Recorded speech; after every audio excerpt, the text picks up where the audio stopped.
No weight. Okay, fine. There's no forces weight are there. acting on it. Okay, is it Okay, is it accelerating? Great question. And that answers both of your questions. So is it accelerating? No. But with respect to the yes. So objects in free fall are accelerating at 9.8 meters per second squared? Only with respect to a ground, to a mass. Yeah, we're on Earth. We're on Earth. Yeah. We're on Earth. We had an object free falling. Is it accelerating? You see it accelerating. You see an acceleration. So there's an acceleration there, okay. But it's not accelerating. It's completely inertial. There's no forces acting on it, so it cannot be accelerating. It's following a geodesic, so it's following. All right, let's start over. Hold on, Xander. Does the Earth have weight? With respect to what? Oh God. What do you mean in respect to what? We have a ball. Sun? With respect to the sun, yeah. Okay, how much is the Earth's weight in respect to the sun? A millionth of the weight of the sun. And it has a different weight according in respect to the moon? Yeah. It has the same. Yes, it has a different weight with respect to the moon. Okay, and what's an object on Earth that's in free fall? What's that weight? With respect to what? The moon, Earth, whatever you want to do. Well, let's say you have two objects. One is forcefully accelerating down, and one has actually just been dropped in free fall. Both are accelerating. One has a force acting on it, the other one doesn't. So one would be inertial, the other would not be inertial, but the difference in the acceleration might be very slight with respect to the ground. And the force of impact will be proportional to the difference in the force that hits the ground will be proportional to the difference of the two accelerations with respect to the ground. But in actuality, the object that's in free fall. An object in free fall. Pardon me? One more time. There's an object in free fall. With respect to Earth, what is its weight? Mass. The weight would be the force. So F equals ma. The force would be equal to the m times the acceleration. So if it's accelerating at 9.8 meters per second squared, you multiply that times the weight in kilograms, and you'll get a force in newtons.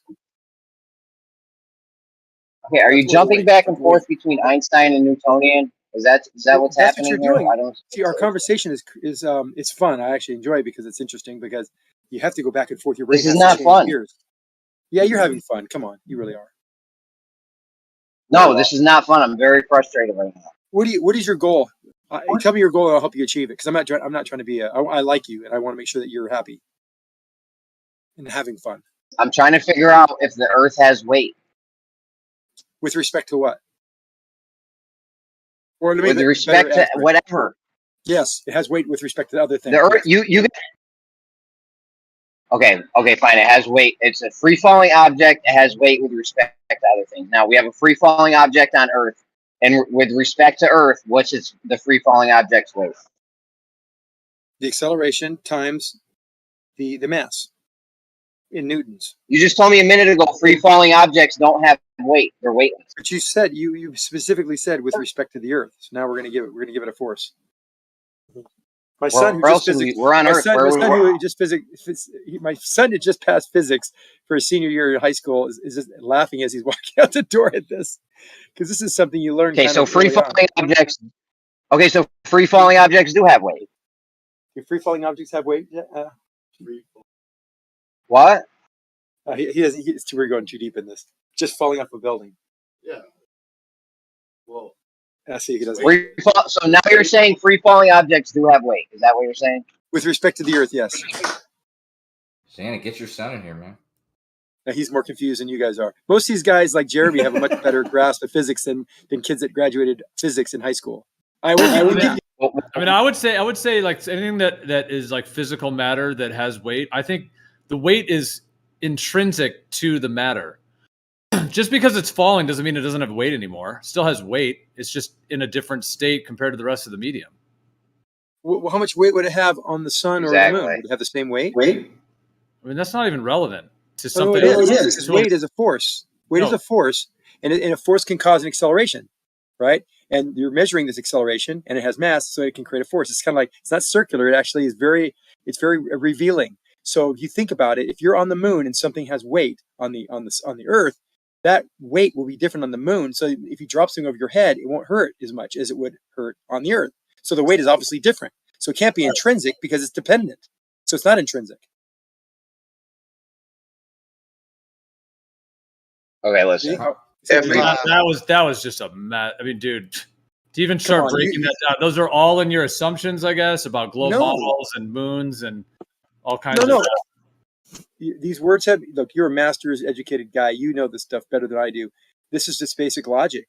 If the weight means force, and if the force is dependent upon the acceleration. I'm not saying, hold on, we need to stop there because I'm not saying those things. You're jumping in all these things that your model or whatever your ideas are. So you can't really attribute any of those things to me. I didn't say those things. No, I didn't say you said them. I say you understand them because I'm just using logic. So in our model, if we're saying that a weight means force, and now you know the context for which we're using this word called weight as equal to a force, and the force has to equal the mass times acceleration. If we know the acceleration and we know the mass, we know the force, and everything works. It's a logical and demonstrable equation. I don't think so. There's no exceptions to it. Show me an exception to it. If force expenditure is required to counter weight, then weight itself cannot be a force. Well, can I say? That's straight out of Ken Wheeler dictionary. No, I know. I bet it is. Well, can I say something? Because my ideas about weight are as fluid as the water that covers the spherical Earth. Because I'm actually changing my opinion a little bit. Here's what I'm saying. That I think that even though I said that a falling object, a weightless object, it still has weight. I'm gonna go ahead and say that weight in that context has almost no meaning, like other than it's obviously the more mass, the more momentum, and this and that. But in actuality, like if there's nothing else affecting it, and it's just an object like an orbit, for example, like you just have a massive object in free fall, so there's nothing out acting on it except for the gravitational attraction, then its weight is an irrelevant sort of concept outside of the fact that it could potentially, like when it does interact with something, it's going to have this, impact or whatever. But without that, it doesn't mean anything. So it's like, when something's in free fall, it has weight, but its weight is almost like a dormant it's like a dormant thing. It's not really. It's being canceled by the fact that it's falling. It's being nullified. No, it's not. It's not being canceled. It's only whenever it is encountered by the normal force that you actually experience it. Like you only experience it when it's in contact with something else, because it's a contact force. But by itself, it's just sort of a property of the thing, but it's not really being realized. All right, so if something's falling, if something's free falling, it has weight, but weight is a meaningless term as it's free falling. That's what you said. More or less. That makes sense to you? Kind of. Yeah. It has this thing, but this thing is meaningless. It's an irrelevant property, is what I'm saying. Can I paraphrase what Kosho just said? Yeah, please. He's exactly right. So this thing has a property called weight, and it's based on the fact that we know it's accelerating, and he knows by that acceleration what the force will be when it impacts, especially over the distance and the speed at which he's traveling. But the force is going to be directly related to the weight, and the rates can be related to the acceleration, which is related to the mass. So they all work together in one happy family. And if you take away the acceleration at any point in time, there's a force that will be exactly equal to the mass times the acceleration or the deceleration. Okay, so a free falling object has weight. However, the term weight is irrelevant. That's what we're going with.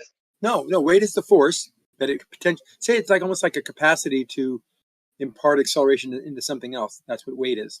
Force. Forces cause acceleration in mass. So this falling object, because it's accelerating, has the potential to cause an acceleration in something else if it's forced to change that acceleration, because change of acceleration is defined as a force, or change in velocity is defined as a force. So any change in that velocity will require a force, but it's constantly changing the velocity because it's falling. But it doesn't have, but it has weight. What's it related to? It's related to its acceleration. It's all. It all seems like it doesn't make any sense unless you make it relative to something else. I can give you a perfect example, because an object that is orbiting a massive object at a distance where there's no wind resist, there's no air or anything, and it's a perfectly circular orbit and perfectly spherical objects, barring any outside influences, this thing's going to be more or less a perpetual free fall, in which case its mass and its weight is an irrelevant property, like of the of the orbiting The object. question is, does the whole Earth have a weight? With respect to It does, but the term it does have weight, but the term weight is irrelevant. That's No, what I'm no, getting wait. from what Coach What was are you saying. perpetually falling? Now it What all are you makes sense. perpetually falling towards? What is Back it up, attracting? Weight is a relative relationship. Yeah, so if it's falling to the Earth, it has a weight. If it's falling to the Sun, it has a weight. Or it has a weight compared to some other place too. You can calculate what it would be in that gravitational environment. That the bending and warping of space-time is more dramatic the larger the mass. Can we get a yes or no? Does the whole Earth have Okay, a so weight? objects. Yes, So with objects respect to other falling, free falling on Earth, they have weight. That's what we're going with now. Because I've thought the whole time they didn't have weight, but you're I'm gonna saying say now think about objects free falling on Earth, Well, they this is do some have crazy. weight. Yeah, look, Jeremy. I mean, of course, this is just me, and we've got 20 other fucking people's opinions on this. But yeah, like this idea, like the 0G plane and everything, like simulated free fall. Like, yes, we have weight. That's why we fall towards a surface. Okay, like we have weight. You can simulate it. It's not actually real. You can simulate weightlessness. It can appear to be weightless, but it is not actually weightless. Well, you can measure it, actually. You can measure that weightlessness. Hey, I have a quick question for you. Maybe this might be the answer you're looking for. So, what is the weight of the Earth with respect to you? The weight of the Earth is with respect to the entire weight of the Earth weighs as much as you weigh, because those forces have to be balanced. So, only looking at you versus the Earth, and the Earth versus you, the Earth has a weight of. For me, it's 200 pound. To me, it's 200-pound force. Zanik, you just made the point that I was going to make from a different aspect. Sorry, because go ahead. Can I just no. That's perfect. That's a perfect compliment to what I was going to say. Because what I was going to say was, and actually, this is going to annoy probably everybody except for you, Zanik, maybe even you though. Who knows? Because if you wanted to argue, like, there's the W equals mg, weight equals mass times the acceleration due to gravity. If you wanted to generalize that formula, right, the formula would be a relationship, the gravitational relationship between you and any body. So just like Zanik said, your weight on Earth, W equals mg, the Earth would also have a relationship with you, have a weight in reference to you, and that weight would be, it would be different, because it'd be its mass times the acceleration due to how much this gravitational attraction. Kosho, how much do you weigh? Why? I'm just wondering, how much do you weigh? 300 pounds. Okay, so you're 300. So you say that the Earth weighs the same. Zanik, you said the Earth weighs the same as you? Same weight. With respect to you, the Earth has the same weight as you have on it. Yes. So the Earth is 300 pounds for Kosho. How much do you weigh, Zanik? I only weigh 200 pounds. Okay, so Zanik, for the Earth is 200 pounds for Zanik. Yes. So You're you're breaking the code. Good. I started to get it a little, because that's exactly what we're saying, that if you wanted to generalize the weight formula, it would just be a gravitational relationship between two bodies, and you would just define the two bodies, and you would, you'd have a formula for each one. You could describe your weight in reference to that body. So your weight on the moon, or, Okay, perfect. Hold on, Kosho, it's perfect. We have a free falling object on Earth. In relation to Earth, what's its weight while it's free falling? The mass times the acceleration due to gravity at that height. You can figure out the acceleration due to gravity by using Newton's universal gravitational formula.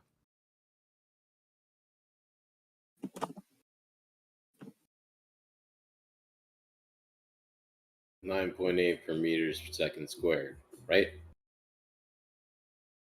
For every meter that it falls, you multiply by 9.8 and then square it.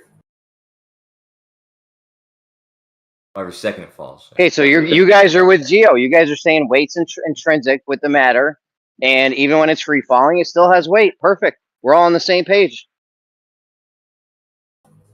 Yeah, and that's something I find interesting because if we observe the flip side of that, you take, let's say, a basketball full of air down into a pool deep, and apparently for every, I think it's 32.8 feet that you travel, you increase by 1 bar worth of pressure, 14.7 psi.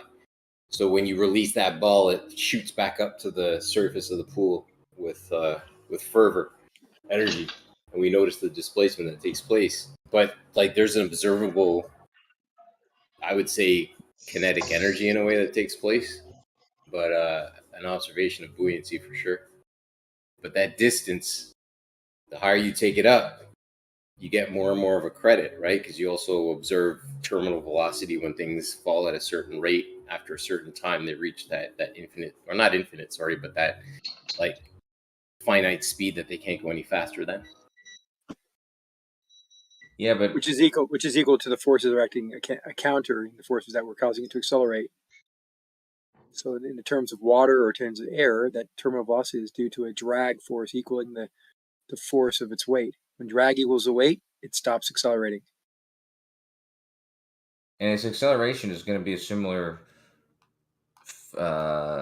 phenomena as the one when objects are in free fall because it's the same acceleration. Like the same acceleration, it's the same value. It's just little g, just somewhere else in the equation. All right, so let me ask you this also.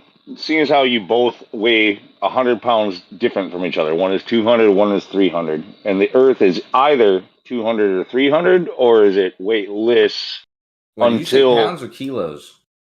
I was talking about in pounds. Oh shit, I weigh more than that then. All right, whatever. It doesn't matter. You're two different weights, and you guys are agreeing that the Earth matches your weight, not each other's, not the other person's. So, like, this cannot be true. This also fits into the whole idea, and I know this is a little bit more out there, but like it's been claimed that when you jump off the ground, or if you're falling, that the Earth is actually accelerating towards you, not that you are falling towards it. Do you guys agree with that statement? Wholeheartedly. Don't get him started, Lou. Don't even get him started. Yeah, if you're falling off the building, the ground is accelerating. The ground is accelerating up to you. No, it's not. What? How can you? What happened? No. You guys. This is for them only. Okay, because they agree. So let's say you guys both jump. Let's say one is in America and one's in Australia, and you both jump at the same time. Now, what's the Earth doing? Physically, like it's size-wise, nothing different. How does it fall towards both of you in two different directions at two different fucking like one weighs less than the other? Like, how does this happen? We're talking about two different things. So no, it's both things at once. No, well, yes, you have a different weight. You have a different weight, and the Earth has a different weight with respect to those two objects. The acceleration with respect to the ground will be exactly the same, either for both of them, which is interesting, right? That right there, we could probably parse that off and talk about that in a second. But the acceleration of the ground up to the person is not so much a distance difference from the center of the mass, center of the core of the radius. That radius isn't changing between you, the surface, and the person falling. That's not is the Earth moving towards you? Yes, it's accelerating up to me. Yes. Is it also accelerating towards Kosho? Yes. Whoa. How? Hey, Lou, check out this GIF. Sorry, go ahead, Zane. Complete yours. The GIF he has is pretty good.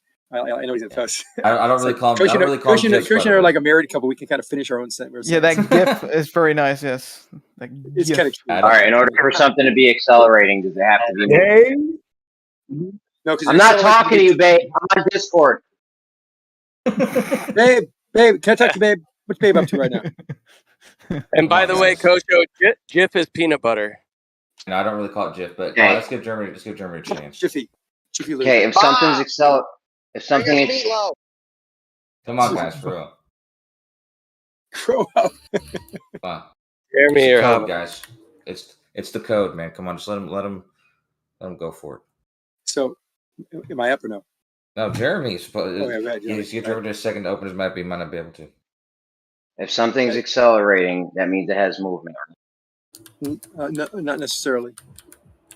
So you can have acceleration with zero movement. This is new to Well, me. that's relative This to is it could be new. a Tell change- me about remember, this. Remember, it's a change of direction, so it could be going the same speed. If something changes, change hold on. direction.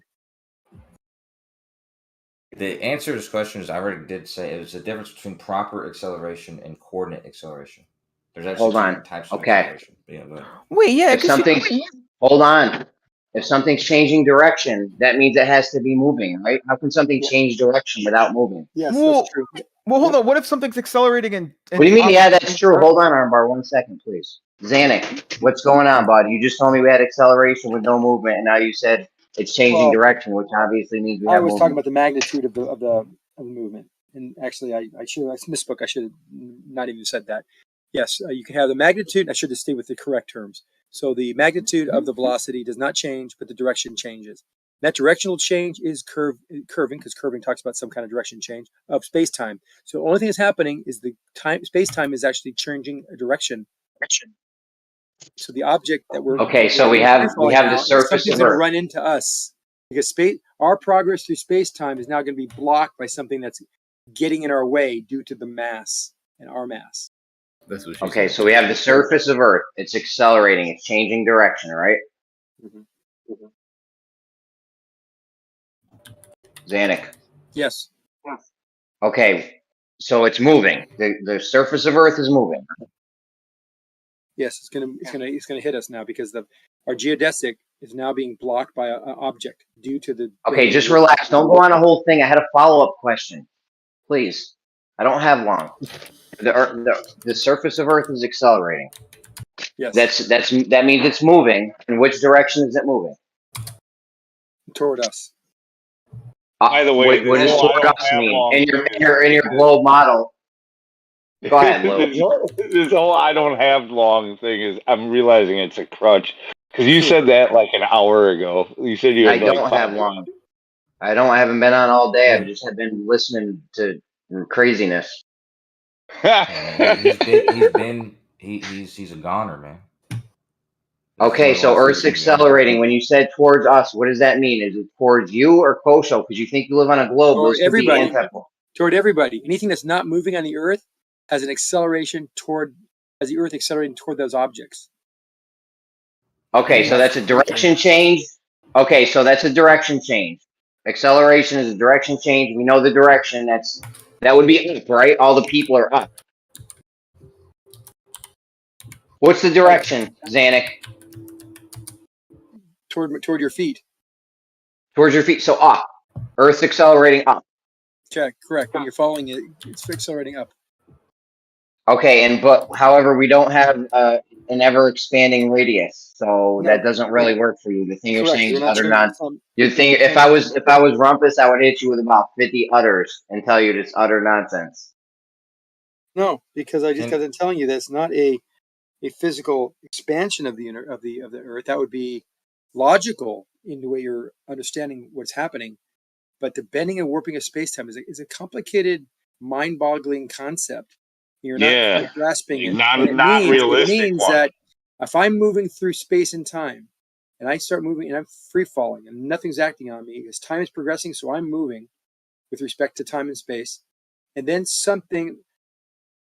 I'm approaching a massive object, the geodesic lines, the lines that of this free fall will now be curving toward the mass because space-time is now bent toward the mass. Time slows down toward the mass. The lines bend toward the mass. Now I'm free falling, but now the object's accelerating toward me because it's changed my direction. The direction is the acceleration. You can't have your globe. You can have a ball. with a set radius and have the ground expanding upwards, Not accelerating expanding upward. upwards. That's It's accelerating Wait, wait. upwards. shows It's me you're not accelerating understanding what I'm saying. upwards, and if you In had two Kosho- people on antipodal, go ahead, Lou. in You my got this, Kosho Lou. and Zenik, Guys, in my come on, Kosho and Zenik, in my Kosho and Zenik experiment, not whatever you want to call it, like What? example, like there are two different weights. So let's leave that out for now. If you were of the same weight and you both jumped up on a flat Earth, what you're claiming about relativity might make sense. It could come and meet both of you at the same time, but you have two different weights, so it doesn't work on the flat Earth either. Okay, but it especially does not work on a round Earth with a radius. Okay, Like that. I made not hold on. possible. I posted this already. 'Cause I was trying to show you guys this GIF, as whatever they call it. I made it in regards to Jeremy's argument that you're not making, Lou, about how relative like acceleration, relative motion works. So you can describe an event from, let's say, my reference frame. You can describe what the Earth's doing in my reference frame, and you can describe what the Earth's doing in Xanix's reference frame. And then you can combine those two events as the same exact event happened at the same moment. And if me and Xanic were antipodal, this would not be contradictory. It's because you're describing an event from multiple frames. What you're doing is suggesting that each one of us is literally nothing but like a figment in a simulation. Like none of this is real. That's the only way that this is possible. Dude, I gotta Like, wait. you I can't gotta wait. physically make this to possible. show you that this Can I is try real for a life, second? dude. So think about the paradoxes here. First of all, two paradoxes. I'll name one first. I've been saying a long time so far on this chat. The fact that we can see things falling and accelerating, measure them accelerating. Drop a ball off the building, we can measure it. Gikello did it. Everybody did it. But yet we know there's no forces acting on it because they're totally weightless. Whether it be an anvil, a golf ball, whatever it is, they're all going to be the same. But the interesting thing is they all have the same. Hold on, they all have the same acceleration. So when we talk about you free falling or moving through space and time, just minding your own business, and then you approach this Earth, everybody has the same acceleration because the lines of the geodesics have been bent by their mass and a little bit by yours, Okay. mainly their mass. Hold on. So when we start approaching it, but when we hit, the anvil is going to have a lot more force when it hits, right, than the golf ball because it has more weight. Even though because the acceleration was the same and the mass force is equal to that mass times the acceleration. Saying so much goofy shit. I can't respond to the first goofy thing. I know it's a little bit compounded. It's not complicated. It's I just kind of thought about it because it really kind of shows you like, wow, even though things have different weights, they all accelerate at the same speed, velocity or acceleration rate, which is really convoluted is the right word, by the way. It's convoluted. Not. If you're really thinking physics, and I know you guys are trying to think in physics, it's actually kind of Shut the fuck up like now, a revelation. It's almost like a revelation when you Fuck think up. about Newtonian. Please. Okay, forget it. Thanks. So an object in free fall has no forces acting on it. You said.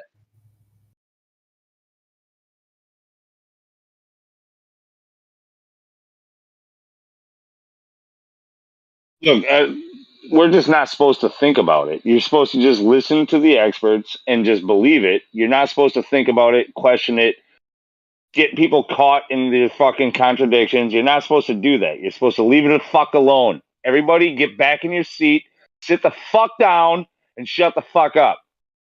Yeah, Okay, relax. All right, So did you hear what All right, Xanax just said, Kosho? He said an object in free fall has no forces acting on it. You were trying to get me to use F equals ma to figure out the weight of Earth, but there is no force there. Can you say it one more time? I was listening. Xanax just told us that an object in free fall has no forces acting on it, and you just told us to use F equals ma to figure out the weight, but there is no force, like Xanax just said. Well, I told you the way I described it was an object in free fall does not experience or doesn't experience its weight. That's what I'd say. But yeah, but that doesn't really mean much. I wouldn't say that it doesn't have weight. Object in free fall doesn't experience its weight. That's what I said before.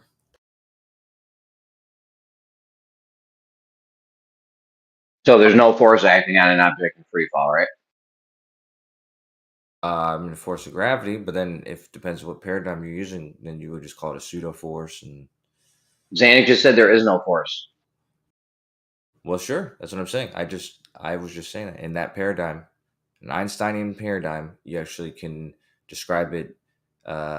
It's equally valid to describe it as a force or an object that's undergoing acceleration. Okay, well, the Or in heliocentric acceleration. model, is that happening in an Einstein paradigm or a non-Einstein? So you say something happening. It's like we're Well, talking about I things can being tell you described. We're talking about things the being answer. described. The answer is Go ahead, obvious Lou. for you guys. Lou's It's got the both. answer for every question everybody asks. Yeah. You guys answer both for everything. Yeah, this has been the most convoluted, ridiculous last, I don't know, 45 minutes that I've ever seen in a while. You guys said the contradictory shit nonstop. It was insane. It's weird they couldn't even answer the question. The question still stands, folks, is does the Earth have a weight? We've all answered that. So what does the Earth weigh? What does the whole Earth weigh? Relative to other bodies. Okay, so yes or no, So does the relative to the Earth sun, relative to the have moon? a weight? This is the answer, man. If you're going to keep asking the same No, question, can you do this yes is or the answer. no? Well, that's the problem. See, the problem is you don't adhere to format, so you can't answer a closed-ended question properly. I'll answer it. All right. What's wrong with you? I'll answer it. Whoever, Yes. man. Yes or no? Hold on. I'll answer. Right. So All right, let me, yes, hold the on. Earth No. does I'm gonna have ask the weight question because. one more time. Oh my. No, not because. Listen, does the whole Earth have a weight? Yes or no? Sure. Yes. Awesome. There we go, Jeremy. Can I please give the why though? Yeah, go ahead. So the why is because there's literally Earth isn't the only thing in the universe. So as long as there's stuff in the universe, there's going to be things relative to it that you could measure its weight. Like so for example, just relative to the sun, whatever. It has its weight. From that and then from the moon and whatnot. So yeah, that oh, my microwave, hold on. But yeah, you get the point though. So then does mass have weight? The reason you're saying that is because you're talking about mass, right? You're talking about mass being attracted to mass, and so in relatively speaking, the Earth is attracted to the sun, the moon is attracted to the Earth and the sun.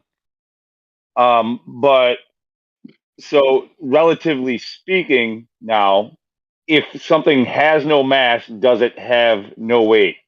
I will answer that. The answer is no. If it has no mass, it has no weight. If it does have mass, does it have weight? The one place where you're going to say where you could pick on is when it comes to photons and light. Okay, and you guys would in your paradigm say that photon has no weight, no mass. Okay, but that's the only instance, the only one.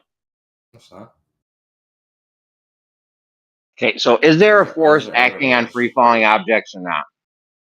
Yes. Zanuck just told us there's not. By definition, dude. I'm like Matthew because I've been saying this, but I said that before that the definition of free fall is something that is being influenced by no other forces but gravity. Except for all the definitions I read about weightless, where it said there's no forces. Weightless.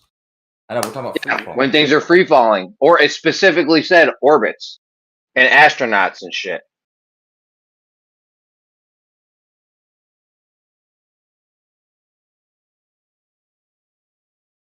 I would say it's more accurate to say things have mass and experience weight. I don't think things can have weight. I mean, colloquially, we talk about that, like, how much do I weigh? But according to physics, I'd say that weight is something that happens because it's a force, something it's acted upon. Okay, how much is the weight is the Earth experiencing right now? see, this is where this is getting weird. Like you want like a definitive answer, but that's You're getting weird. You're getting weird, Armbar. Let Matthew try to answer. Okay. How much weight is the Earth experiencing right now? I would say it's in free fall around the sun. So I would say the Earth is weightless in regards to the sun. Great. We get to go back and forth on this for hours. Fucking, we just got like Yeah. I'm gonna God adopt. I'm damn. adopting Matthew. Well, Yeah, if you ask Matthew's ambiguous questions distinction. without defining the terms, you're going to get like confusing answers. Which No, is what I'm I gonna said an adopt hour Matthew's. ago. With all due respect, I did say that an hour ago. You want to ask more defined questions, not just questions like that. It's just, it's weird. Well, I just want to again. I want to say that Matthew, I think, made a good distinction. I want to jump on his bandwagon. No, I'd agree with that statement too. That makes The sense. distinction that he made between experiencing weight and, like I said, possessing weight, because I said possessing mass, and kind of spoke about weight like it was a property, but it's really I would say more it experiences weight. Kosho, but this was already said by you hours ago, and then you literally came back and said you wanted to change your answer. You went from saying that the Earth was weightless, the same answer that Matthew just gave. You said that almost word for word. I said that the whole time. But then you came in. No. You came in and made a point to say that you wanted to change your answer. No, I did. I changed it to it has weight. It's weightless and it has weight. It has weight. This is what I said. Yes, that was your answer. Yeah. I never didn't say it was. I still say it's weightless. It's always been weightless. Weightless but you can say that because you've chosen both sides of the fucking question. No, I even said the reason why it was weightless. I said it's weightless because it's not experiencing weight. This is what I said before. So, now I'm just making a simple distinction Matthew's making, because he's right. I wouldn't even say something has weight. I'd say it experiences weight. Yeah, weight is not an intrinsic property of something. Mass is. It's a little bit like asking, does my car have acceleration? Well, I can get in my car and accelerate it, but it's not an intrinsic property of my car, where mass is. I would. That's actually a very good analogy, Matthew. Thank you. I would like to know something. We've heard the term in here, globe model and globe paradigm and all the rest of it. Now, when we're talking about these topics, do we have a flat Earth model or a flat Earth paradigm? Whitsitt said he's presenting. Oh my God! Here we go. People keep coming in. People keep coming in, and we go in circles and circles. This is literally how it started. No, this is literally how it started. I'm just gonna tempt mute. Hey, I'm just gonna tempt mute people because it's getting fucking crazy. Let's go one at a time, guys, please. What did Kosho say, please? It's just a quick clear up, and then anybody else can follow up. But I'm just saying that I think what I heard Whitsitt say was that he's working on a model, or he's going to be presenting a model on in a debate that he's having with Amun Ra. I think his name is Aaron Ra. Yeah. Aaron Ra. That's right. Amun Ra's a guy. Yeah. That's right. Well, maybe Aaron is too. Maybe he's. Bro, if you find Amun Ra, hold on. If you find Amun Ra, I would debate that motherfucker anytime. Let's go. Every time Hugh joins, he asks for a flat Earth model. I give him 3 of them, and then he comes back. I said he's going to do a week later. Who is that? Whoever that was, your mic made it so I don't even know who was talking. I couldn't understand that. It was sort of muffled, yeah, whoever that was. I said every time Hugh joins, he asks for a model. I give him 3 models, and then I tell him a week later he's going to come asking for a model again, just like he does, or 2 weeks later. And he leads asking for a model. No matter how many times we give him the models, various models, he just, where's the flat Earth model? He's disingenuous. I'm not disingenuous. I'm asking for something you don't give. Look, this is kind of how this conversation has been going for hours. Sorry. I'm sorry. Go ahead. Pardon me. I'm sorry. With all due respect, if you gave a model that was tangible, that we could really sink our teeth into and test, then I wouldn't ask. That's all. I don't mean to be disrespectful. I don't mean to be argumentative. I don't mean to repeat myself. Right, but was it you who just asked, like, where's the flat Earth model? Basically, that was you. All I meant is this: when we're talking about, say, for example, things falling down. I'm asking for what you meant. I'm just trying to fill you in. So, like, this is where we've been going for hours now. Like, since I got home from work early because it started raining. Like, it started out with globe earthers saying that flat earthers couldn't get on the same page with each other, that they didn't have a model, blah, blah, blah. And then we pointed out how globe earthers have the exact, or I pointed out that globe earthers have the exact same problem. And then we highlighted it for the last like 2 hours, where none of you guys could be on the same page. You're better at this like than we are as flat earthers. Like, you don't argue with each other. Like, when one guy speaks up, another one shuts the fuck up, but then you just go with it. Like, whereas we will argue with each other. But you are not on the same page with each other, just the same as we are not on the same page with other flat earthers, right? That's exactly what I said earlier. Everyone does the same thing. Yeah, they really do. Everyone. If you're a critic, if you're going to be critical of someone, you're going to basically find the same type of thing to be critical about. What I was going to say earlier, what I was going to say just then, was that when we're talking about why things fall down, for example, when we talk about gravity and what Earth has weight or whatever, okay, we're explaining what our position is, but the only thing we hear in the discussion is what our position is. What we seem to lack, and it is critical, I apologize, but what we seem to lack is flat earthers chiming in and saying, no, here is what we say our model is, and here's our paradigm and our explanation. You're tired of getting picked on. That's about it. You're tired of getting picked on. You're acting like your model explains what it is. Your model just gives a speed. Okay, we give the same the same observation, bro. It's not. I think my criticism is valid. You're not giving your perspective on it. What your model is, what your ideas on. No, any many of us give our own perspectives on it. It's just that once one person says something that contradicts another, you pick on us the exact same way you don't like it happening to you. Yeah. And this is what I know. It's a good. It's a valid criticism. I'll accept that as meters per second, bro. That's our model. Things fall at 9.8 meters per second. Right. Why?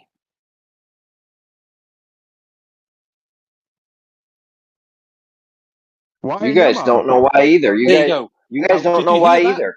Wait. No. Did you hear that total silence to that question? No, I didn't get to my mute button in time. It's not total silence. I didn't get to my mute button in time. Seriously, I said you guys don't. flatter. I said you guys don't. Why? I said you guys don't know. Guys. No. I mean, I'm answering your question. I'm answering your question. You're not. You're just being critical of our position. Shut it. I'm answering your question. I don't know why things fall at 9.8 meters per second squared. You guys don't know either.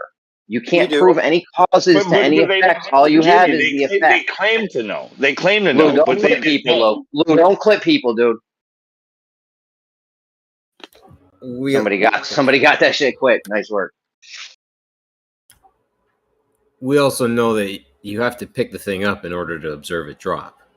And we would say not all things do fall at 9.8 meters per second. It depends on the medium. I'm just throwing that out there as y'all trying to hog the math. That's a really silly thing to say there, Brian. Why do you got to interrupt me, man? Why do you got to interrupt me? I don't want to save you from the embarrassment of that silly statement. No. Here's the thing: is y'all try and make the observation and claim it as your model and your model only, just from and it ain't even true. And you can't even give a cause. Brian, we can give a cause. What you're saying is that we don't have a cause, and we do, and we explain our cause. But when we come into a discussion like this, the one thing the conversation totally lacks, is a competing cause. You just say things just happen just because. We give explanations. Mass attracts mass. That's observed. What is your explanation? Not criticizing ours. What is your explanation for why things fall? Straight 3 different ways things have weight and fall down, okay? You can't demonstrate any, okay? Demonstrate space-time, so it's opposite of what you're saying. We can literally demonstrate it with the egg, okay? We could demonstrate it with electrostatics. We could demonstrate it with acceleration. You can't demonstrate space-time. You're out of luck, bro. You're projecting and just making shit up, bro. Your model can't demonstrate shit. Look, it's very explainable with a few simple words. With a few simple words. Falsification is independent of replacement. Yes. Thank you.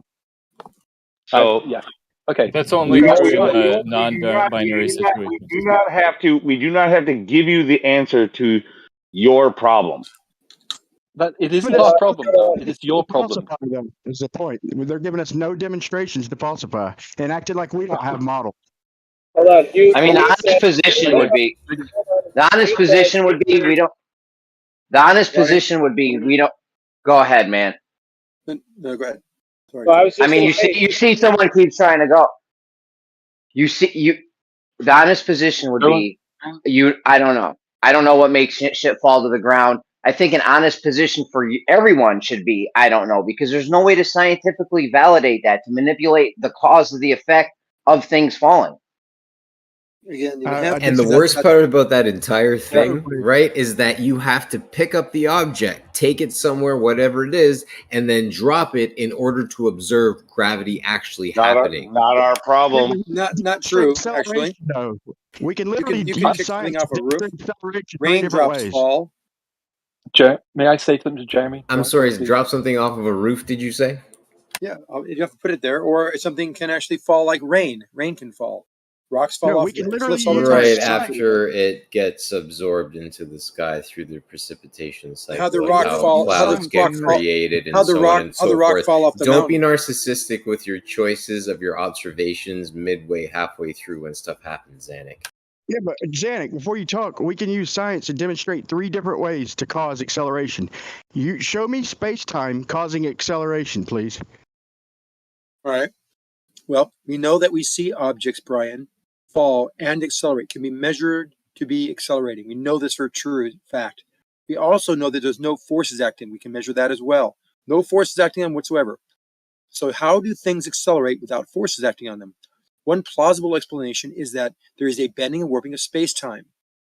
That's the explanation. Now we can test that, and all the tests can be given support and evidence for that idea. You may not like it, but it is supported by the evidence and all the tests that you can think of to support that. Okay, then give me a demonstration. I could give you a demonstration of acceleration with disequilibrium. I could give you an experiment with showing freaking electrostatics accelerating things. I could give you an experiment showing acceleration causing the same thing. Okay, I can literally you can't, actually. Yeah, I actually can. I can let me explain why. Weight. I can demonstrate weight 3 different ways. Demonstrate space-time causing weight. Don't just give me words. Give me demonstrations. Give me science. I just did. Brian, when something falls off, you just did. What was it? I missed it. You didn't. I did. I said you drop something off a building. You measure the acceleration. We all know there has to be a force behind any kind of acceleration like that. Yet we can then make a test. Anytime you say we all know, by the way. You all know because why are you interrupting me? Let me respond to Brian. That was a complete interruption. Lou, please try not to do that, man. I think what we may have to do, and there's a lot of people in the room, like we could do a thing where every time after someone speaks, it goes back to a mod. So it goes back to a mod, and the mod says, all right, almost like a list. So, I mean, if anyone wants a temporary mod role, if there's not mods to cover it, I'm only kind of half at my computer, so I can't quite sit here and do it full time right now, but I'll do what I can. So, but if any other mods want to do that, or if someone else wants a temp mod role, we almost need to do it that way, like somewhat of a list, but maybe still keep it a little bit more open, like not a complete, voice queue list, but, because we got to have the audio clean and let one person go to time and let everyone finish and all of that. Yeah. I nominate Zanuck to be a temporary mod. I'll take care of it, Gio. Not a list, but who's next just access me. To me. Yeah, see, there's a way to do it where like it always goes back to the mod. For example, if Zanuck speaks, when he's done, then it goes back to Elbow, let's say. Elbow comes in and says, okay, Zanuck's done. And then, and then maybe 2 people say, oh, I wanted to go. And then Elbow say, okay, boom, Napalm's next, whatever it is. You know what I mean? Like, so there's a way to do it that way that's still got the organic feel that everyone can jump in. But it will stop the interruptions, because if it has to go to the mod, then anyone who interrupts the other person will be muted, right away, because it's just obvious that it's, it hasn't gone back to the mod yet. So look, Gio, I get it. I'm bad at it. Like I do like to stop people in their tracks when they say something that needs to be either corrected or touched on. I do that, but I'm not the only one, and it's like I'm the only example that it's ever being made here. So like you like to use me as an example. Like as soon as I do it, You say, now I need to step in. But everybody else is doing it too. Start talking about let's try it again then. Let's try it again. Brian, start talking ask me a about question. Let me modding respond. fucking handled. Brian, you asked me a question. Let me respond. So we do have examples of this. We have tests we can perform on the idea. The fact that we see things free falling. I don't want to go over it over again, but basically, things are free falling. There's no forces acting. We can show there's no forces acting on those things, and we have an acceleration. So the plausible explanation is supported by a lot of evidence. We can dig in deeper with experimentation that is due to the bending warping of space-time, and it follows this idea. Now, that all could be bullshit. I mean, it all could be something else. But you talked about electrostatics. No, we can disprove that. We also know that in dipoles they have an inverse cube relationship of the force. That doesn't happen on the Earth. We have an inverse square relationship of gravity. So those kind of magnetic or electrostatic actions are not going to work either. Plus, you could block them really easily and show that that's not what it's due to. And the third one, I don't remember what it was, but you can test all those, Brian. It all points to bending and warping of space-time. All so right. that's the best theory we know. It's the best theory we have right now. Hold on. Who wants next? Is it you, Brian? To respond to that, so he's saying, all right, Brian, you can go now. Okay, if we're going to do that, yeah, that's a good idea. I'll back off a little. So now Zanic's saying F doesn't equal MA. So now he's saying that there's no force causing the acceleration. But once again, I'm asking for a demonstration. You're just claiming it and just saying words. Like I said, we can show it 3 different ways. You can't prove any 3 of them. It could be a combination of all 3. It could be a version of one of the 3. But we can demonstrate 3 different ways to cause acceleration. You can't demonstrate any.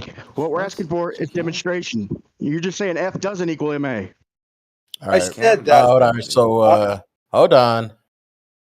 All right, Brian is done. Who wants next? I saw Coach was lights turned on as well.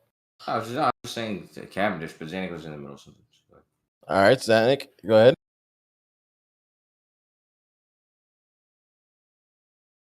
We have tests all the time, Brian, that you are aware of.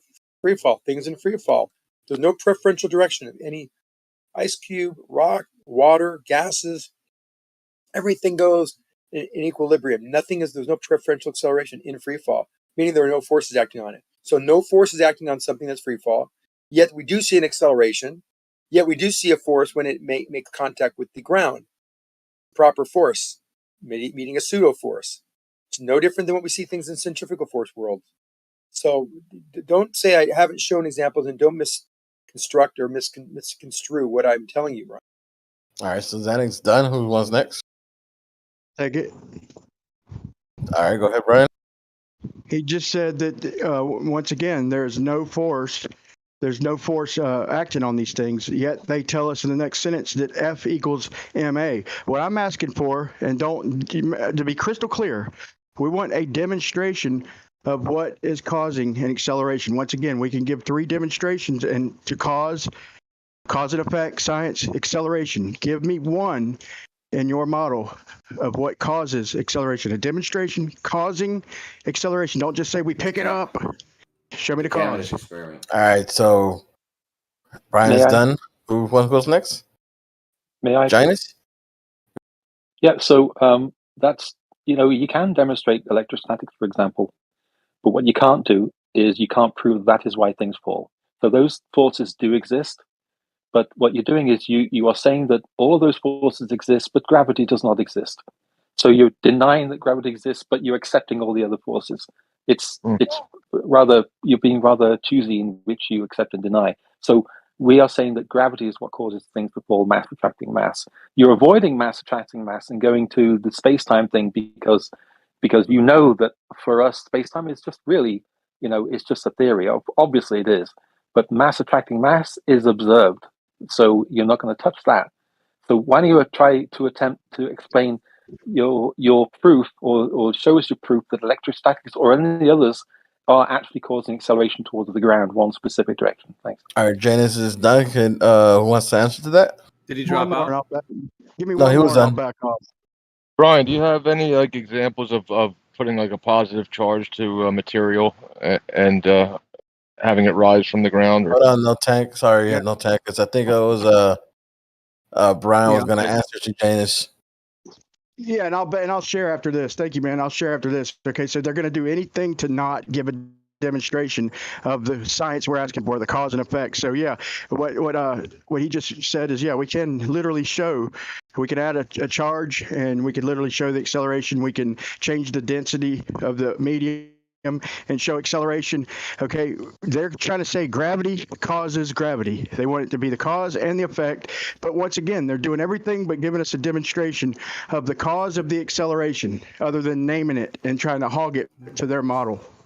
All right, Brian, I believe you were done. Who wants next? Is it you, Well, I'll Kosho? just say very quickly. Well, yeah, I mean, I thought, I don't know why everybody just said, but the Cavendish experiment is indeed a test to exactly do that.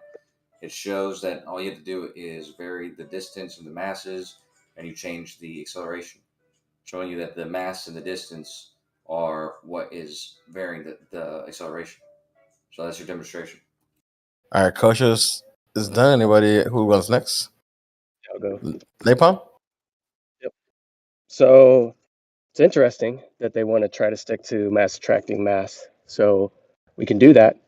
So what is the cause of mass attracting mass? It's claimed that it's gravity, right? Because mass attracting mass is an effect, something that we can observe in something like the Cavendish. Let's grant you guys that for a second. So we observe that mass attracts mass. So now how would we prove how would we prove the cause of that effect that we see, right? We can measure the acceleration. And I also have one more thing after that. I just want to stick on this one first. I think that go ahead, sorry, go ahead. Sorry, you know, Napalm, you were done. Go ahead. You were gonna go from that Go one ahead. to I'm the sorry. other one, or were you gonna go to a second topic? I was going to say it's going to be related, but yeah, I just want to mention one more thing too. You want to finish, or you want to wait for them to answer? Sure. So I'll just mention it real quick. So Zanuck wants to claim that something in free fall isn't there's no forces acting upon it. Blah blah blah blah blah. That's fantastic if he wants to use that as an example. I'm just wondering if there's some experiment that I can do where I can experience something in free fall where I don't first impart a force upon it to be able to get it to be in free fall. Something that I can personally do, something that anybody could do as an experiment that can get something into free fall without first having to use a force to get it into free fall. All right, so Napalm, just give an answer. Anybody who wants next? Well, that's just something to ask for. The idea of falling I think Lunatic Kosho was the one that answered before you did. So you will next have to. I'd like to answer too. My turn. No, I think Kosho started. I can be quick. I was just saying, I just think it's silly to ask for just because. I'm not sure I already asked for, but something about free fall. It's a non-answer. Yeah, thanks. That's my turn. There's All right, so it's my Hold on. After just Napalm, clarify could first, you clarify that one more time and then? Yeah. The first was mass attracting mass, right? We see that as an effect. We just need to figure out what the cause of mass attracting mass is, right? So we need to have a demonstration of that cause. Second is, can I get an experiment where I can get something into free fall that I can experience free fall without first imparting a force on it? Why would you? Okay, can I respond now? May I? No, no. There was a cue. Lou, hold on. Keep that thought, Kosho. Lou. Yeah, so this goes back to what I said earlier. Like the idea of free fall, like the idea of falling towards something. Obviously, it's a relative thing, but so you have to have a mass for it to fall towards in their paradigm. So, could you have that? No, you could not. Like the inverse of that would be literally like, let's just say there was no masses, and you were the only mass that existed in the universe. Would you move anywhere? No, you would stay still. But that's not the case ever in their paradigm or ours. So in that case, weightlessness is not a thing. Neither is free fall. Like it's just what is. Well, if you think that Luther threw me off last time, so he definitely threw me off this time. But I was just going to say what Napalm had said about objects in free fall, and you have to put them into free fall. or yet you have to apply a force within free fall. If you don't have to apply a force to put something in free fall, that means that it's already in free fall. So that's sort of like a strange request. Like Kosho, either since you it's in free fall already, or you're Hold on, definitely thanks. gonna you have to apply a force to put it to I'll change respond its to that. trajectory. So Kosho, since you took Xanax turn, I guess can I check out that video? You said you have a Cavendish experiment in a vacuum somewhere.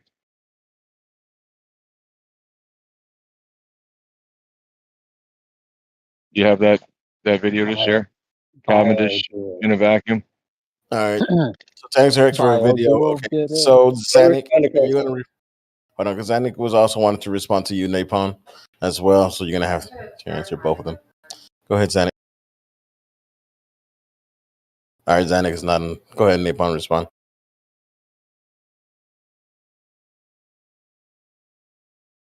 Napon, you want to respond to Kosho? Biodual. Yeah. So Kosho was saying, in order to have something in free fall without force, right? I was just trying to give an example of what can you give me that I can demonstrate free fall without first imparting a force. So do you have anything that we can touch and experiment that is already in free fall that hasn't had a force that was applied to it in order to get it into free fall to begin with? Well, if you Thank think the question's a little bit, it's my turn next or no? Go ahead, Zanik. You, but he was answering to Kosho, so. No. But I think I've been wanting to answer his. Yeah, Go if ahead. if something needs to be moved into free fall, that means it is moving against the Earth with a force, with an acceleration that's being stopped by the Earth, proper force and a pseudo force. So it's logical to say if you want that thing to get into free fall, you're gonna have to counteract that force that's already acting on it right now. So everything that's not moving on the Earth has forces acting on it, called weight. Next. Everything has weight on it. So if you want to get rid of the weight, you're gonna have to impart a force on it and actually have it have it accelerate in the opposite direction. One of the ways you can do that is to get it away from the Earth. So you just kick a football. The moment it leaves your foot, even though it's going up, it's in free fall. You think, well, how can it be in free fall when it's going all up? Once it releases from your foot, there's no forces acting on it. It is inertial, even though it's going up, and then apexing, and then come back down. The entire time has the exact same acceleration, but no forces acting on it, and that's measurable. So the question is interesting, but it has an answer to it that I think I just gave. No, I don't think So, so, man. Lou, you wanna? Yeah. I said I did call next.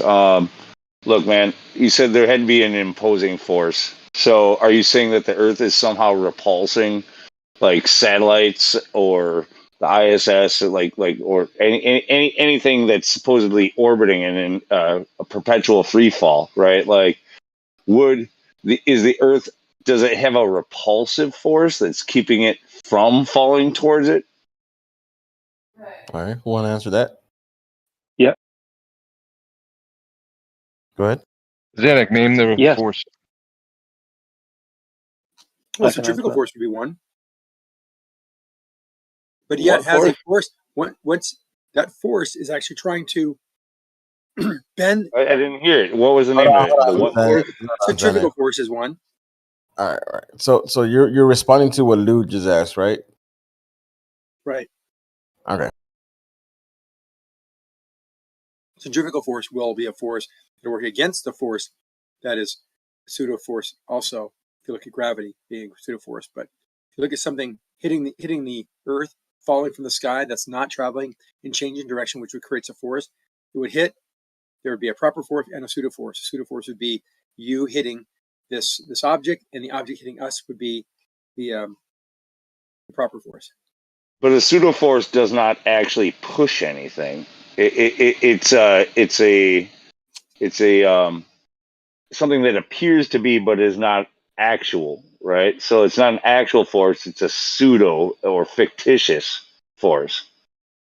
Same as how like Lord of the Rings isn't real; it's a fiction, right? No, not like that at all.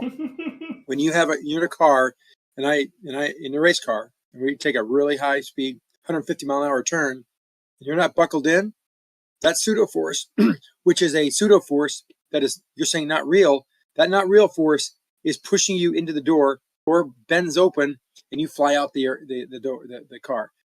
Those No, forces, you broke the door, we're you broke talking the latch, you broke everything to fly out. So those forces actually had effects. They follow Newtonian mechanics in some ways, but even though the root cause of them is because it has no cause, has no origin, and is reference frame dependent, is why it's called a pseudoforce. Don't mistake that description from it not being. Hold on, don't mistake that from it not being real, because it is real.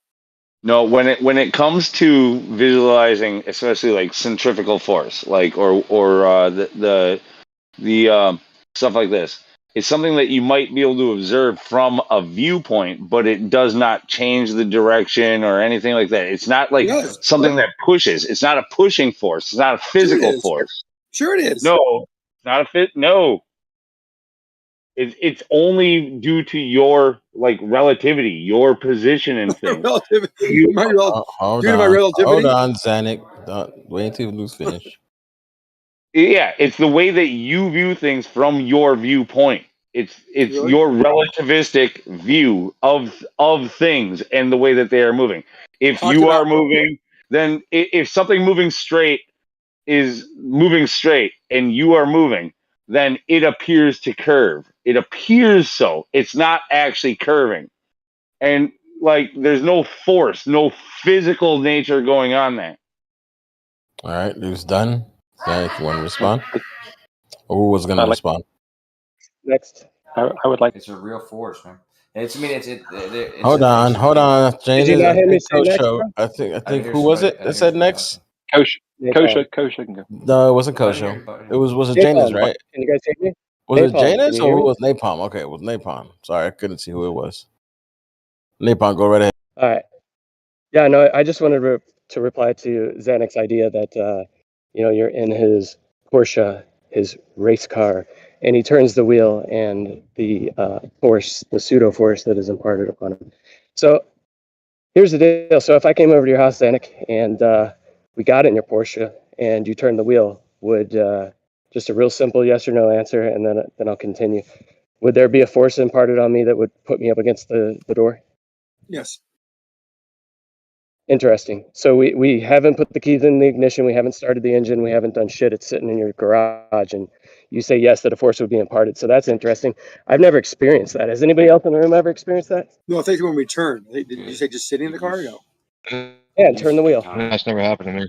Oh, turn. I think we were driving. I think we're running. What No. a waste, dude.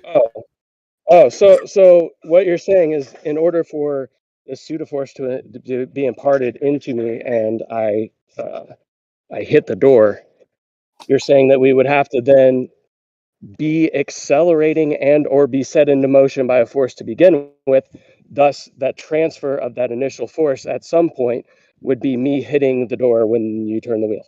So to say that there's no force at all is kind of ridiculous, because it takes a force in order to put you into the motion that would then subsequently create the alleged pseudo force that you're speaking of. I said I agree with you. I said there was a force, and that force was the fact that everything on the earth that is not moving has forces acting on it called their weight.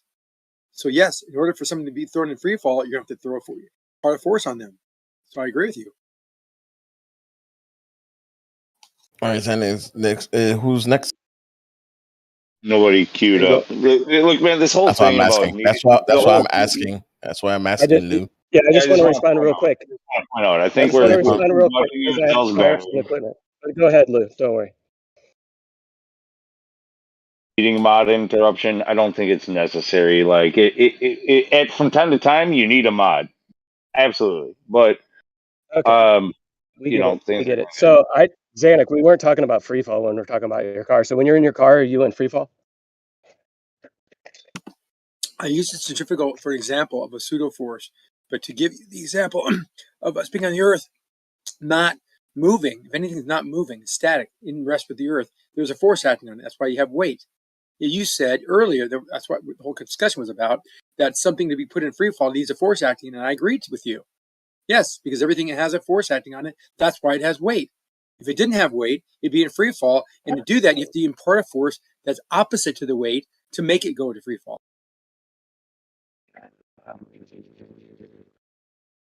Yeah, so force is required in order for it to go into free fall. Thank you. Correct.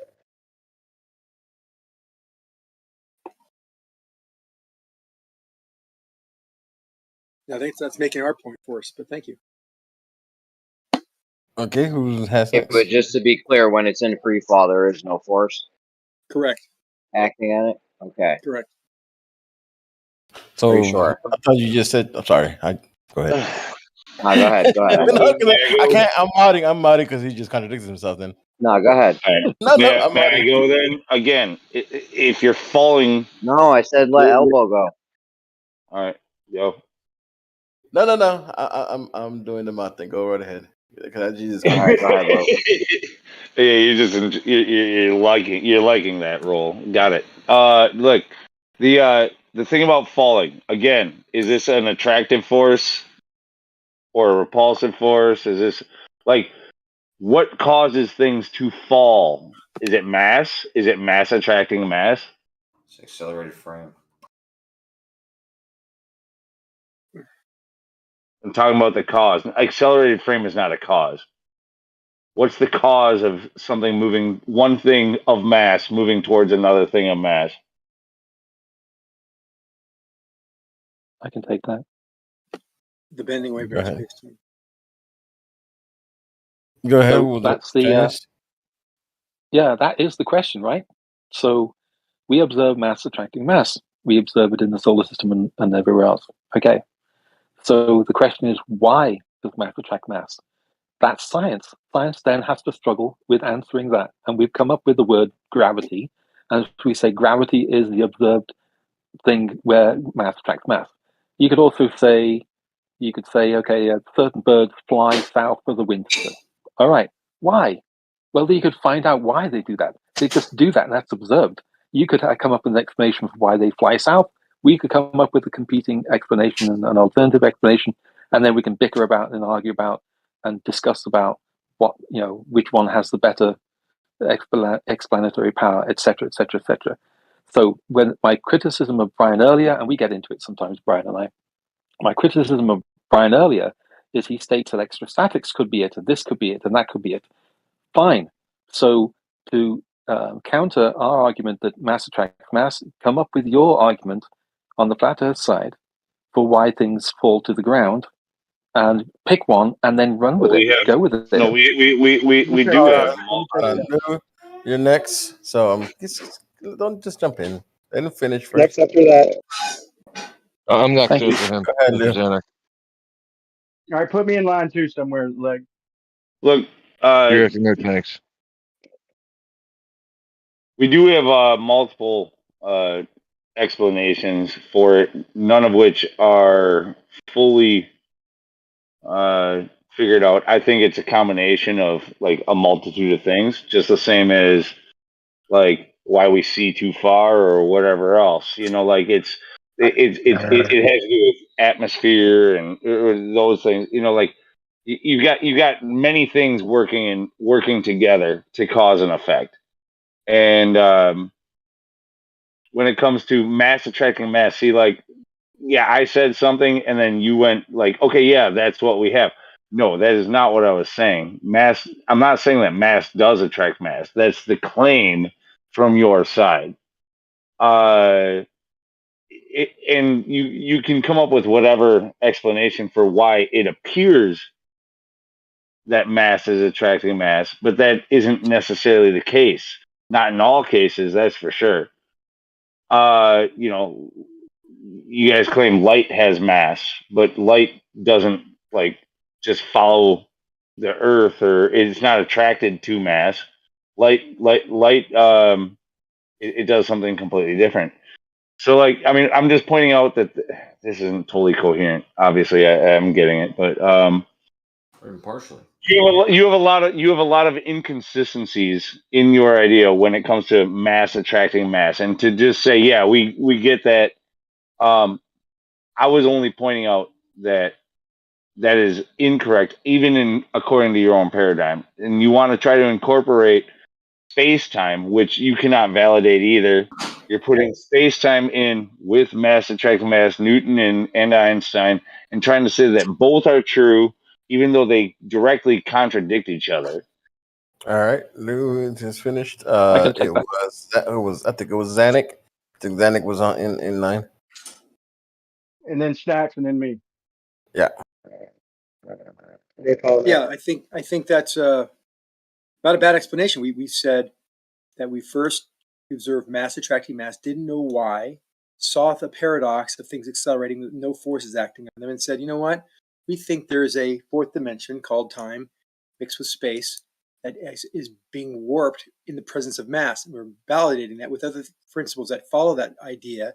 The fact that it seems like time slows down when it's near mass. It speeds up when it goes away from mass. So that all supports the idea, and through experimentation and evidence, we can actually say, you know, that's the best we got so far. It has holes, but it does explain a lot. All right, thanks. Yeah, I just wanted to go after Xanax so I could just say everything Xanax said is bullshit. Go ahead, Brian. Hey, Brian. Yeah, we keep going. I mean, I can ask till I'm blue in the face, and you see what's going to keep happening. They're just going to say mass attracts mass. We can give 100,000 demonstrations of it not attracting mass, but just because they can show one or two demonstrations where it does, then they act like they call it. We're still asking for a model or a demonstration of the cause of your claim. You're claiming mass attracts mass, okay? And we're asking for a demonstration over and over and over. We can give demonstrations in our model. Okay. We're not certain of it.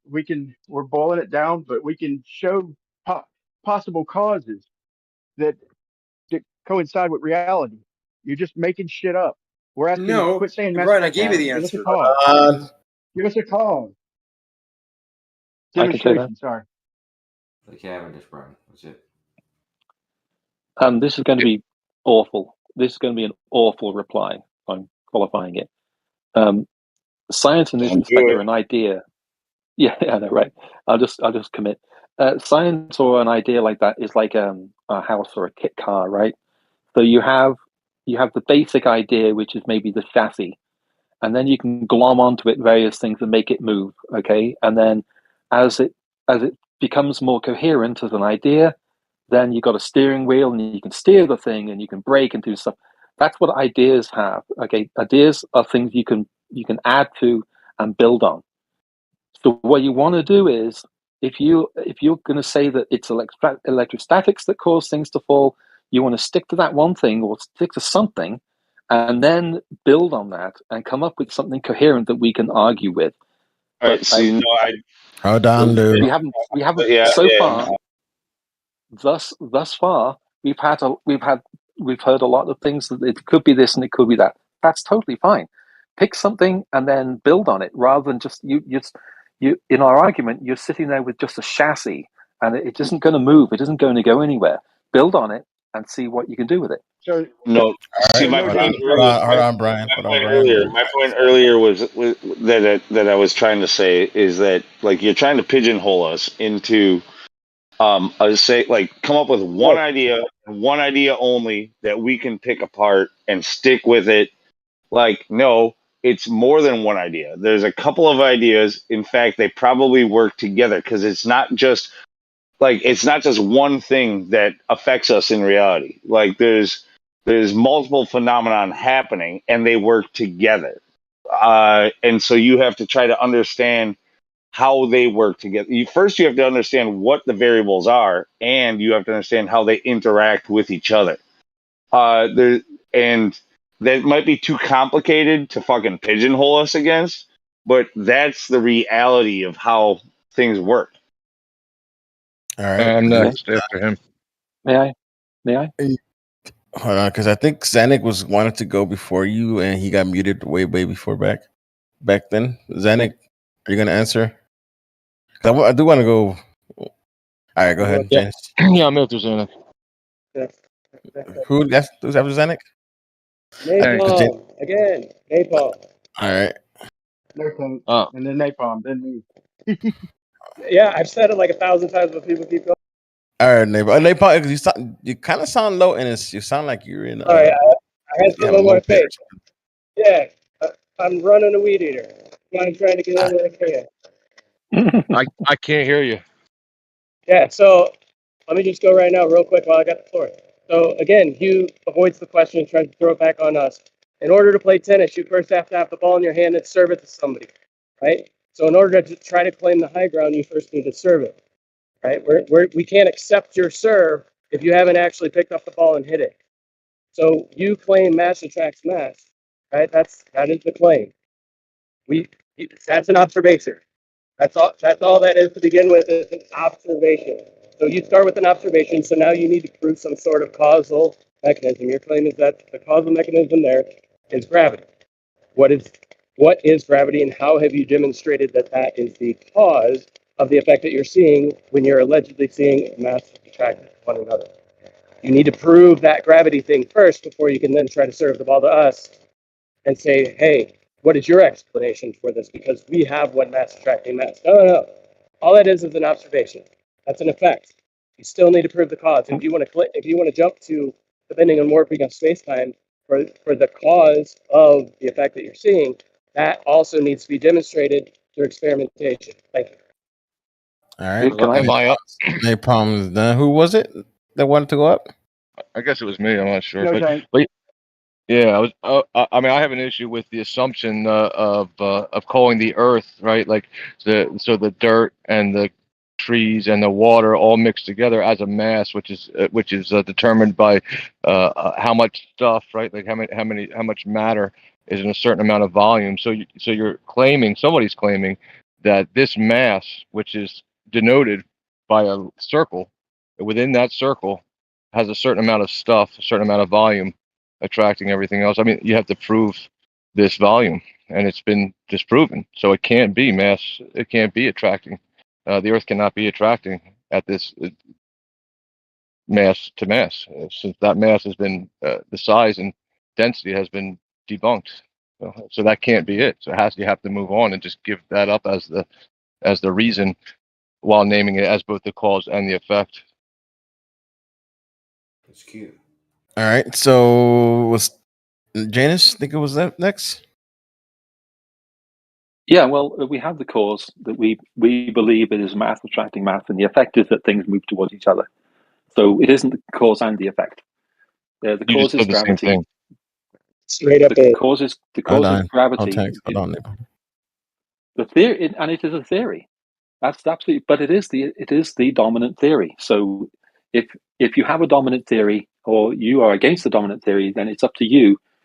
The onus is on you then is to provide competing ideas, or ideas that can compete well with the dominant theory.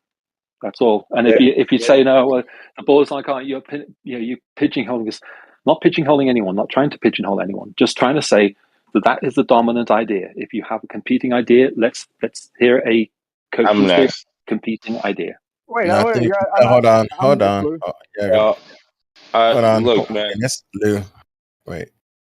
So I believe Brian, they wanted to get on a few times ago, but Kosho also said whoever was Q, right? Yeah. Did you just not say that, Kosho?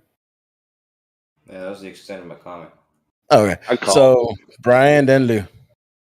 That's Thank bullshit. you. I called it. Yeah, I'll make it quick, Lou. I already heard you. I intentionally got behind you. So anyway, I'm just trying to directly. Hold on, man. All right, hold on. So who was next? Brian or Lou? Go before you lose your thought. Yeah. Yeah, let me go. I'll make it quick, Liz. But they saying the idea, the predominant idea. Okay. Now he just said that mass attracting mass. So I want to know, and then Luke can respond because I think he'll do a good job. Is mass attracting mass the cause, or is it the effect? Don't call it both. Is it the cause or the effect? And we're still waiting on demonstration. All right, Lou. Oh, he asked him the question. I'd rather he respond. Look, I'm not going to go backwards. That's the problem with the whole interruption. All right. So what I'm gonna make it where there is a flat earther, then a globe earther responds to whatever the flat earther said. Then I'm not gonna go either if flat earther next flat earther and then blah blah blah blah. Just so it's one after the other. All right, go ahead, Janice. Yeah. So, right. It goes back to what I just said. I'm sorry to repeat that No, we is it the observe cause or mass effect? attracting mass. Hold on, Brett. It's the effect is that things move towards each other. Why mass attracts mass? Any scientist that is honest will say that he doesn't know.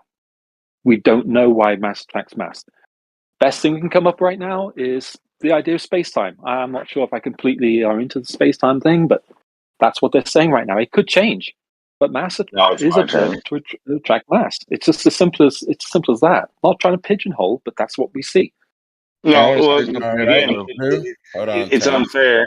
It's unfair, dude. Like, you literally very recently asked for flat earthers to come up with an explanation for why things fall, but now you just said we don't know. We don't know why. Why is it that we have to know why, but you don't? All right. Over next, and Say that. I just wanted to. Not only that, I thought you guys did. I thought you already knew that. I just wanted to ask. He didn't I say guess. that. Okay, Janet hold on. or Give me a Coach Phil. second. Give me a second. All right. Hello. Order. So, All right. So Lou just asked Janice a question. Are you gonna respond, Janice? Yeah, the answer. Yeah, the answer that they've given is that space-time. That's the explanation. But people are still arguing about it. That's science. That's just what science is. Yeah. The problem is that in the science realm, they act like they know everything. That's a very, very fair criticism. They really do. They act like they know everything. Everything's settled, but it isn't. A lot of the stuff isn't settled. So this is a very good discussion, actually, because this is discussing what science, how science decides things, how science comes up with ideas, and how science deals with problems and deals with questions.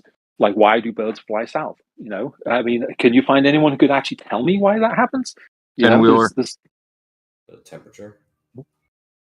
Yeah, there you go. So there you go. There's science. It could be temperature. It could be something else. It's How probably do they know where to go? migration patterns, Yeah. where their best mating Yeah. habitats are, and stuff like that. They just who knows what a bird is thinking, but Exactly. they have their ways. I didn't say temperature. I said Ken Wheeler. Sounds like temperature. How does a bird know? How does a bird that's never flown to a certain area know that area exists and that's where the bird should go? How does it know that? That is the scientific question, and that's what science always is basically about. And anyone that says they've settled and they know things, and the problem is that arrogance leads to the question, for example, of evolution. They'll say, "Oh, well, science doesn't prove things," but then they'll also say that evolution is like proven. So that's the question. All right. So Janice Lunatic, you gonna respond?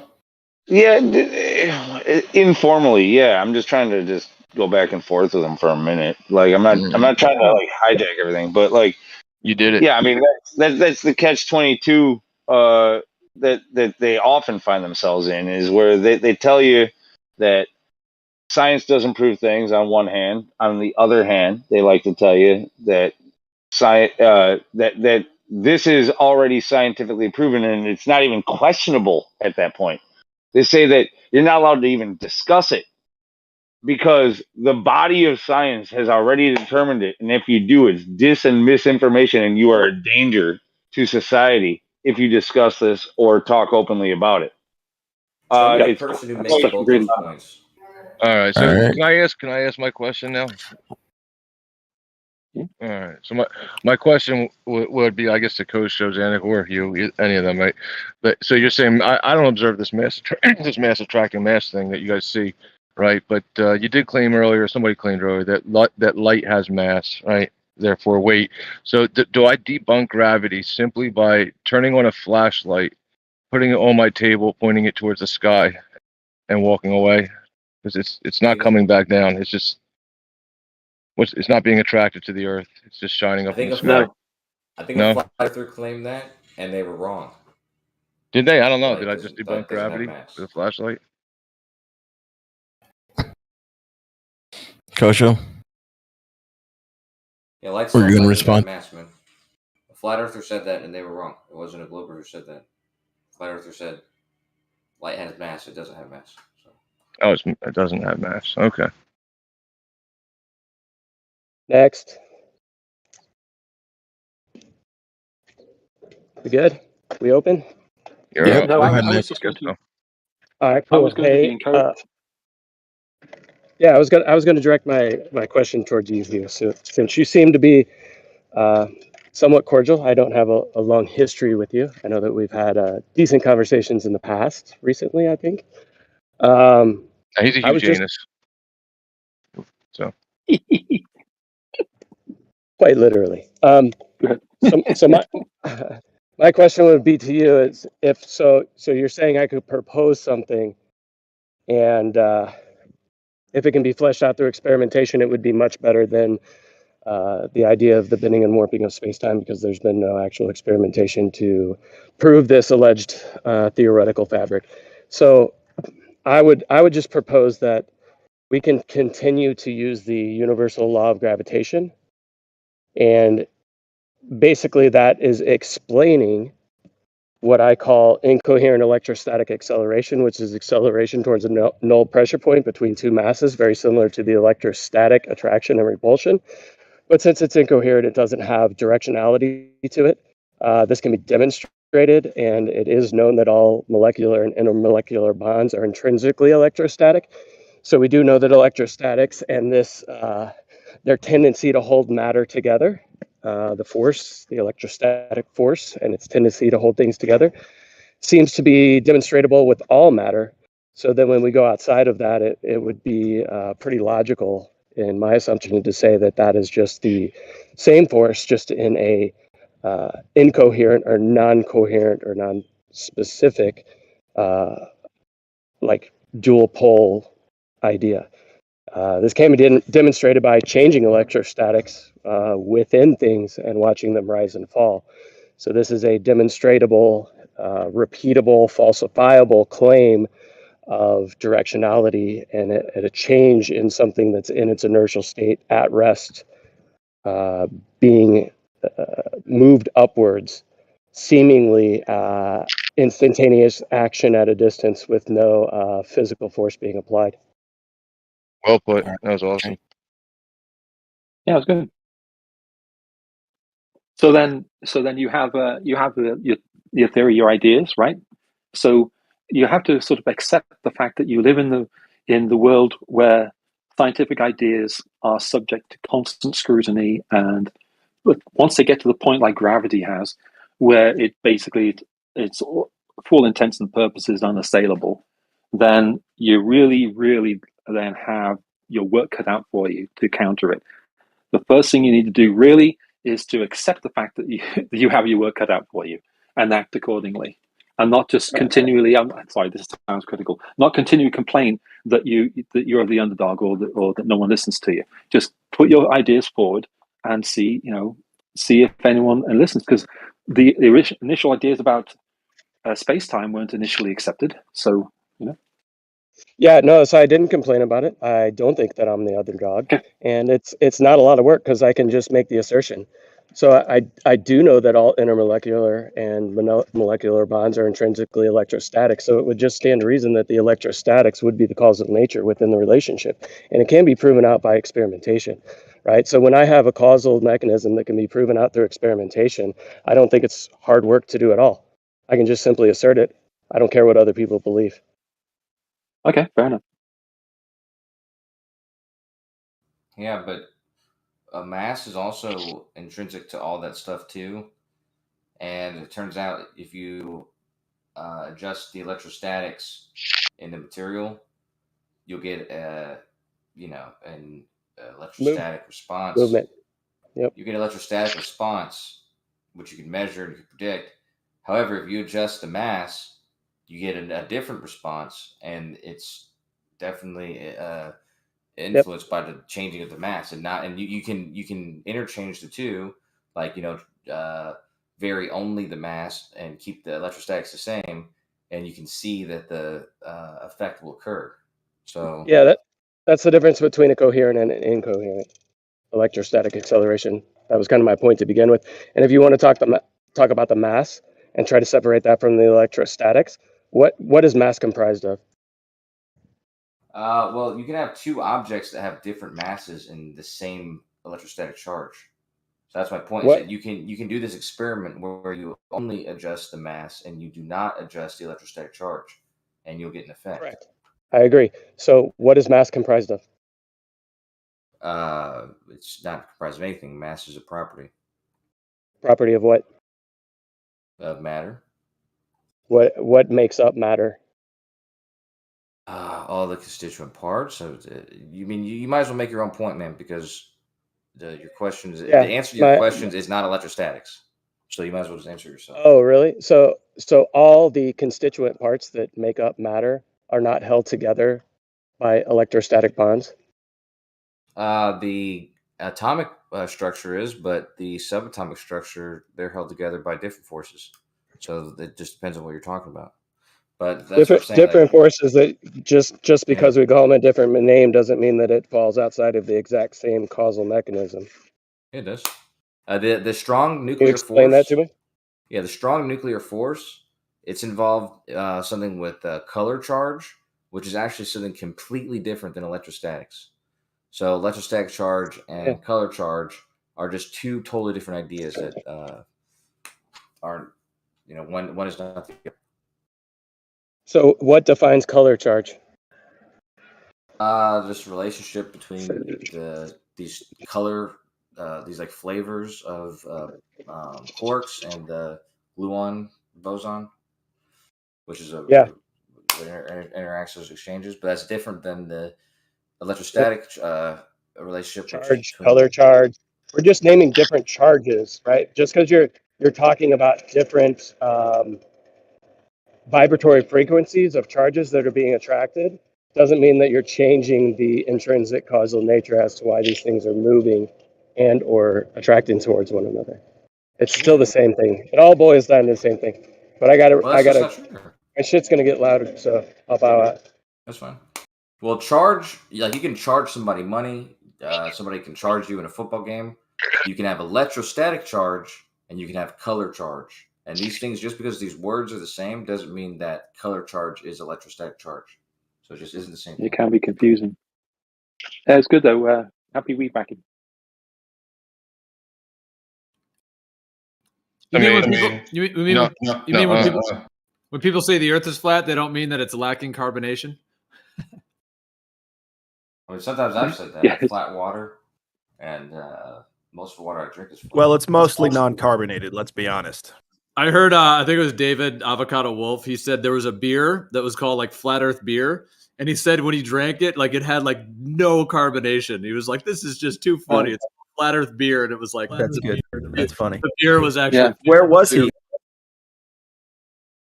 Where did he have that? I forget. Well, yeah. I think there is a Flat Earth beer company though. I'm looking it up. So I shared a beer back in the day with Nathan Thompson and Whit, that was from a place called Side Project Brewing in St. Louis. It's a collaboration, and the name of the beer was called the Ice Ball. And it was a stout with sea salt, and it had a picture of the disc in space. It wasn't flat though, right? Like it was actually carbonated. St. Paul's Flat Earth Brewing Company. I think this might be it. They're out of business. St. Paul, Minnesota. Yeah, I know. I think they are. It does say out of business. Yeah.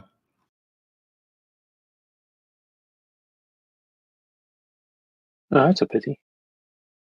Looks like there's one I posted. Masthead Brewing Company. Flat Earth Double Any IPA by Masthead. I mean, I heard David Wolf say that. I don't know that I remember when he said it, like if he named the brand or where he was or anything. He was just saying the beer was called Flat Earth something, and it was actually flat beer. So somebody That'd be gross. Somebody look up Side Project and brewery. Side Project Brewing. Name of the beer called Ice. Just look at the flavor.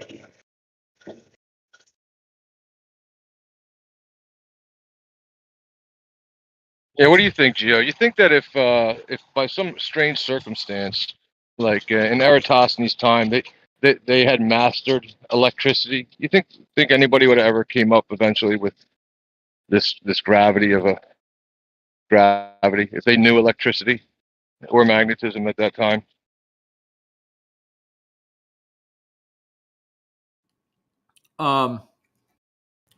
Well, that's a big question because I mean that gets into like what is Okay. is the history we're told even accurate? Are you saying going off the way that they tell the history? Yeah, right. If the story was, I mean, the story is, cavemen, and then everybody wears a dress, and then you see boats go over the horizon, Earth's a sphere. Eventually, technology, there's a guy with a kite, right? But what if the guy with the kite was first, right? And then we started mastering light bulbs and this, Yeah, if we understood plasma physics, then we would be nowhere near the model we're at now. I mean, I think there's a very different history than what we're told. That's the thing. I mean, even looking at Newton's works, like he was an ether theorist. He was talking all about ether and, the like. I mean, he was basically describing the electrostatic flow, on the Earth and everything. So, yeah, hard to say like what really the history is to even be able to put that into context. Sorry, finish. I mean, the question is about understanding electricity, and we can only guess as to how much they actually understood. But we know that the Sumerians came up with like an alkaline cell battery using copper and alkaline grapes to create half a volt of electricity. Like they did that like 30,000 years ago.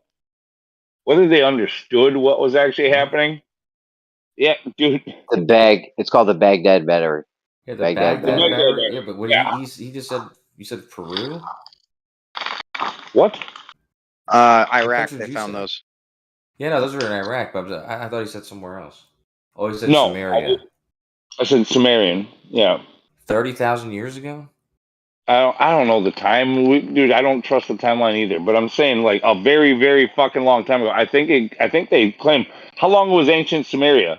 How long ago was that? 5,000 years ago. There's no recorded history past 6,000 years, i.e., young Earth creationism. So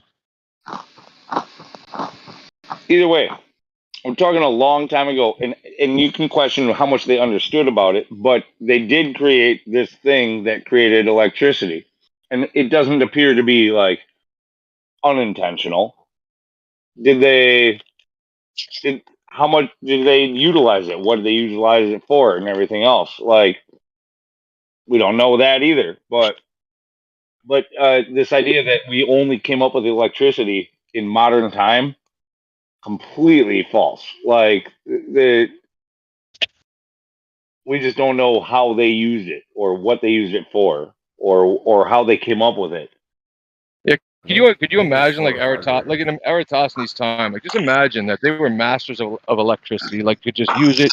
They had tablets, they had everything that we have right now, but they're a brand new civilization. Could you imagine him looking up at the sun and thinking it was anything other than electric? Yeah, I don't know. He's hot micing.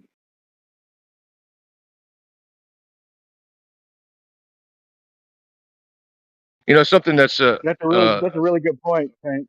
It's definitely electric, and everything around us is electric. I don't know. There's something that's kind of like stupid, right? This is kind of stupid. I'm about to say, right? You know an LED light fixture, right? Like in your house, you'll look at it, right, and you'll blink, and you'll see that image, whatever shape the light was. You'll see that image. It'll be stuck in your eyes or whatever, right? You can do it with a regular incandescent light bulb. That won't happen, right? That's kind of weird, right? So now when I look up at the sun, if I look up at the sun for just a second, I blink, it's stuck in my eyes. Does that mean that it's a fluorescent light? No, that means that you have sensors in the back of your head and you're fucking with them. But if you have lights, what'd you say about lights in the sun? All right, if like a fire, if the sun was pure, if the sun was primarily electric and fundamentally that's what it was, then wouldn't you think that we wouldn't need photodiodes to collect the energy? We could just use conductors, just copper conductors. What are you talking about, bro? What are you talking about? That's exactly what we use. Is a form of diode. You could use LEDs and and get solar power from an LED. You need It's a not a lot. photodiode. You need a Literally use photodiode. That's LEDs right. and Kosho, A is light there any emitting diodes. Yeah. is there any way to make light without electricity, not counting fire? Or is all light, not counting fire, is all light require electricity? No. Okay, could you name all the light? Yeah. Phosphorescent. Phosphorescent. So fireflies. You give off. Boom. Oh, sorry, Lou. Lou changed his name to Giving you a Kosho, chance to but he's back. fucking- No. I just had to, it was super quick. Fireflies. It's Dude, never super quick, and phosphorescent, it's every yeah. time. So, but Now, what do you have, Kosho? You don't have fireflies. You got anything? That's right. Are Everything. fireflies non-electric? Yeah, I mean, actually, that's why I never said fireflies, but I would say instead anything else, like your body gives off infrared light, heat, but any object that you heat up is going to emit light. Oh, I should have said You get visible light. positive. Yeah, I'm not I talking got about one. No, you can heat up I got any a good object. one. You That can was heat up good any there, object. Kosho. You can heat up any object, and it's going to emit visible light eventually. I got a good one. Well, that's true. That's true too. What's up? I'm sorry. That's true too. You can heat something up and it gives off light, but you're also probably using electricity to heat it up. I was gonna say sonoluminescence. It's just invisible light there with no electricity, right? Sounds like a stripper name. To Geo about probably using electricity, no. Like probably the most earliest viewing of things lighting up through heating would be literally over a campfire. Like even if you created metal or anything else, like things that didn't normally light, as you put them under fire and heated them up, they would start to glow. Like once you removed it from the flame, it would continue to glow. Right, but that's still activated by the fire. I guess what I'm saying, let's say you have you're in a pitch black room, sealed, perfect, absolutely dark as can be. Now, without any electricity and with no fire, can you create any visible light? Visible. Interesting. If we're Kosho? equating something like electrostatics to being electricity, like the electric discharge that you get from it, no. Kosho? Well, it's actually a decent point. You could rub your feet on the ground in that dark room and maybe get a spark, but that's still electric. Yeah. But you know, the same or similar thing is taking place when you're talking about like putting something under a fire, which fire is plasma, which is a state of matter to begin with, right? So it's a state of matter that is whatever due to radio waves, which is due to movement of the molecules. In the same way, you can build up an electrostatic charge and then discharge it into a shock. So you're moving and exciting the molecules. Sorry. Are When it comes radio to waves actually light? I don't know who went first. When it comes to the phosphorescence, the firefly I mentioned, that it probably is actually an electrical thing that's going on that creates that, but it's like biological. It's not. So I'm assuming you're going to say the same thing when it comes to like there's certain algae blooms that glow, jellyfish that glow, like things under the sea that glow. Is that all? That all has to do with the electrical? Yeah. I have an example. You can through vibration alone within water create a light. It's called star in a jar. It's called sonoluminescence. So that's due to the waiting for somebody. Yeah, Jeremy mentioned that. Well, aren't radio waves light? Is there any electricity involved in sonoluminescence? Am I coming through? Yeah. Go ahead. Hold on, there's radio, no. Yeah. Aren't Radio is light. Light. Okay, radio so is light, but it's not visible light. There's a difference between light and visible light. Visible to what? Visible to the human eye. We're talking about illumination. Illumination, correct. Okay. There's no illumination when it comes, or sorry, there's no electricity when it comes to sonoluminescence. You need water and something moving faster than the speed of sound. That's it. Yeah, a pistol shrimp does it. Pistol shrimp do it in nature. It's an air bubble. water, right? Vibrational air bubble. Well, it's an implosion of an air bubble where the air within that bubble implodes upon itself, which generates a high amount of energy, thus illumination. Has anybody harnessed it in any practical way? Go ahead, sorry. No, not really. DMOC did want to come up with a shrimp car, a vehicle powered by the shrimp utilizing his claw. That was an interesting discussion a long time ago.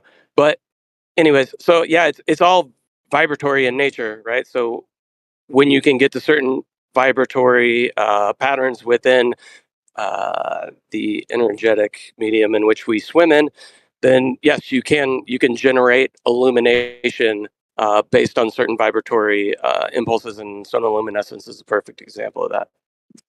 OLED TVs, actually, like they're organic life forms. That's what the OL stands for, like OLED. They're super nice TVs. Each pixel is actually a biological life form, or a plume of them, and they can excite them individually, so that like all the other pixels are pure black off, and this one individual pixel is on instead of being backlit. It's how you get super high contrast ratios. It's like really interesting technology, but it's it's using electricity through life. Like things are naturally occurring that do this when they're excited electrically, or they light up. No, How do you in order to excite get something? sonoluminescence, you got to be going faster than the speed of sound in a liquid or How do you water or excite? something. How do you excite something like you just claimed? Oh, I don't man. know. Ask Samsung, dude. They make, you can buy an OLED TV. They're expensive as shit. They're really nice. Yeah. What are we talking about? TVs or? No, we're or talking light? about sonoluminescence. Are you sure What are that we talking it's about? beyond, are you sure there's a speed of sound thing connected with sonoluminescence? I've never heard that before. I thought it was just Yeah. like a sound wave that has enough intensity within a gaseous cavity, which then will cause, like Diesel said, the liquid to collapse and then emit a burst of light. I just haven't heard the connection of like that has to do with the speed of sound. Like what is that part of In it? order for that to happen, though, in order for that whole thing to happen, you got to be going faster than the speed of sound. I'm pretty sure. That's why a pistol shrimp does it, because it does this little thingy faster than the speed of sound. All right, yeah, there may be some. Okay, so it says here, this is on just the Wikipedia. Both simulation and experimental measurements show that during the critical final stages of collapse, the bubble wall velocity exceeds the speed of sound of the gas inside the bubble. They're just trying to show the intensity of the. And yeah, you're right. This Right, is talking about the pistol shrimp as well. It says, as it extends out from the claw, the bubble reaches speeds of 60 miles per hour, 97 kilometers per hour, and releases a sound reaching 218 decibels. Scientists are still baffled as to why that even happens, but they've been able to extend it. Like Napalm mentioned, star in a jar. That's a thing, they can make that happen, but then prolong it to keep it going. That you may need to introduce electricity for. I'm not sure. So if you were to type in Google, scientists are baffled by just those words, you'd find thousands and thousands and thousands of entries. Okay. There's a lot of stuff that we have no idea what's going on. Yeah, they're fucking baffled. And somehow these guys think we live in a time where they got everything fucking right. It's amazing. That's it. That's it. That's the. It's so crazy. That's the. That's the. I don't know if it's an annoying part, but that's part of this discussion, right? So it's kind of people like are raising questions, but science pretends it has all the answers, but it really doesn't. it's kind of like trying to explain a car without ever being able to explain what gasoline is. Like, if you can't explain gasoline, you're not going to explain a car, minus the whole EV thing. But and that's an analogy towards energy, right? Energy and light. Like, they can't explain energy, but yet they think they're going to explain light. And just saying that the ability the ability to do work is nowhere near an explanation as to what energy is. Look, the thing that you just said about science pretends to have all the answers, like, and this is the big problem with scientism. Is science isn't supposed to have any answers, right? It's supposed to have a ton of questions. It's supposed to be explain. That's what science does, is explains. Explains the said phenomena. You try to achieve knowledge through Well, yeah. Well, one person's always talking about science as having more and more questions. Like you should never shun a question or a certain idea, like or a new idea. It should always be put to the test to try to check to see if it's valid or not. Like this idea of shutting down certain questions or certain ideas, or saying that science has already figured something out, is anti-scientific. It's pseudoscience. We're talking about science as if it's an entity, as if science is a person. Science is a process. You could say it does have all the answers, right? Because it's a process of experimentation, right? And whatever question you have, you can only ask that question at that time and experiment on what you know at that time. You would think you would think that would be the case, right? But in all actuality, it's science is literally nothing more than a consensus chamber.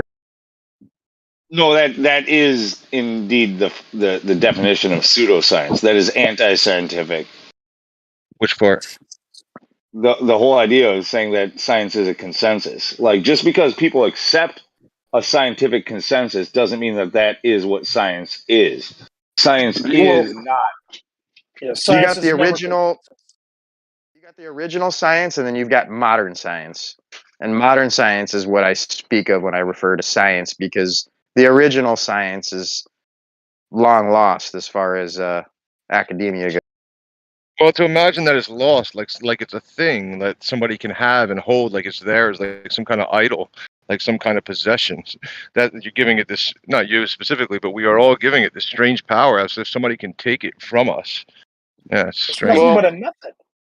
It's a logical, yeah, it's just a logical premise to make a valid conclusion off of, using like a Socratic method.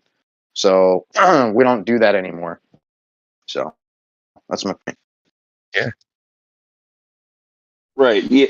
Look, especially today, we've seen it highlighted. Tons of examples. Like they politicized it. They use it against us as a weapon. They've weaponized it. Right. Like that's not what science is.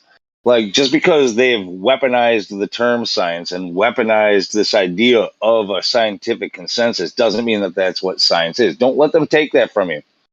Science is a method, and that's it. Well, modern science is really just mathematicians' endless desire to quantize everything into discrete particle interactions, i.e., atomism or materialism. That's therefore not pseudoscience. Correct.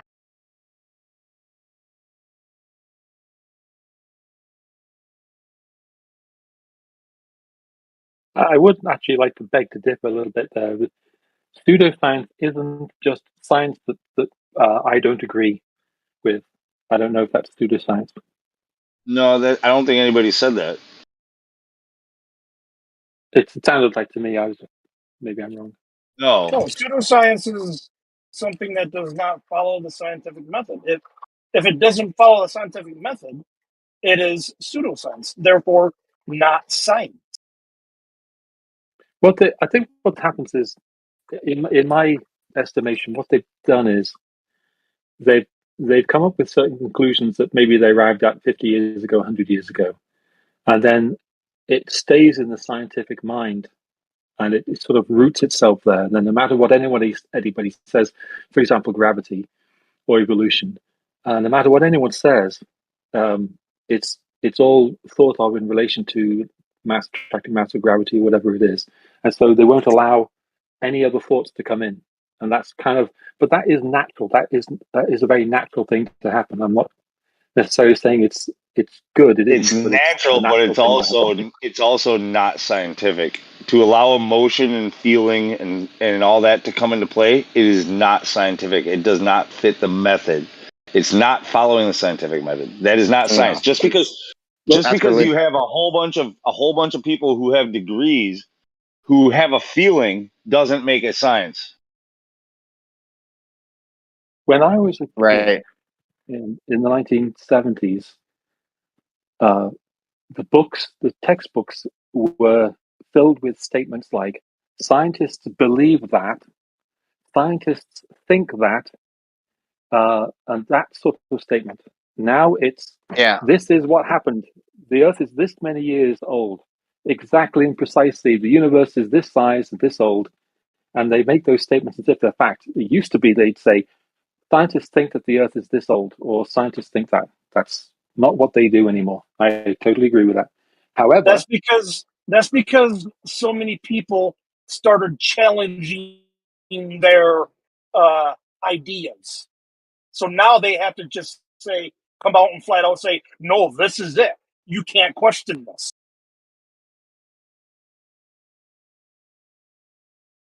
Right.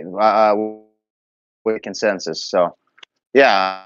I mean, that's what it all boils down to. And you're right about that. Like, they literally assert themselves upon thoughts, feelings, and beliefs rather than the fact, logic, and wisdom, or validation, demonstrable validation through experimentation,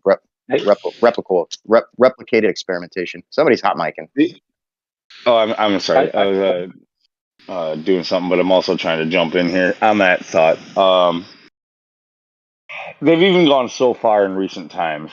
I think you guys know what I'm talking about, as to say that you're like, instead of teaching you that you can use the method to falsify something or to come to knowledge or truth about something, they've said that you are not qualified to do so and that you need to defer everything to the so-called experts and their feelings. Well, that's just the way to support the branches of science that they've created, right? And all that is excluding anybody with a simple mind to be able to determine or define anything. And so, yeah, you're right. Like, that's literally the approach they take. Like, you're not qualified to speak on the matter. And that's also a fallacy. Well, who takes that approach? Authority? Who takes that approach? Exactly.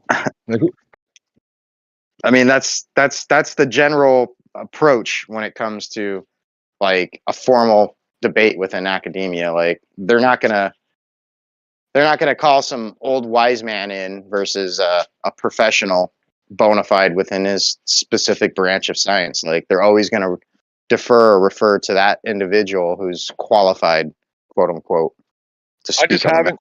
Yeah, I haven't heard a lot of, like, you know, when they'll do, like, you know, you'll have a debate, like you're saying, a popular between, you know, and some other subjects, right? They'll have an audience at a college. At the end, they you know, raise their hands and have questions from the audience. I have not really heard the scientists say, okay, now everybody put your hand down. You're not qualified to question what I'm saying. I've never really heard that response. No, you might not have heard Go look at Richard Feynman explaining what magnetism is.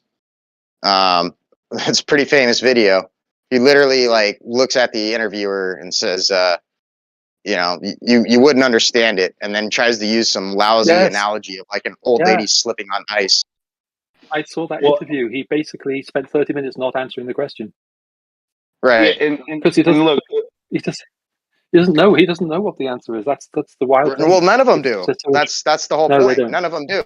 Yeah, they say magnetism is essentially the exchange and emission of virtual photons. And when you look at what virtual photons are, they're not actually a thing.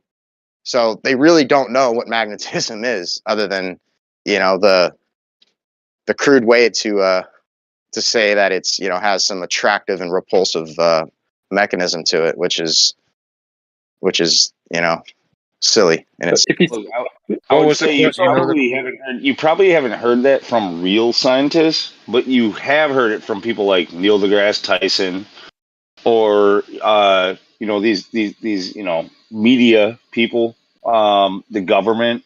You've heard it from, there's been plenty of articles written, especially in recent years, about how go ahead and search it up, like that you are not qualified to ask these questions. Like you should defer this information to the so-called experts. Like, well, I mean, it does that make is sense. dangerous. It's dangerous. It's dangerous for you to talk on these things if you are not qualified, or like meaning that you've gotten some kind of certification from the experts, from the government, from those who have degrees. Like we're not supposed to talk about things anymore.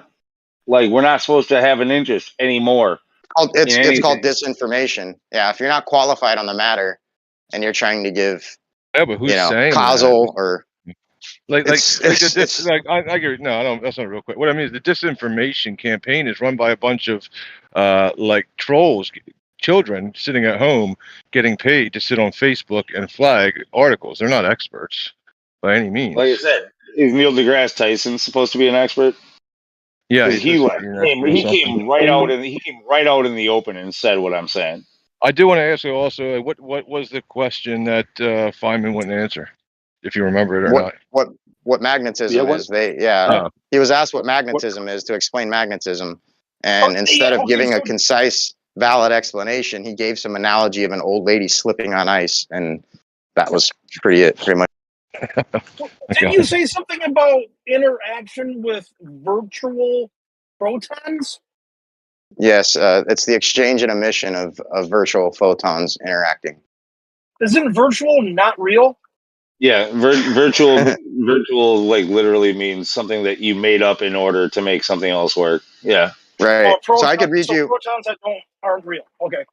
I could read you his definition of what he actually said verbatim on what virtual photons are. Pulling it up right now. That's what we should call the globe model, the virtual globe model. The virtual globe. It's the virtual globe. Yeah, it's virtually possible. All right, here it is. I got it. So he says a virtual particle is an abstraction which facilitates in calculations and understanding. The term is very vague and loosely defined. They never appear as inputs or outputs of experiments. Their existence is questionable at best. However, they are very useful in rendering concepts and making equations balance out. End quote, Richard Feynman. Wow, But he's a scientist. Well, okay, but scientifically, that's not an invalid way of doing things. Scientifically speaking. Well, that's why I said you guys are literally mathematicians. You're not scientists. Like, you don't partake in science. You partake in glorified counting, if you will, quantum. Absolutely, that is anti-scientific. Because the thing is that the science has become exponentially more complicated than it used to be. Well, that's the problem. Is nature's not complicated. Nature's not supposed to be complicated. The question of you mean convoluted? It becomes more convoluted as time goes by, because that would be a better word.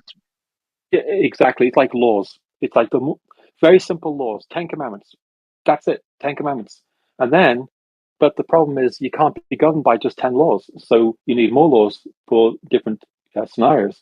And so you end up creating more and more laws. It becomes more complex and more convoluted.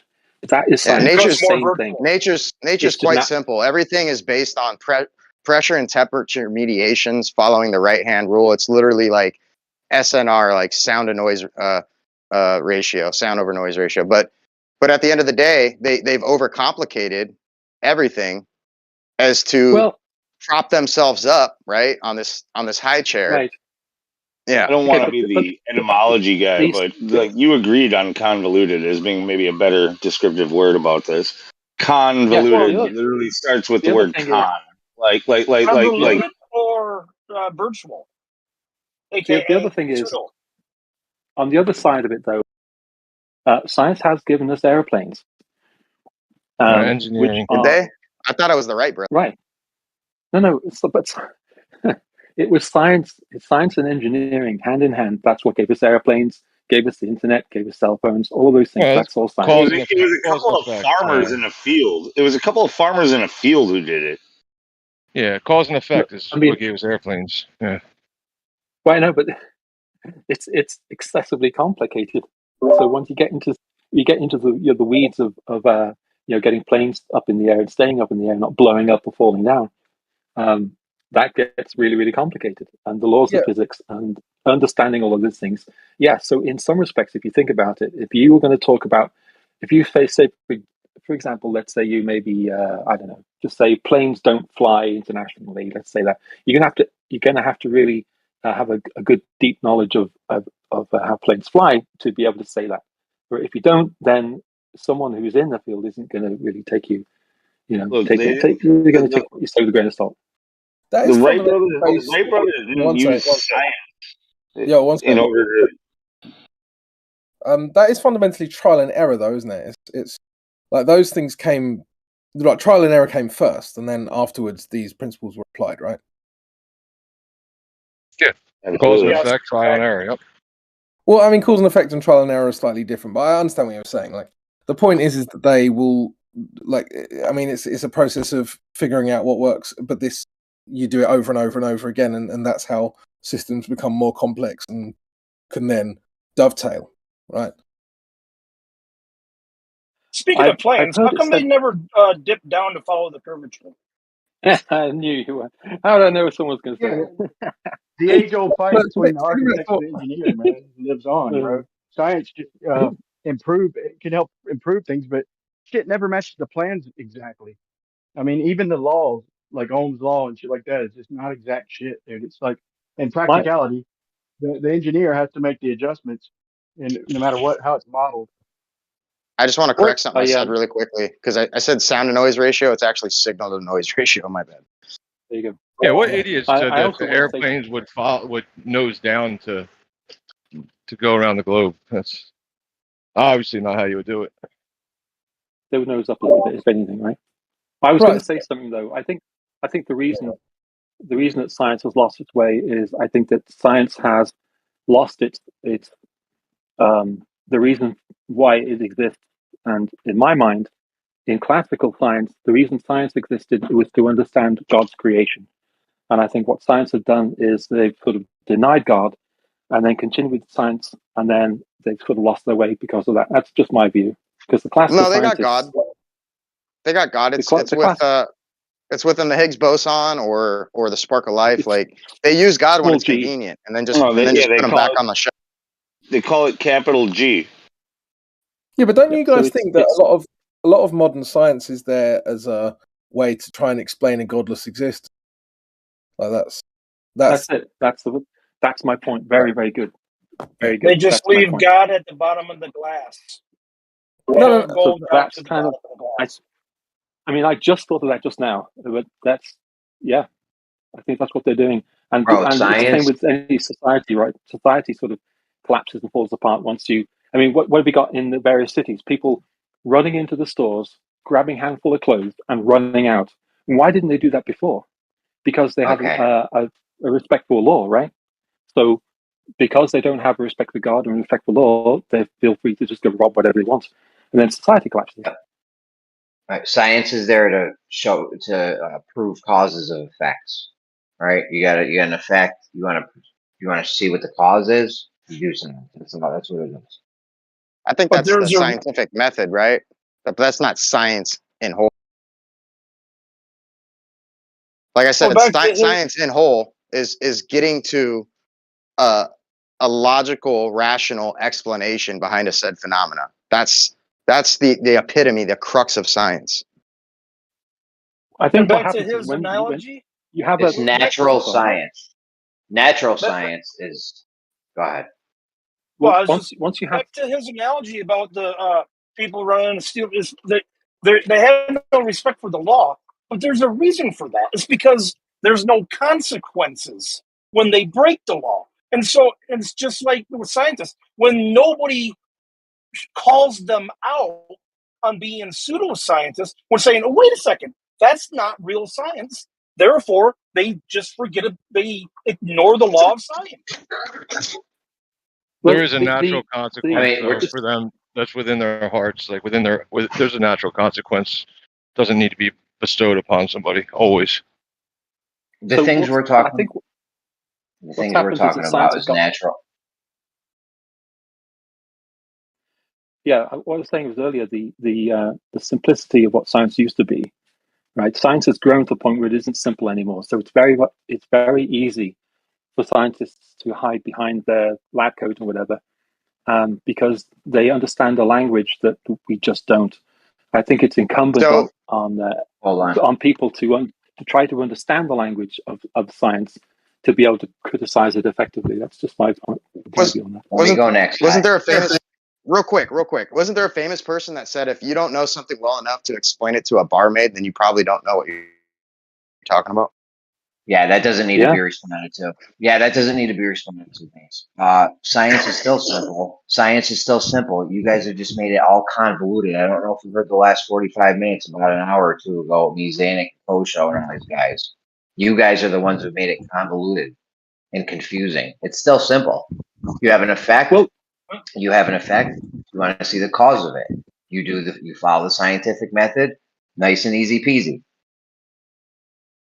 Okay, but let me explain it this way. The Wright brothers had their plane, right? I saw it. It was in the airport at St. Louis. So, how long do you think it would take for you to learn how the Wright brothers flew the Kitty Hawk? It wouldn't take very long. Now, how long would it take for you to understand every nut and bolt of the 747? That would take you like what, 3 years? It would take you a lot longer. That's all I'm saying with science is it's very, very complicated now. It's not That's Kitty not Hawk. science. That's not science. That's engineering. It's not complicated. Right, It's still simple. You got an effect. You try to find the cause to it. Like I said, the globe, heliocentric model, whatever these pseudoscientists have done, they made it all crazy and convoluted and complicated unnecessarily. Right, but science Jeremy, and engineering. you want another 5-minute one-on-one? Engineering is not science. Like it's no. Go ahead. Look, engineering is mostly done through trial and error. You test something. You might hypothesize like similar to science. Like you say, okay, you take the knowledge that you've gained and you try to apply it, right? Like it's applied science, but it is not science itself. So through engineering, you try to apply science and you wait and see how well it works. And if it works, great, you go with it. If it doesn't, you don't. This is actually trial and error. Engineering, it applies science, but it's still a trial and error process.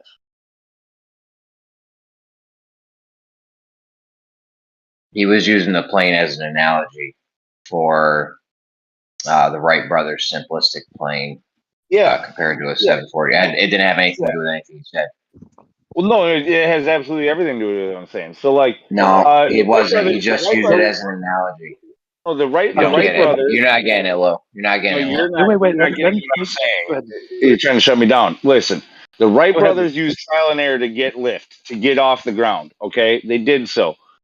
They applied that knowledge into making better aircraft.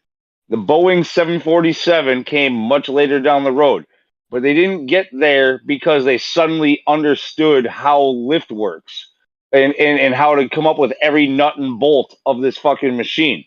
They made many models and each one improved on the last. This is trial and error. Right, but what they did is they used science to drive that investigation. That's what I'm saying. They're not the engineering. No, engineering is not strictly science. I agree with that. Engineering is separate, if you will, but it is still applying scientific principles. For example, the shape of the Do you wing. think you could explain an airplane without being able to explain what gasoline is?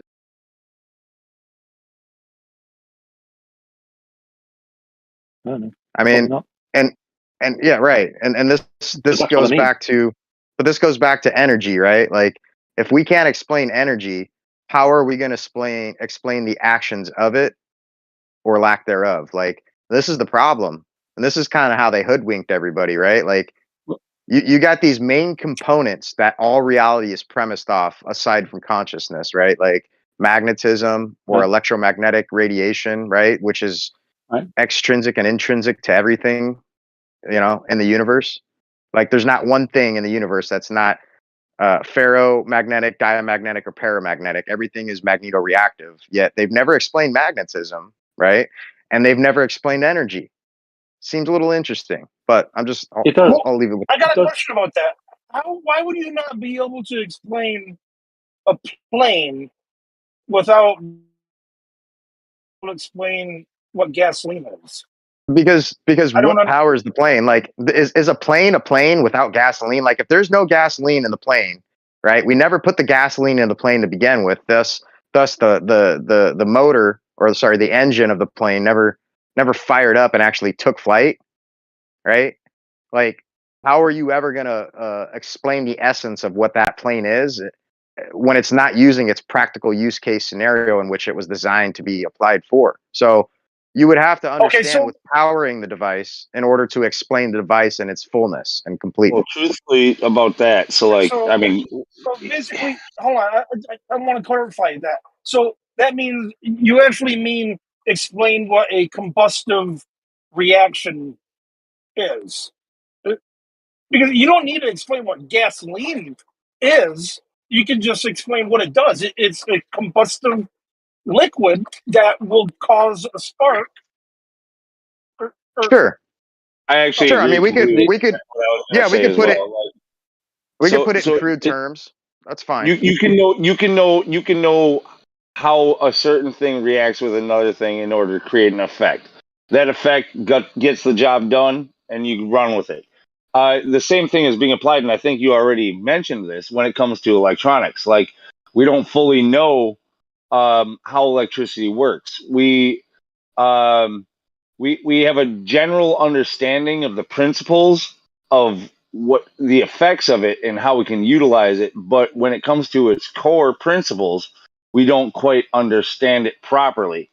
And the same could go for, even though we do understand combustion a lot better than we do electronics, the same thing could be applied. Like, all you would need is to get a useful effect and be able to utilize it.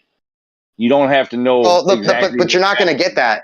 But that's the thing. In order to get that engine to fire and run, you have to meet the stoichiometric conditions at 14.7 fuel air mixture ratio. So just saying that this stuff goes boom boom and blows up, thus it's going to make my plane go fly. Like, Well, you know what I mean? that's There's a how lot more That's details. how we started, though. That is how we started, though. That's like we got very rudimentary freaking combustion engines in the beginning, and now we have much more efficient ones. Like, they figured it out, but through trial and error. And in the beginning, it was just boom, boom. Look, it goes. Like, how can we utilize this? Like, that's all it was in the beginning. Yeah, well, that's true. But the other thing that's I think you just said, whoever's just speaking, that's an oddity, not an oddity, but it's just annoying in some respects, is that you don't need to understand how magnets work. You just need to be able to. You just need to understand why they work. You just need to understand how they work to be able to use them, and use them in electric motors and all the rest of it. Right? My dad worked in that industry. I think you meant that the other way around. Yeah, you just need to be able to know the effect. You just need to be able to Yeah. know the effect. Like the cause, it doesn't matter if doesn't matter if you know the cause or not. Like, if you see the effect, if- and you know the effect happens, you can then Exactly. use it to do something. Yeah, if nobody ever figures out how magnets work, we'll still be able to use magnets, and we'll still be able to fly planes and the rest of it. That's just a curiosity of, like, okay. Well, the thing is we're I not think actually using the magnet, right, in a lot of these devices, right? Which I'm sure you can look at every major, device you have, whether it be a computer, camera, cell phone, whatnot. They all got magnets within them, right? But it's not necessarily utilizing that magnet, the attractive or repulsion force, rather the field, which is ab extra to the magnet itself. But has science ever explained a field? I don't think so. No, the only thing they've explained was a scalar field, and that wasn't even an explanation. That's literally a mathematical format of proximity, but that's not a concise, logical, rational explanation as to anything natural or phenomenal. So they haven't explained energy. They haven't explained magnetism. They haven't explained what a field is. I mean, the list goes on, but Yeah, no, the reason I like I'm a futurist. I like future stuff. The reason I like Star Trek and that type of thing is that it's set at a time when they say that they figured out all this stuff. So they have transporters because they figured out how to convert energy into mass into energy and reconvert it. So there is hope for the future that we'll understand these things, but we don't get a lot of it right now. I think they already have a fine understanding. I think the military industrial complex has got a lot of stuff that they don't release, and they're probably 50 years ahead of what we know of today, and everything's just controlled. It's all just one big You do control. get that feeling, right? Have you seen that video of the chap in that platform flying? It's black and white footage of this chap in this platform flying over the trees in this thing that I've had seen no rockets or anything. No, Unless that was he actually wires and things. So what he did was I'll tell you what he did to make that happen. But go on. Was it wires? Yeah. When you look at new innovations that supposedly are released to the public, like as though they're new, things like AI chatbots and like like where all of a sudden there's not just one, but there's two or three in a very short period of time.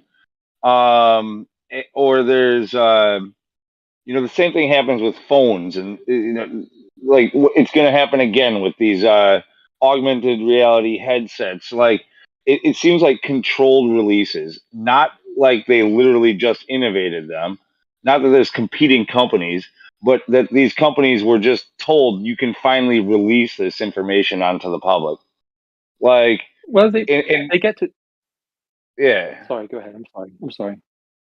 Yeah, so it's as though the technology has been there for quite a long time, and it's only once it's obsolete that we get it. Like once they have the next step, now we can have it.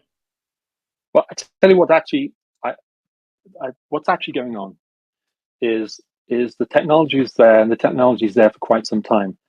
The problem they have is applying that technology to something that's commercially viable, and then mass producing it effectively and cost effectively. So they may have solar panels. I hear all the time, solar panel this, solar panel that. Oh, we got this new solar panel. It's 4 times more efficient. That's great. Now, can you make 1 million of them? And the answer is no, you can't. And so we never see them. I saw that all the time. Another really good example of this is like we're just getting the AR or the augmented reality goggles that are supposed to be released soon, from Apple, right? But we already know, like if you actually research this, you being a futurist, you probably already know this, and whereas others will tell me that it's a conspiracy theory, but they have AR contact lenses already like made for many years now. They're just very, very, very expensive and not commercially available. Impossible to mass produce. Not just them all the time. Practical. They're not possible just mass in produce. practical to mass produce. NASA does use them. No, just saying that some things are not difficult to mass produce. Some things are impossible to mass produce. It's not impossible to mass produce. No, it's not impossible if you can keep taxing the shit out of the people and then fucking take that money and create fucking black budgets and shit like that. Like, yeah, if you can fucking come up with trillions of dollars of losses and we just are like, oh, whatever. Yeah, all of a sudden you can give contact lenses to your guys in NASA. I mean, you can make 10 of them, but you can't make 1 million of them. That's the point, really, of the VR.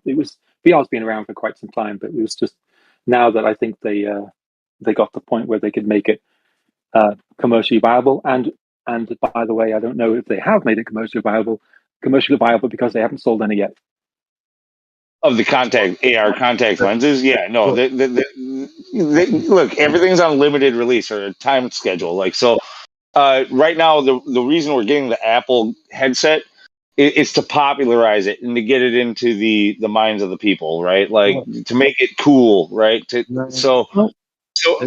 give it 10 or 15 years. Give it 10 or 15 years, and those contact lenses will be what everybody has. It will replace your cell phone. The headset is going to be too cumbersome for a lot of people. It's going to be too much of an annoyance, right? Like hurt your neck.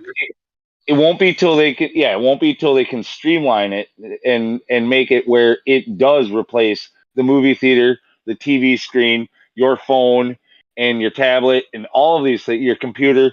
It will replace all of those things and be attached to your eyeball. Have you seen how kids are getting these headphone indents in their skulls from wearing their headsets for like 16 hours a day? Yeah, I saw that. That was quite. Dude, in the future, all the kids are going to have these like super thick necks from wearing these fucking headsets all the time. People are going to look You funny. saying you believe in evolution, bro?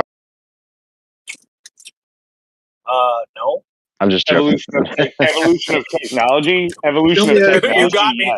You got me. I was like, who the fuck just said that? Yeah, I do believe in an evolution of technology. Technology does evolve, but Yeah, no, it we doesn't change are, on its own. There's no such thing as a headphone dent. There's no such thing as a what? A headphone dent. A headphone Yeah, there indent? is. Just type They- it up, dude. Look it up, bro. They showed a photo of one kid with a dent in his head. I don't know if that qualifies as a trend that people, loads and loads of kids are getting dents in their heads. I heard Kosho's mom's got a permanent shroom imprint on her cheek, but I don't know. It's just what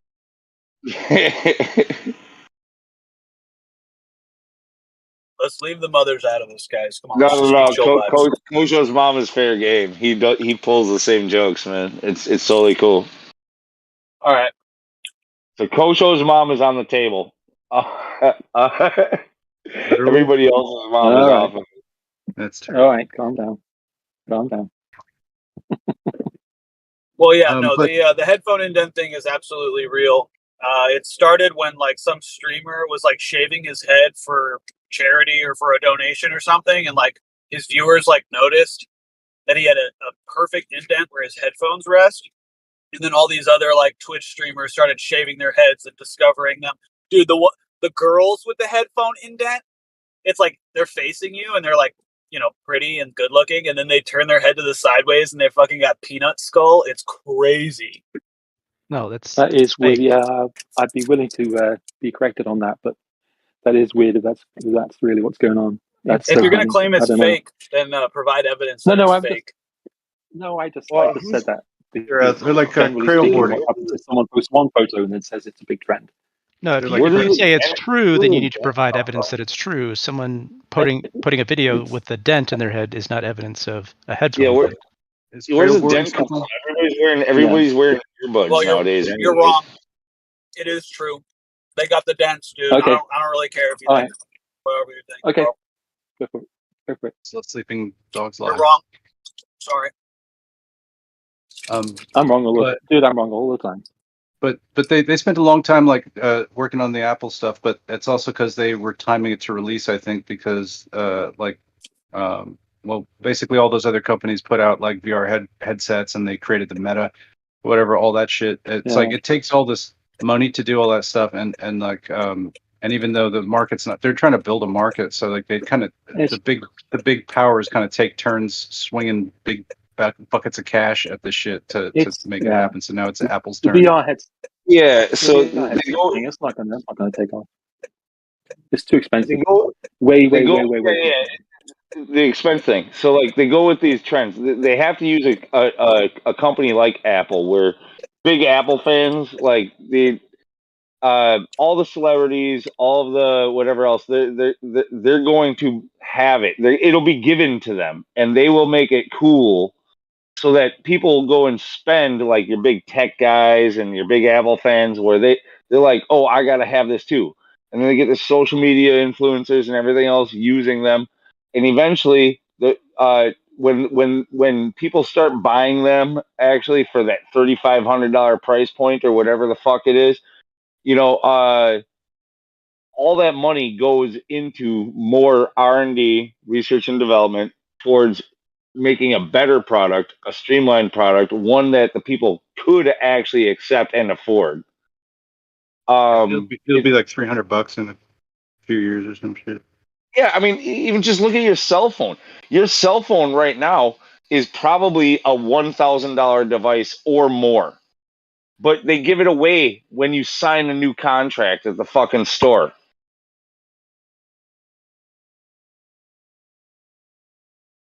Yeah. Well, because like Apple's got all the media and stuff, so it's like a gateway drug to their Apple TV, and then you can watch your VR Apple TV. Wow.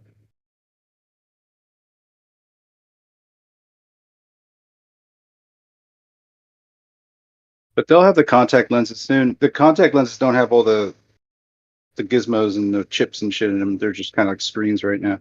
But just as proof of concept, I guess they're getting there. Fuck the contact lenses and the VR, dude. What's up with the that Elon Musk brain chip? What the hell is it called again? Neuralink. Oh, the Neuralink. Yeah, Neuralink, dude. Yeah, the Nerdlink. transhumanism is finest, man. Yeah. They approved that. I mean, Yeah, wow. they're doing human trials with it as of like a few months ago. Yeah, but I mean, they said it was just for like what, like amputees and paraplegics and shit, and now they No, just approved it for like everything, bro. Like no, it's they approved. never said that it would only be for them. Like that's the marketing ploy. So like the marketing ploy is that this will benefit amputees and disabled people. It's not that it's only for them. That's how they get people on board. They go. That's how they gain their funding and stuff like that. To say like to get the populace to say, yeah, that's not so bad. Like like all the naysayers are like, what? Let me put it this way: if you have a group of people who says this is horrible, this is like, let's go all apocalyptic. Like this is what all the anti-science, or all the science fiction movies we're talking about, and AI and all this stuff. We're just a bunch of doomers, and this is what's gonna bring the end of humanity. Like, in order to rebut them, they say, "Oh, but what you're doing is you're denying a possibility for a crippled person to walk. You're denying a possibility for a deaf person to hear. You're denying a possibility for a blind person to see. Now you're the bad guy." Right. Yeah, I get that. But to like spin it off like it's going to be like this beneficial thing for underprivileged people to have a fighting chance at a decent life, and then to push it off onto like anybody and everybody. I mean, that's just like, I don't know, bro. Shit got weird. It got weird quite a while ago, and now like you either embrace it or you fucking. I really don't know. Like, dude, it's almost like we're gonna have to have the separation of the classes. You're gonna have to have the technocrats and the Luddites. Like, it's gonna be like this pool of people like that all become Amish, and this other pool of people who have all the luxuries of modern society. There were two cities. I mean, that's not what they did with the cell phones. That case, we're all using them. Yeah, but Hello, my name is Napalm, and I'm a Luddite. Hi, No, Napalm. you're not. No, you're not, because you're here on the internet with us, dude. You're not a Luddite. Might not be for long, Lou. You never know.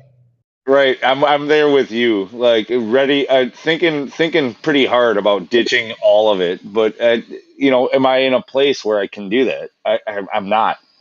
Like you literally have to be self-sustainable if you want to go that way. You have to be able to raise your own food, your own animals, and grow your own vegetables, and raise your family and educate them. And you have to have a community around you if you're going to go that way. Like you can't do it yourself. Hey, can you hear me, Lou? Can I get a mic check? Now I hear you. Mic check. Good, Brian. Okay, earlier Odysee was going to mention that he knew something about that. I don't know if he knew, but was going to explain something about that levitating handrail thing from that video. What did you find something out about that? I mean, I came across. Yeah, it was all good, man. If you're interested, it'd be pretty brief. I don't know too much all about it, but I came across a video a while back, and it was talking about how the scarab beetle and a couple other beetles have their primary wings, not like the outer shell, but like their primary wing, has some sort of like weird attributes to it in that it'll actually levitate on its own. And I don't know if you guys ever seen that yourself, but like Yeah, a I have, dude, with Japanese a certain beetle. frequency.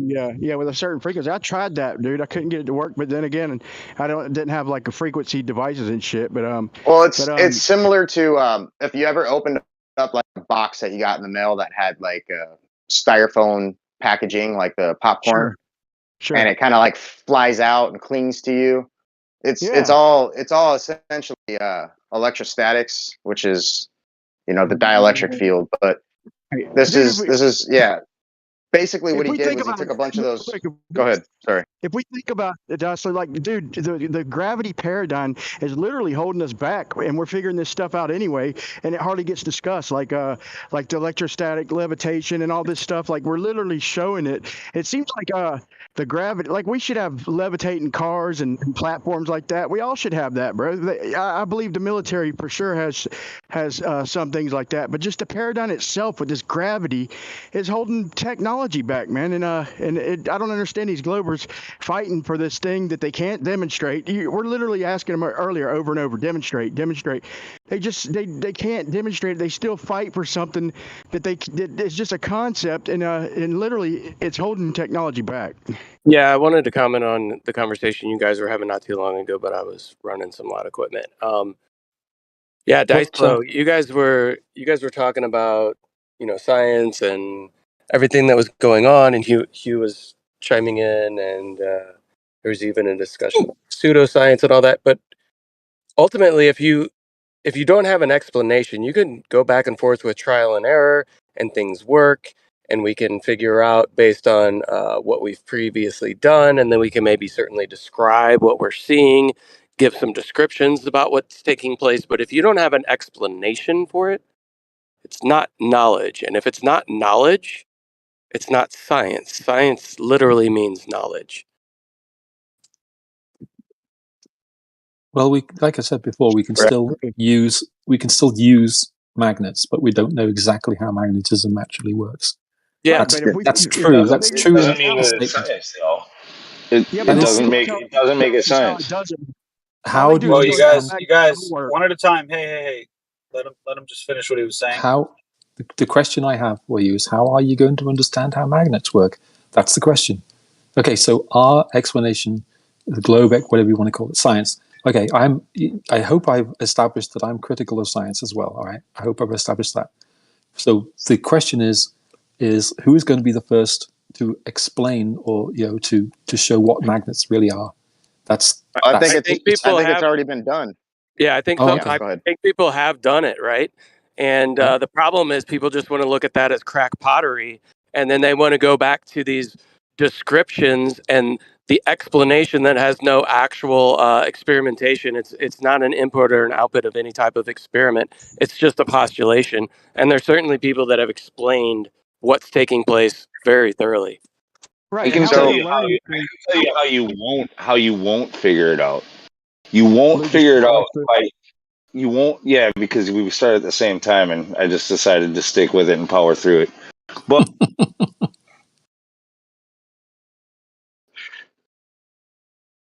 Go ahead, man. Whoever that was. Yeah, I mean, I'll Okay, go ahead. I was Brian. fucking with Lou. I was just fucking with Lou, but no, by us accepting that it's virtual photons and all this horse shit, how are we ever going to learn any or get any technology from it when we're just accepting a mathematical model that has nothing to do with reality? When we're given actual explanations, and like he said, they're just labeling people crackpots and all this bullshit. If we just accept the virtual explanation of anything like space-time, virtual, dark matter, all this shit, we're accepting these mathematical models and just no longer looking into them like they're figured out. How are we ever going to advance? I want to read a quick quote, if you don't mind, from Nikola Tesla in an article from New York World, November 29th, 1929, and page 10, column 4 through 5. He says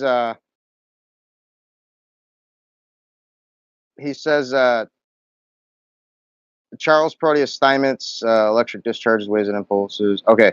So he says, like his Edison lamp, my induction motor may be discarded and forgotten in the continuous evolution of the electric motor. Arts, but my rotating field with its marvelous phenomena and manifestations of force, meaning magnetism, will last as long as science itself. So Tesla said that his greatest invention, or his greatest discovery, sorry, was that of rotational magnetic fields, and he said that the implications of that would lead to like limitless ramifications for all sorts of technologies and such. And that's kind of where we need to be like pointing our attention towards right now in science, in my opinion. As soon as they tried to make them particles, they fucked the science. They fucked the These advancement. They've shut it down. the scientific industry, if you want to call it that, is suffering from a problem that all industries suffer from. They have to be self-sufficient. They have to be able to generate income. You can't be a part-time scientist very well. All right, you can't have a job and then be a scientist and do that easily. Okay, that can't be really done.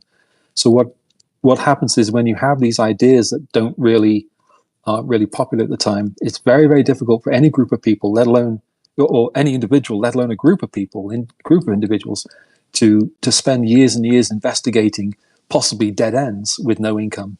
So that's the problem with science. It's all the red tape. And it's red tape too, Brian. Yeah, you're right.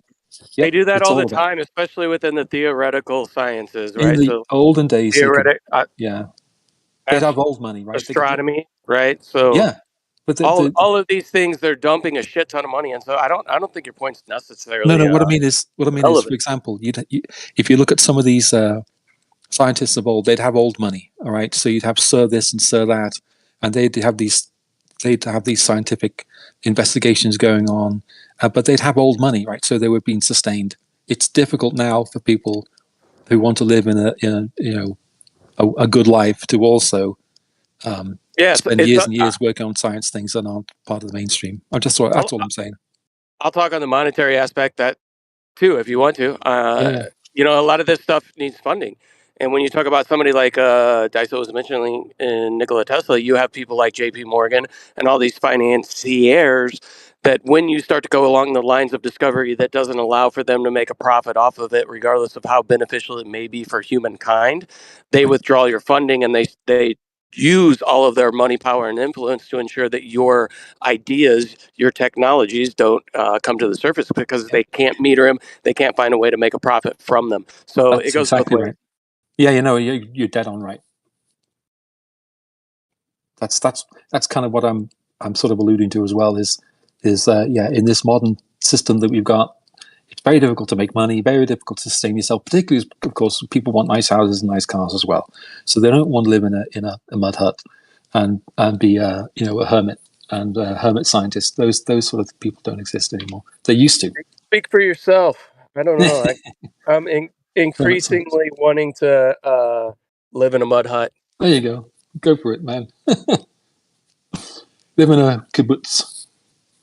I don't know if my life partner's on board with that. She wouldn't know how to paint the walls, so I don't know if that would work out.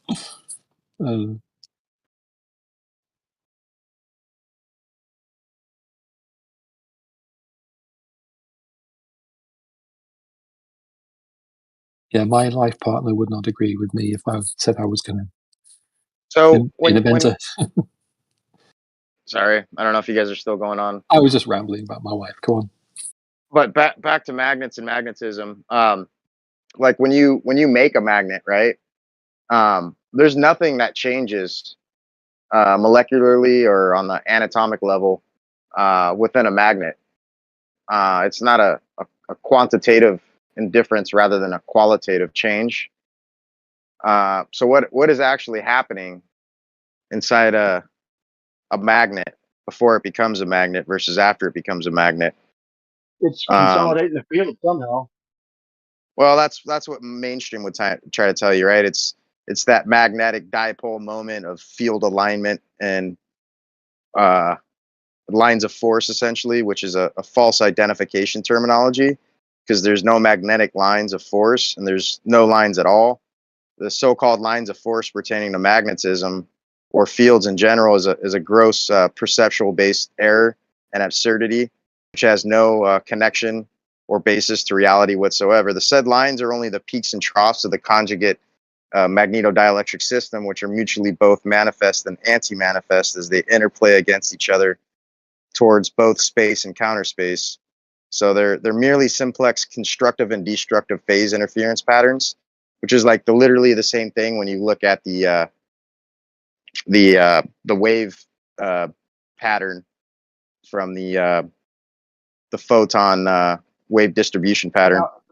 I wonder if this stuff is scalable, man. Like it should be like scalable to very, very large types of usages. You know, like it But kills me to think they got to have this shit already. Some of these things I'm thinking about. I can't be the only one thinking about shit like this, like Yeah, ideas and stuff. I think so. You know, Daiso, I look at it as like you've got this amount of mass or matter, whatever you want to define it as, that is just this incoherent piece of matter that's held together, you know, through these electrostatic bonds, and then you impart a coherency to that, thus allowing it to function within the field, and that coherency is displayed through the north and the south Yeah, if pole, anybody right, here hadn't seen of the Copperfield, polarity but that's becomes that's just a description. I mean, to say that the magnetic object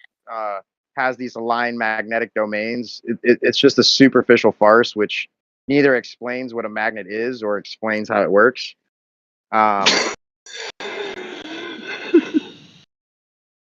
guy who does the primer fields, like anybody here who hadn't seen primer fields, look that shit up, dude. It's awesome. There's like 4 parts to it, and he's showing. He even gives the engineering, like the patent, or not the patent, but he literally encouraged everybody to download it so they couldn't shut it down.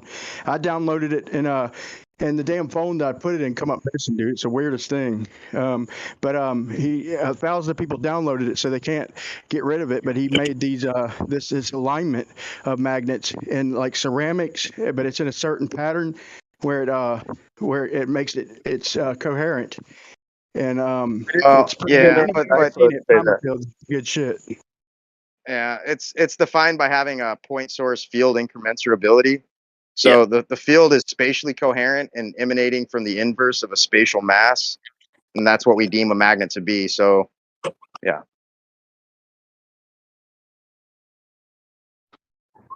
That guy's got a good grasp on the way it works. Is that kind of a fancier way of saying what I was saying to begin with, Daisa? Or was I just way off? Probably just a fancier way of saying what you were saying. All I heard was magnetic. Or what'd you say again? You said the domain lines or something, rather. No, I was just basically saying that, you know, you have an object that is a mass or matter, right, that is comprised of all these bonds that are holding it together, and then through certain methods you impart some coherency to those bonds, thus creating a coherent dipole. Yeah, exactly. Yeah, gotcha. From what I understand, to make a permanent magnet, like you could make a temporary magnet just by inducing just something magnetic over something iron or nickel. I don't know, something ferromagnetic or some ferrule, but making something permanent magnet, like as far as I know, like they run a shitload of current through it, like and then they hit it with an immense amount of force, like a certain amount of times. And what the fuck? Like, how can that make something permanently hold that all the current? It's basically like replicating the current that was going through it at that moment, but it's just holding it for who knows how long. It's geometry, dude. It's this geometry that these things take place, like rearrange themselves to be. So it's a hyperbole geometry, which sits over either pole. It's So weird to think about, man. Just these shapes, the geometry of it is it's crazy to think about, man. Like, how is this shit happening? Like, it's baffling, amazing at the same. Well, think about the bonds that are within the matter that you're talking about, right? And then you pass through a large amount of electricity in a specific direction, right? So you're the way I think about it is you're just kind of like aligning everything in that specific direction. You're making the movement within the matter, the intrinsic movement within the I don't know how to really explain it. I see what you're saying. Though. No, it's the direction of the that you're running the current. But hold on, real quick.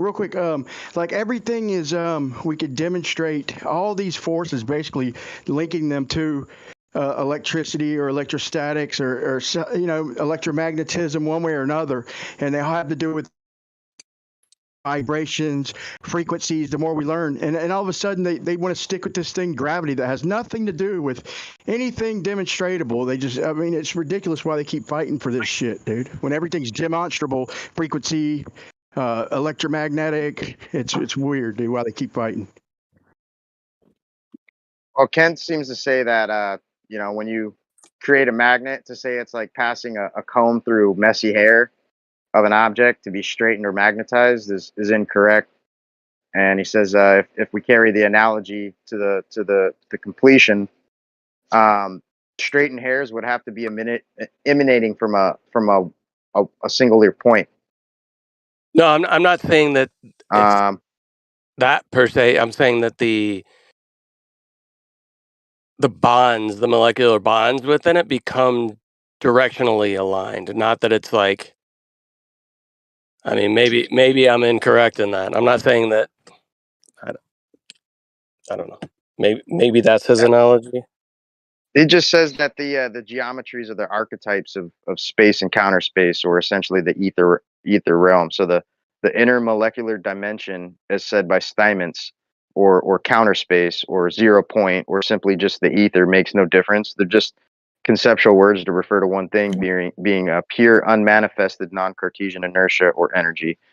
But getting back to magnets, it's people get real confused why like a more powerful magnet has a smaller spatial footprint of influence, and it's due to the fact that a magnet is far less a magnet as implied a magnetic object, that it's a dielectric double vortex and conjugate magnetodielectric field system with both field incommensurability but also field coherency as the attributional nature dictates of a point source system.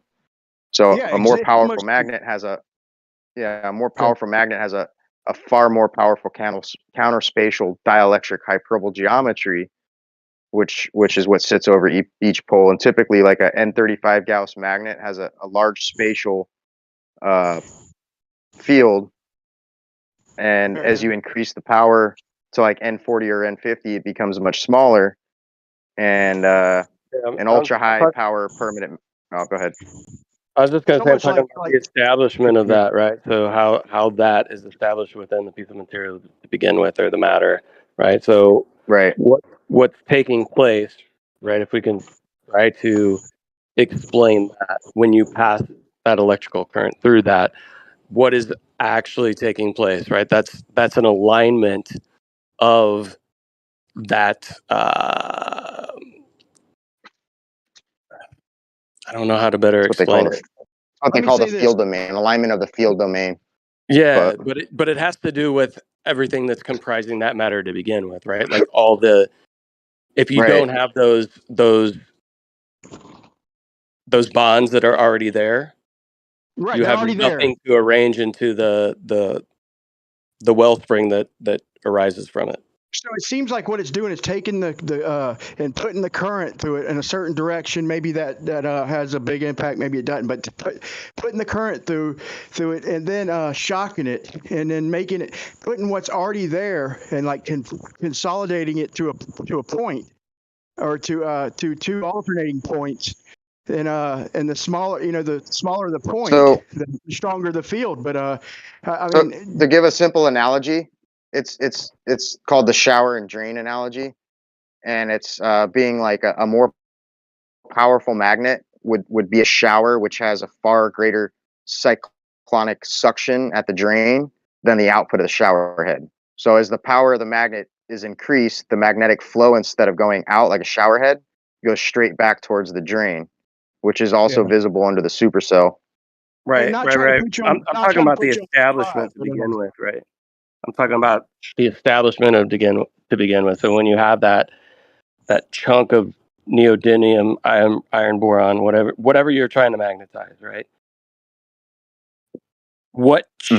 changes, right? So you have a qualitative change within that Right. object when the electricity is passed through it. So what is the causal mechanism? I understand it is the electricity, that current being passed through it in a specified direction. What is taking place that allows for that wellspring to be created and sustained? it, man, into a point. It's consolidating what's already there, basically, into a point. But I was going to ask Dyslow, and I'm not trying to put you on the spot, but with this knowledge you have, which is more than me, it's a lot, and an interesting way of putting it. But could you apply any of this to like making anything or any ideas like on how to maybe improve magnetism or magnets themselves or anything? I mean, I know you have a good way of explaining it, but can you make that explanation into something practical, or have you thought of any ideas or anything like that? Yeah, I mean, I've got a ton of things that I would like to do, um, but a lot of that takes like the proper setting and environment and equipment, and all that takes money and time, all which I don't have right now. Understood. But it Yeah, sounds so like that's I kind of what just Napalm is trying to word like he's got an idea right there on the tip of his tongue and just trying to come out. It sounds like, and I like the way he thinks too, man. So I like to hear y'all back and forth. But doesn't it seem like, I mean, we got to take what we know is happening so and then yeah. go So from there, basically, right? so basically, what's happening is when you create a magnet, you've essentially a point source object, right? And that point source object is literally like putting a doorstop into the door of the ether, if you will, right? Which separates our reality here from this other. I don't even know if it's a reality or if it's just what's going on that other side. But essentially, you're putting a doorstop in that door, and that's what you're doing when you create a point source object such as a laser or a magnet. Get them And, in the ether. In science, they just shut down fucking advancement in technology as far as magnetism and all that shit goes. That's the way I see it. yeah, you're basically opening up a portal, if you will, literally a portal, because you can see it in the ferrocell, right? There's like that black hollow spot in the center of that field where there's like nothing there, but obviously we know nothing can't be because it's illogical. But what that is the dielectric field, and the loss of the dielectric field is what breeds the magnetic field. So those two fields is what creates the ether in its totality. But ultimately, you're creating a dielectric portal, which is a point source object by definition, and yeah, so It seems like magnets would be the best demonstration of one of the best. Like I've seen a few to where I believe you could see the ether's interaction with the shock wave with sound breaking the speed of sound, and then the nothing bubbles underwater, putting a vacuum tank underwater, and maybe even the lunar wave or something. But the magnetism itself, like they have to describe it as photon or particles, but they can't because it doesn't work. So they just call them virtual, which to me is a cop out. And to me, it's a field of what's obviously all around us. It's consolidating something like Napalm was saying that's already there. It's just kind of focusing it somehow And it just seems like we should have more minds working on this, and instead of just accepting the bullshit mainstream. I don't know, man. I keep going back to that, but that's what it boils down to me, is the fact that they'd call Ken Wheeler a crackpot. Like, dude, he's demonstrated. Like, as far as I know, he's the one who invented or came up with the way and multiple ways of showing the magnetic field. With the thing you was just talking about, using like blood, using other ways. What do you call the thing that shows the magnetic field? What do you call them, lenses or whatever? We can use a Gauss meter. I don't know about lenses. There's a film sheet. I forget what it's called, but it's like a green film sheet, which does showcase the flux lines of the magnetic field. Is it? And they say that electromagnetism doesn't affect light, and that's bullshit. Like with the light, you can literally see it bending around the magnetic field. That's how we see. Well, you're seeing light sandwiched in between darkness. Like, where the hell ever are you going to see a shadow sandwiched between light without something creating that shadow to begin with, that privation? So it's pretty peculiar and interesting when you think about it. But yeah, everywhere you see the light, white lines or whatever, that's the magnetic field, and everywhere you see the black or the darkness or the void, that's the dielectric field, and they're working in unison together to create that holography right before your very eyes. It's pretty Instead awesome of them shit. calling it a field, they will literally call it virtual photons to particleize it. Maybe to simulate it or whatever. I don't know, but I mean, is it just me, or does that seem like a cop out? Like, they're totally going out of their way to not acknowledge the etheric field everywhere. I mean, that's what it seems like to me. It's a cop out. They've subdivided fields against natural order and pigeonholed everything, and then bastardized what the ether is through dark matter, dark energy, quantum foam, all these euphemisms to like allude from ever like pointing out the fact that was already discovered long ago. So yeah. All this to keep the Earth moving around the sun. I mean, it's goddamn ridiculous. All this, they have to just literally bend and warp physics and complicate shit, and mathematically define shit without explanation, and stump science, stump progress, in my opinion, and all this. And also deny obvious shit, especially with the magnetic fields and all this, and just deny what's right in front of your face. All this just to keep the Earth moving. It's just fucking pathetic, man. And to me, it's just as pathetic people defending it. Nobody in particular. I'm not trying to throw shots out, but just in general, this is what Globers, any of them listening, this is what y'all are defending. Like, just going out your way and to keep the Earth moving. What the F, man? Well, to take it that a step further, what are you doing? What are you doing to counter it? If it's wrong, I mean, what are you doing? If the Earth, Exactly. if the Earth is moving, it'll do it regardless of what you say or do. It should stand on its own 2 feet. It should stand up to all scrutiny.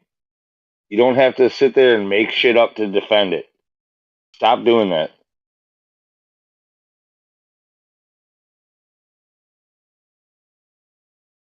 See, in mainstream, pretty much where real science stopped, in my opinion, is pretty much they left it off to where they had a demonstration with the interferometers, which are used. They're not parlor tricks. They're used all the time. They're used every day, all around, for multiple different uses, and they're super fucking accurate.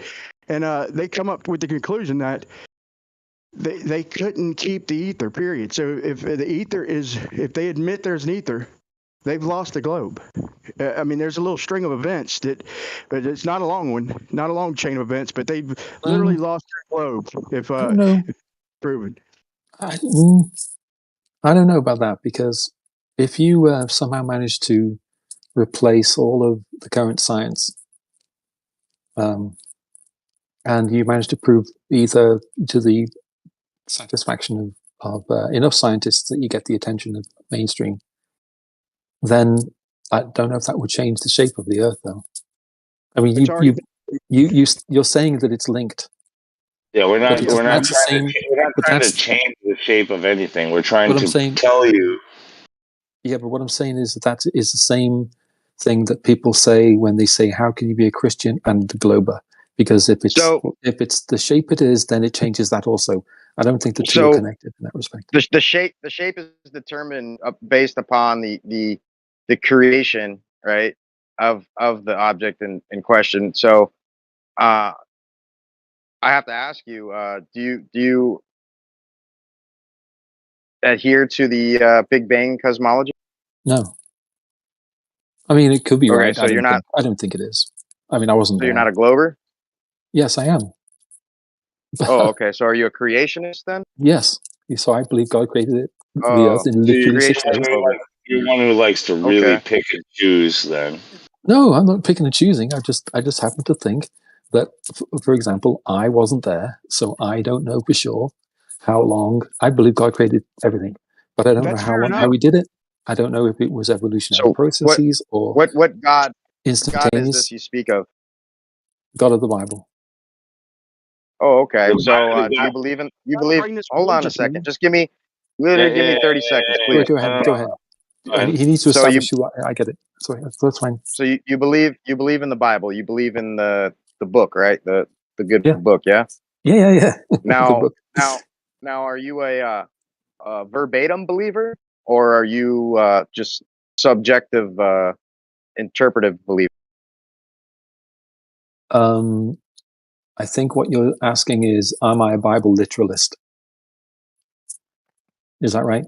Sure. Linking it I to mean, religion. yeah. This has Verbatim, nothing to do with literalist, religion, sure. dude.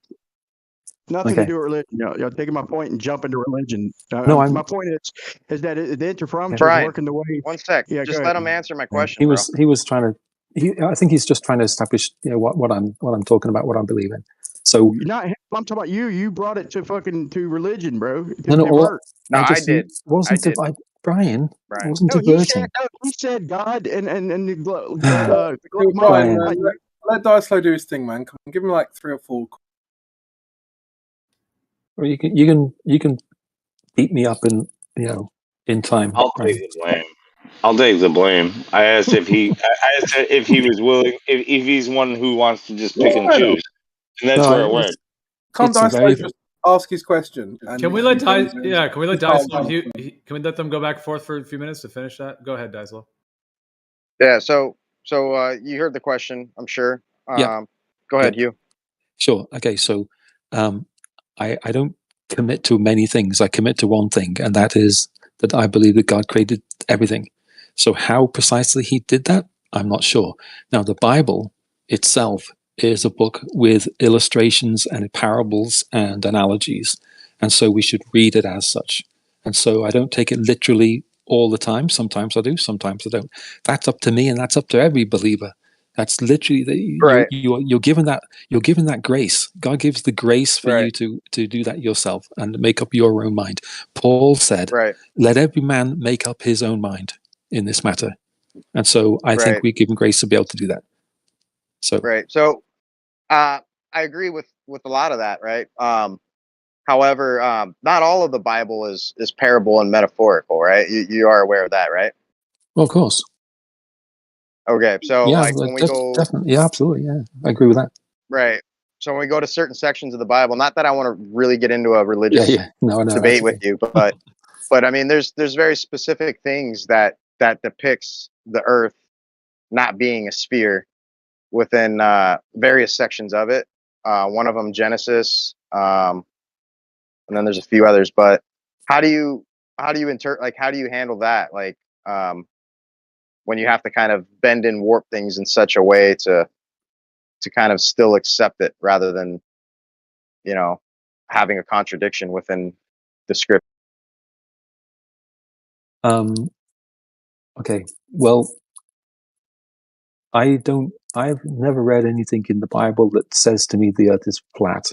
People have come up with Bible verses that they say explain a flat earth, but I haven't seen that. And if I would just talk about the people in my church, I don't know anybody that has that view, and they'll just independently of any other information, come up with the idea that the Earth may be flat. I haven't seen anyone that's done that. So Yeah, I think there's some Can logical we respond implications. to the point? I just don't want it to get lost. So y'all go ahead with your religious No, red herring. I'm about done here, Brian. I'm not going to carry it any further. Yeah, that's fine. I'm That's just going to fine. leave it off with. Yeah, I'm just going to leave it off with. I think there are some very good arguments as to contrary to what you said, and we don't have to go over that today. But we can talk you know, another time. maybe That's totally cool. Yeah, yeah. right. Go ahead, Brian. Him actually who It's your turn, said that, yeah, it was actually him who said who brought it between. He made the analogy of I wasn't pointing that at you. I was pointing at him because he made the analogy of that's like saying you can't believe in God and the Bible, be a Christian and believe in the globe at the same time. Like he diverted it because he didn't want to answer my point. And my point is if they admit ether, if they admit the interferometer and the null result or the result that doesn't conform with their model, then they literally lose the Earth moving around the sun, which breaks down and winds up being stress on their globe period on their model nonetheless. So Okay. I wanted to address that. So Sure, so would I you can. disagree with that? Yes, I do, because I don't think it does. If you somehow manage to convince a large number of scientists, and you get a movement of people who reignite the ether idea that was very prevalent back in the day, right? That still doesn't give you a flat Earth. You have to understand that. So what you're doing is you're saying if we accept ether, that gives us flat Earth and the globe has to go away. That's not true. That just isn't true. Hold on, man. Like I've heard you over and over and over again talk about like what the majority of people believe, and that's why you believe it. And now all of a sudden you say, even if you were to convince a large number of people, you wouldn't believe it, and it doesn't change anything. You're being contradictory. You are being contradictory. You are saying that you believe it because a large number of people believe it. But if somebody were to say otherwise, and even if they got a large number of people, then it wouldn't change anything. You wouldn't believe them. No, that's not. Oh, that isn't what I said. I'm not saying that I believe it because a large number of people also believe it. That's not what I'm saying. No, I'm not saying that's your only reason, but I've heard you on multiple occasions. I know I do use that as a justification for your beliefs. No, I don't. I really, I know that you probably think that, but I really don't. What I'm trying to say is that the majority view of people right now is a certain way. For if you have a competing idea, you have an idea that people don't generally agree with now, you have to accept that and you have to convince them scientifically. That's all I'm really saying. You have to convince them scientifically.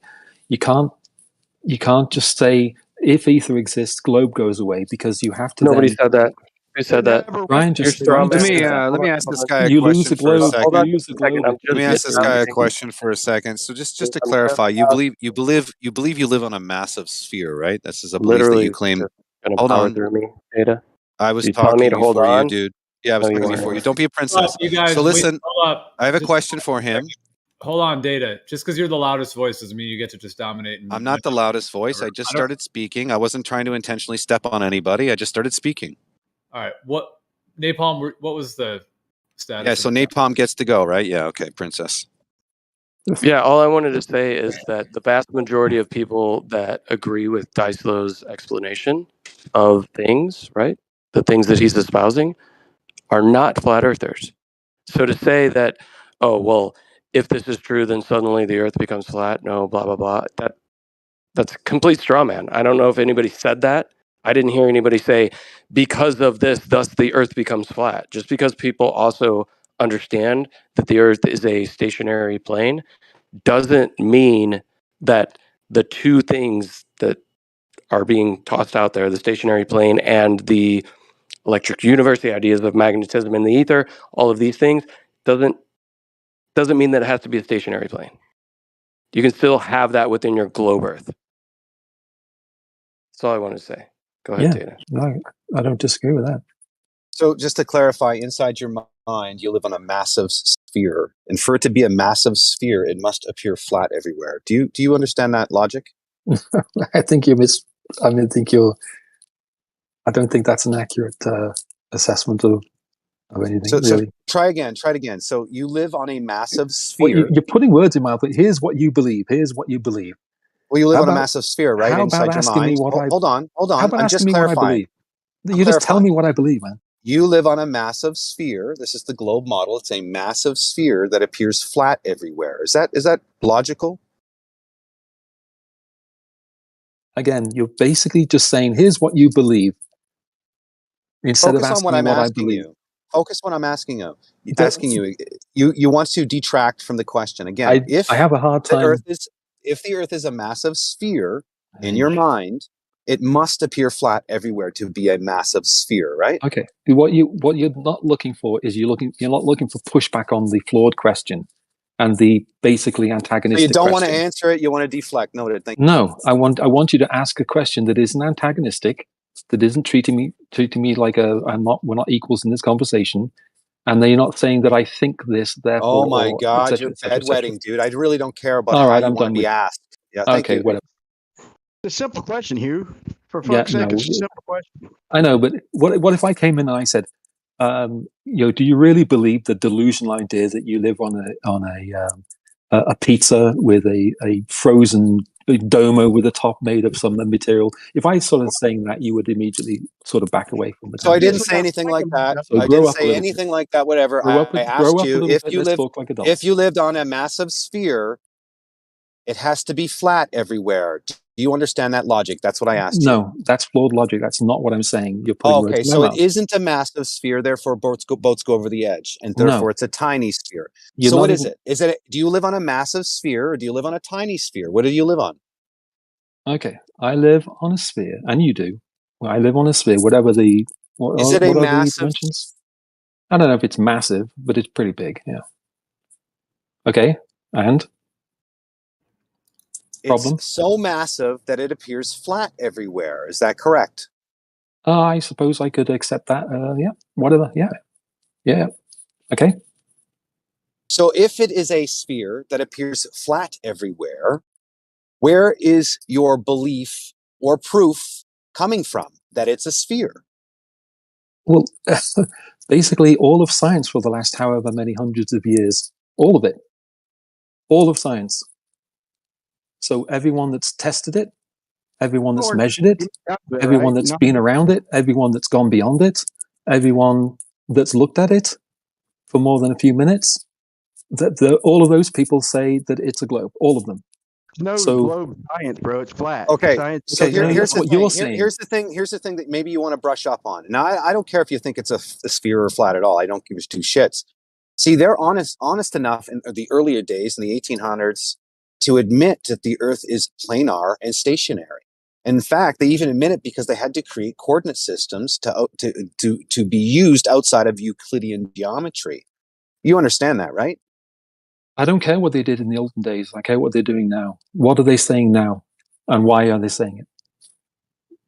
And if they're lying, why are they What lying? they're saying now is proof for your spheres to grab a pair of binoculars and stand at the shore and watch boats go over the edge.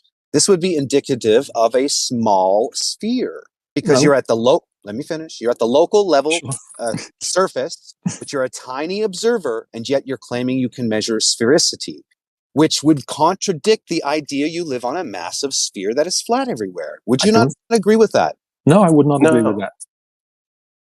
I definitely would not agree with that. I don't think you can say, oh, I live on a massive sphere because I go and I get a pair of binoculars and look out at the ocean. No. There's tests beyond that you can do. And those tests have been done. And they all come back with the same results. There's tests beyond that. Great. What test has been done? Just give me one, please. Oh my word. Okay. So flying a rocket up and taking a picture.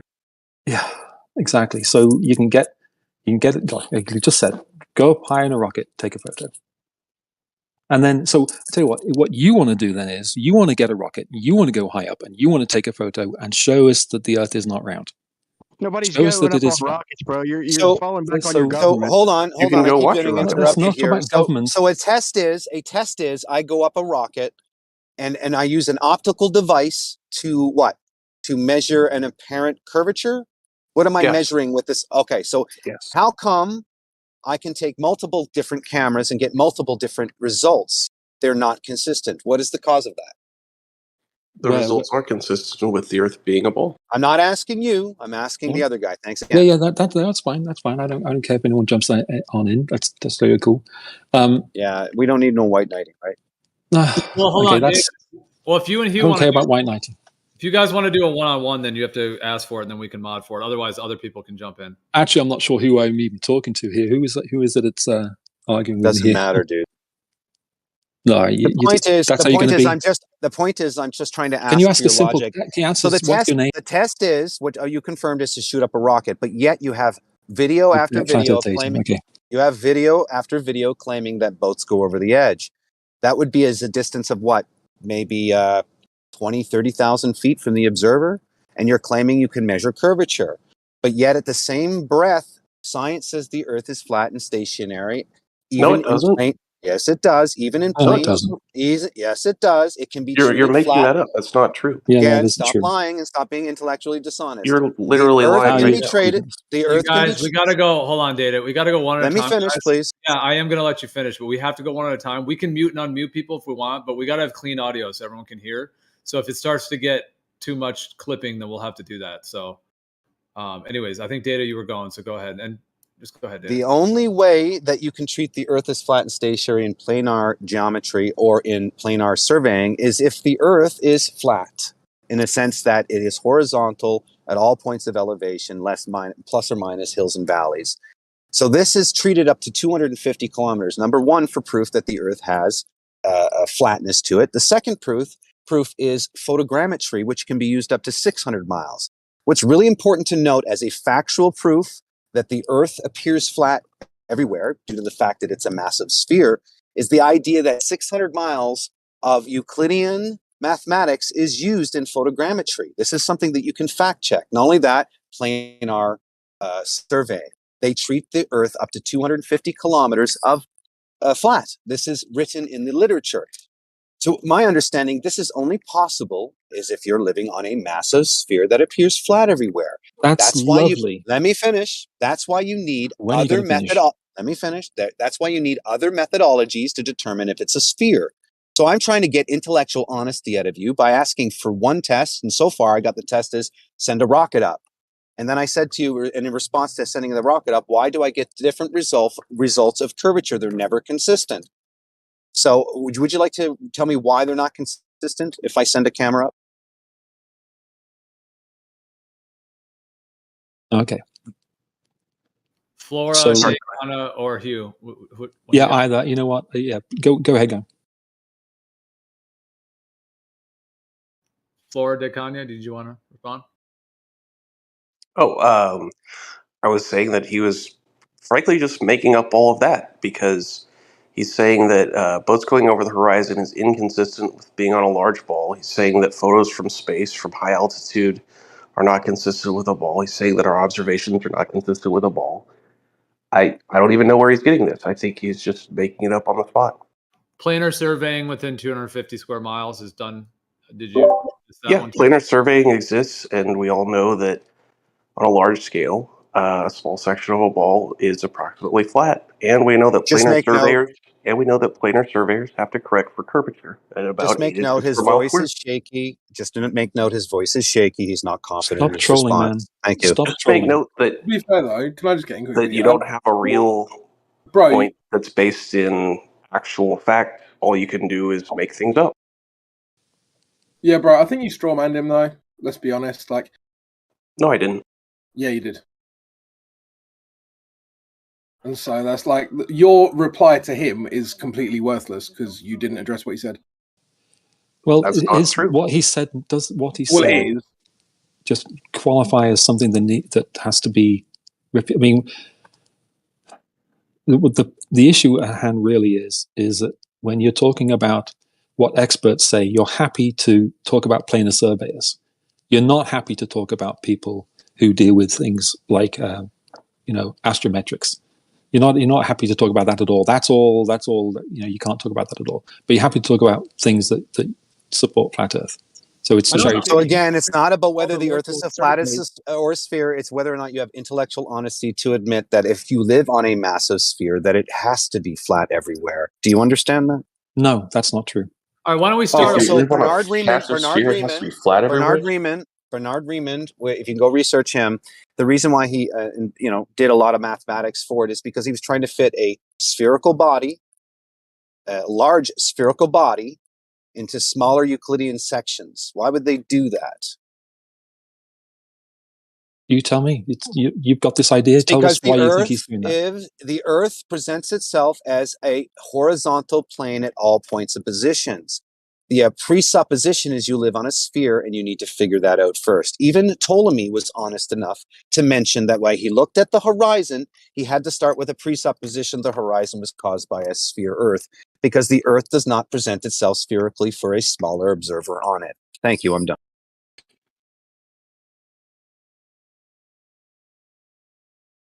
Some observations are consistent with either living on a flat plane or living on a sphere.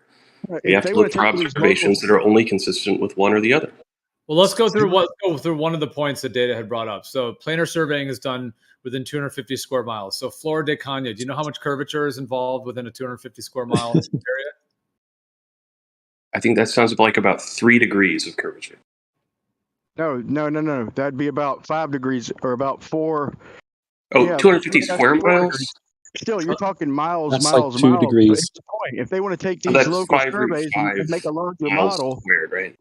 if they want to take this local data that we know is accurate, we can replicate and add a radius to it to make a larger model. That's fine, but that's nothing more than a model. What we measure in reality are these planar surveys. If you want to add curvature corrections to something that ain't broke, and that's on you. But to call that real, that's a model. What we measure in reality is the planar surveys. They're done planar. You don't change the elevations by adding a radius. The elevations are set in stone. Okay, they don't change. You just want to bend the whole world by putting all these planar local surveys together. Okay, making a model, that's fine, but acknowledge that it's nothing more than a model. Sorry, I made a small math error. So I was thinking 250 miles squared, but it was 250 square miles. So that's 5 root 10 on a side. So that's 3 times 5 or so is 15 miles. So it's, what is that, a third of a degree or something, or a quarter of a degree? No, it's 250 square kilometers. So it's about 96 square miles. Oh, it's in kilometers. Okay, then it's even smaller. But So it's not about degrees. Like what the actual amount of curvature in you can use feet or inches. That's what I'm referring to. Because I don't know how to measure curvature in feet or inches, but it's about, what is that, like a tenth of a degree or something of curvature?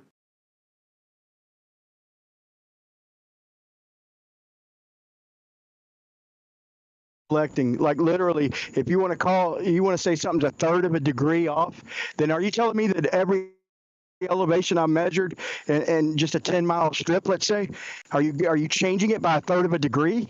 No, you're not. You're keeping it level and putting it on a 2-dimensional surface of a sphere. You're not changing the actual real world planar measurements that are done in reality and can be replicated and are replicated daily. I'm informed from a surveyor that planar surveyors do correct their elevations for curvature, so that there's about 8 inches of elevation change 8 inches of elevation change for every mile squared of distance.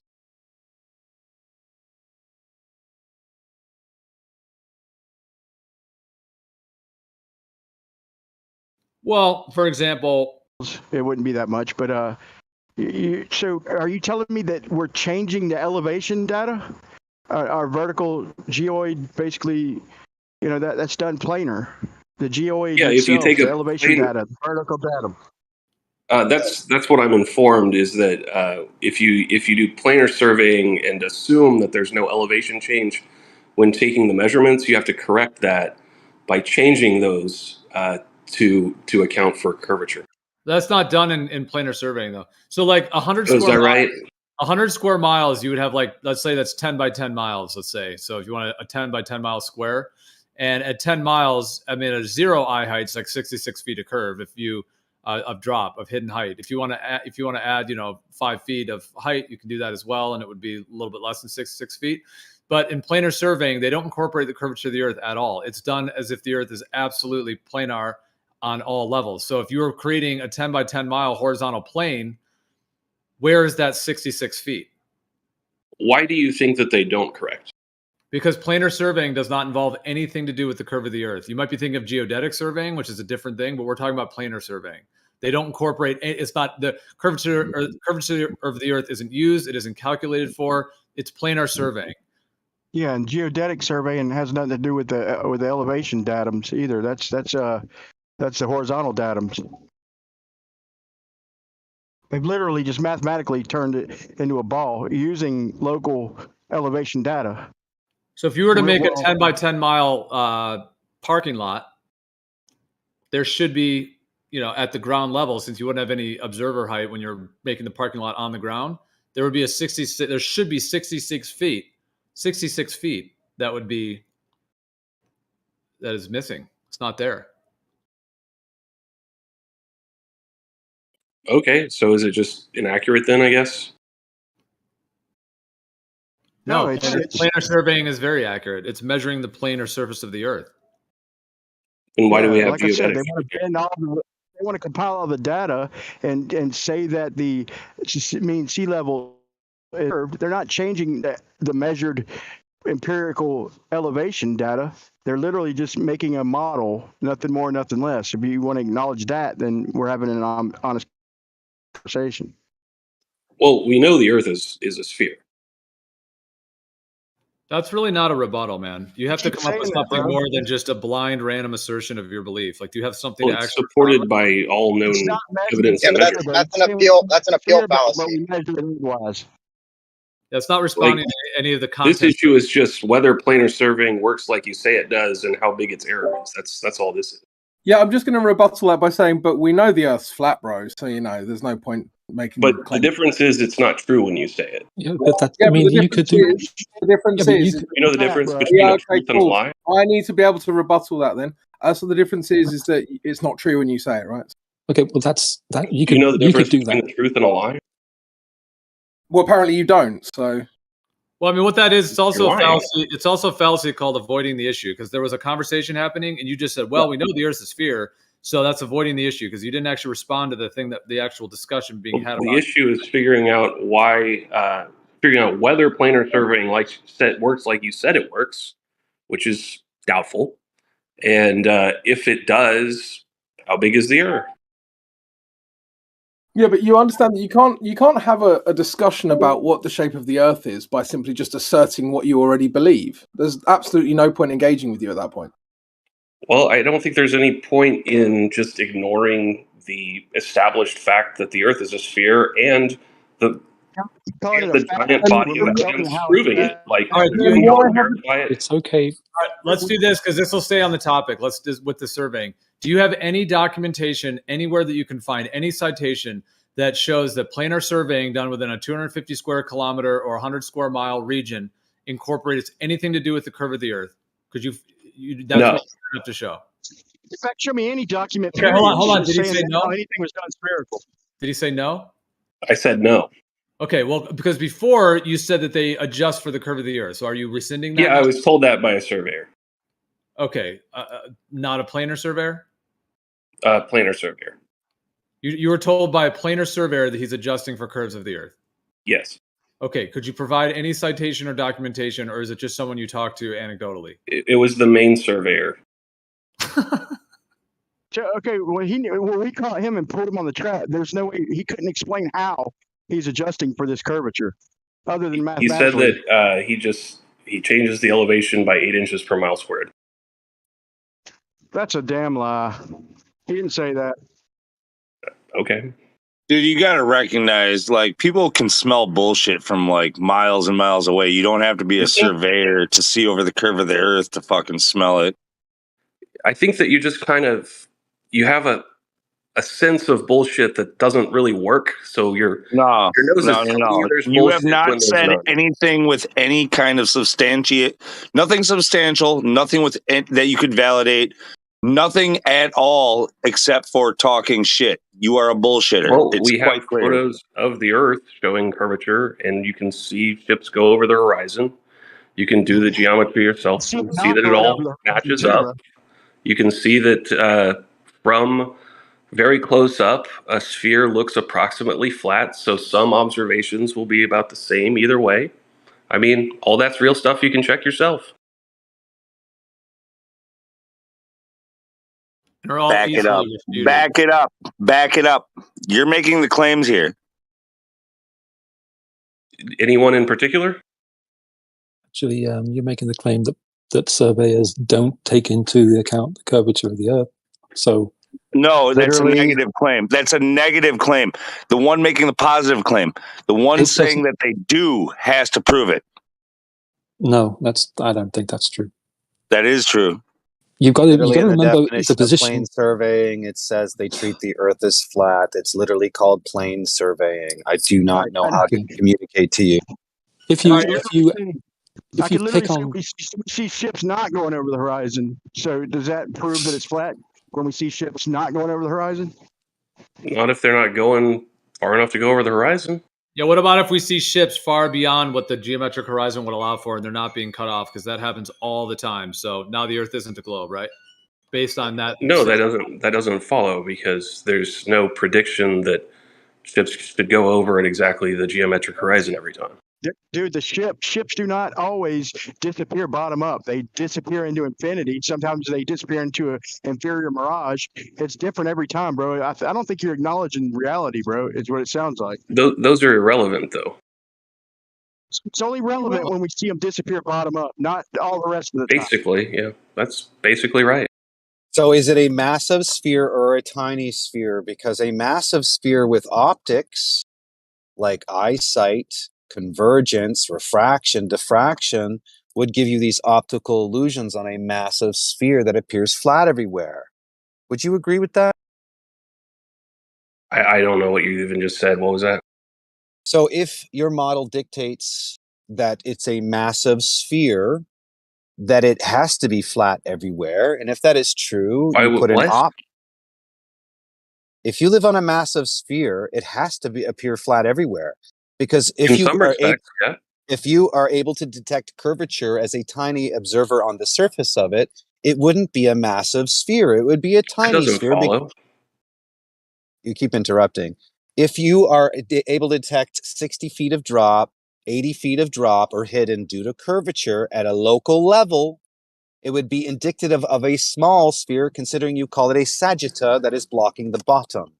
But on a massive sphere that has no curvature, but optics, you would get optical occlusions or illusions due to refraction, convergence, all of these things that are provable, repeatable, and why the geometry that is set with the sphere is falsifiable. No, that's just invalid reasoning. If we use a method that can detect 60 feet of blockage, for example, as an observation we would expect on a ball but not on a flat plane, then we can detect that we're on a massive sphere, even though we're close up and only observing a small part of it. What you're detecting is an optical illusion based on the refraction of light, limited angular resolution, and the convergence of it. These are the things that are not calculated in your methodology, or at least reasoning.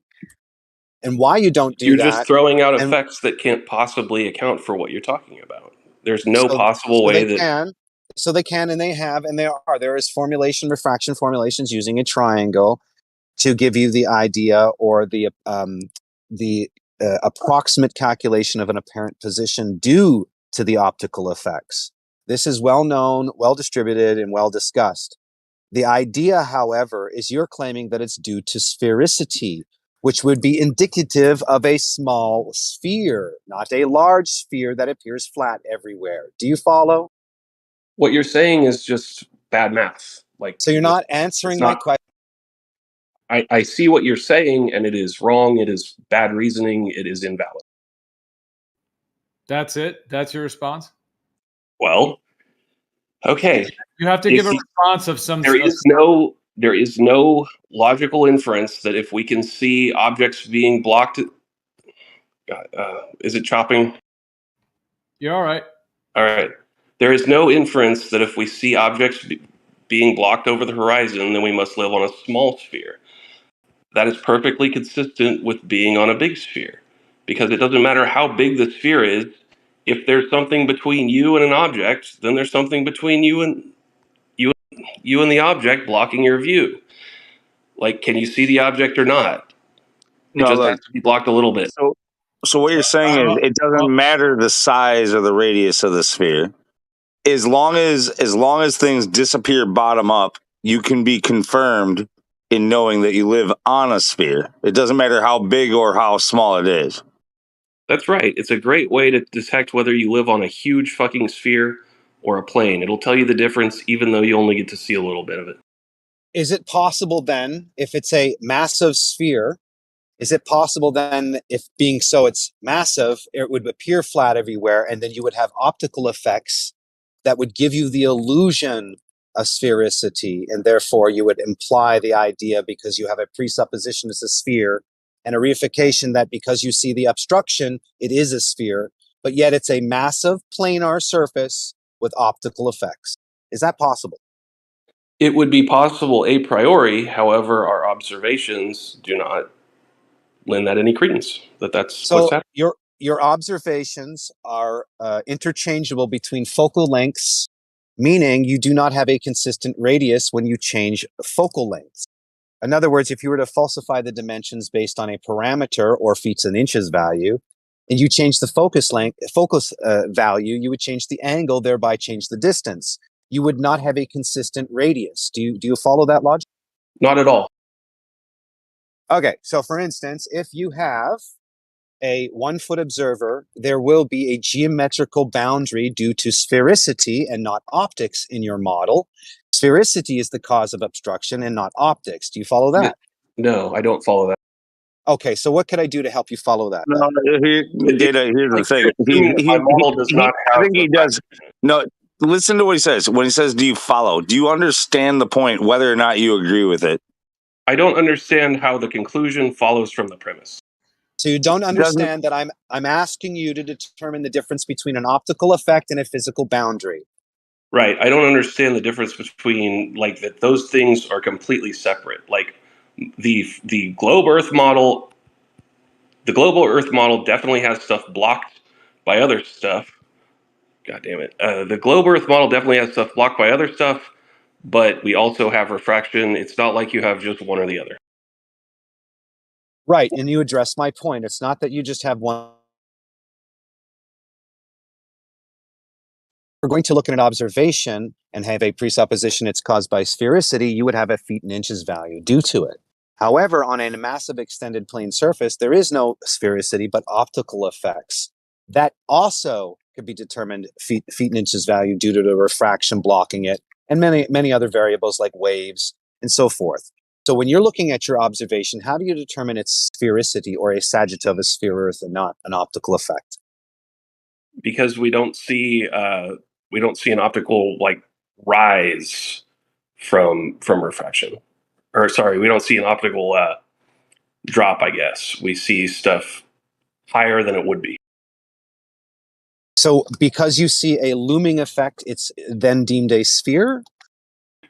Right. Refraction makes stuff come up higher over the horizon, not down lower. Right. Below the horizon. So if we throw an infrared lens over top of that, which would reduce refraction, thereby not encouraging flattening, but curbing the flattening without refraction, how does that play into your model, considering your model appears flatter due to refraction? I have never considered an infrared filter. So you answer, that's it? When it comes to refraction doesn't make anything higher or lower. It's the appearance of things. So like what it will do is make the horizon appear to be closer or farther, or but an object does not rise or fall because of it. They actually stay right where they are. It's the appearance that you get that makes it seem as though it is higher or lower or closer or farther. It's a refractive effect of just observation of light. Like the object doesn't move. You don't, and I think you understand that, but nothing is being risen up from below the horizon, from what should be invisible to is now visible. It does not happen. It doesn't physically move up in space, but it becomes visible and apparently above the horizon when it would not have been. Wrong. Yeah, the sun does that in the sunset. Yes, it does. Yeah, that's totally true. No, we know that's true. There's definitely that black swan you photo. know that's true if you think you know that's true if you assume that you're living on a ball and that's the only way it's possible for it to happen. I don't have to assume it, because there's days that you can't see something over the horizon and it's a clear day. And it's a clear day, and then there's other days where you can see it. So it appeared to rise above the horizon. Because there are days where you can't doesn't mean that the other days just because there are days where you don't have the optimal viewing conditions doesn't prove anything. Like, you can see things further, shorter, higher, lower, however you want to describe it. You're trying to fit this into this model of a globe, but there's flat Earth reasons why this can happen optically on a flat Earth as well. It has to do with a lot of conditions that you don't flat consider. Earth if refraction worked the opposite way that it works. What you just said, that refraction lifts things up, and stated it in a way where it's as though that's the only way it works.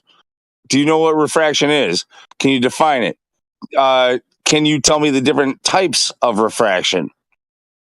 Refraction is it's a change in the angle of light based on entering a medium with a different refractive index, which the way that you do the fake calculation is you assume that there's a different speed of light in different media, and that light takes the I don't want to hear about time how you guys do a fake thing. I'm looking for the definition. A bending of light when it enters a different refractive index medium. You were almost there, and then you started talking about us instead of the definition. Just want to make a note, just anybody listening, their model is actually based on refraction, which if it's curving downward, it'd be indicative of the refractive effects curving down, which is easily repeatable. Anybody look at the lower surface of the surface of the Earth, lower area of the surface of the Earth, will see things refracting downward. So in a sense, he's claiming that it refracts upward, therefore it's a flattening effect in the globe model, thereby concluding that it is a sphere Earth, but it only looks flat due to refraction. So you have that's backwards. You have a problem here because your model is curving downward away from the observer, which would be reality, as refraction over the surface of the Earth would refract downward. You're claiming that at some observations you have objects looming upward. To eradicate your misconception of why things are looming, you would put a filter on it that would remove refraction. And what it would indicate is that you see farther by removing refraction, because the Earth is planar again. For you to live on a massive sphere, you've got it backwards, man. For you to live on a massive sphere, it has to appear flat everywhere. It doesn't appear flat everywhere. And you have the refraction exactly backwards. In order for things to appear above the horizon, you have to have refraction curved anywhere. It doesn't appear curved anywhere. So when you say it doesn't appear flat anywhere, I was at Lake Pontchartrain about 6 months ago. I looked at the bridge. Refracting downward again. Over the Earth, it appears to refract downward over the surface of the Earth. As I stated, it appears to refract downward. It's not. It's not curving downward at all. It's a refraction effect due to the temperature difference as light passes from one medium to another. It is an optical effect and not due to sphere. Refraction Let me finish. Listen, brother, the Pontchartrain bridge, is refracting downward. It's giving it the curve based on a downward refraction. That is because over the surface of the Earth, it is passing a denser medium, or let's say a temperature exchange, causing the building to appear curving downward. This is where you get the misconception it is sphericity of the Earth because it's over a short distance. If you claim 16 miles will give you curvature, then your Earth is very tiny. This would just be logical conclusion.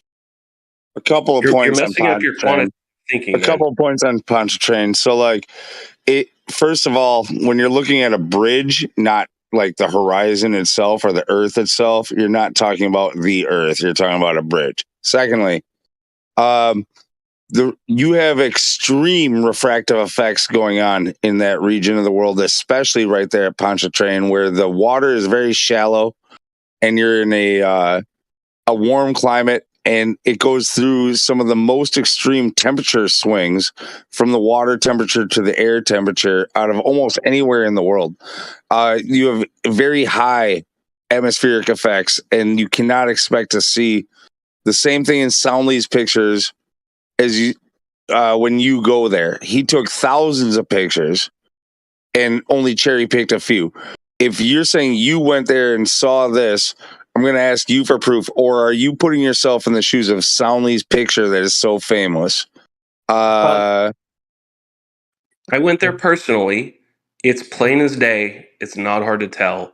You just look out and it's there. Okay, and also, if that's the case, Soundly's bridge isn't that big, but it curves very quickly. Okay, like now again, what Data said. Now suddenly you live on a tiny Earth. Do you know how if that image that I'm picturing from Soundly's pictures is what you saw, then you're verifying that we live on a tiny little Earth. No, that's bad reasoning, man. If you Yeah, you don't stand understand next that. to an arc, you're not looking at the arc extending left to right. You're literally claiming to make it more like refraction a is very curvature. Let him finish, man. Let him. You're standing next to the arc so that you're looking down it, and it makes a very sharp arc, even though it's not sweeping out a huge angle. It makes it much easier to see than it would be otherwise. Despite the fact that we live on a large Earth, you can see it. Also, flat Earth data, you have your direction of curvature, your direction of refraction wrong. If light bends down, then that makes stuff rise above the horizon. It makes the Earth look flatter than it would otherwise. Refraction makes the Earth look flatter because the light bends down. So did you follow the line of logic again to debunk or to remove this misconception of yours? We would put a filter over it designed to remove refraction. Therefore, you do not or cannot claim the flattening effect is caused by refraction. Do you understand that? Hey, can I Show me the assist? results and show me the difference in refractive index between infrared light and visible light. So are you familiar with the fact that you can remove refraction using different filtrations? No. Well, then you should go look into it because you can. Post it. It's well known. I'm going to let you know that it's everybody here in this debate room already knows it. Well, you've made several claims. It's not my claim. It's not my claim. It's a well-known fact. This is why these filters are used. You've got polarization filters. You got infrared filters. They all have different effects due to the wavelength of light passing through the medium. If you can change, let me finish. If you can change the way that the wavelength is observed and reduce refraction, that is why you use the filters. And so therefore you cannot invoke refraction as the cause of a flattening effect. JT is a JT Nolan. I could be mispronouncing his name. It's well known. You can go J Tolan, whatever.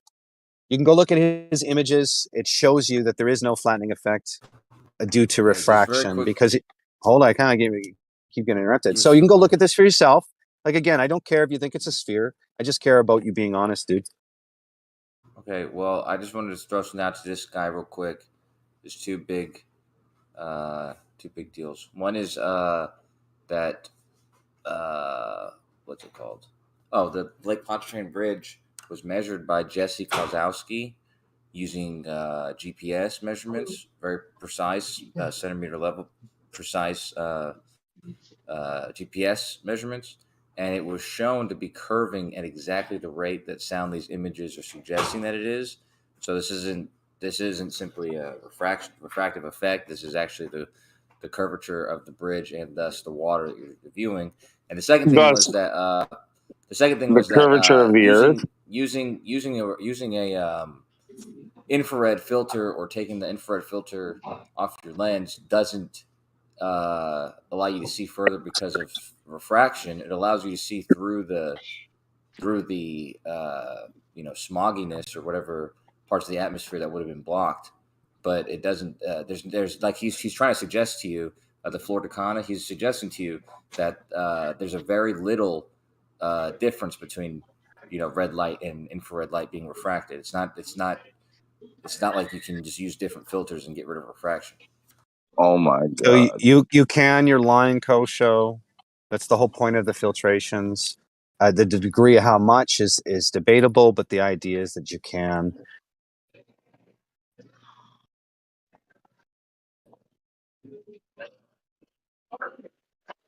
Infrared doesn't refract like it's I just looked it up. It has And a very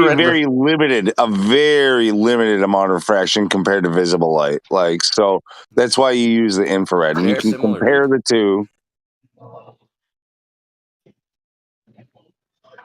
When you do compare different lenses, like Data's saying, use different filters, different if you use infrared or whatever else, like visible light, like the way we see it.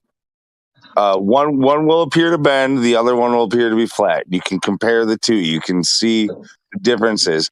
One of them minimizes refractive effects. The other one is highly influenced by them. I try to tell you, you don't have to believe me. You believe Florida Kana, believe anybody. It's just not what it's done. It's not at all the reason why people use that. It's not to break through the refraction or something like that. It's to break through the atmosphere and to be able to see through a lot of the stuff that infrared light will get through that visible light won't. Yeah, it won't change the refraction of the light at all. Yeah, it does change. Exactly. It does change. There's a slightly different amount that it refracts, but that's what I'm saying. And I think that's what Florida Kana was about to get to, was that it's the amount that the difference that it's refracted by is not enough to account for what you're like a reason for doing that. So when we take regular images and we shatter your globe, when we break your globe prediction on curvature by like 10 times with a regular camera or 30 times with a regular camera, and then we do it again with an infrared filter, and all of a sudden we're seeing even farther yet. Does that substantiate living on a ball with a radius of 3959 when we're I don't think you're doing that, but I also just looked it up, and I'm not finding any reference that says that infrared light doesn't refract. And I found a reference that says that in many media it refracts. all light refracts. All light refracts, but infrared it has a very minimal amount of refraction, at least compared to the I visible find light no that we reference see. that says anything close to that, and I find one that says that in many media it refracts more than visible light. Well, wouldn't that mean that we would see not quite as far as what we see with a regular camera? No, that doesn't follow at all. It's not the reason why it allows you to see further, dude. So I'm telling you to be like, ask anybody who does this, and they'll tell you the same thing. Why It's would not used because of if there's more refraction. It's refraction? used because you can see through more of the air. If there's more refraction with infrared, then why are the images sharper, clearer, and more distant? Jesus fucking Christ! Are dude. they? No, they don't change. Changing a filter doesn't change the refraction. It's sharper and clearer because you can see through more of the smog in the air, dude. I don't know why this needs to keep And we being can, said, dude. and because of cutting through the fog, we're able to see more of the plane. To be able to see anything you couldn't see through the fog.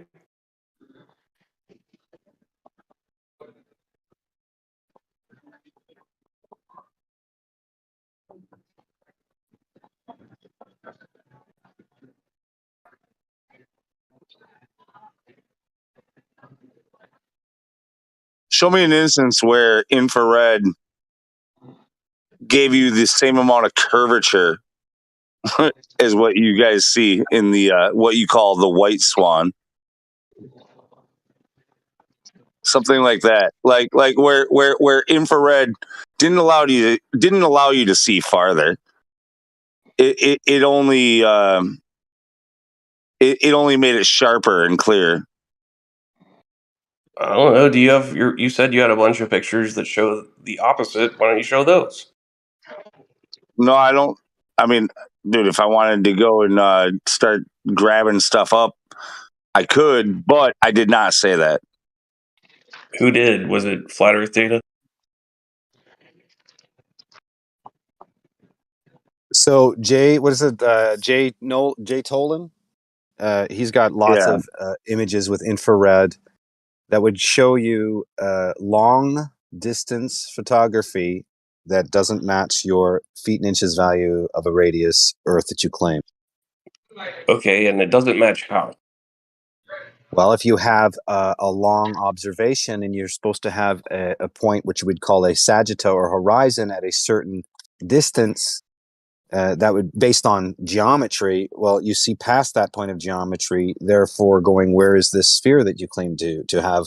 Do you know that everyone understands that you'll see further than that, even though we live on a ball because of refraction?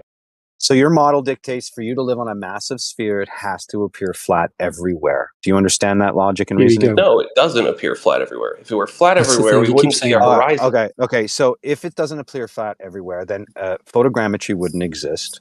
Planar surveying wouldn't exist because those are two. None of that follows. You can assume that it's flat let me finish, without it please. being Those flat. are two factual, repeatable, testable observations you can do. Photogrammetry goes up to 600 miles.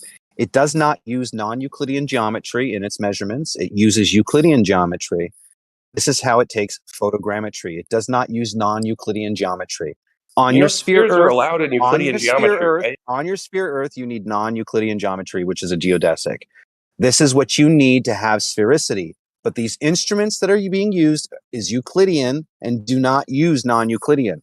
So you can go look at photogrammetry. It's up to 600 miles that you can capture all of it's. You want to say LiDAR? Sure. You can use this technology, which is reliant on Euclidean geometry, not non-Euclidean. Do you follow?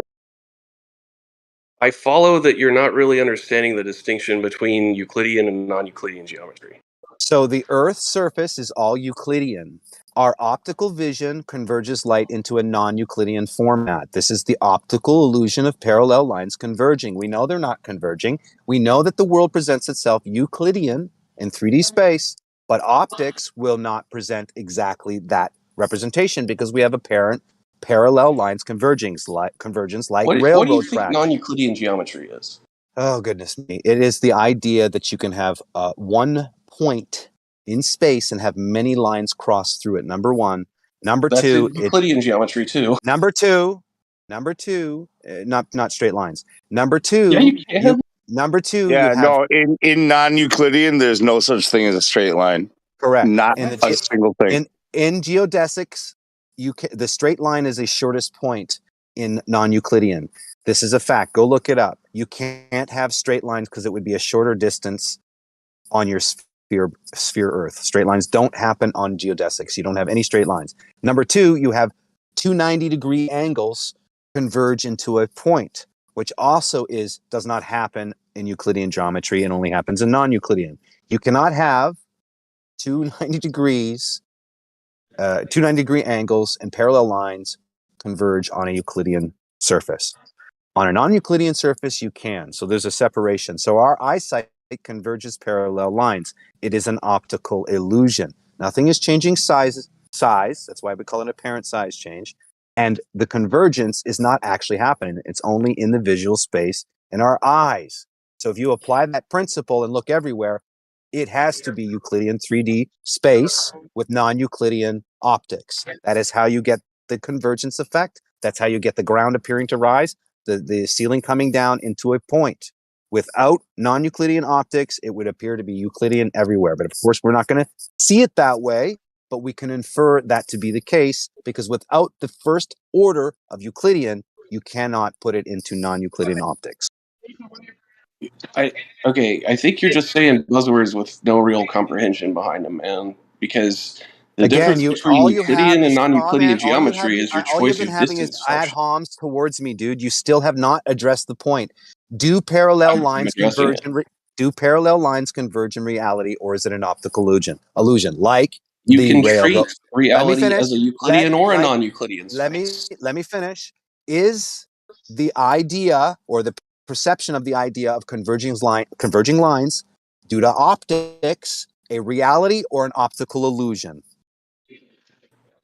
That's just perspective, man. That doesn't even have to do with optics. You have a okay? hard time understanding and following through, and you do nothing but project and ad hom me. So you're not worthy of debate. Thank you.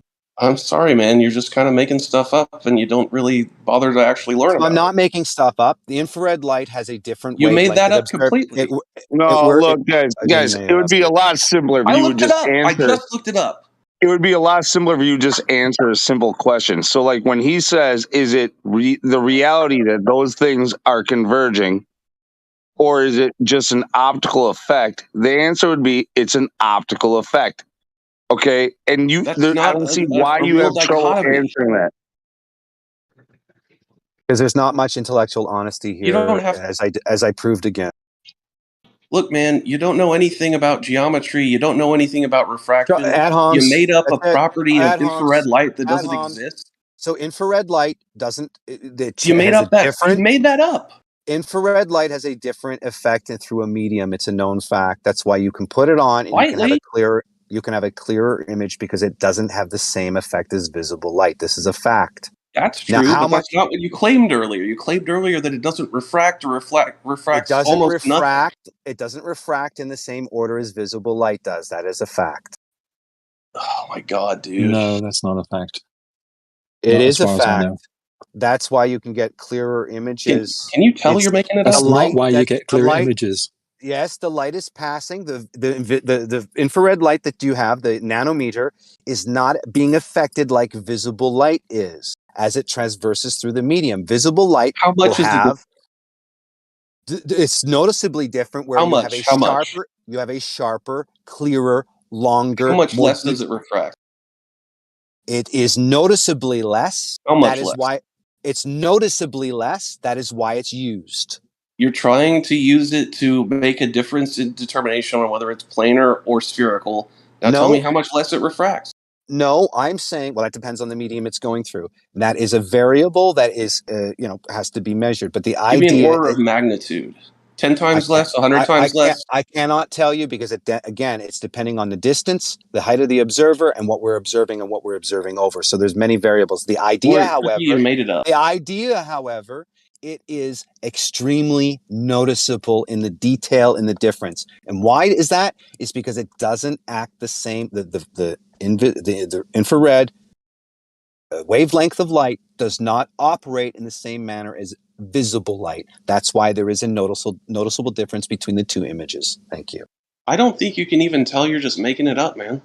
Again, no, I'm not. So you can notice the difference between infrared and visible light. And why is that? Is because the way the wavelength essentially passes through the filter and what's observed.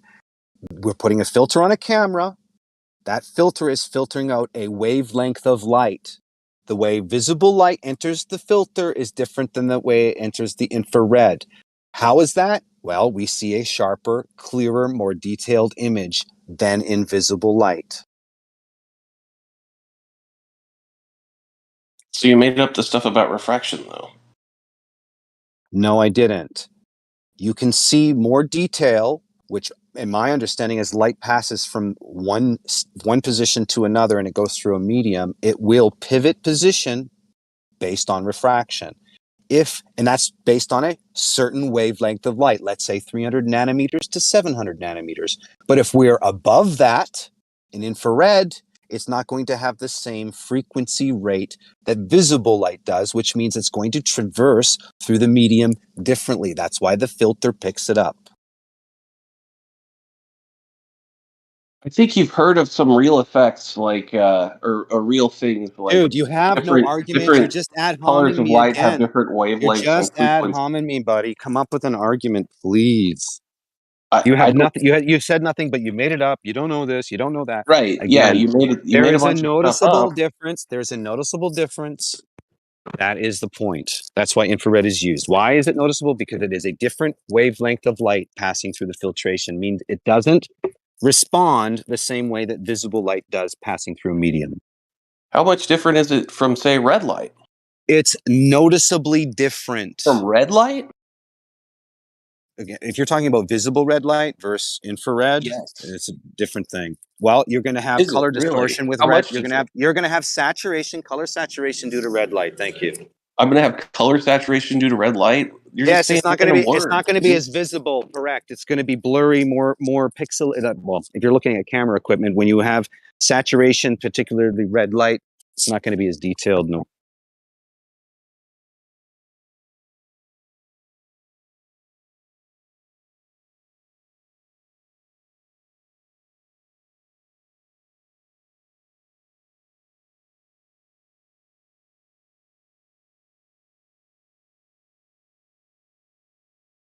Damn, Kosho. What I do? So all you've done so far is try to insult me, say I don't know, say I made up stuff, which is all a lie and a deflection. Kosho, does that say that the refractive index is inversely proportional to the wavelength of light? Yeah, the index, the refractive index. That's right. No, yeah, it's in exactly what it says. Inversely proportional to the wavelength of light, right? Yeah, that's what that wavelength is. So apparently, if you take infrared a has a 200 longer wavelength, isn't that right? That's right. If you take a 290-degree ultraviolet, it would be even more detailed. The whole point is visible light acts differently than infrared and ultraviolet light. It acts differently too, right? Just a straight inverse proportion. It acts differently than visible light. The point is, so infrared, you get more detail, and with ultraviolet, you would even get more detail. Actually, you would be able to see farther with ultraviolet, which is 290-degree nanometer. That's apparently the claim. And the shorter the frequency, the higher the energy. The longer the frequency, the lower the energy, right? Is that a continuous function? N equals 1 over lambda? You can take the Rayleigh criterion, take 200 nanometers. You take the aperture, whatever you're filming, divide it by the nanometer, 290, and you can determine how much resolvable detail called the Array disk blur. So, for example, you wanted to see 30 kilometers away using 290, you would most likely get a 9-foot blur. Or no, wait, I'd have to do the math on that again. Why don't you do the math on, say, I don't know, how far away, how big something could be and be green and be resolvable versus, say, infrared? Yeah, I don't care. The point is infrared is used. It doesn't operate the same as visible light. You still get more detail. The idea is infrared is more used than ultraviolet.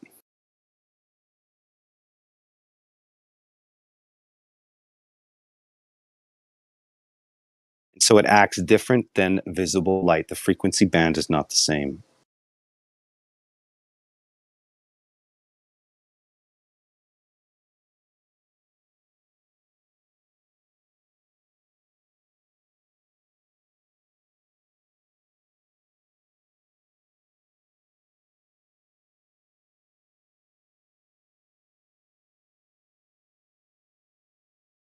Yeah, I think though the infrared, I can't remember. So again, for you like guys are infrared claiming you live on a massive sphere that has to be Give me flat data. everywhere for it to be a massive sphere. But what you do is you like to invoke refraction, like the Pontchartrain Bridge, which is 16 miles. You cannot hold. It's You 23 cannot. miles. Is it So you 23? can My hear me. apologies. Yes, My apologies. it's fine. 23 miles. For interrupting me also? Well, you Two corrected me apologies? while I was talking, right? You interrupted me to No, I correct was me with the saying number, something.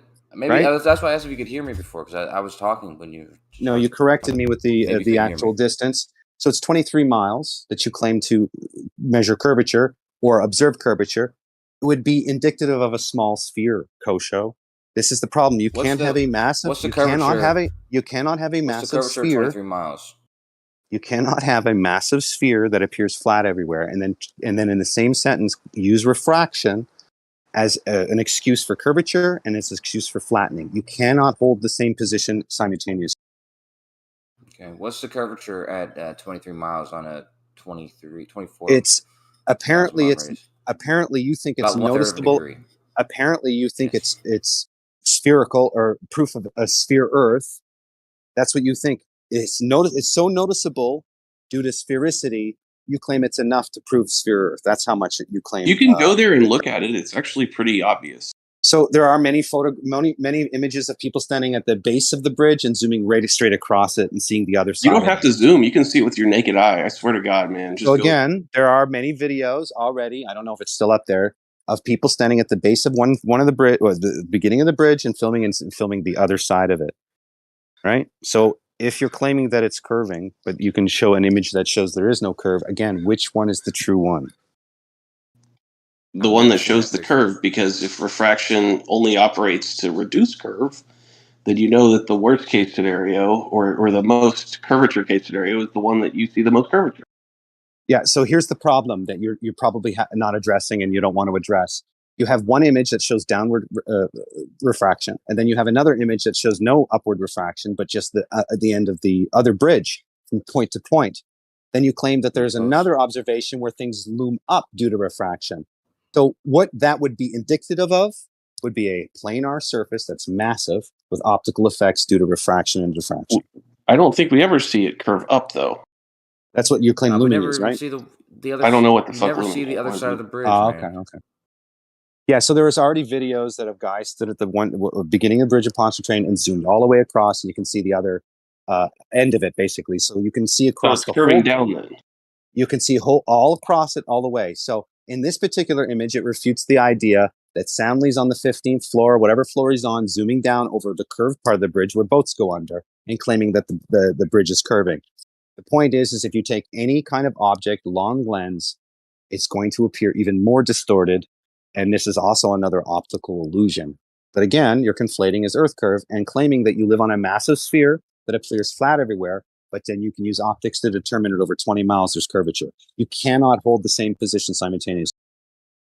So I think what you're not getting is that the refraction always bends the light down, which can only reduce the amount of visible curvature. Oh, so now I'm correct, right? As I stated before, in your model, you're basing the curve of the Earth due to the refracting of light bending downward. Now you're saying the same thing I'm saying, but 20 minutes ago you disagreed with me. Thank you.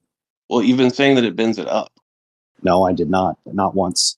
I said that it bend your literal curvature model is due to refraction effects, and it's due to the fact that the idea that it's bending down due to refraction. And then you claim that the flattening effect down, and therefore that reduces the amount of visible curvature. So okay, you can't hold this. You can't hold two positions simultaneously, guy. Wait, if the light bends down, that reduces the amount of curvature, right? In your curvature model. No, just like logically. And even in your model itself, the Pontchartrain Bridge curving downward. Okay? This is what you invoke. The light curving downward. The light. You invoke the curving of the Earth as the reasoning why the bridge is curving. If you're invoking refraction, then you would be invoking a planar surface with light effects. That's what you'd be doing. Okay, you can have both refraction and a curved Earth, but if the light curves down due to refraction, that reduces the amount of curvature. The amount of visible curvature. If it's bending at a short distance, you are invoking a small, tiny spherical Earth. Oh my God, dude. You cannot have both. You cannot have a spherical you can't have both Earth. Spherical Earth and refraction. You can't have a spherical Earth that's massive and that it appears flat everywhere, and then invoke a 23-mile distance due to sphericity when you are analyzing refraction. So it's one or the other. It's either sphericity that's causing the curve, or it's refraction causing the curve. That's a false dichotomy, man. That is reality, because on an extended plane surface that's massive, you would have the optical illusion of things bending down due to refraction, not Earth curve. Dude, refraction bends the light down, and so stuff appears higher than it would appear if the light were going straight. that reduces the amount of visible curvature. The Pontchartrain appears higher, or does it appear to dip down lower? It appears higher than it would if there were no refraction, because refraction bends the light. No, listen carefully. Does the Pontchartrain bridge appear higher as it curves down, or does it appear like it's curving down going lower? The bridge appears like it's curving down. However, it appears higher than it would without refraction. So how would you expect a planar surface to enter the eye? Would the ground appear to rise up into a neutral point? It would appear to rise up into a circle around you, I guess. A neutral point, right? Just like looking down a hallway. Well, if we added refraction over that distance, in other words, the surface is warmer and light is passing through it, you would have a apparent rising up, which the bridge would appear to rise up, and then you would have a refraction of the bridge appearing to curve downward into that point of convergence. That is what you're witnessing. No, because you cannot hold on to the position that you live on a massive sphere that appears flat everywhere and invoke draw it on and a piece then of paper. And then invoke a short distance of observation to negate the fact that optics and refraction are the effect over a massive plane. You invoke it's a tiny sphere and it's measurable or observable at 20 miles, which is absolutely ridiculous. You live on a massive you've got it body. wrong in your head somehow. Okay. You live on a massive body. You live on a massive body. You cannot hold the same two positions, which is one, I'm tiny, I can observe curvature, but the Earth is so massive that it appears flat everywhere. It's one or the other. Either you're observing curvature due to curvature, or you're observing a stationary planar Earth with refraction effects. If we lived on a stationary planar Earth with refraction effects, the bridge would appear to curve upward because the light bends down due to refraction. So again, the hallway, look at the hallway as the principal effect. There's very little refraction as far as atmospheric goes, but the idea of the optical illusion due to perspective, the convergence of light, the eye is conjoining the top and bottom neutral point of your eye into one point. This in itself is a refractive effect. In reality, nothing is not ever... a refractive effect. Light is refracting into the cone That of the has vision of nothing the to do eye. with refraction. Stop. If you didn't know it, you know it now. That light is converging You're making into a point. this up. Light is converging into a point. This is how light passes through a circular aperture. That's not what refraction is. It's not light emanating from a point. Holy shit. When the light hits your eye, it bends downward into the aperture of your eye, passes through your eye. It bends downward into the aperture of my eye when it hits my eye. So the top point of your eye and the bottom point of your eye converges. Your eye has water in it, right? And so when light hits it, it bends down, passes through the aperture. That aperture bends down. It doesn't bend up at any point in my eye. Listen, buddy, go look at any kind of drawing of the human eye and how it receives light. Have you? It's a cone, okay? It's an optical illusion. We up and down, doesn't it? It converges into a point. That only happens if you look at it like a cone. Okay, but it's not actually converging. It's an. Does any of this have to do with the refraction in between my eye and the thing that I'm looking at? No. Yeah, so of course it does, because the idea is that the ground is appearing to rise into the eye, into a neutral point at a rate. It appears to rise into the eye. Correct. It's not actually rising, right? The ground isn't actually rising. It appears to rise. It appears to rise into the eye. Yeah. That's what it is. It appears to rise into the eye, into a neutral point. And just like above that neutral point, it appears to drop down. It's a cone. Do you understand? Let's call it the cone of vision. I'm sure you've heard that before. If you haven't, maybe you can apply it into your thinking. And this is how we get apparent positions, apparent sizes, or the illusion of railroad tracks converging into a point. Again, you claim you live on a massive sphere that appears flat everywhere. Okay? Even the mathematicians do this. Even the maps show this. But as collectively, even Ptolemy says it. He says we have to take the Earth sensibly as a whole to be spherical. But in reality, they're at least honest enough to admit that without a presupposition of what the horizon is, they cannot develop a model. The problem with you is you want to invoke a small spherical Earth. No, I don't. You're making that up. It does not follow from anything you've said. There is no curving Pontchartrain bridge. There is nothing but an optical illusion. You can go look at it in person. Exactly. It's an optical illusion, my friend. The optical illusion that is present from refraction can only reduce the amount of visible curvature, not increase it. So over a larger distance, to the surface, depending on the atmospheric conditions, you will have more refractive effects. Bottom line. Which would reduce the amount of visible curvature. Okay. Most of your observations, you're using cameras. You're not using your human eye. And most of this debate use cameras. You still have the convergence. You have a different optical convergence, which means you can see You have farther. a different optical convergence? Correct. That means you see farther and the angle changes. So if you are willing to changes. Any observation you have. So if I make an observation angle, I can't put a camera where I was going to put my eye. If I take an eye angle observation with my eye, or better yet, I have two different focal length cameras. I have a 50 mil and a 20 mil, and I make an angle measurement with the 50 mil, and I make an angle measurement with the 20 mil. The angles between the two and what I measure in the distance will change. Do you understand that? Do you understand that this has nothing to do with refraction at all? Yes, it does, because optics have everything. Optics has everything to do with refraction. Without do you think optics, there's different refraction between an object in your eye versus between an object in a camera? Yes. They're similar. What? Actually. They're similar, actually. Refracting effects. Yeah, they're identical. Well, you can see farther with different focal lengths, right? You have so a different what? convergence. That has nothing to do with refraction. You have a different. Literally, cameras. Where do you think it's refracting that's making the difference literally in cameras, visible curvature? Literally, cameras change the refraction effects. That's how you open no, up they the don't. angle. Telephoto lenses. Telephoto lenses have nothing to do with refraction between the camera and the object. Nothing. The camera itself, the mechanism inside, the lens shape inside uses refraction. Yes, it does.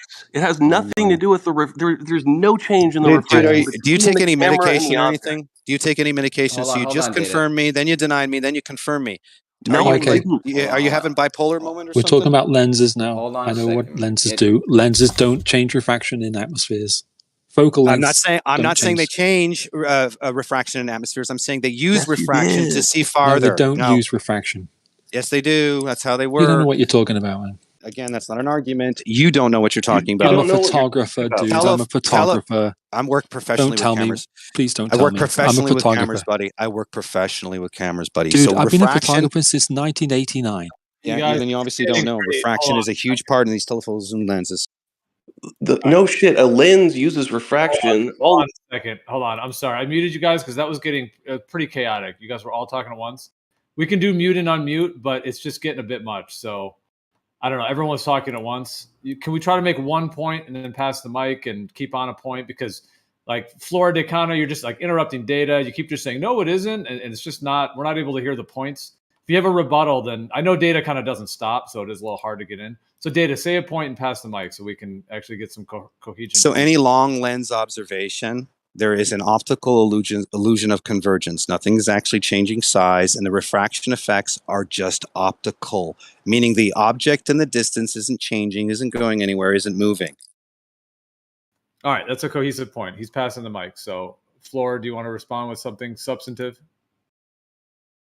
I don't know what to respond to. All right. Yeah, that's just words. Yeah, no. So I think the implication was that long lenses have something to do with refraction. They don't. And I don't know what your experience is, but I've been a photographer since 1989. So what is that? 34 years of experience. So when people talk about photography in relation to flat Earth, that's kind of when I jump in. Yeah, great. So again, is the convergence happening at any optical, whether it's your eye or a camera? The convergence point, you don't know what a convergence point is, eh? This is gibberish. It is just really is.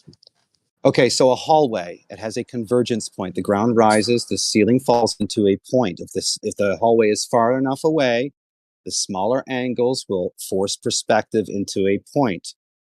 The same effect happens standing out on a planar surface, except for the angles are larger, therefore we see farther. What angles are larger? That's, that doesn't... Well, do you know what forcing perspective is, right? Like you can force, you can look down a tube. I have no idea what the connection is. You can look down a tube, and because the light has a smaller angle to the eye, the convergence point will happen because light is really... Oh my God, that's not a response. So Gio, you're going to let this guy just keep saying that over and over, and you guys wonder why I'm an asshole? Well, that's on you, but he is interrupting. No, dude. I listen. I chose the name Flat Earth Dad. I just didn't know I would be constantly treated like dirt, and the fact that I am treated like dirt, I'm just a byproduct of this room and what is what you're dealing with here. No, to be fair to Gio, he's muted me and kicked me out for a while, but he's the fairest you'll ever find. Sure. Now again, you don't know what Go somewhere else and is. find someone fairer. You don't know what convergence is. Is that correct? The convergence of light. What I'd like is, I think I got the impression the implication was that when you use longer lenses, you can somehow see further. Or what are you trying to get to? Just get. So I'm sorry, I don't want to be. Do you know rude, what a get to the point. convergence Sorry, point thank you. is in optics? Do you know what I mean? Do you understand what I mean? Convergence point in optics, or let's say a vanishing point. You may have heard the word vanishing point better.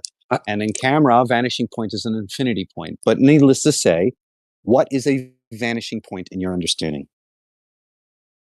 Where the basically, if you're at the horizon, where the horizon meets the sky meets the ocean, and you can't really see any further, and it just goes down to a point of light or dark, Awesome. whatever you want to call it. Awesome. Is there a vanishing point in a hallway? A long, long hallway? We're talking about the Earth, though. We're not talking about the hallway. I'm going to use the hallway as an example because it seems like you do not understand. So, is there a vanishing point in a hallway? You don't need to patronize as well. I do understand what you're trying to say, but you keep using hallways when we're talking about the Earth. I'm going to stick on a hallway because you seem to not like it. So I'm going to stick on it. I'm going to stick on it until you understand my point. Is the hallway actually vanishing into a point, or is it an optical illusion? Okay, we're back to that. All right. Come on, Gio, force this guy to answer, dude. Come on. Okay, there's no forcing me to answer. You can ask 1,000 questions. You can't force people to answer every single question. This is what intellectual dishonesty is. This is what intellectual dishonesty. Stop telling people what they're doing. Get to a point. This is what intellectual honesty. Intellectual dishonesty is being presented. Now you're just saying everyone's dishonest instead of making a point. I'm saying you are intellectually dishonest because, again, is a vanishing point happening down in a hallway, or is it an optical illusion? It's a straightforward, honest, direct question. After this question, can I ask you a question also, Red Cloud? Is you still here? Silence is golden. You know what, thank you. Dude? Go ahead, Kosho. It's not silence, dude. I forgot because this could be the case. It's not a well-formed question. He's back. Yeah. Oh, I'm sorry. The vanishing point in a hallway, is that an optical illusion? That's a malformed question. If you were to ask the same question, how would you verse it to what do you mean by your optical illusion? Hold up. Red Cloud, I don't know why you disappeared. I had a question for you, but I'm gonna let them. Go ahead. Yeah, go ahead. I'm gonna let them finish their back and forth. Like, is there a refractive effect that makes stuff appear as it's not, or is it just regular old perspective that we all understand? Or okay, so is the vanishing point real, or is it an optical illusion? Just one more make time. A point. I don't know. I don't know how to answer that. The point is you cannot answer the question. You must suffer intellectual. You must suffer some sort of intellectual block where you cannot answer it. That's just stupid. I'm going to make it really concise. I'm going to make it really concise. Is a vanishing point in a hallway a real vanishing point, or is it an optical illusion? I don't know how to answer that. That's just not a question that means anything. Yeah, it's not I don't know what it means either. In relation to the argument at hand, it means nothing. So can you make a point? It does everything. It does have everything to do with there, isn't he? It does have everything to do with the point. The point is the apparent position of the horizon where the ground and sky converge. Just like in a hallway, it has a vanishing point. Just like over to a horizon, it also has a vanishing point. This is a position. This is a position due to the angle of light entering the eye. If you have smaller angles, in this case, we're forcing perspective, looking down a hallway, the convergence of that vanishing point is going to be much shorter of a distance than it would be standing at the shore. Do you agree with that? What the fuck are you talking about? This is gibberish, dude. All right, that's really just not a response at all. Yeah, so, it's gibberish. I would love to. Please don't waste our ear time with you just saying it's gibberish. It's not a valid response in an actual discussion. We'd rather listen. Do you understand my line of question? We'd rather listen to someone that has some substantive response. So, Hugh, would you like to respond to Data with something actually? I can be less rude about it and just say that I don't understand where you're going with this. Can you please get somewhere with it instead of just repeating the same thing about hallways and vanishing points? Thank you. Can I ask you Well, the question? first of all, it's whether or not you understand the position of the statement or the question. And let's get that out of. Let me finish. So hold on. Let's get that. Let's get that out of the way first. Okay, but it's not. Is a vanishing point an optical illusion? In other words, the convergence of the sky and ground, is it converging or is it an optical illusion? Okay, you've asked that question now about 5 times. Of course, the answer is it's just an optical illusion. Thank you. Now can you get to the point? That took a lot of time. So if it's an optical illusion, the ground isn't actually rising. The ceiling of the sky isn't actually converging down. It's actually parallel to each other. Okay. This is what we would consider non-Euclidean, in the sense that you have parallel lines appearing to converge.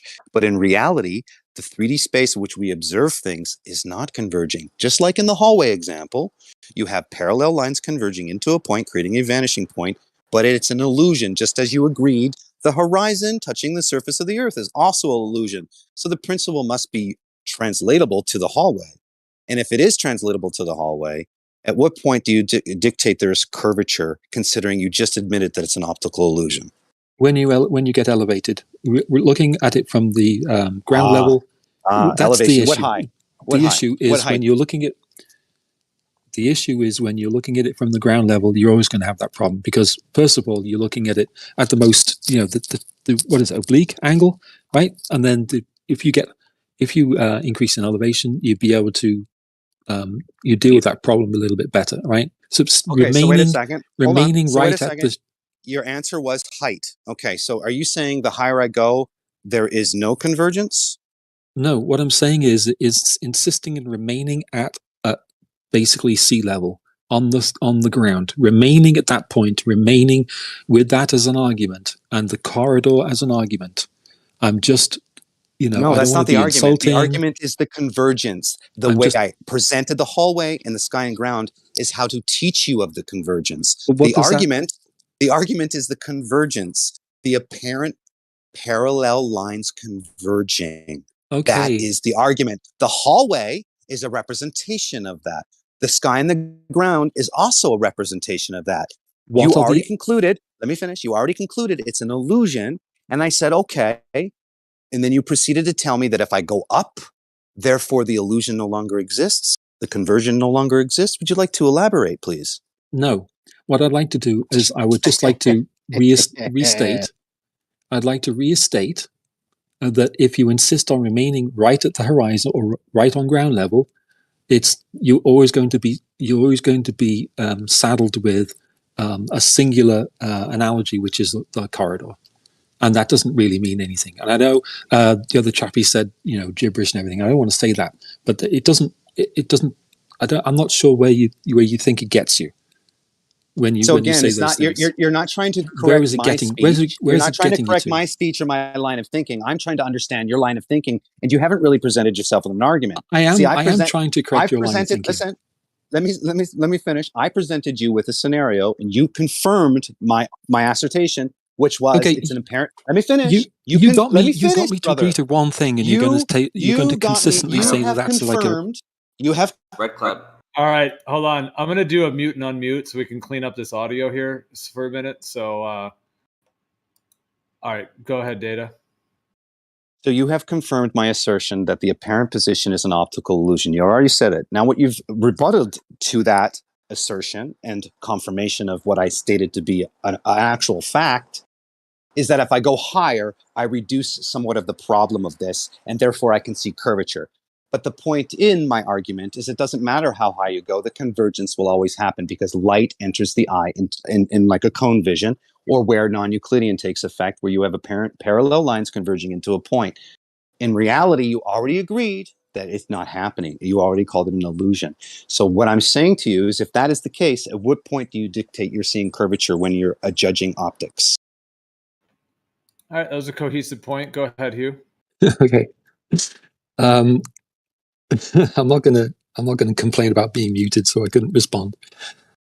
Oh, I'm gonna mute. Hold on, I'm gonna mute and unmute you one at a time because you guys don't seem to be able to do it without this. You're just over talking, and there's half points being said, and ad homs and condescendings, and I know it. Yeah, but snips and cuts and all this stuff. It creates a very hectic environment, probably for you two as well. So, I get you. So we're gonna do mute and unmute for a minute so we can hear the conversation. So now You got it.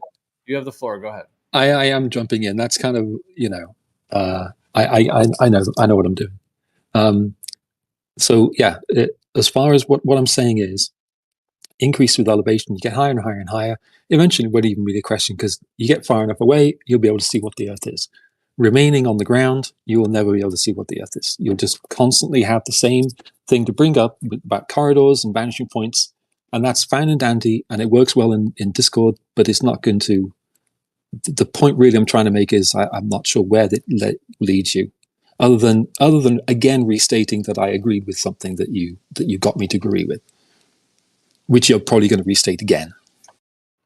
All right. Well, if that's your response, I would say that's not even responding to what he said, because he's talking about the vanishing point of the ground and the sky, and then he was trying to get to a point of agreeing that exists, and whether it's physical or whether it's an optical effect, etc. And then the question that he ended with is, where do you dictate the curvature of the Earth based upon that? Because you basically had agreed that it's optical, meaning that it's not, the sky and ground are not actually meeting, just like the train tracks don't actually meet at, you know what I mean, even though they look like they're converging. Right. So he's asking, where does the curvature claim or idea come in with that being the case? That's what needs to be addressed. Okay, I am addressing it. And the way I'm addressing it is the way I choose to address it. And here's how I choose to address it. When you're looking at ground level, it's basically impossible because you've got thick air in between you and what you're trying to see, which is the curvature of the Earth. It's as simple as that. And what I'm just seeing is like it's a static argument. It hasn't moved on. It's got to move on in some way. But it's a static argument. I get what you're saying, but the answer is very, very straightforward. The answer is if you change your perspective on what you're trying to see, i.e., the curve of the Earth, you'll have a better view of it. And just insisting on staying at the only way that you can see the Earth is from ground level, I don't understand why that is being insisted on. That's all. I'm not trying to make any point. I'm not trying to, put him down or anything. Just trying to say that. Okay, sounds like you're done. By the way, these mutes and unmutes are not personal. It's not like you're being censored or anything. We're just trying to keep the conversation coherent without all the clips and interruptions and stuff. So, okay, that was your response. Go ahead, Data. So to clarify, you said to me, you don't understand why I should be judging the sphericity of the Earth to the local level that I stand on. So you must understand that it's not my position that I hold. It's actually your position, because you teach kids and school teaches you can stand at the shore, take a pair of binoculars and see the curvature of the Earth, where you already backed my assertion that the convergence point is an optical illusion. So then I reiterated by asking you, if it's an optical illusion, at what point do you dictate sphericity? You replied by saying, I go higher. That doesn't get rid of the convergence. It doesn't get rid of the optical illusion. You now refuted your own argument that most of the globers use, which is I stand at the shore, I see Pontchartrain curve, therefore curvature. I say you cannot have a massive sphere unless it appears flat everywhere. Thank you. We don't see a vanishing point like with a flat plane and train tracks going into the distance and disappearing into a point, all converging to a point, though. What we see is stuff curving around a curve and disappearing bottom up behind that curve. It's different. That's why we say that it's a curve. Okay, I don't know if that's a response to Data, or Hugh, did you want to respond as well, or I'll just unmute Data, I guess? Yeah, no. You just refuted your buddy's statement, by the way. I'm Both thinking, of you hold polar opposite opinions. You claim that you can't determine curvature at the Earth. The other guy just stated that you could. Hold on, but that's the fact that just happened. Hold on. Gee, ask me a question and you butted in. Everybody just heard it. You both hold opposite views. You say that you can't determine sphericity at the surface of the Earth. The other buddy just said he could. So which is it, please? No, that's not what happened at all. You invoked height as the way to find curvature. You did. That's what you said. You said you go higher and therefore I can see curvature. But he says at the surface, due to bottom-up obstruction, there's curvature. So which is it? We gave two Height- ways to see the curvature. No, what you're doing is you're negating the fact that you have different variables and you're conflating them as what they are. Hence why you do not understand convergence and why you call it jibber jabbish. The vanishing point is not actually happening. Nothing is actually changing sizes. All objects remain the same size they are. They're only changing due to your spatial relationship to them, which is an optical illusion. Thank you. All right, I'm muting data, so if one of you guys wants to respond, go ahead. Oh, I don't really get the idea that now we're talking polar opposites. We're not talking polar opposites. I don't know where you got it either. Well, sorry. Well, because Hugh, you were saying you had to go up in altitude. You were linking that, and then Floor is talking about seeing curvature on Pontchartrain from ground level with the naked eye. So, yep, he's accurate. It's two ways of doing it, right? If you build a bridge, right, and then you look along that bridge and it looks curved, what is that? And then you also, if you go up high, you get high enough away, 100 miles, 200 miles, 300 miles. How about you go 5,000 miles up, right? How about that? At what point do you think that your perspective won't change and you'll be able to have a different perspective on things? All I'm saying is that for quite some time, we've heard the same sort of talk and the same sort of arguments about convergence and about the horizon, about standing at the shoreline. And okay, all right, but why don't you try changing your perspective on things? I don't understand. Yeah, you can definitely go up 3,000 miles, 5,000 miles to take a picture of the Earth. People have done it, and you see the curve. Okay, you guys have said some points. I'm going to mute you both so there's no chaos. Go ahead, Data. So to hold two different opinions simultaneously is cognitive dissonance, right? That's the idea behind it. So one of you are claiming that if I stand at a local level, it isn't locally flat. You can deduce curvature. The other one is saying that it is locally level. This is why we have the convergence. And the way to determine curvature is I go higher. Now the rebuttal is, well, there's two ways to see. Well, I'm saying that the Earth has to be flat everywhere if it's a massive sphere. You cannot have a tiny sphere in one sentence and claim that I have to go higher to see that sphere when you claim that you can measure it at the surface. It is an oxymoron, it's ridiculous, and it's completely intellectually dishonest. Affects okay. All right, you can have cognitive dissonance if you're an individual. You can't accuse two people of having two opinions, therefore cognitive dissonance. It doesn't make any sense. That's actually a pretty good point. How do two people have cognitive dissonance? Yeah. Cognitive dissonance is a discomfort you feel when you have a belief that contradicts your two conflicting beliefs or two conflicting ideas, right? That's cognitive dissonance. The discomfort, not the fact that you have those. It's the fact that you have discomfort resulting from those. I think you probably want to research the term cognitive dissonance before using it. Thank you. Well, this is kind of a 2v1, but we're just sort of flowing with it. So, Floor, did you want to respond at all before I unmute him? Yeah, so you see different effects of curvature depending on your perspective. So one of those effects is that if the curvature blocks your view of something, you see that. And if you line up yourself right up along an arc, you can make that arc appear like skinnier, right? So if you're looking at a circle edgewise, you'll see that curve much more sharply, right?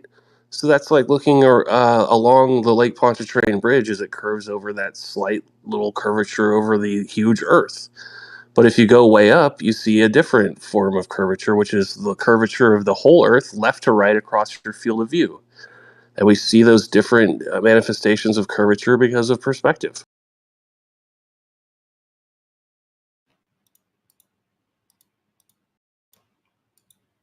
Go ahead, Data. So you are uncomfortable. You suffer from cognitive dissonance because you don't want to address the vanishing point as an optical illusion. And when you address the point, it's an optical illusion, then you have to follow in logic to what dictates curvature. Your response was height. The other guy's response was, well, there's many ways to see it. But he disavows the convergence as an optical illusion as jibber jabber. Would you like to just confirm that it isn't jibber jabber and the vanishing point is an optical illusion, or are you still going to hold to your position that it's jibber jabber? I think that's to you, Floor. I think you said that in a hallway the angle is smaller, so the vanishing point appears closer than it would closer than it would on a large flat plane, which is in fact jibber jabber. And there is no cognitive dissonance between having two different perspectives and seeing two different manifestations of curvature. It would be for the fact that you claim that sphericity, due to a massive Earth, would appear flat everywhere. This is what planar survey dictates. This is what photogrammetry dictates. This is what even measuring angles on the surface of the Earth dictates, that it appears flat everywhere. The reality behind Does it, or do is they just assume it because it's close enough? they assume both flat and sphericity. The point is I'm trying to address an optical illusion for you, but you don't have a rebuttal to it. The idea, me using an example as the hallway, is to show you that you can force a convergence point due to angles of light. This is what you can do in architecture. Let me finish. You can, in architecture, you can create vanishing points based on smaller angles. So in other words, I'll give you an example. If you look down a tube or a square box, the vanishing point is going to come a lot quicker than staring at the ocean due to the angles of light coming to your eye. This is forcing perspective, forcing the convergence. It's not actually converging. It just has to do with light entering the eye and the distance that the information that it has and the angle to the eye that you're being able to see it at. If you have a larger angle, well, then you're going to see farther. Essentially, when you have no other cameras, or you're just using your optics of your eye, you're going to see the sky and ground appear to converge. They're not converging. So in the Pontchartrain example, the same effect is taking place. The bridge is not actually changing size. Refraction isn't actually bending anything. It's an illusion. So if it's an illusion, how do you dictate its curvature? I answered that before, but you did. Don't like you the said answer. go. You said go high up. And what's wrong with that answer? Because you still have the sky and ground converging into a point. Again, why do you care? You just increased your angle, or increase the size of the angle. Therefore, you see farther. Just as I pointed. The size of what angle? Angle of light to the eye. So if you increase, that's not a complete answer. Angle of what? The light and what? Angle of light to the eye. So if you have a larger angle of light, you're going to see farther. If you have a smaller angle of light, you're going to see shorter. In the case of the optics, what's an angle of light then? Well, it depends when the light's coming off of an object. In a hallway, you're forcing perspective. You're forcing the angles to converge at a smaller point because the angles of light are smaller. This is what is an angle of light then? Well, it's how the light enters the eye from the object it's being projected from. So the light is coming off the object into the eye. Okay, my eye is at a vertex. What are the other 2 points? In a hallway, you can have a vanishing point at a shorter distance than you would standing at the shore. Okay, the idea here. What? All right, hold on. So hold on, guys. Can we just do it one at a time, please? Yeah, everyone's Platypus. I've been doing mute and unmute for the last 10 minutes. It was really good, clean audio. I just kind of left them unmuted and it's going back that way. I will be listening, but I do need to step away from my mic. If another mod wants to mute and unmute, or if you guys can just do it. So you notice when I was doing the mute and unmute how clean it was. You guys were more calm. You were able to get through your points because I know how it is. When someone else can interrupt and it gets heated, we're rushing to get our points out. We're scattering, and then someone says something and it side rails to something else, and there's little condescending and stuff going on. It's not comfortable for you guys, and it's not comfortable for anyone listening. So I know it's tough. So instead of just like kicking everybody and timing you out and muting you permanently, we'll sit here and do the work to mute and unmute if needed. If you can't do it otherwise, because I know it can be difficult, to be able to not, to do it. So anyways, I do have to step away. I'll be listening. I do have to step away. If Kosho or any other wants to do the mute unmute, or if you guys can do it without that, that'd be great. But we want to keep the audio clean. I gotta go anyway. So have a good night, guys.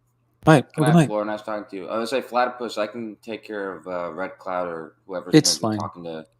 Well, yeah. Usually you're pretty good. I'm just saying that just for the sake of. I'm trying to. Continuation. What I think what's going on is that I'm being impatient. That's one.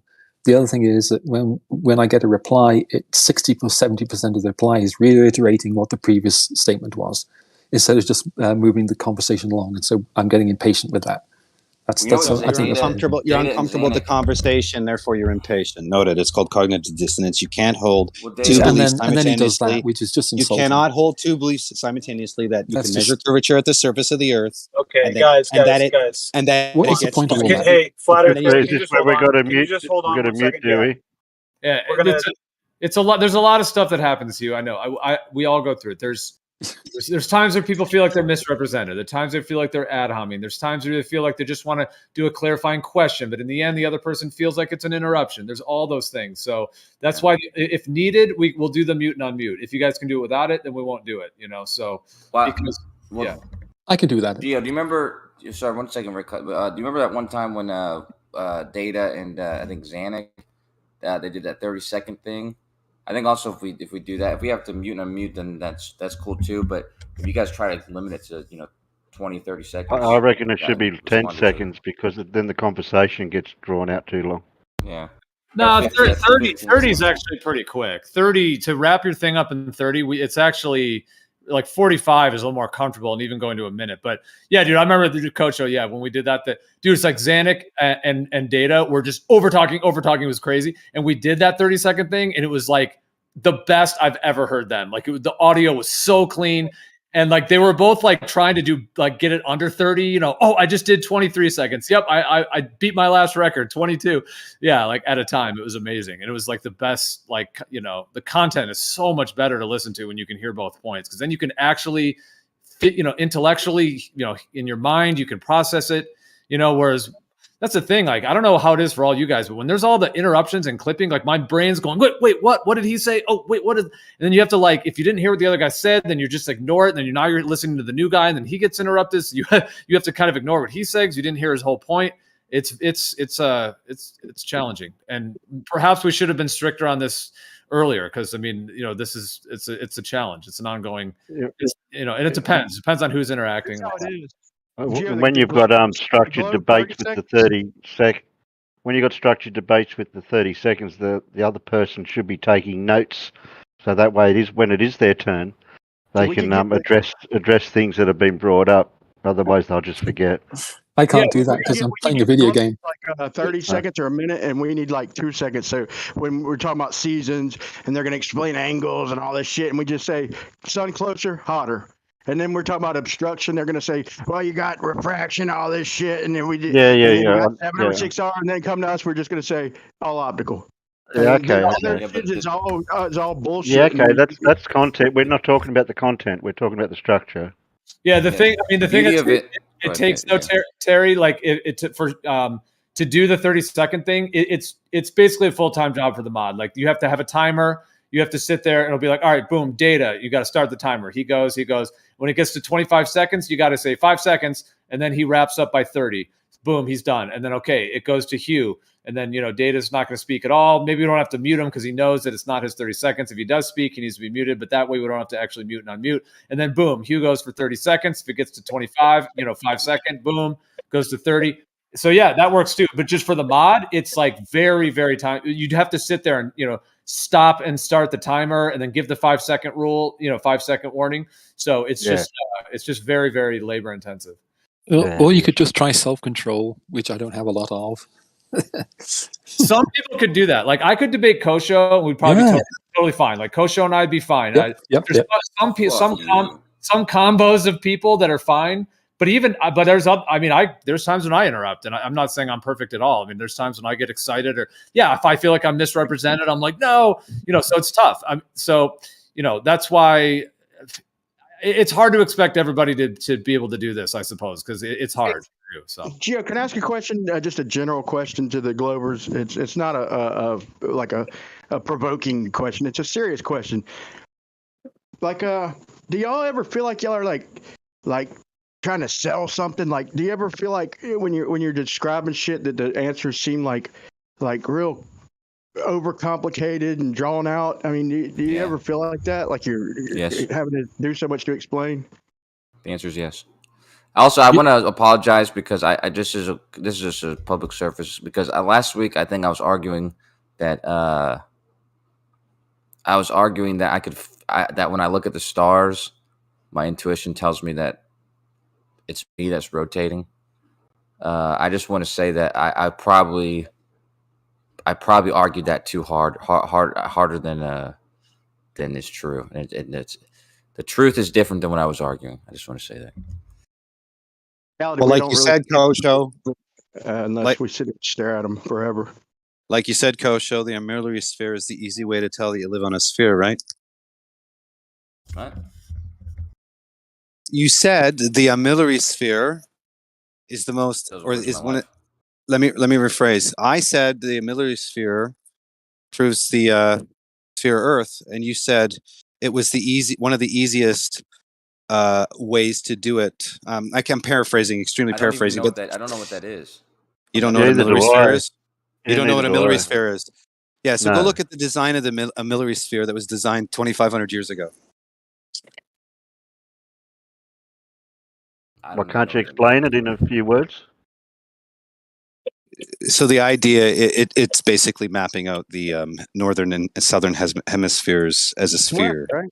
And it shows the left and right rotations and how the armillary sphere is designed to work in the north and designed to work in the south. And it goes about the north and the south. Like when you take a planisphere, you have to use a different planisphere for the southern hemisphere because it doesn't work. You know, you have to literally use different ones, and they do make them for the south. And in the south, like the window is bigger. So if it's literally just a flip flop of the northern hemisphere, just basically upside down. Why would the window have to be larger if it's literally just a mirror of the north? That to me is another. That to me is another indication that the southern hemisphere is larger.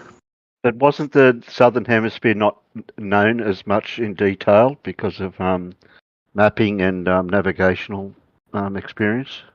Not according to the armillary sphere, no. Planispheres you can get now, and you can download the info, like the southern, and make them. I guess I've never done it. No, I'm talking about back in the day. Back in the day, the mapping and the known knowledge of what the land was and the navigational. So what they did a lot of speculation. They claimed that the Earth was spherical due to the idea that it's the perfect shape by the Creator, and therefore they had a methodology to balance out the Earth using the presupposition that there is a seventh continent, and to have it balanced out, it had to have a certain size. So they all had these presuppositions. This is what literature says. Now, that could be just a wonderful story to make the grandioso of a tiny man on a massive, massive sphere, claiming that it's all Euclidean everywhere. But how do we prove it's not? Weigh 350 pounds, man. Hey, Data, I just want to say thank you. I'd never heard of this before, a armillary sphere. So the conversation you said that we had, I'm right here. But yeah, I've never heard that term before. I've seen these before. I didn't know that's what they were called. But yeah, thanks for bringing them up, dude. Because I'm looking into them. They're pretty cool. It's one of the easiest ways to prove you live on a sphere. I would agree, but I would just I would never have used that word because I never knew it before. But I would instead have said the celestial sphere, and the whole celestial navigation and that relationship, because it's basically the same thing. It's just that's armillary sphere, a physical model of it. Yeah, the armillary sphere is positioning the observer at the center of the universe, and you're observing the rotations.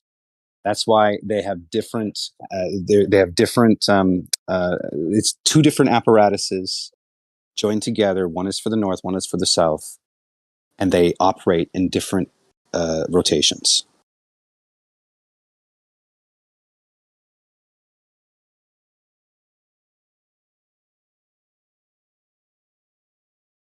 So again, Kosho, I have one question for you, Kosho. If you live on a massive sphere, it must follow that it must appear flat everywhere, or else your geometry. If you live on a massive sphere, it must dictate that your geometry must be planar at the surface for a small observer. Would you agree with that logic? No, I wouldn't call that logic. I would call that a shorthand and a loose description. Okay, so what would be the reason then? What would be the hold on? Yeah, I hear you. What would be the reason then you would need to create other coordinate systems if it was already deemed a sphere to begin with. Other coordinate systems, would you have to be more specific? Well, other mathematics, like Riemannian geometry, geodesics, like they didn't have geodesics back then, right? So it was a model format used for Riemannian geometry, or pseudo-Euclidean, if you will, where you take the idea of parallel lines converging, or you take 290-degree angles of parallel lines converging, or you have one point that has many lines crossing it, which is the antithesis to Euclidean geometry. So the whole point is that you literally had what's called the parallel postulate, or the fifth postulate, be in contention through all of the early 1300s. So literally, they basically struggled to disprove and prove Euclid wrong or right, and that's where eventually hyperbolic geometry came from, therefore Riemannian geometry or pseudo-Euclidean. So if that was true, that the Earth was known to be a sphere, why would they have to use Euclidean to build other models, like non-Euclidean? Euclidean provided his own proofs, and so his proofiness was substantiated already. He wasn't disproven by coming up with non-Euclidean geometry. He didn't come up with non-Euclidean. These geometries are. Are you familiar with the parallel postulate? Are you familiar with the in their own right? Yes, fifth postulate? Okay. Yes, I am. These geometry. Hold on, data. These geometries are right in their own regard, and they're just two different mathematical structures that you can use to describe things, right? But that doesn't want. Correct. Not like they're used to describe the things. Not true. So Bernard Riemann, and I've said this 100 times already, and you can go research this. Bernard Riemann is intellectually honest. He admits that the Earth is all Euclidean. Space is also Euclidean. It was very frustrating for mathematicians, very frustrating for developing a model, whether space is flat, whether space is curved, whether the Earth is curved. They needed other sets of geometry and mathematics to prove their presupposition. Even Ptolemy addresses this in his first presupposition of what the horizon actually is. He says, without the presupposition of claiming the horizon is due to the sphere Earth, he wouldn't be able to proceed forward building the globe model. This is just about the story, about the intellectual honesty of it. And the idea behind my statement here, or my statements, or my claims, or whatever, not my claims, but what I'm stating here is the idea, if you live on a massive spherical Earth, it must then dictate it has to be flat everywhere. Because if it isn't, you wouldn't have needed these other mathematics, other explanations based on a presupposition. The presupposition would have existed, you would have had all the mathematics, and there would be no let's say, leaps of logic to build your model, because the model would have already been self-evident. The reason why it was made, it was because it's not self-evident. Hence why, if you live on a sphere, a massive sphere, it has to be flat everywhere. No, okay. I just told you, the geometry that you use is literally just a decision that you're making. There's not a geometry that describes. There's not a geometry that describes the universe, and it's the only one you're allowed to use. The geometry that you use is dependent on how you're thinking about, what it is you're talking about. Bernard Riemann says that the Earth, so it's not. So there's not one geometry like the world, like the Earth is Euclidean and not Euclidean and non-Euclidean. This kind of thing. You can use either form of geometry to describe the Earth. So that's not the argument. It's the evolution of thought. The Pythagorean theorem can be proven in real world demonstrations, like multiple. Like I think it's like over 100. I mean, I don't know that many, but I've heard that. But I know we're not talking about Pythagorean theorem. But yes, Pythagoras ended up taking over the cosmology, because the idea is that if the stars and moon and everything is spherical, then the Earth must be spherical too. Let's build a geometry or set of coordinates or set of systems that makes this claim possible, and therefore they invoke refraction, they invoke small Earth, they invoke large Earth. So the consistency here is if you are on a spherical Earth that's massive, it has to be flat everywhere. That just follows logic. If it ain't flat, how could we prove the Pythagorean theorem? That's pure. That's the root of Euclidean. I mean, that's where the rules, the parallel postulate that incorporates like. It's just a triangle, right? It's just a triangle, right, Brian? That's all the Pythagorean theorem is. It's just a triangle. So you can take a triangle and apply it to different sets of geometry. Sure. In fact, that's how they had to essentially determine space at the beginning is flat space. And even in special relativity, it's all Euclidean. And even general relativity, it's Euclidean, but with fourth dimensions, which is Riemannian geometry or pseudo-Euclidean. So they have to. They have to invoke a model or a mathematical model based on their presupposition. And I'm Let's do this saying, real quick.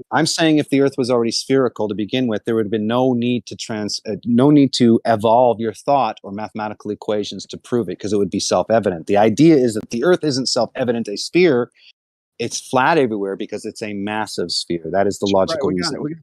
Check this out. Last night, I caught the ass end of McToon debate where he went into the asylum.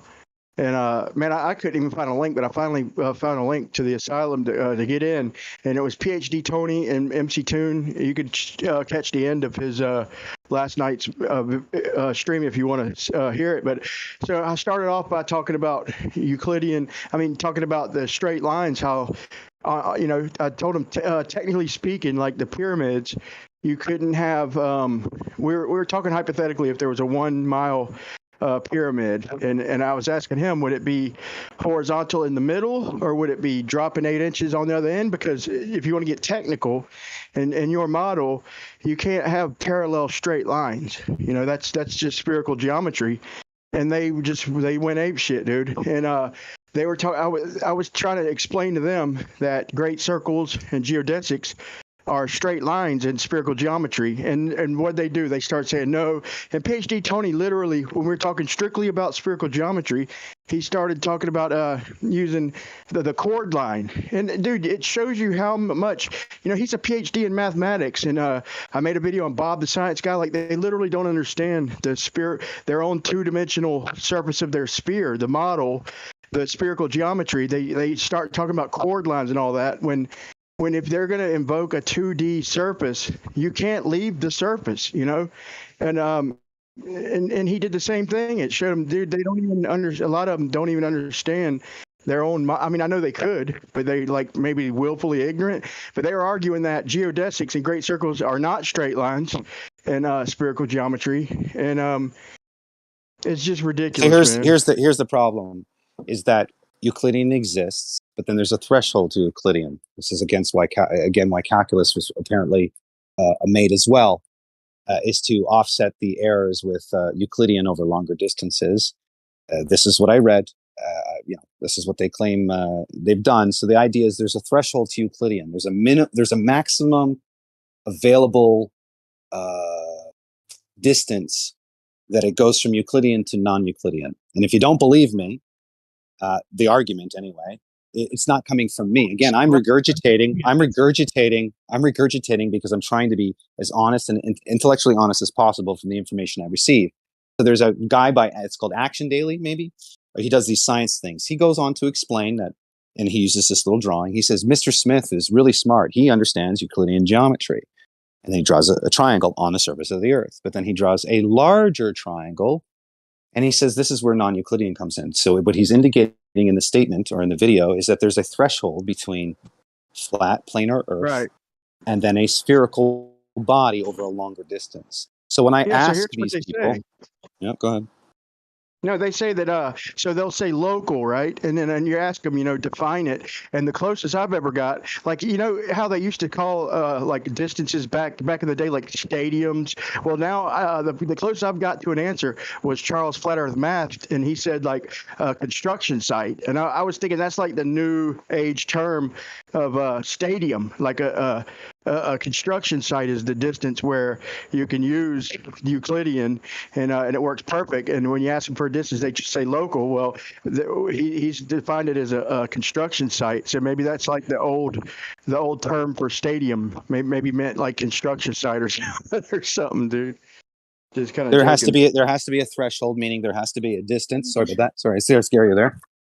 There has to be a threshold to distance between basically the transition between Euclidean and non-Euclidean. There has to be something self-evident of that, and not just drawing a triangle on a sphere as proof, right? Tune and they're saying that you can have parallel straight lines in reality. And so I'm trying to get them to concede, I'm like, welcome to flat Earth. Yeah, we can have parallel straight lines in reality, but on the two-dimensional surface of a sphere. Like if I asked Bacon, or probably even Kosho, but I know I asked Ruhif and a couple other people, can I draw a perfect square? on a level surface of Earth, you know? And the answer is no. In their model, to be honest, you got to answer no. You can't draw a perfect square on the or perfect parallel lines, straight lines on the surface, on a level surface of their model, because that's the honest answer. And MC Toon was saying we could have the parallel straight lines in reality, and they got mad when I'm welcome to the flat Earth because their model, you can't have that.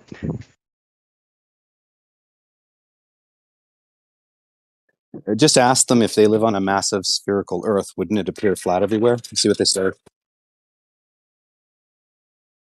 I was like, so in other words, the rows of these pyramids, I mean, I understand it wouldn't be much, you know, but if we're going to be technical, the rows of these pyramids, if they're straight columns or straight lines of blocks, then they're not parallel. In reality, either they're not level or they're not parallel, one or the other. Can't yeah, there's have there's a guy named Carl. They argued it, dude. There's a guy named Randall Carlson who's on YouTube. He breaks down the geometry of the sphere. He actually goes into sacred numbers. And apparently, it's 1/4 of the latitude and longitude. So the base of the pyramid is 1/4 of the size. So I think 1/4 of 69 miles per degree or whatever. So go look at the pyramid. Apparently, it also is proof that the Earth's a sphere.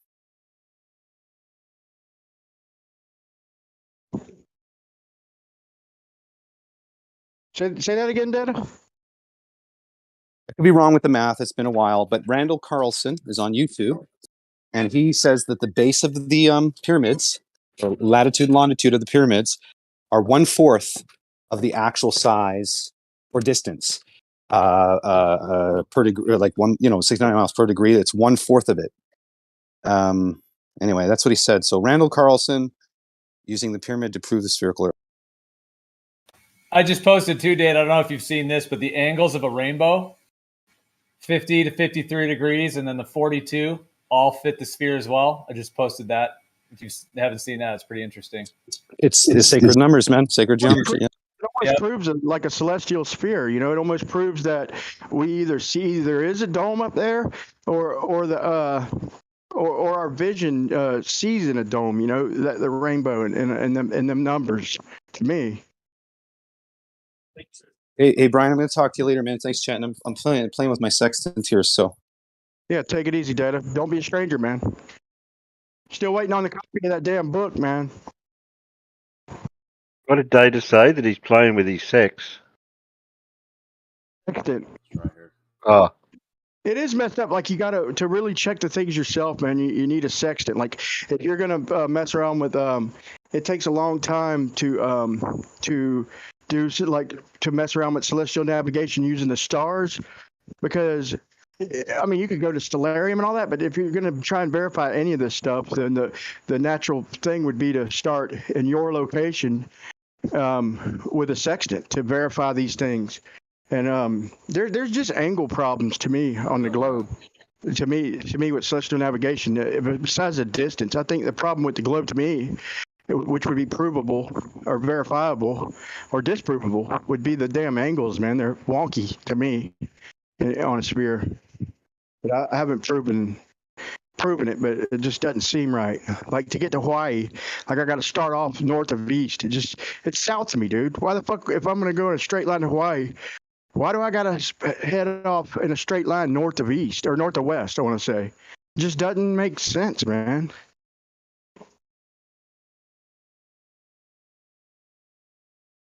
Well, you know what?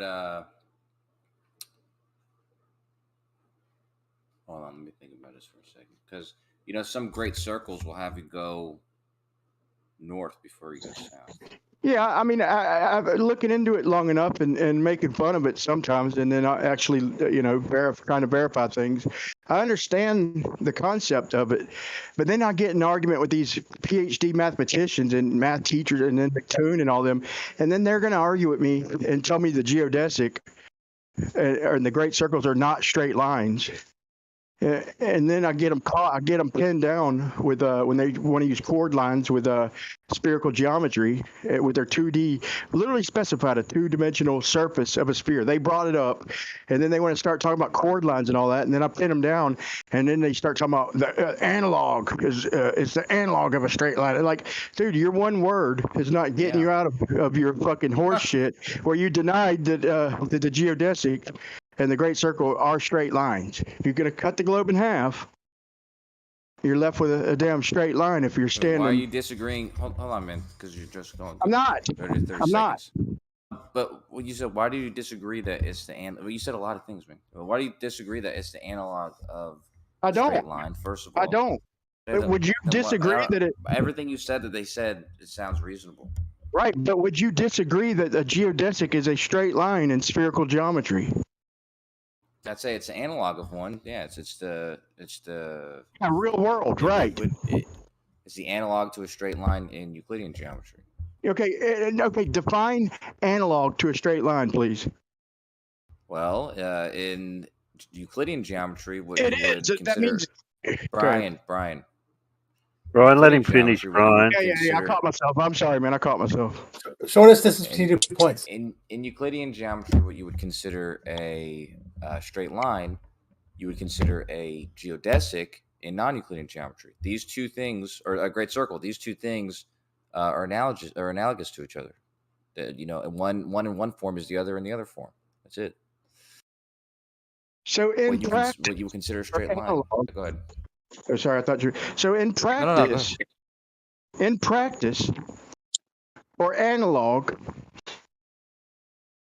then a geodesic is a straight line in the globe and spherical geometry. Period. I would say period, but I think it's fine. It's more precise to say that it's the analogy of the other, but just to call it the same thing, you can get caught up saying that, and I wouldn't have a problem with somebody saying that, but you know, somebody could tell you that you're wrong and it'd be correct. What could I Google to get an image of these lines so I can see what it represents? Sorry, go ahead. I'd need a visual representation of it so I can understand what they are. I can post a picture because actually, if you go to the Wikipedia page for non-Euclidean geometry, there's a couple. Yeah, if you have to invoke the analog of a straight line, you're basically saying that it's not reality. I mean, what else what do you think that's saying? In other words, when they denied that a geodesic or a great circle in their reality is a straight line, they have to invoke analog. Then yeah, so in other words, that's not your reality where you have to invoke analog. They were probably just confused because you're right. Because you're right, it is a straight line in spherical geometry. I mean, it just is. It's defined as such. If they said it wasn't, they probably just got mixed up. What do they mean by it's not a straight line? It's an analog of a straight line. Can you even tell me what does that mean? That's not their reality, but that's what it is in the model. Who are you asking? Straight line is the analog of a straight line. That's what Kosho said. Did they say that? MC Toon said after he was pinned down. Well, it is a straight line. I don't know why he was avoiding it. He's trying to avoid saying it, but I don't know why. Because it is. It's defined as a straight line. It's the shortest path between 2 points. Anything that's the shortest path between 2 points in a geometry is going to be a straight line. So in spherical, that shortest path is made on the surface of a sphere. In Euclidean, it's made on a plane. But in both cases, they'd be straight lines. I mean, I'd even give you credit for helping teach me that. But it just frustrates me when I'm talking to other Globers. Like Bob, that night you corrected him, which was cool. I appreciate that. And it's like if we're going to learn from you, it helps when it's consistent across the board. I mean, I ain't saying I learned everything from you. I mean, you know, if I'm going to accept your model, not that I'm accepting it as real, but if I'm going to look at it and weigh reality against it, then I'm going to look at the 2-dimensional surface of the sphere, and that's why I was asking them. You know, if it's not straight, then is it deviating left or right? And the first thing PhD Tony did is invoke the chord line when we were specifically talking about spherical geometry, and he invoked the chord line, which to me was laughable.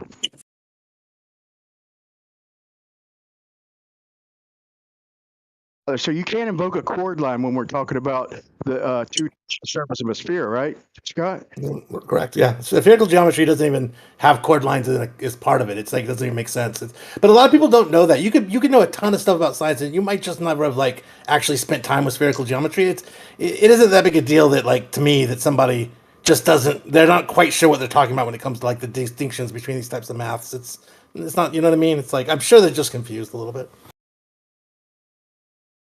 Figure out the formula for I mean, I got an idea in my head, but the formula for figuring out the pi, the different ratios. I mean, wouldn't we use the sign of the? I mean, I guess it would depend on the direction.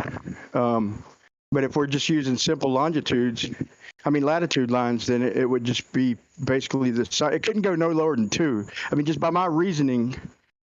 Pi and spherical geometry, it can't be no less than 2, because I mean that wouldn't make sense. I mean, in my mind, did you ever even look into that? No, I never did. I'm thinking about it right now. It's interesting. Yeah, I guess when would it be 2? That would be 2 if it was going around the equator or something. Is if you went halfway around the world and like made a 90-degree turn, like yeah, I mean you could say at the equator. I mean four. Not the equator, no, like it'd be 2. It'd be 2. That's actually no, you're right. It would exactly be 2. That's right, because it's 4 times the radius. It's the ratio. Go ahead. It's the ratio of the radius to the diameter, though, right? Yeah. So the radius to the circumference, which would be the distance from the equator to the pole, and then the distance to the equator. It's 4x, but that would be 2 times. Yeah, that would make pi equal to 2. Yeah, that's tricky. I'm sure there's an It'd be equation. half I'm a looking square, up. right? If we went halfway around the sphere and made a 90-degree turn, we could only basically cut a square in half on a sphere, right? That's as small as we could possibly go, which would be 2, right? I mean, I don't. I'm missing something, maybe. It's actually always been my argument. Is that's one of the, like people say it goes to proof. That's something I would use as like a geometric proof.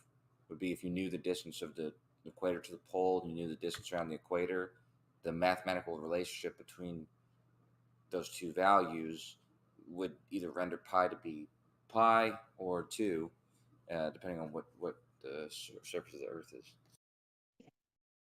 Not using the radius though. If you're using a surface radius, then you got to think about the curve of the radius when you're talking about pi, because radius is no longer a straight line, so you can only cut it in half. I mean, let me think of a better way to word this. When you start bending the radius, then shit gets wonky.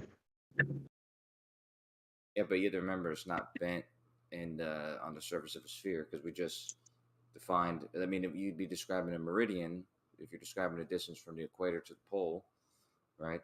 Like a directly north-south one at least, and we've already defined those as being analogous to straight lines.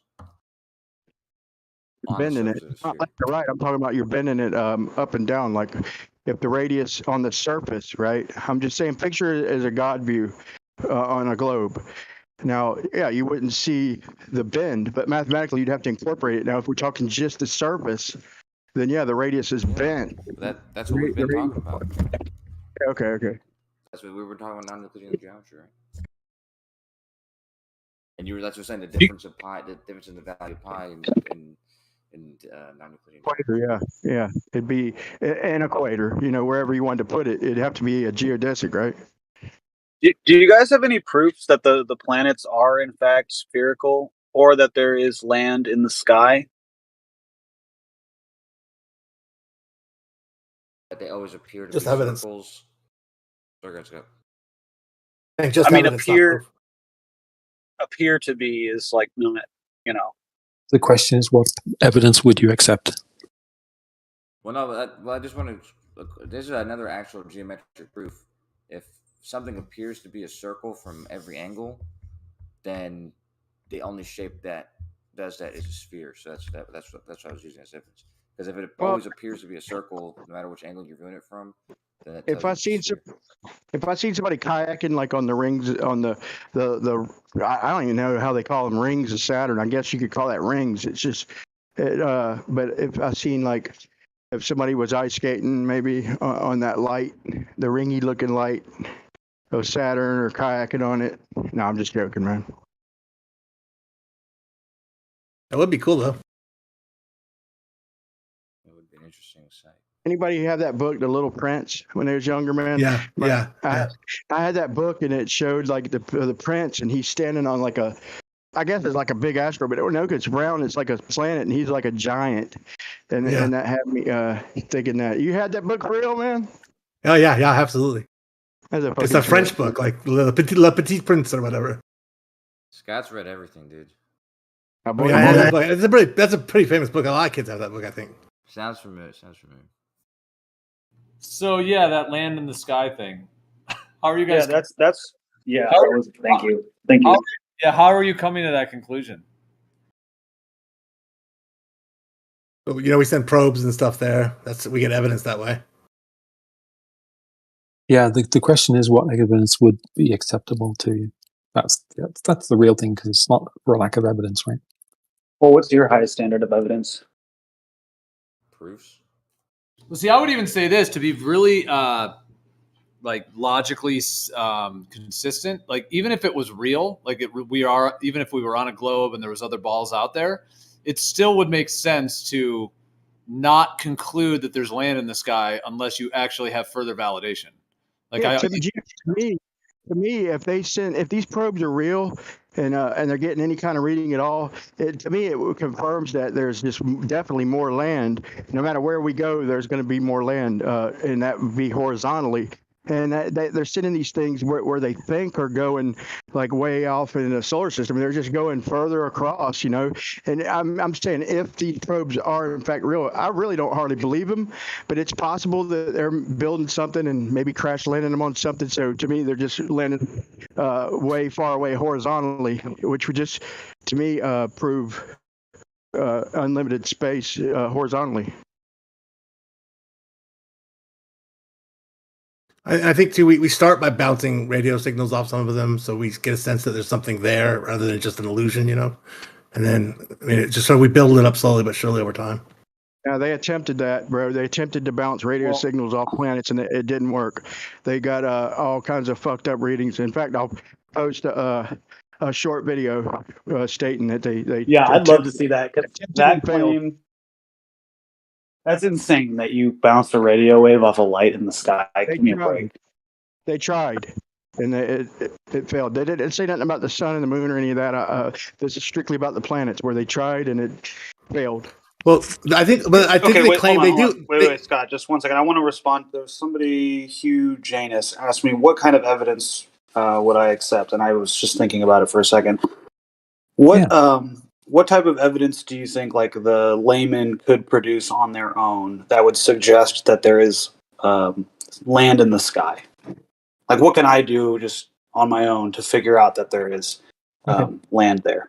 Good question. The easiest one for me is to try to establish that the moon itself is a solid object. That would be the very, very first step. That's the closest, or it appears to be the closest. It's the largest in the sky, right? So next to the sun, right? But so I would say then you would establish the moon to be a solid object. And so how would you do that? Yes. How would I do that? Several ways. You could do. I saw a video where a gal sang a song, and she had her microphone connected to a radio telescope, which is pointed at the moon. And she used the moon to bounce her radio signal back to her, and she used it as a delay. Very, very, very sophisticated, completely crazy, but she used it as a delay, and she did the song with her voice being moon bounced, if you want to call it that. Is she really doing that or faking it? Well, there you go. So, I Who knows, right? mean, yeah, that was kind of cool. Well, I mean, look, the moon and the sun, obviously, to me, appear to be much closer than millions of miles away or hundreds of thousands of miles away in the moon's case. Why? So that makes sense to me that somebody could bounce something off the sun or the moon. Sure, why not? But as far as coming to the conclusion that 100% the moon is a solid object, it is land in the sky. I'm still not hearing something that's really compelling. Well, okay, if that's not compelling, then the question then would be, is what are you bouncing the radio waves off if it isn't solid? That would be the question. And then you would observe it. Well, right? is the So you could ionosphere tell us- solid? No, that's Is very the good. ionosphere solid? Yeah, that's very, very good. Okay, but you can't see the ionosphere. So there's other things you can do. For example, look at the moon. Well, you could look at the moon hold on. with very high-powered telescopes, and you could see that it's solid. I It's think obviously solid. Sorry, you said a couple things, and Yeah, sorry, go ahead. Go I ahead. have a very no. If I hear one point and then I try to address it, and then I forget everything after what I you know, said. So I have that you same said that problem. we can't. Yeah, fair enough. So you said we can't see the ionosphere. Is there maybe some type of imaging, or maybe viewing it on some sort of light spectrum that you think we maybe could see it? Yeah, I don't know, possibly. But I mean, the point really is that I don't know if you'll find anyone who really would say that the moon isn't a solid object once they've done several tests. For example, bouncing radio waves off it, or looking at it through a telescope. You can see the craters. You can see detail. All those hold on. those different things. Okay, hold on. But we did just establish that you can bounce radio waves off of things that are not solid. So I think we maybe should just shelf that one for now. Well, but you can skip them off the ionosphere. You can can't skip really them. bounce them. Yeah, you can bounce skim them. skipping wave, but you can't directly at it.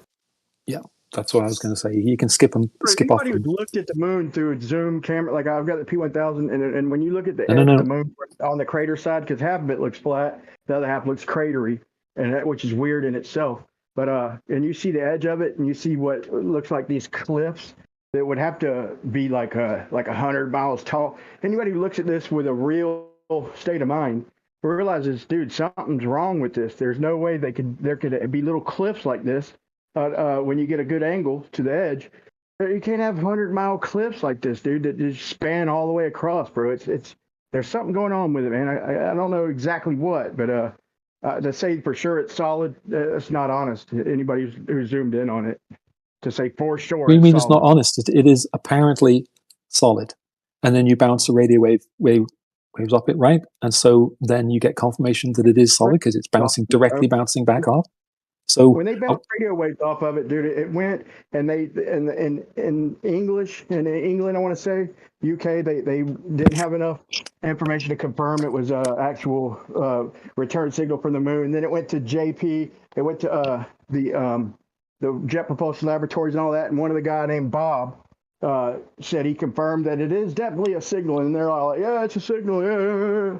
Like, dude, they were up in arms about whether it was legitimate in the first place. And I'm trying to get somebody to demonstrate this. I want to see them bouncing off something terrestrial. It's all over the place. You could get those. You could get that. Here, I think, guys, we're kind of getting a little away from what I was asking. I mean, if you guys want to talk about that, that's totally fine. I'm not trying to hog the mic. I wanted to get some better answers. Yeah, it's all you, bro. It's all you. Are you asking about? Hold on, Platypus. Are you asking specifically about other planets, or did you also say because you did say, you said the moon and the sun, you could buy it, but your question was about the planets, or was that not what? Well, we were getting into the moon, and he was saying, well, the moon's a solid object because you can bounce radio waves off of it. And I said, well, what about the ionosphere? That's a non-visible object, or debatable on whether it's visible, but it's definitely not a solid object, according to you guys.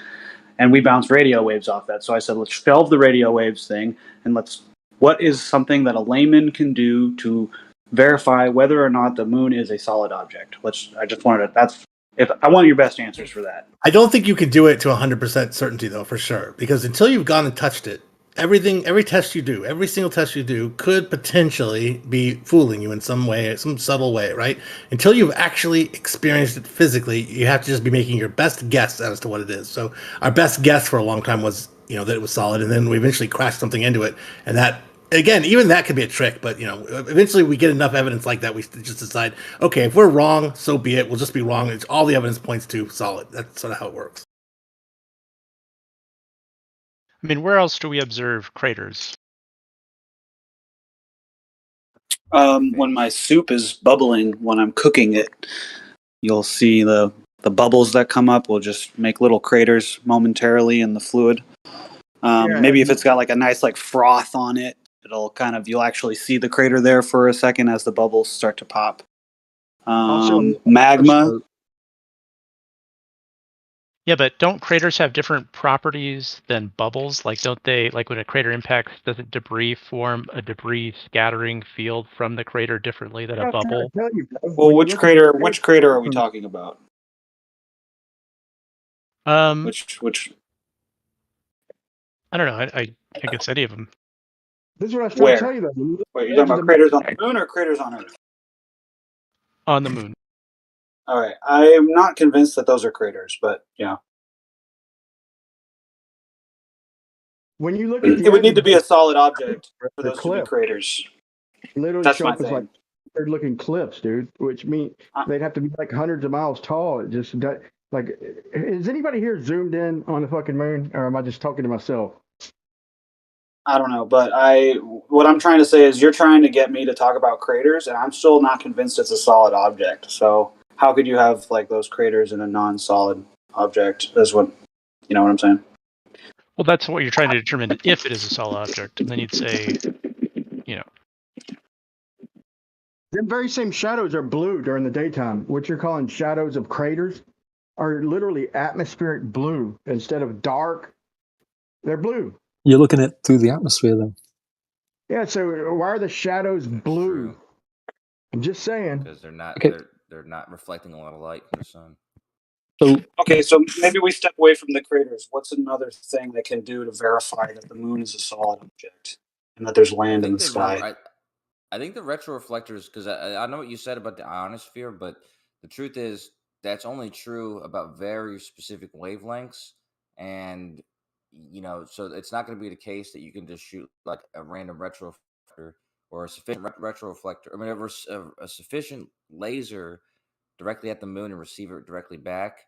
If it was just something like the ionosphere or something like that, because you could choose any wavelength that was powerful enough. You had a powerful enough laser. Like, I think they usually use green light, but I'm pretty sure you could use any sort of color, because it's just a reflector mirror.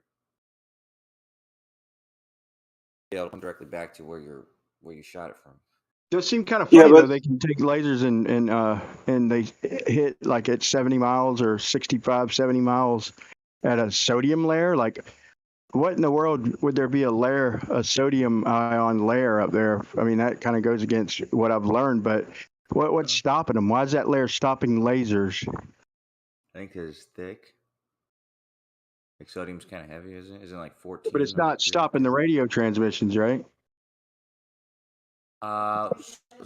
Sodium layer does affect optical, but isn't that higher than the ionosphere? I'm not sure. Or is that in the ionosphere?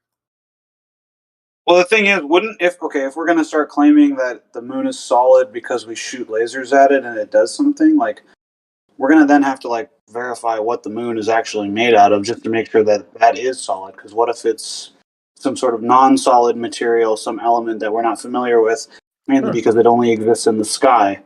I'm just trying. Yeah. Eventually, you're gonna have to go there, right? Well, God willing, I mean, if we're able to. I don't think we're able to, personally. I don't. Well, right, or discover that you can't. Like, it's got to be the only way to start knowing for sure is if eventually you're gonna have to. You're gonna be left with the question of, okay, every test we've done says one thing, but until you actually go and try it, you might still be wrong. Yeah, I would like to just maybe like launch some missiles really high up that I like built and I'm like monitoring and I suspect they're all going to blow up around the same altitude. They're just going to crash into something, but we'll see. Like they always launch the rockets like over the ocean, and I just don't understand why don't they launch one like from the west coast to the east coast of America? I'll tell you so why. that all the There's a very good- Americans can. There's a very good reason. It's because they don't want a disaster to then rain debris Yeah. down on civilized areas. Yeah, if that rocket breaks up, yeah. No, they do. Oh, but we'll their just worst. let a Chinese spy. We'll just let a Chinese spy balloon float all the way across America, but we won't like do rocket. I don't know. It's just. I mean, but think about it. They've blown up, and we know they can blow up, and it's just smart to not do it that way. You know, we fly planes across America every day. Planes blow up. I know, Nobody but gives a shit. we don't have to do that with the rockets, though. That's the thing is with the So I was rockets gonna we can say, be bro, safer. We got planes. That's exactly what I was going to say. We got shit flying over us constantly. That's Yeah. ridiculous. No, but that is the reason. I mean, if you look it up, that's going to be the reason. Again, planes and rockets are two different levels of confidence, right? Like we've only done a rocket how many times? Maybe 400 times, and it's blown up twice, 3 times, 4 times. I mean, our track record with rockets are not very good, you know. Yeah, but still, they go up over the ocean, and they're going to wind up over land regardless, bro. Well, will they be high enough at that point? They'll be high enough at that point that the rockets will be done, blasting. I'm just telling you, that is the reason, the official reason why they do it on the East Coast. Okay, that's what they tell us. Fair enough. Yeah. No, but that's also that there's other there are other countries that do the exact same thing. But like Israel, for example, they can't. I forget they have to launch it somewhere totally crazy because all the countries that they live near. Don't they launch out of Texas? Which way do they go if they're launching out of Texas? Israel? Oh, they do over the ocean still. They don't launch it in Texas. They do like the test launches. Okay. They go down to Choco Chico or whatever, but they go over the Gulf. They're always in a spot non-confirmable. Yeah, it's just that's what That I'm is saying, dude. It's like confirmable, man. no, dude. Every space launch is the equivalent of dumping Osama bin Laden's body in the ocean. Why? It's like because they're literally dumping the evidence in the ocean every single time. You can watch the launch. You can go there and watch, and you can see it. I mean, it gets very high by the time you can't see it. And then because it arcs, and then it goes into the Bermuda Triangle. They just, I don't know. But I mean, even if they were overlanded, you still basically see the same thing. It's going to disappear at some point. There's skepticism, and then there's hyper skepticism. Well, I don't know, man. You could be skeptical. I agree with being skeptical of the government. I agree with that. And I watch Artemis disappear right in front of my face. I was trying to time it to see, to double check the speed. So I wanted to see when it got 90 degrees from me up the coast. I was going to verify the distance and the time from launch till the time it got for me to try and verify the speed. And the bitch just disappeared right before it got 90 degrees to me. And it disappeared with I was thinking cloud, but there wasn't really no clouds right there. But there was a literal star. I posted a video behind where it disappeared. And how can I see the fucking star back there? And Artemis disappeared. I mean, if it was a cloud, it would have blocked the star also. Just saying. What do you think happened? I've seen them go further. I have seen them go further. Like the SpaceX one was way higher, way cooler looking too. It looked like it was like 20 miles, maybe 21, 22 miles up. The NASA one looked like it's like maybe, I don't know, 10, 15 miles best, man. The SpaceX ones are way cooler, dude. Fun fact is, how SpaceX, they have stage 1 and stage 2 and different boosters where they land. Because the two of them will land back on near the launch, in Florida, but one of them has to land in the ocean. The one that's part of the second stage is like a part of the main body. And that one actually lands like in the middle of the ocean, a lot closer to Africa. So if you were trying to observe the orbit or like the arcing and the flight of it and stuff like that, you could, predict that by the time it's because by the time it's dropped that second stage, it's usually coasting. It might still be depending on where it's going, it might still be thrusting, but usually it's I think it's usually coasting at that point, so around the time it's in Africa. So you just get somebody in Africa to see if they can still see it, and I know that confirmed it's not falling in the ocean. I've seen little things branch off and shit. It looked like there was like a helicopter following that shit. It almost looked like, but I couldn't verify that. But I'm just saying it's like they're not high like they say they're supposed to be. Like they're supposed to be by the time they get to me like a certain height. They're not that fucking high. I mean, and maybe I'm wrong. Maybe it's some kind of weird perspective, but they just don't look impressively high at all. Like they look like a little higher than airplanes. Well, not the NASA one. It's like about the height as airplanes, depending on how far away you want to call that. But the SpaceX one, it looked a little higher than the airplanes fly. So I would suspect if I was an airplane, I'd see it a little higher. NASA one maybe higher, maybe further out, maybe a perspective thing. But I don't see the. I mean, they're claiming to go so high. Let me ask Scott something. Scott, was your dad wasn't one of the people claiming to land on the moon, was he? No, he was a shuttle astronaut. Okay, so he's on the space shuttle. Now I heard something a long time ago, and I can't find it, and it doesn't prove nothing one way or another. But I heard something a long time ago that just stuck with me, way before flat Earth, way before any of that. That they tried to take the shuttle out further, and this was before I even knew how high the ISS was or anything. But it just stuck with me that when they got like to 300 miles, and they tried pushing it further out, and they started seeing like stars. And I mean, you can call it whatever you want, but did your dad ever? Yes. So just me, I did hear that then. My understanding of it was this. So they had to go to like 350 or 400 one time to repair a satellite or something, and when they were there, the astronauts reported seeing streaks of light in their eyes, which they believe is radiation that they didn't have proper shielding for at that particular height. They were they were out of, I guess, whatever various protections we have. They were enough out that the shuttle wasn't really designed to block all the radiation, and that was causing them to see things with their eyes. And that's the story. That's the way I heard that story. Thank God, dude. So somebody else at least has heard that damn story, dude. I heard it so long ago, dude. So yeah, they seen streaks and maybe it was radiation or something. But I heard they kind of were a little disoriented as they got up. Yeah. I heard that same thing. I heard that exact story. The shuttle wasn't really shielded for that kind of thing, is the way I heard it. But yeah, that's pushing the record.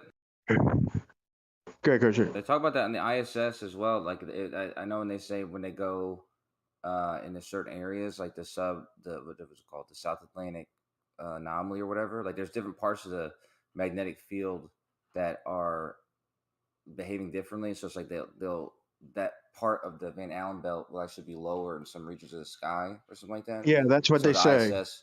The ISS, if they happen to go over that like exact part, like they experience that, like they experience like the dots or some electrical impulse or something like that that they can feel like they can see even if their eyes are closed. I got a whole video on that about the South Atlantic anomaly, but then you look into it further and you figure out there's a South Pacific anomaly, and then there's I don't know what they call the African anomaly, but just the whole southern hemisphere is an anomaly. But they use that southern. This is official word. This is mainstream answers of why they tie in other satellites. They're all tied into I'm not saying for sure it's a mainframe, but it's always tied into other links because of they're using that as an excuse to they're getting bad information in the southern hemisphere because of these anomalies. And so what they do is they tie them into a possible mainframe or other satellites that and so they're guaranteed to give proper information. To me, that's just saying that none of them are independent. None of them are given independent information. And when they do, it's wrong. And or maybe it is really an anomaly and it's making it give bad information. But you got to consider the fact that they're just given bad information in the South because it's fucking modeled improper. You got to at least consider that possibility if we're being honest.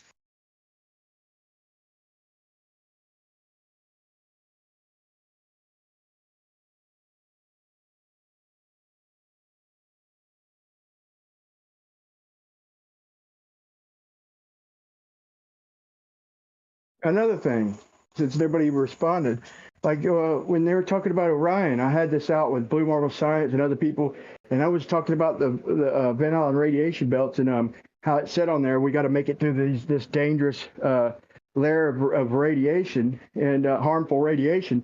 and they were saying, well, it's not harmful to. They're not talking about people, and then I went back and listened to it, and I was like, okay, well, they're right. It doesn't specifically say that it's harmful to the people. That it's the maybe the circuitry, and like maybe the freaking the circuit boards and the capacitors, whatever, the freaking the transistors and shit, whatever. But then I thought, hold on, that's even worse.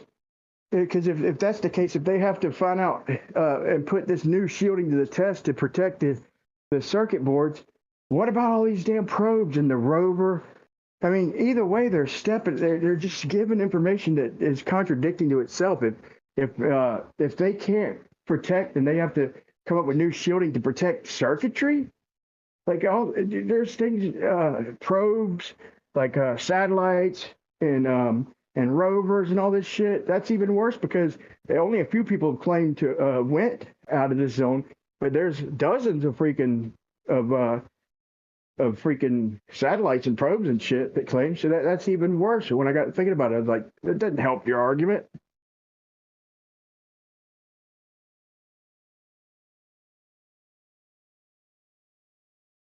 Just so easy to pin them down and so many contradictions. That's real brief.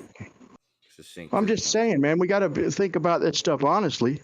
And if we collectively agree that, hey, yeah, that is a contradiction, like that doesn't make sense. And here's another thing that maybe you have an explanation, but the current explanation is doesn't make sense or it contradicts something else. If we could do this as a team instead of arguing about it and defending it for whatever reason, then maybe we can get disclosure. And I'm sure we're not going to get complete disclosure, but we could get some disclosure. I'm sure they got some cool shit that they could release to us if we pressed them. It's like, we're never going to find nothing out, bro. If there's people All right, Brian, can defending them, right? Can I stop you there, man?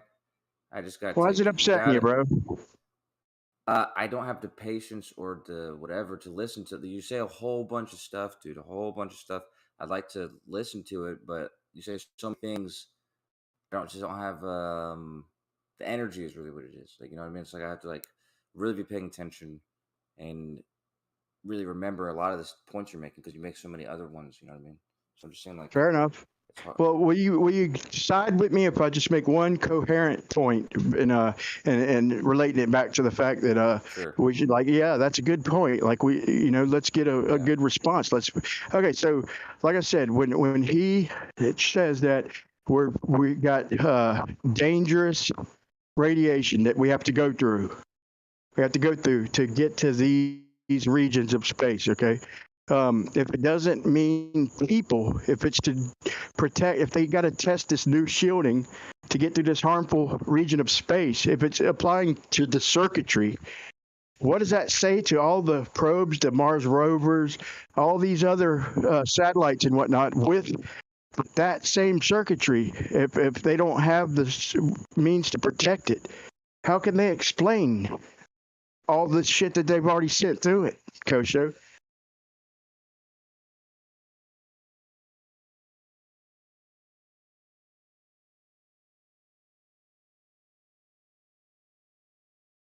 I got a question about rockets. Do rockets work? Do rockets work differently in our atmosphere than they do in the vacuum of space? No, not really. No, it's harder for them to move through the atmosphere, but they don't work differently.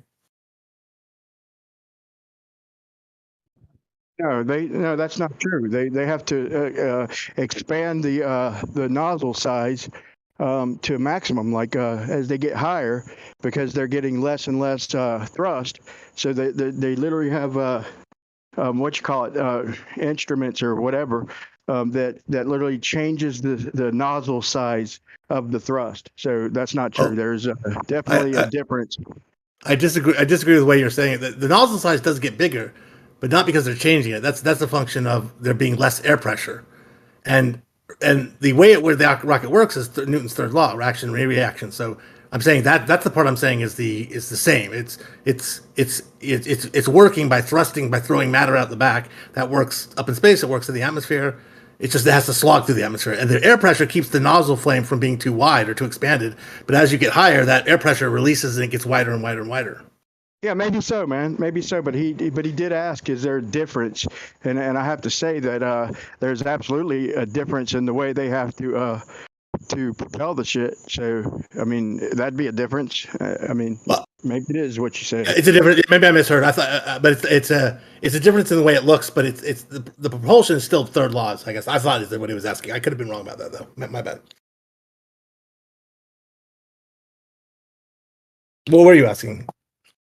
Well, yeah, I'm just a little confused. It seems to be like there is this moment where you go from being within a pressure gradient to being in a vacuum, and like there's going to be some, significant differences in that environment between those two environments. And I was just wondering, like, do they have to like change anything about the way the rockets are working, and like, maybe. I don't understand how you can have combustion in a vacuum. That kind of is weird to me. They bring an oxidant. They use to solve that problem. So inside the rocket. They also say that they have a chamber that they supply the oxygen and combust it, and then it supposedly leaves the chamber for the thrust. But there's problems with that. To me, if they try to compare that with and maybe I could see what they're saying about like throwing the bowling balls and stuff. But here's the thing. So when you start using bowling balls, it's different than gas. So if we're in a vacuum and you're propelling out gas, then the vacuum is pulling the gas just as it is the rocket is expelling it. So that to me would be the equivalent of like say an arm that's wrapped around the bowling ball, and as soon as you go to expel it, the arm is pulling it. Like, so you're not going to get the thrust. Like, to me, I could concede that they get maybe a tiny bit of thrust, but I literally did a video where I took a propane tank and blasted out propane. I had the handle squeezed full throttle, and when I had the arm that it's attached to, I had it on a pivot. So when I turned it on, it rocked. In other words, it showed propulsion. I had it on a swivel. When I turned the gas on, it literally showed motion. And but then when I lit it on fire, like it made a big commotion and a lot of noise, but it didn't move. Like, so literally, if the combustion's going on inside the chamber, that's just the same as that's just the okay. same. Hold on, just really quickly before you keep going, because I'm going to lose my train of thought. I have to cut you off. I'm sorry. Go ahead. So there's no oxygen in space, so they bring their own oxygen for the rockets. That's a yes or no question. Yeah. Okay. So then, can you have like combustion without oxygen? No. Okay, so how the fuck? Where's the sun getting the oxygen from? Because the sun's a big ball of fucking fire in a vacuum. Where the fuck is it getting its oxygen from? My understanding is that that's not a combustion process. That's a fusion process or a fission process. I'm actually not really an expert on it, but it's a different kind of thing that's happening there with it doesn't need oxygen, I guess. Where are we getting our oxygen? You can just say you don't know. You can just say you don't know. That's what I'm telling you is what I do know. That's all I know is that the nuclear reaction happening in the sun is different than, say, oxygen-based combustion. Well, you can't even say that it's a nuclear reaction happening on the sun. You have no idea what's going on there. Well, all you can tell me is that's that the idea. So you say, but it where's the doesn't make any oxygen? What I know is that science will tell you show that me there's a combustion. nuclear-based combustion Show me- or process. Yeah, I just want to see combustion without oxygen in a vacuum, and then maybe I don't think you can do combustion, like standard combustion. I don't think you can do without oxygen. But the sun's thing that's happening is I think a fusion process. Fission. I can't. Where do you get that data from? I mean, that's just what science says. I mean, if you ask science, hey, where's the oxygen from the sun? They're going to say, oh, we don't think it is oxygen based. We think it's fusion. But generally, they're just saying we don't know. I think so. I think that they're saying that's what we think it is, and I believe that they have very good reasons to think that. I don't know what they are, but I believe that they probably will. I mean, you could see the sun. That's crazy because I'm always hearing that flat earthers like have no model or whatever, and here it's like the sun is a pretty big important part of your model, and you guys don't even know what the fuck it is. Well, I mean, there's a lot of things we don't know. It's a pretty big, broad area that you'd have to be pretty, you have to spend your whole life to basically studying everything to be able to know everything. It's like, Hold on. if you want to know that, you would Not look it up really. in science books. That's But why you wait a have like minute. research stuff. But wait a minute. You're saying we don't know. We're saying we kind of do know. But you're saying we don't know. And then you're saying, well, it's your model. How would it come you don't know? You're the one saying we don't know. Well, okay, so what is the sun? It's an atom smashing machine. It converts hydrogen into helium. How do you know that? Because it's been studied. You can look How do you up know any of the. You can look up. Why are you asking questions if you basically just deny the answers? That's what I want to know. You're asking questions. What is the sun? When we say, here's what we You don't believe have to the sun answer them is. if you don't want to, man. I'm not. There's no. But why are you boundary. interrupting him as he It's not answers? Okay, but Are you asking for what science says, or are you asking for what Hugh's done? Yeah. Scott, he experiments on? was Those not are two answering. different questions. Scott, he wasn't answering. He started was. complaining. No, he wasn't answering. Scott. It is He wasn't answering my question. He was complaining about the way I was answering. All right. You're saying, why is X or Y Z? Why is this true? And we say, well, because we believe this is true. Well, no, that can't be true. How do you know that? And you just auto deny the answer. And so my question then really is, what is the point of asking questions you're just going to auto deny? So I reject. I'm going to address this claim that you're making that I'm auto denying, and I'm going to ask you to just present one piece of evidence that you showed me that I'm denying. You're denying basically that the sun. What you're saying is the sun needs is combusting in space. So how does combustion happen in space? So we say no. Well, the Earth is not. The sun is not. It's like an explosion. It's a nuclear reaction. Well, how do you know that? And then that becomes. Then it's just a denial when we say, well, here's what we think is going on, and you say, no, I don't think that's true at all. And it just goes on. I'm sorry, you misrepresented. You misrepresented me like severely. I never claimed that you needed combustion. Actually, that was Scott that said that, because I was asking questions about rockets, and I was asking if you could have combustion without oxygen, and that was all Globers that gave me those data points. So then when I asked, well, okay, if the sun, it is all true. Yeah, that's right. Okay, so then when I ask, what is the sun if it's not a so if I'm just, please don't interrupt me, for the love of God. I'm just trying to ask you what the sun is, if there's no combustion going on, and if there's no oxygen up there, and you guys are just saying nuclear fission because scientists say so, and all I want to know is, what is your Okay, well, you know what? Dragons are real because Harry Potter says so. So but you say that like you know what I'm saying? What are you really asking though? If we're telling you, like, we have not studied the sun as the scientists who are specialists in this area. What we are telling you is the conclusion that science is giving us. Now we can look it up and learn about it together, but that's going to be true of all kinds of things. If you tell me, or if I ask you something you know about where you heard somebody that went to China, they told you a story, and you say, oh no, in China I heard this, I'd be like, well, dragons could be real, but it's like we're basing it based on our sense of who we can trust and how we trust them, what seems to be established. I mean, we have all kinds of metrics we use to figure this stuff out as to what's likely to be trustworthy. All right. Hold on, Brian. What you say it is, bro. Because look at these. Even if it's what you say it is, look at these big solar mass ejections. If it's these big fusion bombs, you're talking about a big giant portion of the sun emitting this giant bomb, and the sun just sits right there. It doesn't change. I mean, why not? Wouldn't a bomb on one side of it propel it the other direction, bro? If there's nothing holding it. No.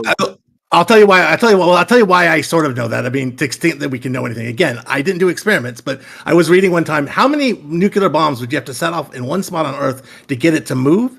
And it was like, it was ridiculous. It was impossible. It was like, I forget the number, but it was like, you have to have 1 billion bombs or something. They're very big explosions, but they aren't so big that they can mess with the mass of the Earth. And the sun's even more massive. So I don't think they would make a difference. So to move rockets, we need, I don't know, man. My point was that I was trying to make earlier is that if they're combusting it inside of a chamber, then that'd be the same as my experiment. When I lit it on fire, I got no extra combustion, no extra movement. It didn't move even at all. It made a big loud noise and it moved, but it didn't. But I can tell you maybe what's going on there, because so when you want to figure out how much thrust can you get out of doing that thing with the rockets, what you got to do is you got to figure out how fast are you pushing the stuff out. And how fast you're doing that is going to be a function of how much pressure can you build up inside that chamber. So Dude, what they do I'm on the so rocket sorry. is they build up a huge amount of pressure. I mean, insane amount of pressure, way more than you're going to have in some device at home. And that because there's so much pressure, that stuff shoots out so fast that you get a lot more It's thrust not than the you would pressure, get. bro. It's the mass. Brian, Remember? no, hold on. It's the Brian, I mass love you, times the bro, but velocity. you're just Brian. It's the mass. You gave them the out, I'm bro. yielding. Dude, stop. Let me just finish answering this Hello. part. No, Platypus, let me just finish Scott. what I'm I don't saying. want you. No, Scott, are you hearing me right now? I don't want you to I answer hear that you. I question hear you, but it's because. just rude and just All right. unfair. Well, if you're not, no, it's not rude because Brian kind of came in and shifted the discussion away from what the fuck the sun is, and you guys are He had now started running it. fucking I know he started it, and I'm trying to correct that. I appreciate Brian's input, but I want to hold you guys to so what's your what it question? is that you actually believe. You know what my question is, dude. I want you to explain to me how there's a giant ball of fire in the sky that's spinning, and how there's land in the sky. Like this is. Why are Come you on, saying you guys are balls just of running fire away in the from this. sky? I told you the answers. It's a fusion reaction. That's what the sun's supposed to be. How do we know that? I don't know. I'd have to look it up. Okay, can you? Okay, so you don't give me answers that you don't know about. Well, I'm sorry. What do you exactly want to know? Are you testing me or science? Do you want to know what science is, or do you want to know what I personally have tested myself? I want to know what the truth is, and if you I don't. understand, That's what I'm giving you. I'm giving you what I think the truth is. You're giving me answers that you don't understand, then maybe you shouldn't give them at all. If you don't understand, I'm telling you what I think the truth is. I'm telling you what exactly the truth is. I know, and I am being honest, and I'm giving you what I think the truth is, Platypus. You think the truth is something you don't know? No, I do know that this is what science says. Okay. I do know. Listen to what I'm saying. Listen to what I'm saying. I know that this is what science says. I can show you this is what science says. And I believe that they are telling the truth. So I believe that this is going to be the truth. I trust that this is likely to be true. And in fact, I know that we can also explore this ad infinitum and figure out exactly why they think it. Scott, you don't need to believe the truth. The truth is self-evident. It doesn't need I think belief is a fine word to say. I believe things that are true all the time. Then why hasn't everyone arrived at the you truth? probably believe things. You probably believe things that are untrue as well. Yeah, everyone does. This is okay, but this is my point. You want to claim that there's stuff happening, right? And I'm asking about it. And then when it gets to the part where you explain to me how those things are happening, unless you're not claiming that the sun is a fucking ball of fire, and like, don't claim that there's fission in the sky. Don't claim that there's fucking land in the sky. Don't interrupt me. Don't claim these things if you're going to get upset when I start asking you to explain them. I'm not getting upset. I'm telling you the answers, and then you're saying you can't say that. But I'm telling you, this is what we know. This is what I know. The sun is a fusion reaction. How do I know that? Because I've read that from science in a conclusionary form. Have I done the test? No. Am I trusting science to be not lying to me? Yes. So if we wanted to know more about that, we'd have to read more. But that's what I know science says about the sun. That's why the answer to where's the oxygen for the sun isn't relevant, because a fusion reaction doesn't need oxygen. Do you see why this is a problem if I'm trying to find truth?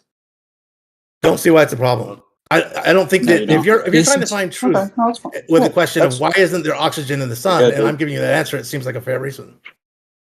Well, to be fair, first of all, everything Scott said is true, even about fusion and all that stuff.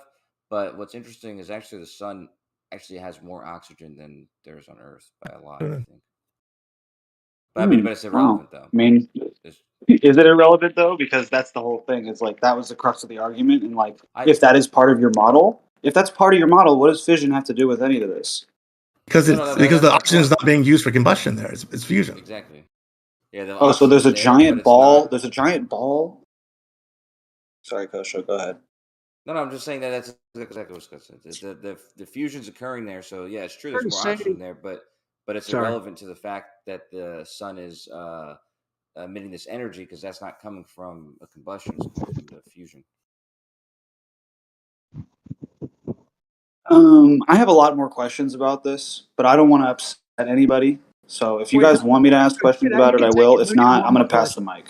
Yeah, let me have one more question, and I'll give it right back, bro. I like the way you're thinking and shit, but hey, is it fair to say that they modeled the sun being a gas, which we can't get continuous spectrum from a gas, period, from any gases? I mean, you add them all together, you're not going to get continuous spectrum like you can off like graphite or something like that. But I mean, is it fair to say that since they modeled the sun, they've got a grasp on plasma physics? Like, we jumped the gun. We're using old science to tell us what the damn sun even is, and doing that, we're chasing physics that are ridiculous, that are probably unachievable, and now we have a grasp of plasma physics. We could literally replicate what the sun could possibly be, and show continuous spectrum emissions and all this stuff, and sticking with the old fucking science that we modeled before we had a grasp on the shit, dude. Shouldn't we update the model to what we know? Look at the sun. It's fucking electric, bro. It's not a secret. It's the understanding of things has been updated all the time. Every time a set of scientific team, they investigate something, they study something, they get data from some kind of probe that's in orbit of somewhere, and they analyze the data. They look at the that telescope thing, the space telescope, and they look at that, and they sift through the data, and they find patterns. They learn things and grow in their understanding all the time. I'm really glad I can just say, speaking for myself, that I don't base my cosmology on probes. That's all I got to say. They find out. Yeah, man, that's probably wise. Everything's connected, right? Everything all around us is connected. And so, what's to say? Yeah, I mean, the sun is obviously a type of plasma, and everything is connected. There's energy all around us, like with even a generator. We're not creating energy; we're literally just transferring it. It's all around us, and I mean, we got a better grasp on the way shit works. Why don't we update our model accordingly? What needs Look, to be and updated? yeah, also, I don't want you guys to think I'm being like, I'm not like mad at you guys. I am frustrated, but it's not because of you. It's because I'm not stupid, but I am uneducated in some ways. And so like some of the chemistry and the physics arguments is like Chinese to me, but some of the simpler stuff I do try to get a grasp of, and you know, this was one of them. So for Scott, with all due respect, for you just saying like, oh well, it's fission, it's what the scientists say. It's like that's not good enough. Fusion. Well, there's my uneducated, that's Okay. showing. I'm not hiding That's it. no problem. That's not a problem. Well, I mean, A lot Scott, of if stuff you we were learned. like on the witness stand and they were drilling you questions, like, if you don't know for sure, wouldn't you have to just, like, if you were dead honest, just be like, well, I really don't know, but this is what these people that call themselves scientists say. Go on. I go with That's what it. he said. Yeah. Yeah, it's what said. I mean, what happened here is more like the question was presented in a way that I perceived was, what's the story from science, which I tried to tell, and then it got quickly shifted into, you don't know what the science is telling you true, and I don't. It's true. I'm just saying that this is what I understand science to claim about it. That's why science would tell you we don't need oxygen. That's all I was saying.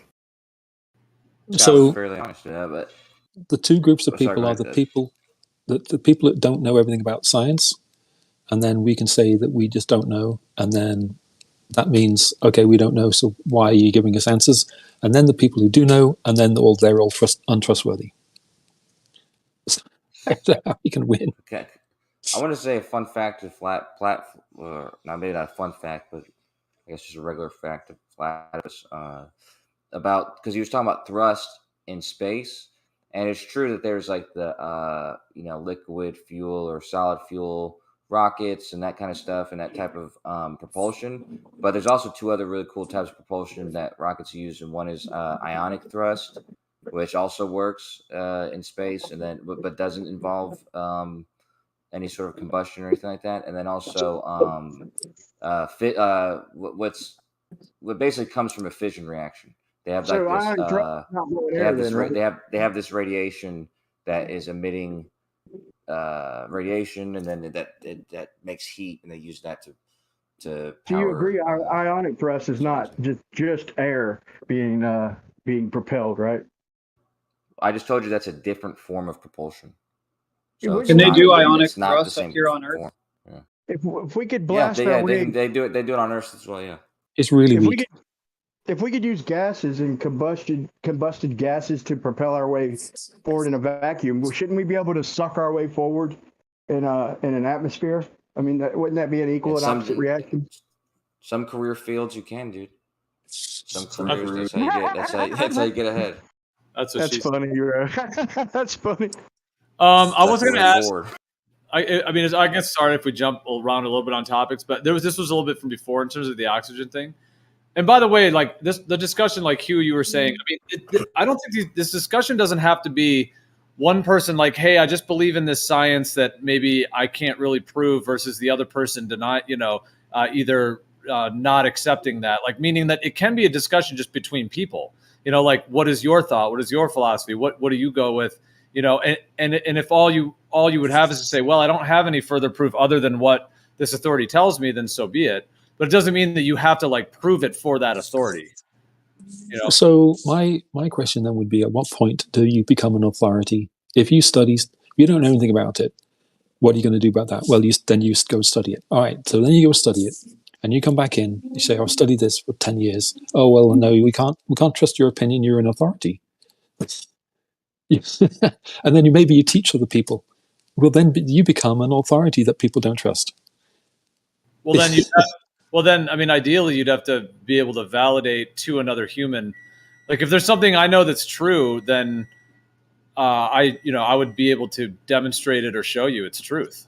How would you validate something like the moon being solid? Let's go back to that. How would you validate that? If I said I studied the moon for 15 years and I found that it'd be solid, and here is all my research data, and you can say, well, I don't trust any of that. So then you'd say, well, prove it to me. Okay, so then what I'd have to do then is teach, and then I'd have to then spend time teaching what I know. Yeah, but I guess ideally, if you could be able to show it. But yeah, when it comes to things in the sky that we can't validate, that's the thing. So it's like we all don't really know. When you really at the truth of it. But that's the truth of it. No one on Earth knows what the moon is what I'm going to say. I think that's the truth. Now, I know there's astronauts that they went and landed on it, so I guess if you want to believe them, but because I would say that it's actually like part of this, like part of being human is that the sky is always a mystery. Like, we live on this plane of existence. The sky is like the heavens are. There's a certain mysterious quality to it that humans can never quite grasp. Like, we can't go up there and get a sample or, measure it in that direct sense. We can observe it, and it's kind of part of the experience. But I mean, of course, that's my philosophy, my viewpoint on it. So. Would you say the same thing about the ocean? Well, I mean, we could certainly explore certain depths of the ocean, but if you're talking about like what's at the deep deeps beyond where any human can go, yeah, it'd be in the same category. Yeah, I just mean to bring it up as an example. Like, for thousands of years, the ocean was a mystery, and we had no idea what was on the bottom and all that type of stuff. But lately, we've discovered more about the bottom of the ocean. So it seems like maybe the sky is the same way. Like, in human history, it could be that we come to know more and more about it. Good. That's a good comparison to history. It's just more technically difficult to go up, great distances away from the Earth. It's almost equally difficult, especially like in look at the landings and the Mariana Trench. We went there for the first time in the 60s, and about some of the same about the same number of people have been to both locations. Yeah, I guess I was using the comparison that just because something is a deep mystery for most of human history doesn't mean that it necessarily will remain so.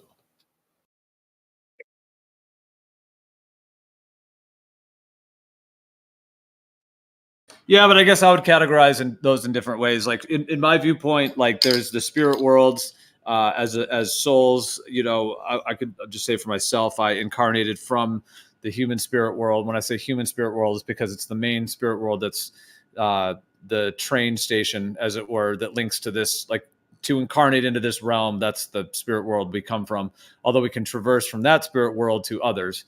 So in that viewpoint, like, incarnating here, we're here, and when we incarnate in a human body, we're born on the physical plane. And I don't think any human in the history of this realm ever has been able to go up and touch the moon or the sky or the sun or anything like that, meaning that it's part of what this realm is that it's like a plane of existence. The sky is a certain level of mystery, and we can view it, we can track it, we can look at the correlations and the way that the clock is functioning. But I don't think that it's not within the human realms components, as it were. It's like not in the playing field. It's like out of bounds, basically, meaning you can't go up there and ever get a measurement of it because it's the heavens. It's like the medium between the physical plane. Platypus, your mic is open. It's like the medium between the physical plane that we incarnate into and what we see with the sky, like the sun, the moon, that part of the heavens, and then the beyond, like the spirit world beyond that, which is immaterial, and there's like that interface between it. Now with the oceans, though, I mean, we definitely can go deep in the ocean. So if at one point humans could only go 1,000 feet in the ocean, and there's a point where they go 2,000 and then 3,000, then yeah, that makes sense that you would kind of explore more of that. But that still doesn't mean that there's not even a layer of the ocean that is also out of bounds. That's beyond. That would be in the mysterious, like the idea that the Earth is on pillars, like 4 pillars, like that kind of concept. Could you ever get to like the bottom of, let's say that is the case. Could you get to the bottom of the pillar at the very bottom and see what it's attached to?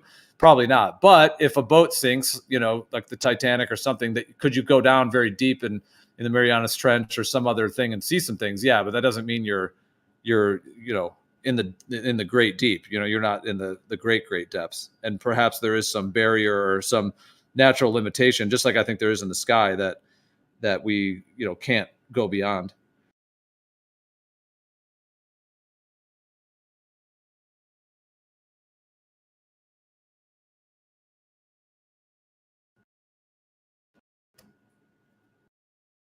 Well, if no one's jumping in to respond to that, I know it's kind of a lot and so on. But the actual thing I was gonna, and if anyone wants to tag back on that, we can. But the actual thing I was gonna bring up, because was that with the oxygen thing. Well, sorry. Does anyone want to respond to what I said, or should I just move to the next one? I know it's kind of a lot of words there. Go ahead. All right. Yeah, I'd love to. I'll just take the silence that maybe it's not. No one wanted to respond. Well, I was just saying with the. Oh, you want to respond, Kosha? Well, okay. I'll just say this. No. Go ahead. Go ahead. All right. Well, because I know what I was sharing is more on like a philosophical level, so it's not like a debate point as much. It's more of a also something we can't. I mean, we know for our lives, none of us have been able to go up and touch anything in the sky. Everyone in this room, nobody has done that. And then we also know that nobody has gone to the great depths. So in that sense, it is all of our lived experience. Now, whether we believe that men went up on a moon and did something, I guess that's its own thing, which each person can choose what they perceive of that information or those claims. But I mean, what I said is the case. And none of us know anyone who went up and touched the moon either. Although Scott is the exception because, his father and so on. Not that he went to the moon, but there is that claim that he went to space or whatever. But anyways, the thing I was saying, okay, I know. Well, the thing I was just saying is that about the oxygen thing, it was when Platypus had brought that up. I was just gonna, like, how does the Earth, if there's no oxygen in space, like, is oxygen made on this globe? Like, where's the oxygen coming from if there's no oxygen in space for the Earth to get a supply of oxygen? Where's all the oxygen coming from that is so seemingly, there's an immense amount of it on this Earth? Like, where's that all coming from? If it doesn't, if there's none in space, it all has to be generated within the ball, right, or on the ball somewhere. There's a lot in the sun. All the material. Well, it doesn't matter where the material from the Earth came from, but the fact is that the material that created the Earth, some of that material was oxygen. So there you go. It's not coming from anywhere. It's just it's like we have a certain amount of gold here. We have a certain amount of whatever else here. It doesn't have to be coming from somewhere. It's just kind of the amount that was established we have when photosynthesis and all that. Well, if there was if there's no oxygen in space, and then the globe started coalescing with gravity and the first rocks, and then some more rocks, and then wherever the hell the water. There's oxygen in space. What? There is oxygen in space. I think oxygen originally comes from like the guts of stars. Is I think the idea. So, okay. If there was no oxygen in the space that the globe was going to be before it got there, and then it started coalescing there for whatever reason, then where did all the oxygen come from to create all this life? And where's it all coming from? And how is it sustained with such abundance? My understanding is that all the elements, all the elements that make up, say, life and planets and stuff, they got spewed from the explosion of stars. So when the accretion disks are putting matter together, they're pulling in, stuff, and it's all clumping. The oxygen is part of that thing that's being pulled together, is my understanding of it. Right, and if you imagine, like, in the formation, let's just imagine like a simple version of the Earth, like all the random materials were all coalesced together. The oxygen wouldn't be on the surface. It might be embedded in other molecules that are deeper. Some of those molecules would be like gases and liquids, and basically over time, you'd have those end up at the surface, like basically through buoyancy and stuff like that. Like the same way, like pressure, like volcanoes, you could claim they're being caused by like pressure pockets, down beneath the earth. And what was that? Natural gas as well. Like those are like gas pockets that gases seeping from that were embedded inside the rock and stuff like that. So it all would have ended up at the surface eventually, and it's just part of the material that made up the Earth. Yeah, but doesn't most of our oxygen come from the oceans, from water? And I mean, the sun. Yeah, I mean, I'm sure. A lot of these, as Scott said, a lot of these elements are made in the sun, but I don't think the sun releases that much oxygen. No, yeah. I think there's like bacteria that generate tons of oxygen. I think they're called. I think they're called like serino, or I don't know. I remember this from Ceranobacteria, something like that. Something C. Yeah, but plankton also, like all that plankton. Is that or algae? I mean, not plankton. Algae in the early life and stuff like that. Like those early life forms that and they still do actually. They still are a huge component of what creates the breathable oxygen. So to be clear, so first of all, cyanobacteria is what the word you're looking for. Thank you. But none of the oxygen on Earth is created on Earth. We're talking about moving the molecules around. The atoms of oxygen that are here, there's no more atoms of oxygen being created on Earth.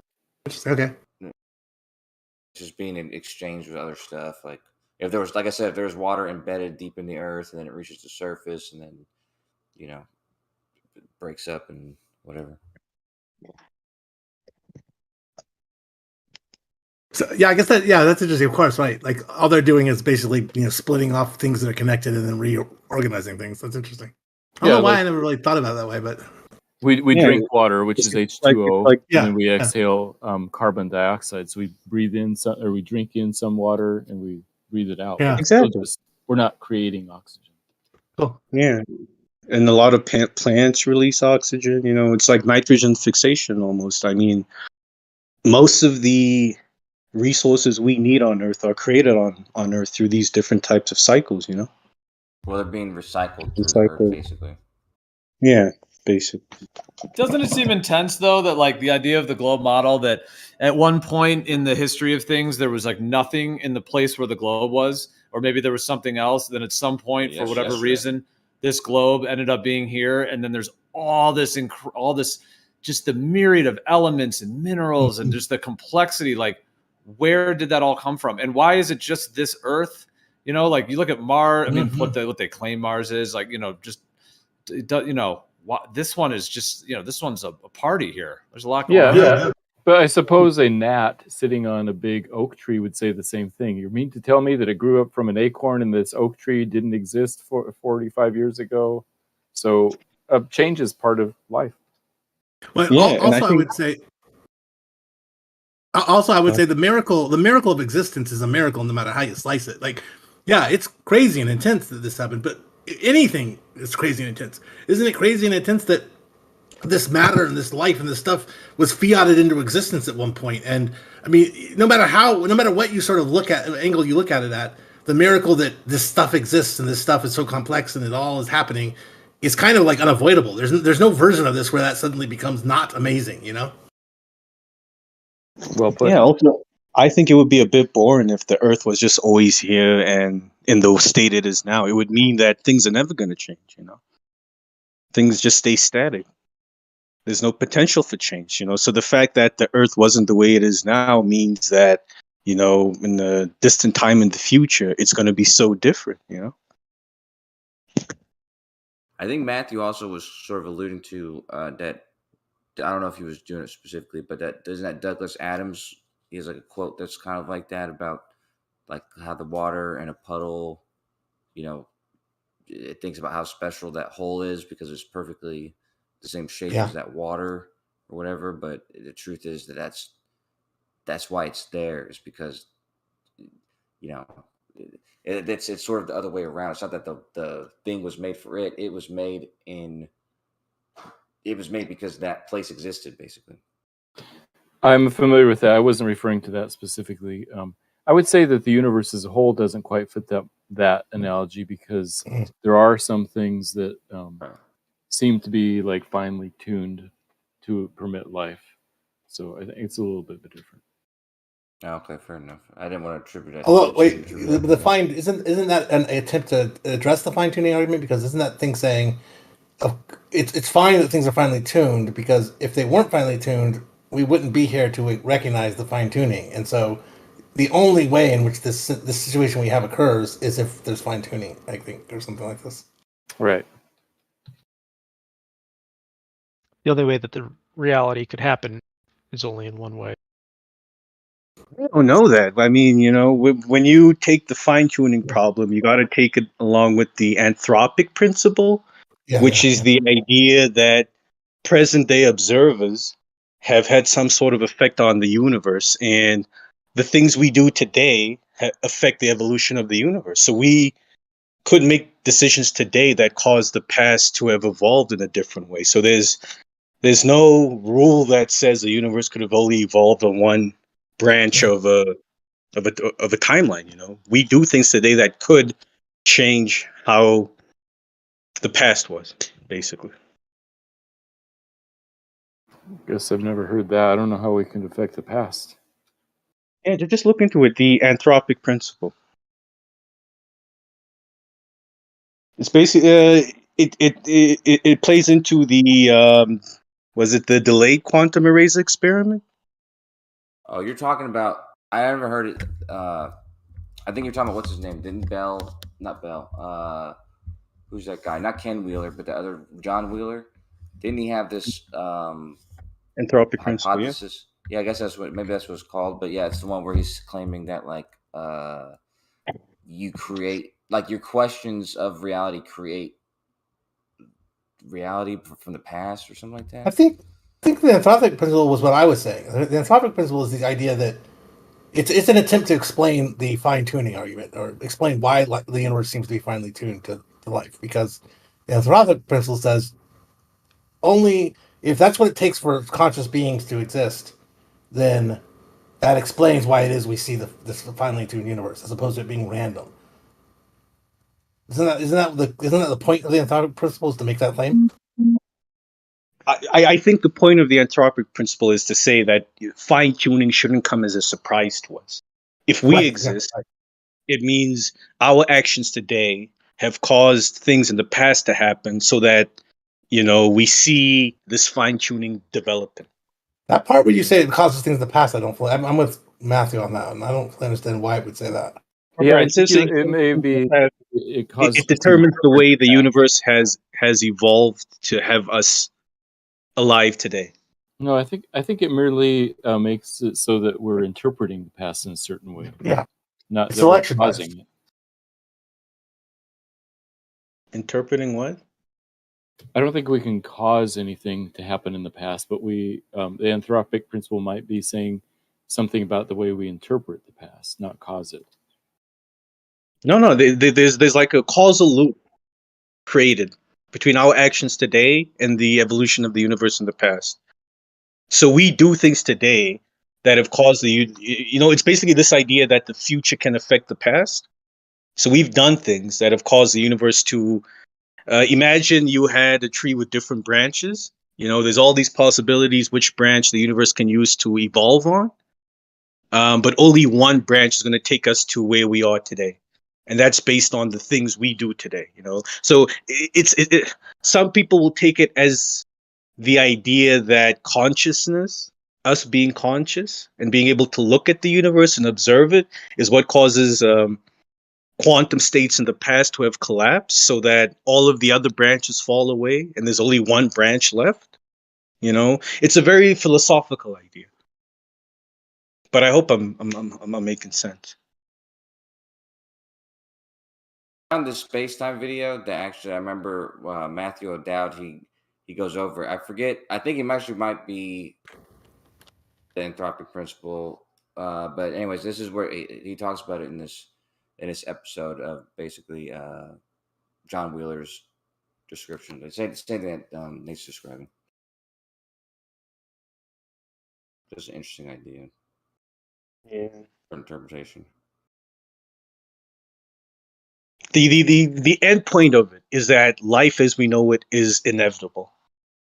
Yes, Yeah. I think that's right. I'm confused about this retrocausality thing, but I think it's like if you need an observer for the universe to exist, it's like that kind of thing, right? Like you have to yeah. Makes the observers inevitable, or makes the observers eternal and inevitable, or something. Yeah.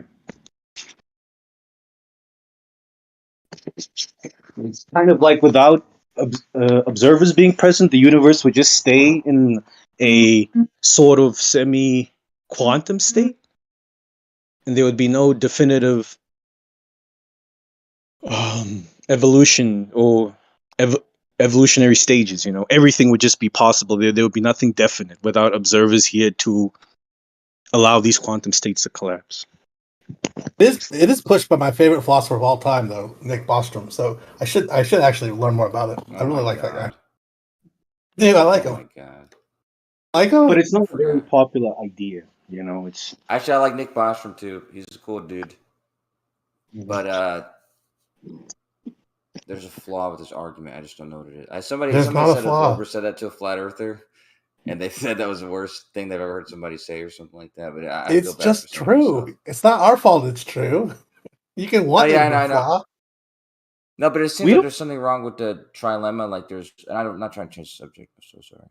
But it just seems like there's one. It's weird that only one of those has to be true. I don't know. Well, I think you'll find that's indeed the case. Hey, remind me if we get a chance. Actually, you guys are the perfect people to bring this up to, and it's just exactly about this. Actually, I'm just gonna jump into it. That guy, was Anton. You know that guy? He's got a cosmology YouTube channel. His name's Anton Petrov or something like that. You know what I'm talking about? I think I know what you're talking about. Yeah. Okay. Well, anyway, he brought this up one time, and I kind of already had this idea a little bit, sort of.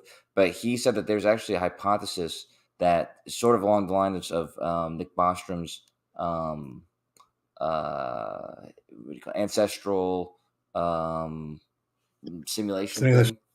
Yeah. But he says that, so basically, and I don't know if I'm drawing something from myself from this, or because I forget what he says in the video, but basically what makes sense to me is that in this hypothesis is that a simulation is an ancestry simulation, right? And so things like special or like general relativity and the speed of light, the constant speed of light, the maximum speed that things can travel through the universe would be sort of like a what do you call it? A clock speed, like a maximum clock speed, basically, which limits like it's which is like the limit to the speed of the computer. But then quantum mechanics and sort of the wave function, like the uncertainty principle and stuff like that, that could be a limit to the graphics, basically. So, whereas like if you had a simulation that was exactly of the beginning of the universe and it was run in real time, it'd be impossible to run because it would take the entire energy of the universe and it'd take the exact amount of time, right? However, if you were taking shortcuts based on your limitations, like with this with the uncertainty principle and stuff like that, basically you're not rendering a lot of the information, unless it needs to be rendered. And so for this reason, you could actually run that simulation faster than real time. You know what I'm saying? So it's like you can run a ancestor simulation from the beginning of the universe, and eventually catch up to the point of the universe that you're at, in which case you'd be able to make predictions for what's happening in the future. Which so it makes that purpose very useful, right? So it means that something like that would be striven for. So it makes Nick Bostrom's trilemma make more sense. Like that would be something that we would eventually do. That's kind of what. Have you seen Devs? I don't know what's that. TV show called Devs, DEVS. No, I don't think so. So it's about this idea that you just described. It's really good. Oh, really? Well, what do you think about that? Because I forget how much of that I drew from that video that he said is a real, and actually that's the testable hypothesis. Like there's actually a test that's been drawn up for that. Well, I think that the Washam argument gets it wrong when it talks about it doesn't need to be an ancestor simulation. It doesn't need to have verisimilitude, or it doesn't need to be a facsimile of actual reality. The only requirement really is that conscious beings are in it, and they perceive that reality to be the real reality. Once you have that, you have all the pieces you need for the argument to work. And trying to get the simulation to be equal to these, to the universe above it is, a non-starter, because it's just, you run out of energy. So I never have worried too much about is it actually ancestors? Is it actually as big as the real universe? That doesn't seem to matter. Yeah, but doesn't his argument aren't you no different than an NPC? Because isn't the simulation in the simulation, he's saying you're just as likely to be a... Yeah. The argument basically comes down to, at the end of time, there'll be a certain number of people that were real and a certain number of people that were simulated. Now, what are the chances that you were one of the real ones? If there's trillions more simulated than real ones, you're probably a simulated one.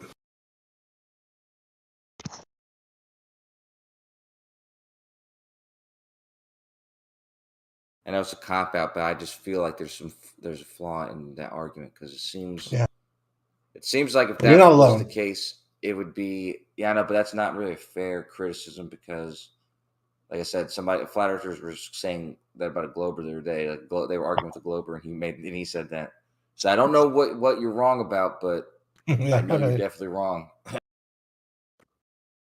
Well, it hinges on the premise that you believe that we're going to make simulations, that in these simulations we can have conscious beings that will not be able to distinguish. They'll think they're in reality, and that will do it ad infinitum, en masse. So many of them. You have to believe all three of those things for it to work.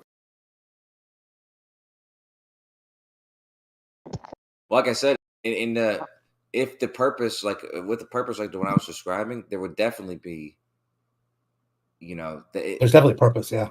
Yeah, because right. there's reason for it. But so if it's just a recreational thing, there's not really a. We already make simulations that are useful, that aren't ancestors, that don't come up to current time, and we find them useful to do all kinds of things, like say study politics in a city or something. We have all these. Now, if we could actually get those simulations to truly be conscious people, that we could really see what would happen if we do X, Y, and Z. I mean, the uses of that are kind of ad infinitum, either or an infinitude. Yeah, but think of the things that we're simulating in this. If the universe was a simulation, there's a lot of mundane and non-consequential rules that only make sense if you were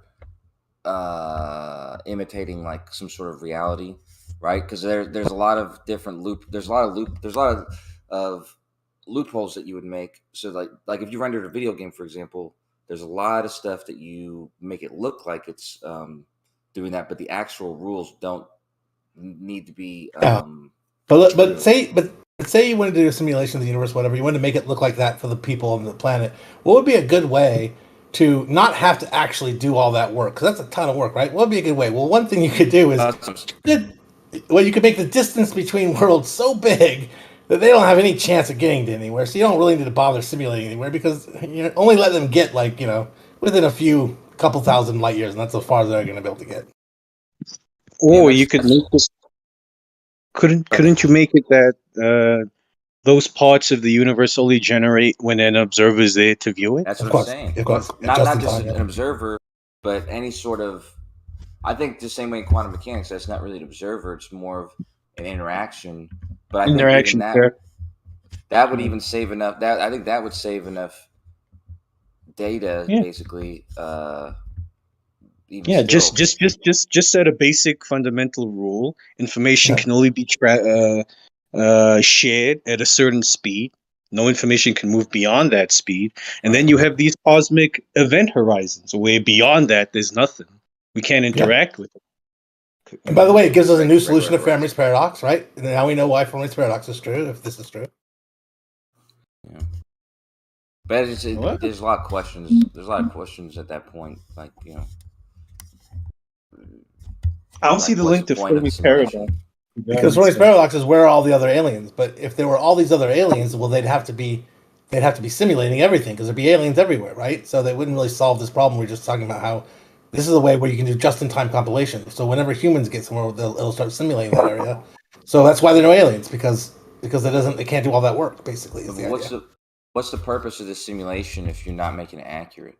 To see what humans will do. To see what the humans will do.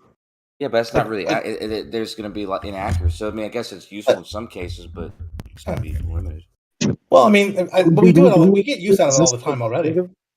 But is then the idea that there is something real outside of the simulation? Yeah, that's the idea. What did you say, Scott? Yeah. Is that we already simulate things that aren't perfectly like us in any way, not even close really, and we get tons of value out of it. So even if we're not perfectly, we're not perfectly like them, or the universe isn't perfectly like theirs or something, there's still you still imagine there's all kinds of things they could be learning off of it. Yeah, I guess it But depends. that would It actually depends on the be question you're asking. Yeah. Sorry, go ahead, Nate. that would actually be a smart idea, if they were human beings, like there's a real world outside of the simulation, and they've just set this simulation to be 10 years ahead of time. So they can predict and see, what happens when we do this, when we do that, and we're just playing out those predictions. That's my point, though, is that the thing I was describing before, the only way that would be useful in making predictions of what's going to happen would be if it was a perfect simulation. Otherwise, there's no way that things you're not gonna.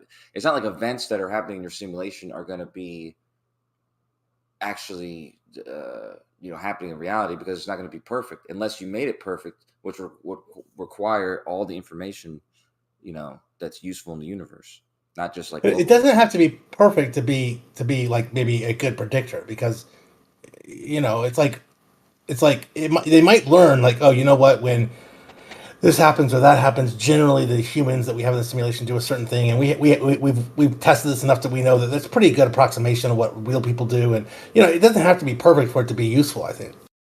No, I agree with you. I was just speaking specifically to Nate's usefulness, because I agree with you. Yeah, there's it's still usefulness to modeling and stuff like that and making predictions. It's not going to give you the exact answer, but it'll give you an idea based on inputs and outputs.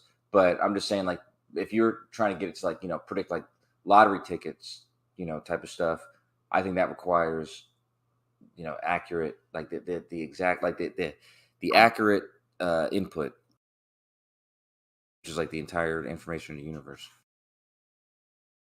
But I agree with what you're saying. There's usefulness to it, just to what degree. Anyway, this is all just one last thing. Well, the cool thing about if we really were a simulation is that it would be such a big deal, because if we were, there's some chance we could talk the simulators, we could communicate with them and talk them into turning off cancer and maybe pain and maybe extending our lives, 10,000 years, or I don't know what. We could be like, look, you got your experiments out of us. I'm glad that worked for you. I'm glad we were useful. Now give a little bit back. Come on, like let us just continue our existence at this kind of a situation. That would be cool, but I think that's something that, for me, like whether it's God or simulation, I think one thing that or at least maybe it's settling for me, or would be unsettling if otherwise, is the fact that the rules that we're discovering through science and stuff, these are the actual rules, and these are what dictates what happens, and there's no like cheat codes or God mode or something that they could just alter something. I think that the actual rules are the ones we're discovering. I don't know. That's just an assumption, I guess. Yeah.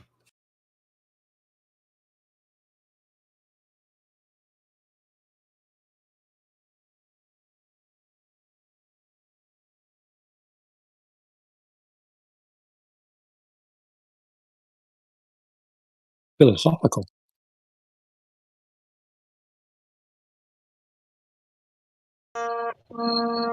Just a little bit. Yeah, I think you guys took over the server, man. Are there any flatters? I wasn't trying to, man. And I feel bad because I almost forget what. Like we were talking about something different, and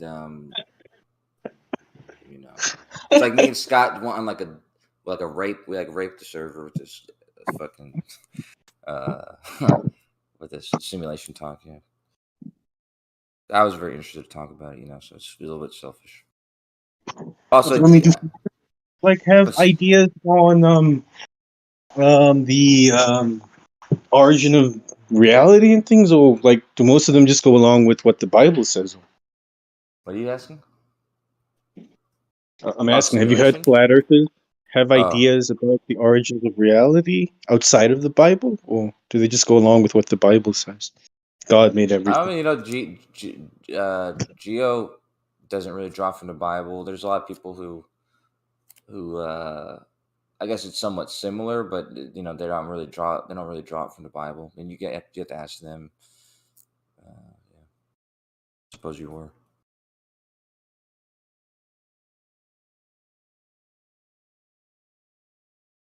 I think most flat earthers settle on a sort of, except for the ones who are the creationists, like, you know, the one with the creation from the Bible. I think most of them are like eternal earthers, or like eternal eternal universes or whatever. So like static universe, everything's just been the way it's been, and it'll be this way forever. Nothing changes. Like I said, you're better off Nothing asking. new I feel can come. I feel bad answering their question. I mean, they're answering. Hmm.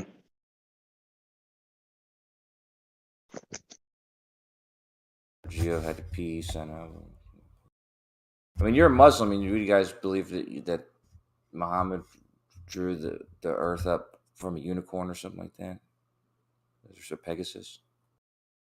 You know, within Islam, we are taught what should be interpreted as being a literal historic event, and what is more mystical and metaphorical, and you know, where you shouldn't care about whether or not that thing did or not happen. It's more the message from it that Yeah, it's practical. that's Yeah, important. pragmatic way. Yeah, yeah, you know, so we don't take all these things as true, you know, but we do hold them as important because of the message that comes out of it. It's funny I how much seem I to agree see with. that not really happen in Christianity and Judaism. Like you guys just take everything as historical fact, which is a bit weird. I was about to just say something that was positive about Muslims, but then I'm not inspired to do that anymore. But I was going to say that I'll say it anyways. I tend to agree a lot with what you say Muslims believe, which is, you know, worries me a little bit. I'm agreeing with a lot of that stuff. But like, you know, what you guys say about Jesus's death and what you're saying now about, you know, the discernment that you should have. That's actually how Yeah. I treat the Bible too. It seems obvious that you should discern what was probably, you know, important messages and what is probably misrecorded, or, you know, mistranslated, or whatever you want to call it, like people's interpretations of what is happening and their experiences of it and stuff like that. A lot of that stuff can be very much flawed and recorded wrong. So I think it's fair to give that fair discernment. Yeah. Yeah, man.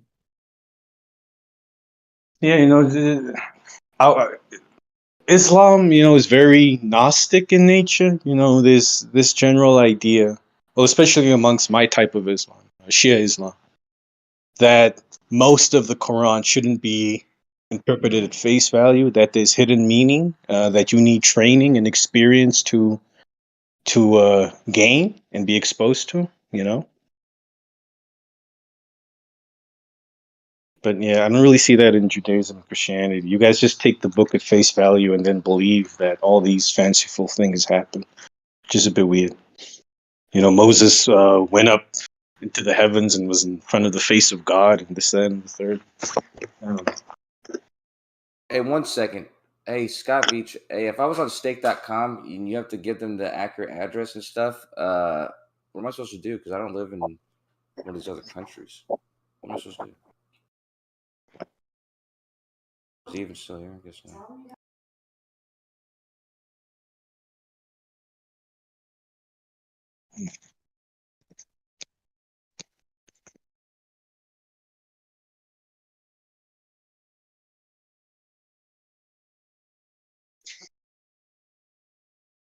Hey, Nate, you live in the Middle East, right? Just give me give me an address for over there.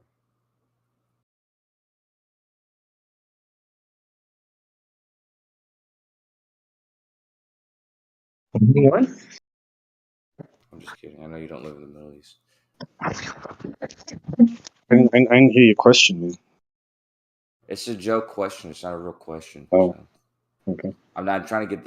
Scott told me about this website, and you can't sign in with an American address, but I think they want you to verify your address, so it doesn't matter. Put on a VPN or something.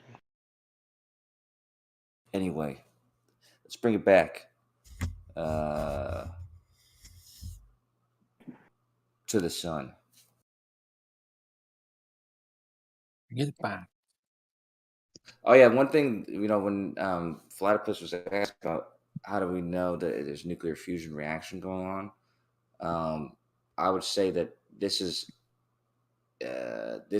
deduced by or inferred by the properties of the sun and the conditions that would be taking place on in a object with this much mass and this much pressure, this much heat and stuff like this. So the conditions are ripe for fusion, for certain reasons.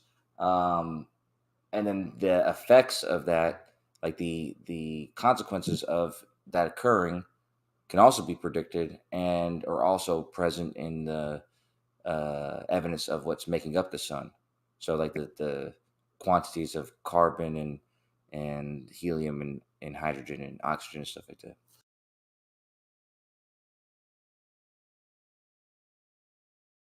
Just to bring it back. What are you reading? What am I reading? Is that what you just said? Hmm. I'm not reading anything. What are you talking about? Oh. What were you talking about? Something about the sun? Yeah, you weren't here, Nate. Okay? So That's what I'm asking. Like give me yeah, context. you're acting like I'm a crazy person, dude.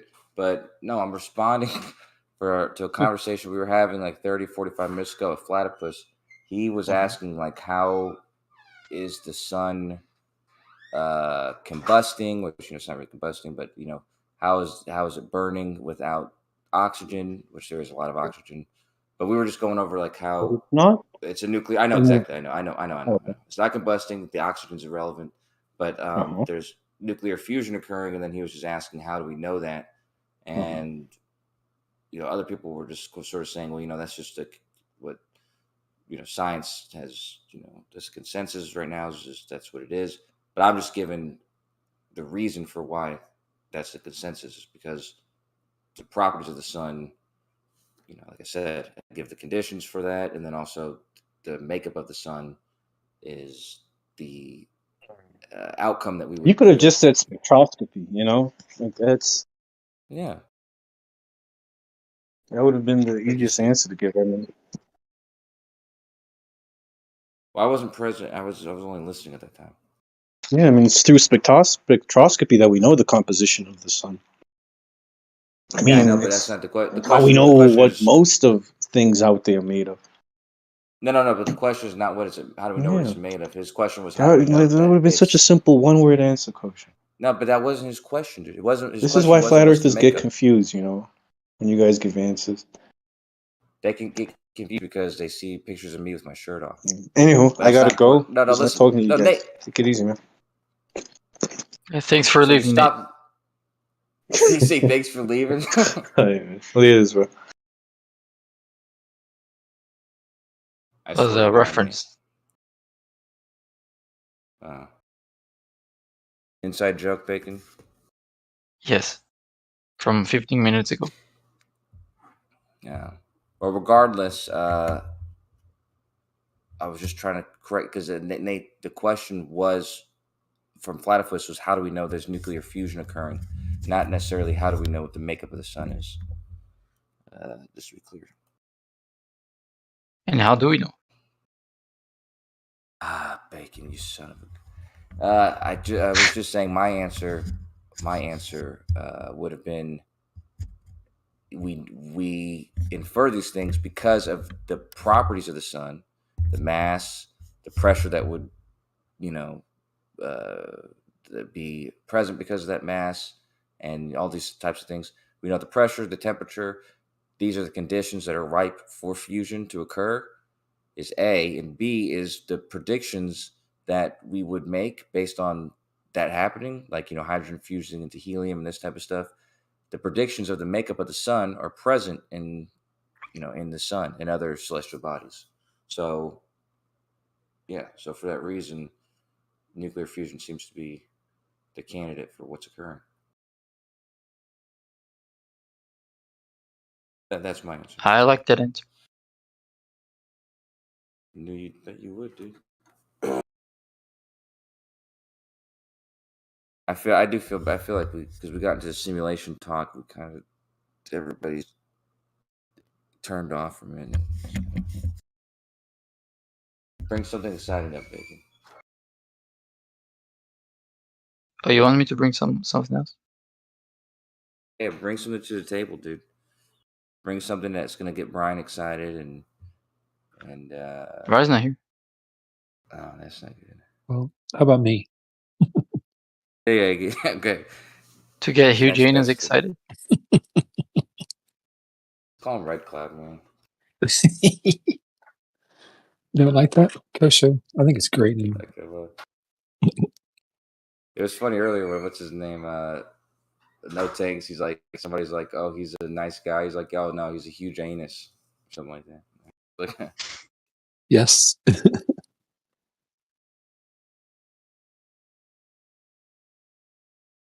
But your input today has been sort of, I don't know. It's like, well, I guess it's useful, but it hasn't been fruitful because you've been asking a lot of people like, what's their, what would convince them, basically, right? Who? Which a lot of people, for some reason, they don't like answering that or they find it offensive or something. Who's done that today?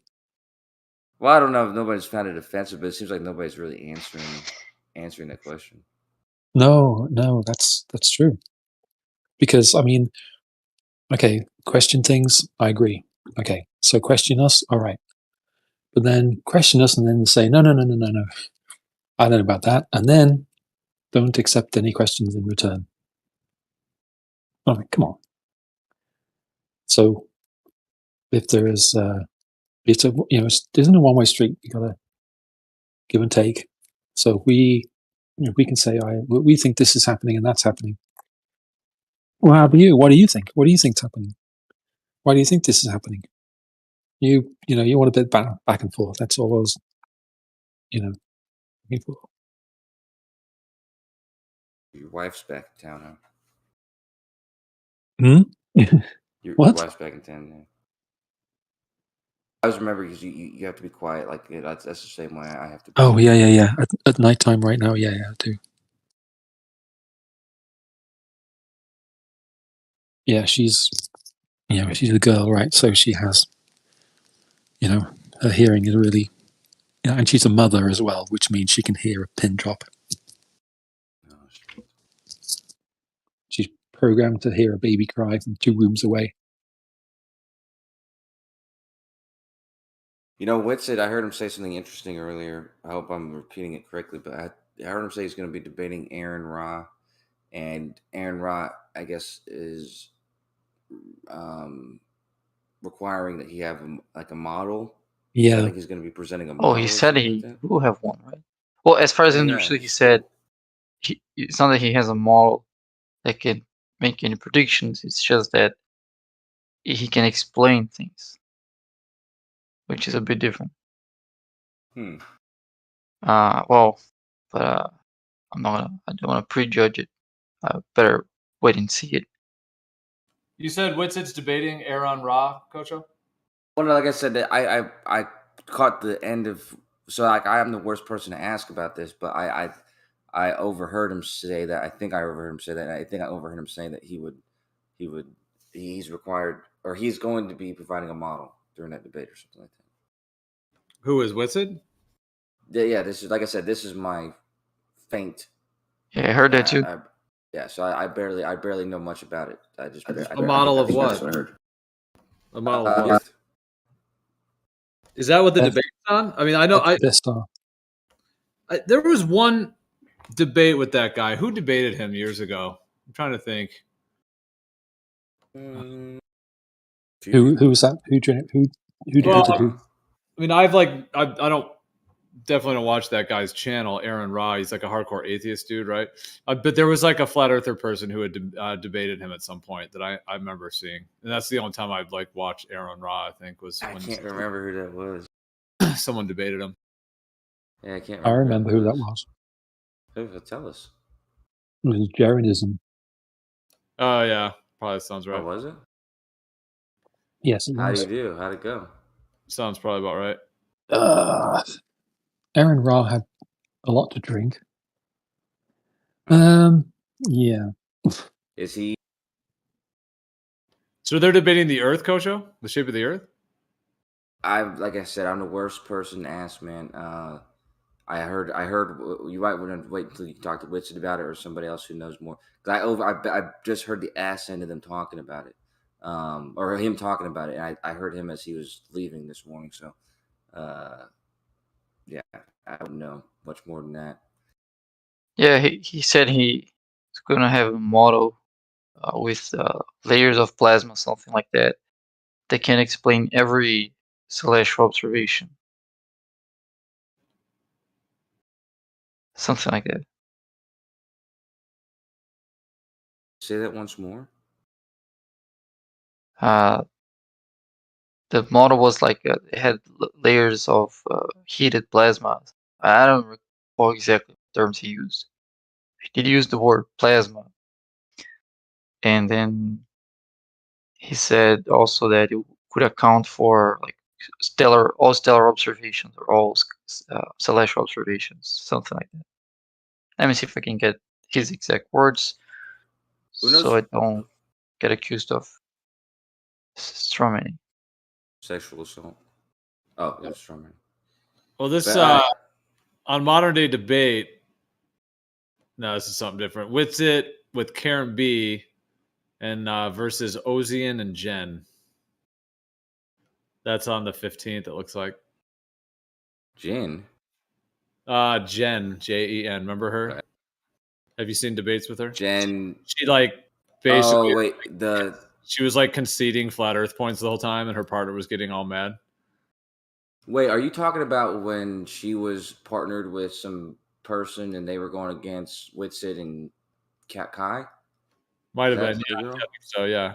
If it's the same. Yeah, she was conceding. Yeah.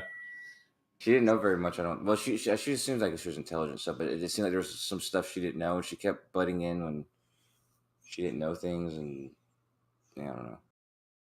Yeah. Yeah, she didn't seem to be very familiar with the topic much at all. And being a woman, women do have like a closer intuition to the Earth. Like you notice, there's not like virtually any women that assert the globe. Okay. Like hardly none.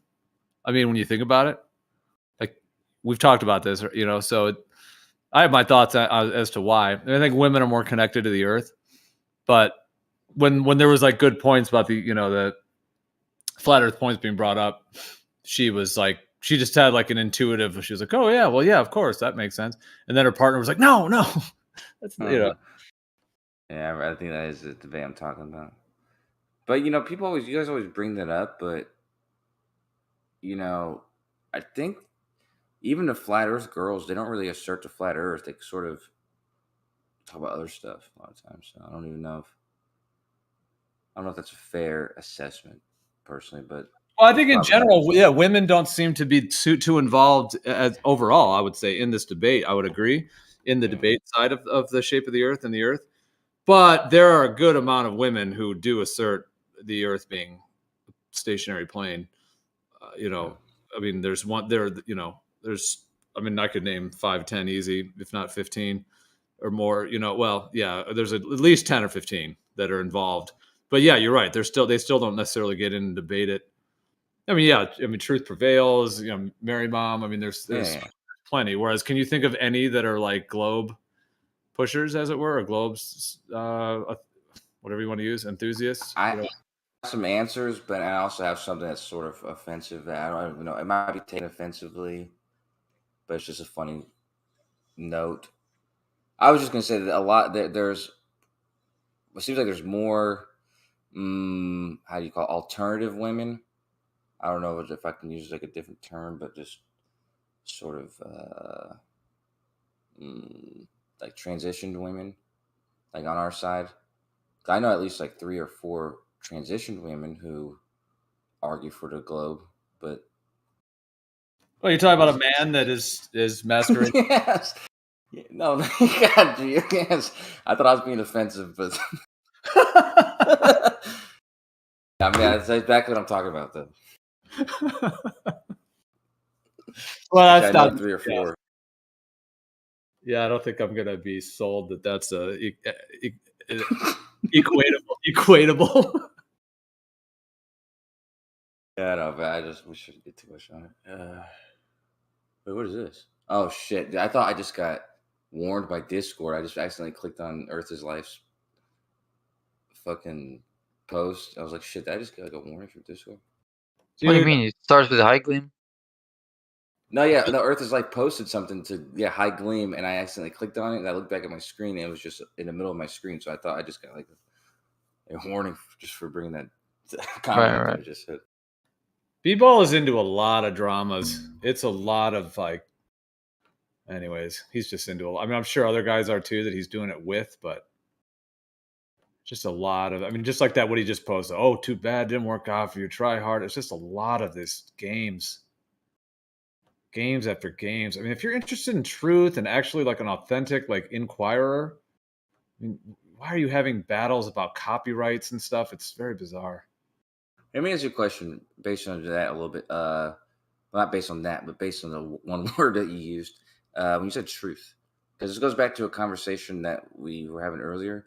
Do you think that it was fair what I said? Because I think people got a little upset that I said it, I guess the way I said it, and I wasn't trying to be harsh or anything. I didn't mean to be harsh, but you guys were talking about truther and this sort of thing, and I sort of said because you guys were talking about it for a long time, and I was just bringing up the fact that, you know, calling yourself a truther, because you defined what a truther was, like conspiracist or, you know, this type of person.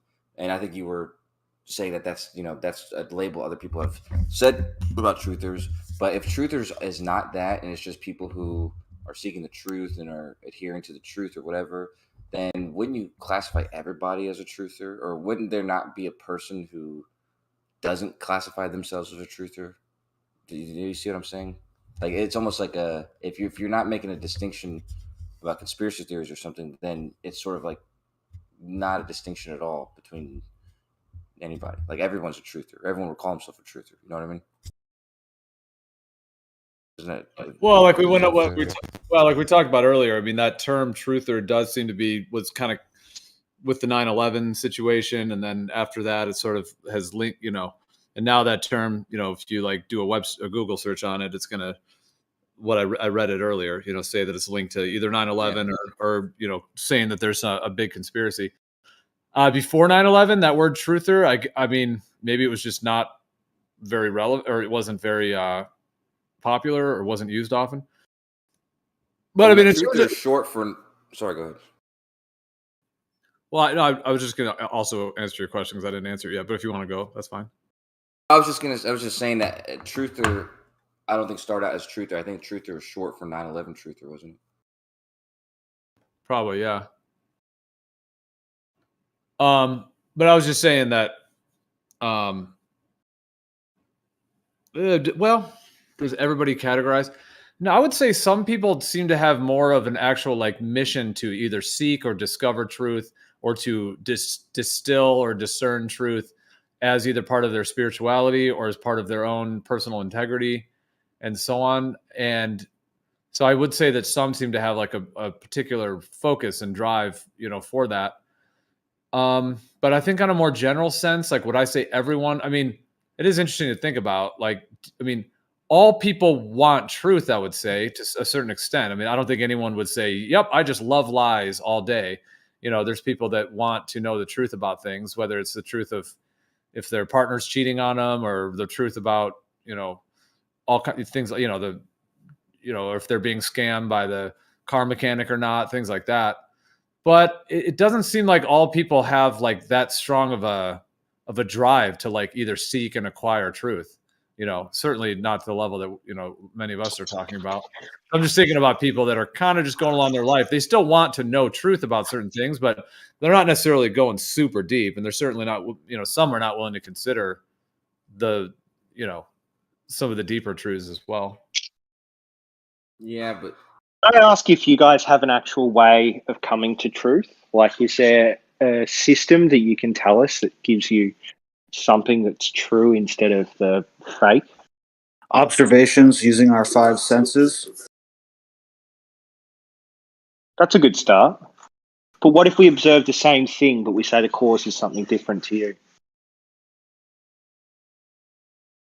I mean, then it's just a disagreement. Can there be a way to come to truth about that, though? Yeah, absolutely.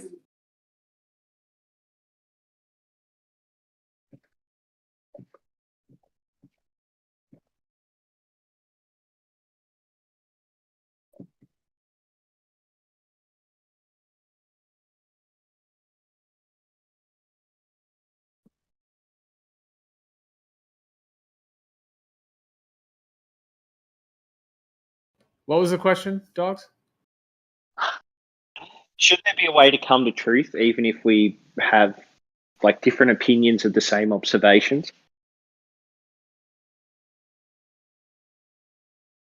You mean come to truth together or individually? Like not even individually, but like a system that you can apply to an observation in order to come to truth. Like the scientific method is one way, but it seems like some people don't agree with the scientific method, and that it's too, like, it assumes that things are natural.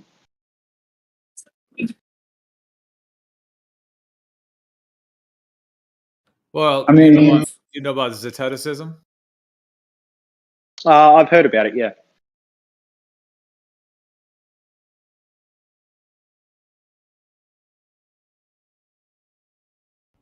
Are you gonna?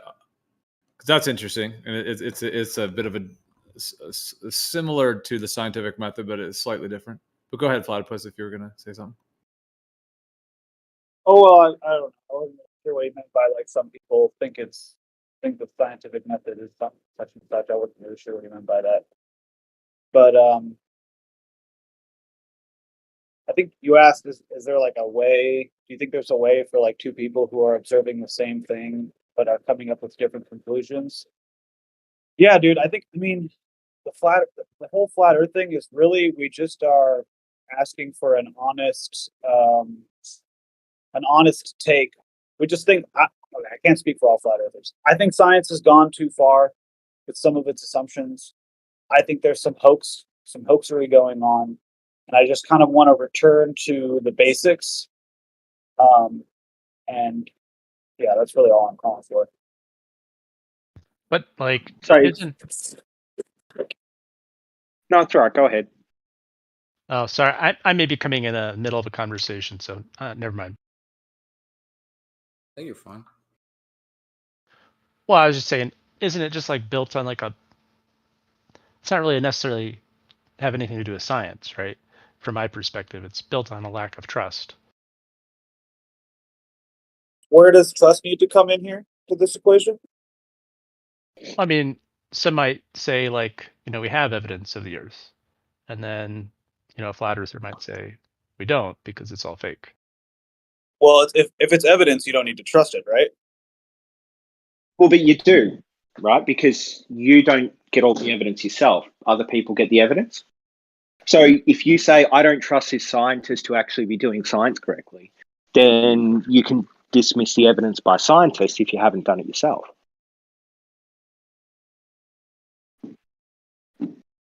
Yeah, so I would argue it doesn't have anything to do with science or the shape of the Earth or anything. It's just to do with Okay. Are there any experiments that we can do here on Earth that prove land in the sky or sphericity? Yeah, there's plenty of experiments that, well, prove is weird because it's mathematical and logical, but I'd say we could logically prove the flat Earth based on the globe Earth based on evidence that we can gather on land. He's asking about spheres in the sky, I think. Yeah, we can also do that. Well, I was gonna say, I mean, that's like I said, there's a geometric proof, in my opinion, and that's that like something like Jupiter will always appear to be a circle shaped, no matter what angle you're viewing it from, and that, like I said, that only applies geometrically to spheres. So there's no other shape that can do that. Of course there is. Oh my fucking god! Go ahead, Bacon. What is it, man? Have you ever watched Jupiter on a TV that is very far away from you? Looks the same. I think Because it's it's a just a simple misunderstanding. You guys are saying, I get it. I know what you mean, Bacon. Because what I'm saying is that like Jupiter will rotate. Also, you can view it on either side of the horizon, in the middle of the sky, all this type of stuff. And then let's say you're looking at it with a telescope in all these cases, it will appear to be a circle in all these cases. And you're claiming to me, Bacon, that this can be the case of a shape that's not a sphere? No, I can't back that up. Never mind. Okay, man. Because I see what your game is, dude. You automatically just are going to combat what I say and hope that you have the shit to back it up. And this time it didn't work out. This time it didn't. You got it. That's Damn. I like Bacon because he's a guy on our side who will always keep us in check, man. So what I said before about logic can prove the globe Earth, it means something like this. You can come up with like a logical argument for the globe Earth rotating in space. So if the Earth was a sphere, we'd be able to detect rotation, we'd be able to detect sphericity, and we would see all observations conform with this model. Since we detect those two things and all observations conform with the model, it's reasonable to assume the Earth is a sphere. So if that's logical and we can show it to be sound, then that would be technically logical proof of a sphere Earth. Well, there's a lot of things that are illogical with your model and with what you guys claim is going on. That's, I guess. Well, name one that we don't have an answer for. The sun being a ball of fire in the sky, or the moon being land in the sky. So what's illogical about that? What's illogical about a ball of fire in a vacuum?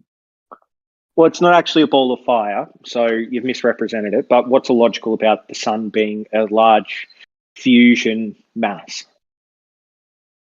Well, for one, it all rests on the idea that mass attracts mass, and that's not evident.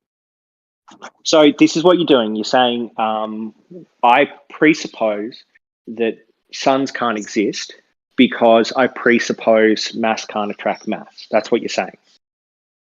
No, I'm saying it's not logical to assume that it's a sphere of gas in a vacuum that's giving off heat when we don't have any examples of like spheres of gas existing in a vacuum that are giving off heat, except for the one being called in question. And the like tokamak fusion reactors that we've managed to ignite. You guys did what? The fusion reactor experiments that humans have done on Earth. What did that prove? It proves that fusion, the mathematical and physical concept that we could show would happen on the sun, has been experimentally verified on Earth. So you made something happen on Earth, and you're assuming it's happening on the sun? We're not assuming it's happened on the sun because we've even sent satellites to the sun to check. But yes, we are showing that the thing that we said would happen actually happens. The thing that we can prove happens, and the thing that's consistent with physics. You sent us, okay, not you, obviously, but a satellite was sent 93 million miles away to the sun to check. Yep. Okay, and how long did that take? I don't know off the top of my head, but that doesn't really matter, does it? Well, I mean, you're the one claiming that it happened. I guess it does matter, right? You're going to say I that could look it something up. Do you want me to look it up now? If you want, yeah. Yeah, awesome. So we'll see how long it took, because I think it's called is it the Cassini probe? I don't keep up with all the little gizmos and gadgets they say that are above my head, but So it was launched in 15th of October 1995. Was this? No, that's the one that went to Saturn.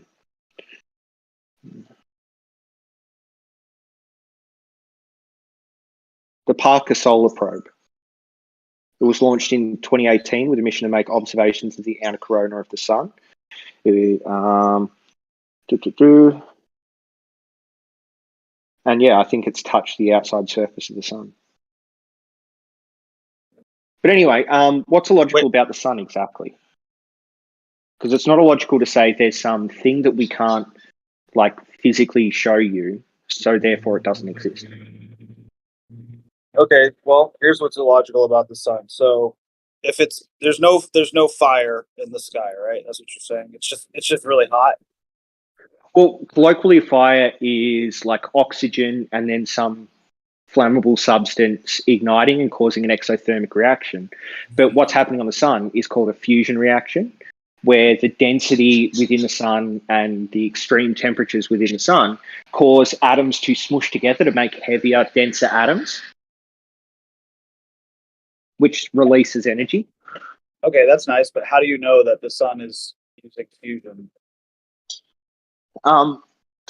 So we know it's happening because we can detect the different like energy signatures coming off it, and because we've experimentally shown that fusion reactions occur and that these are the energy signatures we should get from fusion reactions.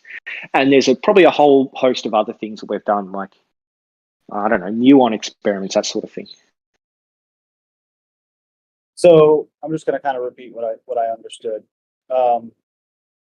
There's energy signatures, which I'm not really sure what that means, but they're coming from the sun, and we've like quantified them in some way, and then we did something here on Earth and quantified that in some way with their energy signatures. That's what you're saying? Yeah, we've done things like that. See, if you don't understand it, or if you don't trust it, then that means that you're validating whoever said that it all comes down to trust. But there's nothing illogical about saying this is what we theorize. And then we do a set of experiments based on the predictions from this theory, and the experiments come up with what we predicted. So in 2014, a team detected low energy neutrinos directly produced by the PP chain of the sun, which shows that 99% of the sun's energy is generated by proton-proton fusion. Okay, that's fine, but I do not see enough evidence for me to say whether or not this is logical. Just saying that we got some kind of energy signatures from the light in the sky. I'm assuming scientists did something in a lab and they saw that, and so they think it's the same thing. Is correlation causation? Or yes, exactly. Spectroscopy. Yeah, they do spectroscopy in very, very controlled settings in a lab, and then they. That's interesting. I never mentioned basically- spectroscopy. Okay, then what are your energy signatures you're getting from the sun? Because that's what they use. Low energy neutrinos. I was gonna say neutrinos as well. But anyway, so to say it's illogical means you have to show some failure in the logic here. But the logic is that we hypothesized based on an observation what the sun actually does to generate the amount of energy it does and the amount of heat and all that sort of thing. And then what we did was we came up with a set of experiments that would only fit that hypothesis. And then we did those experiments, and the experiments were validated again and again and again. So what's illogical about that? That it seems to me that you're doing like correlation is causation. That's what's illogical about it for me. It's just like I'm looking at the skyline right now, and I see a bunch of lights off in the sky in the distance, and then I look up in the sky and I see a bunch of lights in the sky, and it's like, well, I know that some of those are buildings and some of those are stars, but if I didn't know that, I could just I'm getting some signatures right now from some lights over there. I'm getting some signatures right here from the lights in the sky. I'm just going to assume they're the same thing. That's not logical. That's post hoc reasoning, yeah. But yeah, what the scientists did and what the physicists have done is use predictive reasoning. So I say this is what we think is happening, not because, the light in the sky is like a light somewhere else, but this is what we think is happening because it fits everything we know about physics. So let's actually come up with a prediction. So if you were to look at the lights in the sky and the lights on Earth, and you would say, okay, if I start driving in the direction of the lights on Earth, or if the sun comes up, or like I blow the power grid in that area, the lights will turn off. That would be a prediction to show the lights on Earth are different to the lights in the sky. Okay, so what I'm understanding is you're telling me that they got some energy signatures from the sun. They called those neutrinos, right? No, you're already misrepresenting. No, I'm not trying to misrepresent. I'm just telling you what I'm hearing you saying. That's why I'm telling you, so that you can correct me. So please do. So what has happened is they said the sun is a fusion reaction in the sky, proton-proton fusion. And if it is proton-proton fusion, one of the things we know comes out of proton-proton fusion is neutrinos, and then we have detected these neutrinos, so it validates the hypothesis of proton-proton fusion. Dude, you gotta understand, I don't know about this as much as you do. That's why I'm asking you questions. So let me that's cool. Just that beginning part that you said. They looked at the sun in the sky and they said that there's fusion. Now, why did they think that? So the reason they thought that is because it's the only way for that amount of energy to be created in that way. And what kind of fusion had they done here on Earth that made them think that? Well, they don't need to have done fusion on Earth to know the constants of atomic energy. Like, you understand that, like, the bomb dropped on Hiroshima and Nagasaki, those bombs, like, that was foundationally based on, like, prior physics. No one had proven that you could explode, like, you could cause a nuclear chain reaction, like a fission reaction that would cause that amount of energy. But people had theorized it was possible. So everyone went, well, if it's theorized to be possible on the known constants, then there's no reason why it isn't possible. And then they actually did it to show that it's possible. The sun's not a bomb. I never said it was. Okay, so why are we talking about bombs? So we're doing it because I'm drawing a direct parallel between, like, some other science, like incredibly closely related science, and the science that led to the hypothesis that the sun is a big fusion reaction in the sky. Yeah, right. I get that. So what did they observe here on Earth that made them think that the sun is like a fusion reaction? Just, was it the bomb, or was it some other experiment? So let's see, there's solar radiation, there's the type of light coming off the sun, and then there's also the the radiation that comes off the sun.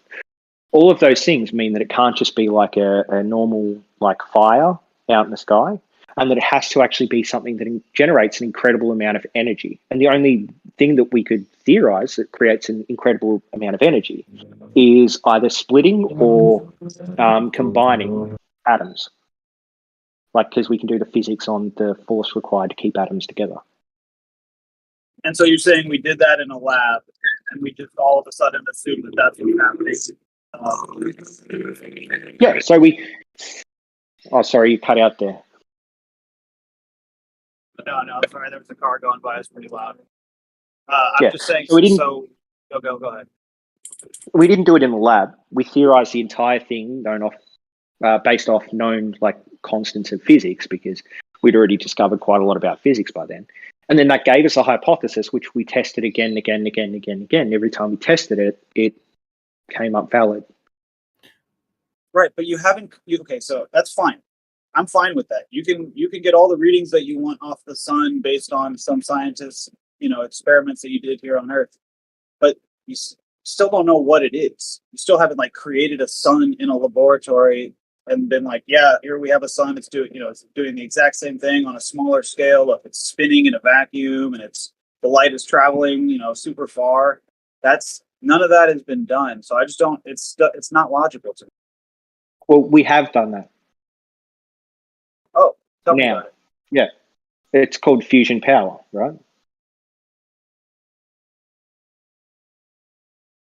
And so we've ignited like fusion reactors in controlled environments now.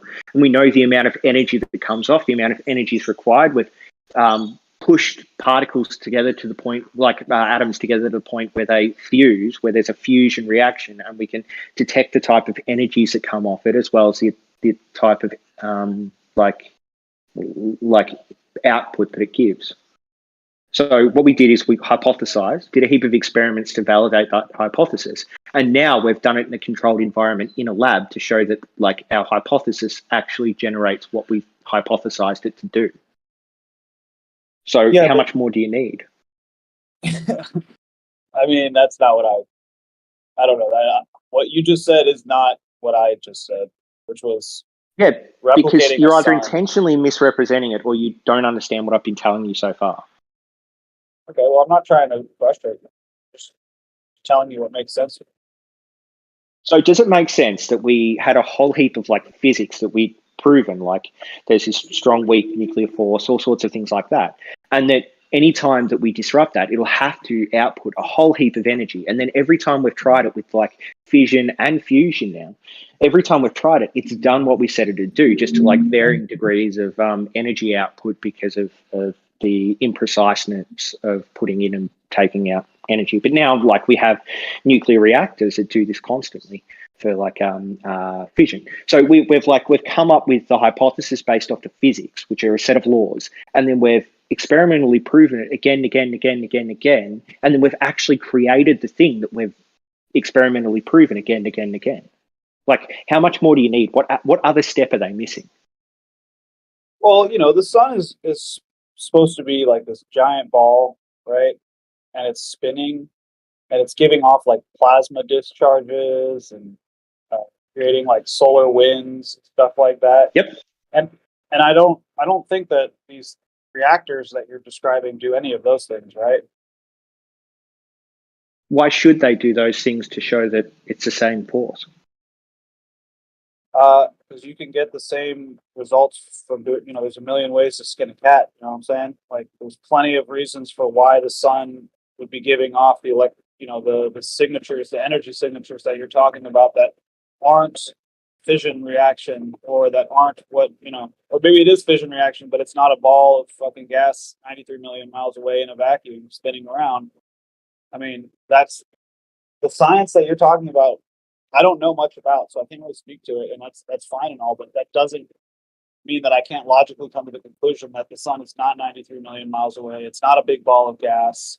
It's giving off light, yeah, for sure.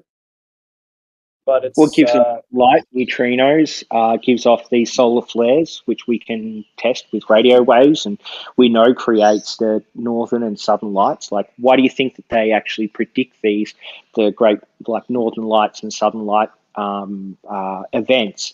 They do it because of the greater solar radiation coming off the sun. We can do stuff like we can predict if the sun's going to go through a solar maximum or a solar minimum period. We can do things like watch the actual solar flares come off the sun and flare out into space. We can do things like watch the spinning of the solar flares as we turn around the sun, or the sun, moves.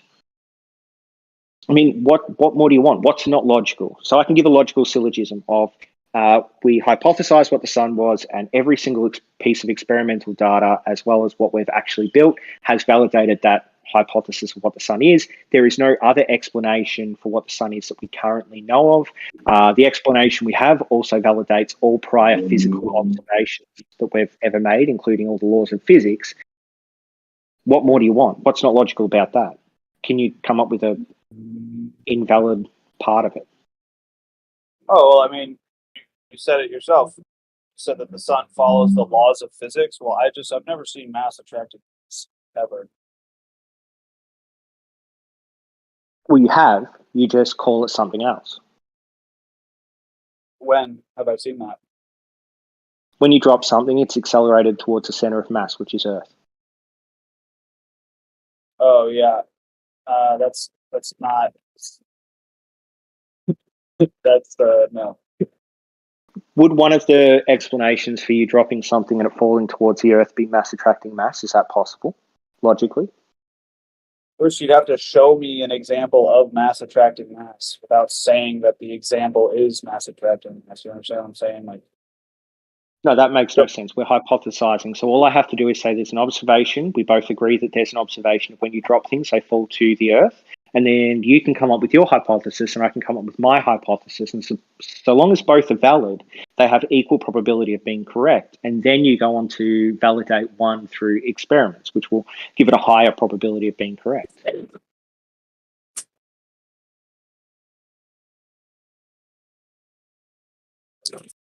don't know, man. It's just simple. I don't know. I'm a simple guy. Maybe it's like I don't see boats going over the curve. I don't see the curvature of the Earth. I don't really understand how the sun is supposed to be the way they say it is. So for me, like my gut instinct is kind of just telling me that you like are in a religion and you're just kind of like repeating the things that you've been taught, but not really critically thinking. But I am kind of like more of a creative type. Kind of always been often the weeds. So I outlined a heap of valid arguments and then I gave like evidence for them being sound. And your reply was, I don't trust it. I just follow my gut instinct. Well, no. My original point was that you don't need to trust science. Like I don't need to trust that 2 + 2 = 2. It's self-evident. You know, that's mathematics. It is not self-evident that the sun is what you guys say it is. That's not. So the scientific method isn't maths or logic. The scientific method is observation, hypothesis, testing, conclusion, that sort of thing. You've got to come up with a prediction based on an observation for what you hypothesize is happening and then try to validate that prediction with a heap of evidence, like experimental data that can falsify your hypothesis. And that's what I outlined for you for the sun in multiple different ways. And you said, no, mate, my gut instinct. Well, no. I mean, my original objection was just that simply because we've created like fusion reactions and made big bombs, that doesn't mean anything to me as far as what the sun is. I don't, you know what I'm saying? That doesn't mean anything. Maybe it should. Okay, but we thought the sun was a fusion reaction before we validated the fusion reaction part of it. We validated that like it would be a fusion reaction based on the known laws of physics if these things are happening and we can detect these things. And then we went on to build a fusion reaction to show that we were like proof of concept, right?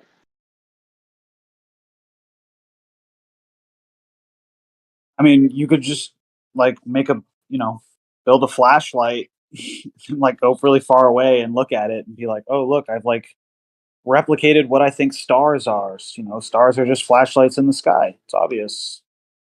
Yeah, you're right. We can do that. You know what we'd find? And we have found? What's that? We can't make a flashlight that'll give off the radiation signatures, that'll give off the types of energy, that'll give off the types of light, and that will sustain themselves without an energy input like the sun does. So we've falsified flashlights or any other light source being the explanation for the sun. You just said it, though. You can't replicate these things in the sky. You don't know what they are. You don't know how they work. You can't replicate them. Thank you. You just said what I've been trying to say all night. Thank you. Why does it matter that we can't replicate them in the sky? We know that fusion reactions wouldn't require any sort of like external energy source being put in. It can just sustain itself based on the math that created the initial fusion reaction. Yeah, your math doesn't really mean anything if you can't do it. Sorry. Like just saying, like, I didn't mathematically, present we math. know I that. presented logic. Okay, let me just finish my sentence. You're saying mathematically we know that these things would just repeat that sentence. I'm sorry, I don't want to misrepresent you. So we know fusion reactions don't require outside energy to put into them because all they are is an incredibly dense mass of hydrogen that have had some hydrogen protons in the middle of that mass ignite into a fusion reaction, which then becomes self-sustaining, whereas a flashlight requires batteries. Right. So yeah, there's no way for you to prove that is what is going on with stars and the sun. There's just no way for you to prove that that's what's happening. Except for the fusion reactions we've done on Earth. Yeah, but that's just like something a bunch of scientists, did.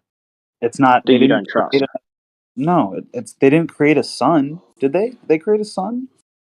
Yes, that's what a sun is. A sun is that chain reaction. All you're doing is talking about the scale and the positioning. But why does it matter if it's a ball out in space compared to a ball or like a donut in the tokamak reactor?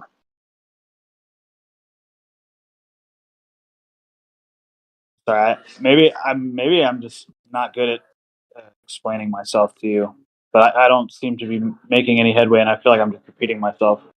No, dude, you're totally making sense. I mean, I'll try to say this as nicely as I can. From what I've heard from Dogs, I think he's just let's just say very, very strong in his position. Let's say. Would you like to attack the actual argument? Like, I don't really get the vibe that he's here to actually kind of expand or grow in a combo. I think he only wants to kind of assert his thing. So in terms of getting anywhere in that way, yeah, if that's what you're referring to, I think he seems very rigid in just asserting his thing, and that's kind of the main thing, it seems. So I'm going to make a point right now, and I'm just going to call you a name, okay? So you're an idiot. That's my point. Now, why did I just call you an idiot? Yeah, well, we don't do personal insults here, so please refrain from that type of action. It's not conducive to anything productive. Yeah. Okay, so what you were saying about me wasn't a personal insult? No, I said I was trying to be as nice as I possibly could. I was just giving a reflection on what I've seen from your general approach to this topic. There's certain kind of almost categories that people fall into in a way, and you have that one where you seem to just want to assert your thing. That's all I'm saying. It's not even a critical thing. It's just an observation. Okay, and when I called you a name, did I do so aggressively or in any way mean, or did I just call you something negative?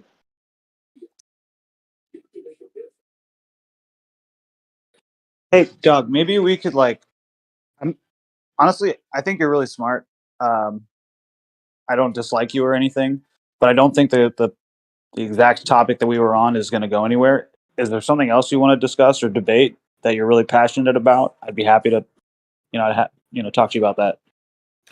Well, what I was passionate about is logic and... Before we go to a new topic, though, I did want to ask on that one, like in terms of the fusion reaction that you're describing on Earth, you kept saying we. Now, I know, of course, you haven't done this. So what did you read or see that brought you to believe that all those things are the case? And I know you haven't seen this reaction, so it's only something you read or saw somewhere. So what did you read or see that was able to convince you of that? So if you really want me to go through it all, it starts off with physics textbooks, and then it moves on to physicists explaining how it works, and then it moves on to probably my teachers, and then it moves on to videos of how fusion reactions would work, and then it moves on to the fusion reaction videos themselves, where they show you the ignition of a fusion reactor, and then the interviews with the people that work at like the American Atomic Energy and other groups like that, who said that they managed to get an ignition of a fusion reaction based on these known constants. And then there's also the Japanese version of that. And then there's also, it goes to things like NASA, which you guys hate because you don't trust these groups.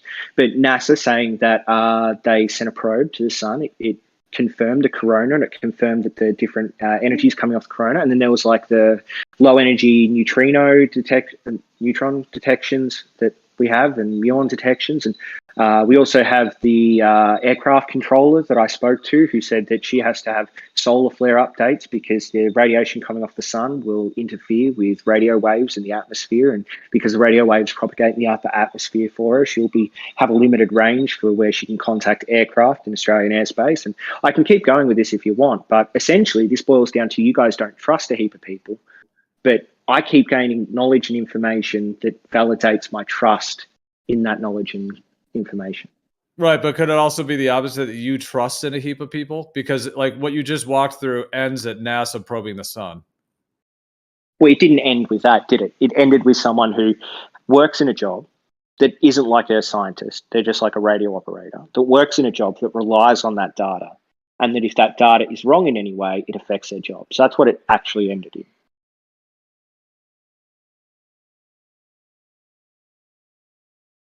But yes, I could be wrong about it, and I could just be way too trusting of the only method we've ever come up with to give us proper information about reality. Well, that's the key point is, they are the only source that can give you very specific information on this thing that we're debating. They're the only ones. Who They're are the the only gatekeepers. source? Who are? NASA, the one who sent the probe to the moon or the sun or whatever. Well, except for those atomic agencies and all the universities that do the actual research on atomic energy, as well as all the different particle detection agencies, as well as quite a lot of privately held, or not privately, but not NASA held, so Chilean radio telescopes that tell us if there's solar flares and things like that. So sure, it's all NASA.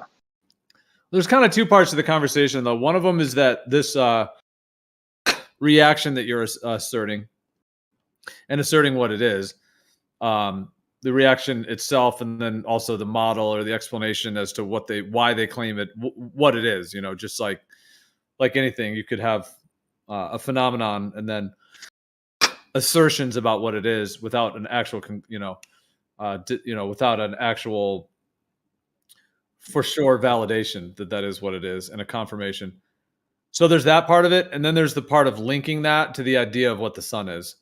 So that was the part that Platypus was saying, the probe to the sun that NASA did, like you were claiming, seems to be the only claimed tangible link that is claimed of anything happening on Earth and that relating to anything in the sky.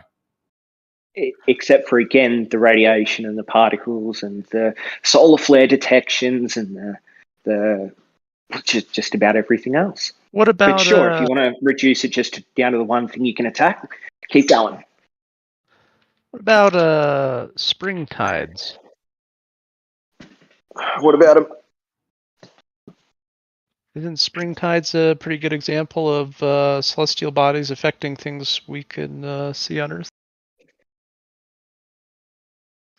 As the moon and sun align, isn't spring tides? I don't know much about it. Aren't they like the highest and lowest tide is when the sun and moon align? Yeah, I've heard of that.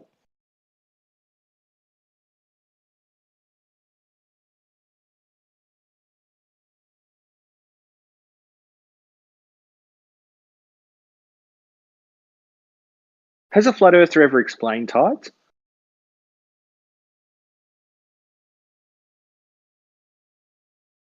I have not heard much about it. It's interesting. Have they explained what's up in the sky? If there's a sun, like what the sun might be? Because it obviously gives off heat. Like when the sun's pointing at us or behind a cloud, you don't get the heat. But when you're just bare sun, the heat hits you. So the sun has to be something hot that gives off heat.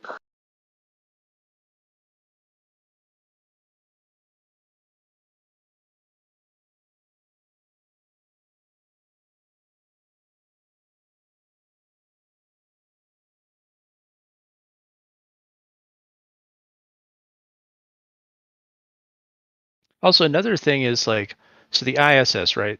Different people have different opinions. Different flat earthers have different opinions about it, right? No one seems to have the same opinion. But if you watch the ISS go across the moon, it's dark.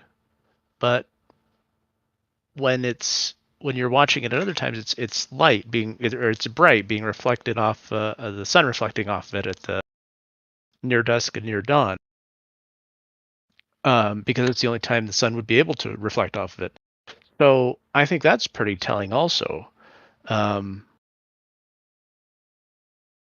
That essentially tells you the position of the sun, that it's illuminated in one phase, and still there and unilluminated in another. And it coincides with the position of the sun and the shadow that it casts upon the moon.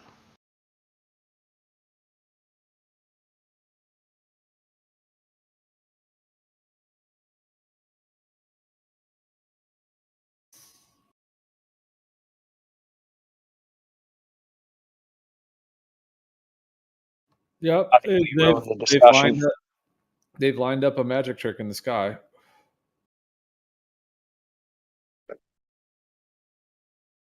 How many magic tricks in a row would you need to see to think that maybe it's not magic that's the explanation? What's the question? How many magic tricks would I need to see to what? So, like you said, it's a magic trick of lining up those things.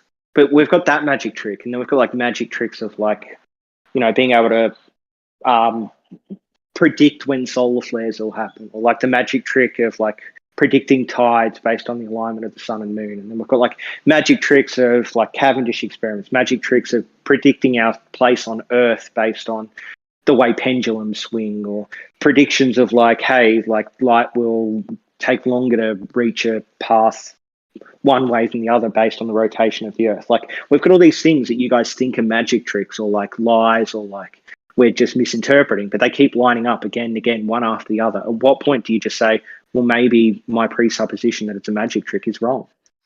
All right. Well, you've made a whole bunch of generalizations, assumptions, and quite a series of essentially a Gish Gallop, because you just brought up about 10 different topics. You also linked. That's fair. You also linked that my saying that the ISS is a magic trick. You also linked some kind of assumption, maybe with some generalized term of individuals that you think, or maybe that you've talked to in the past or something, and then just assuming that because I may or may not share a viewpoint with them, that I also would just do whatever that thing is you just said, like call all of those things magic tricks, because that's not what I did, nor did I make that comment.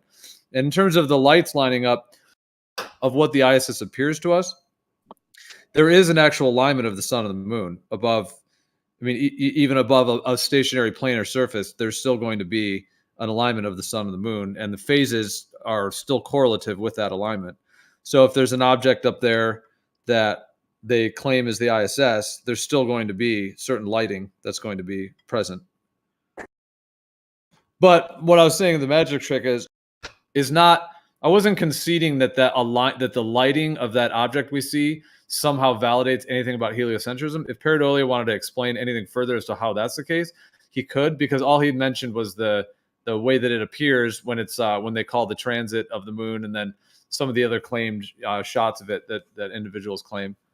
And he didn't show in any way how that that some kind of heliocentric with a 93 million mile away sun and a 200 quarter of a million mile away moon is going to have any difference in the appearance of that object compared to over a stationary planar surface having the sun and the moon in their geometric relationship and having an effect on the way that that visually observable object appears to us.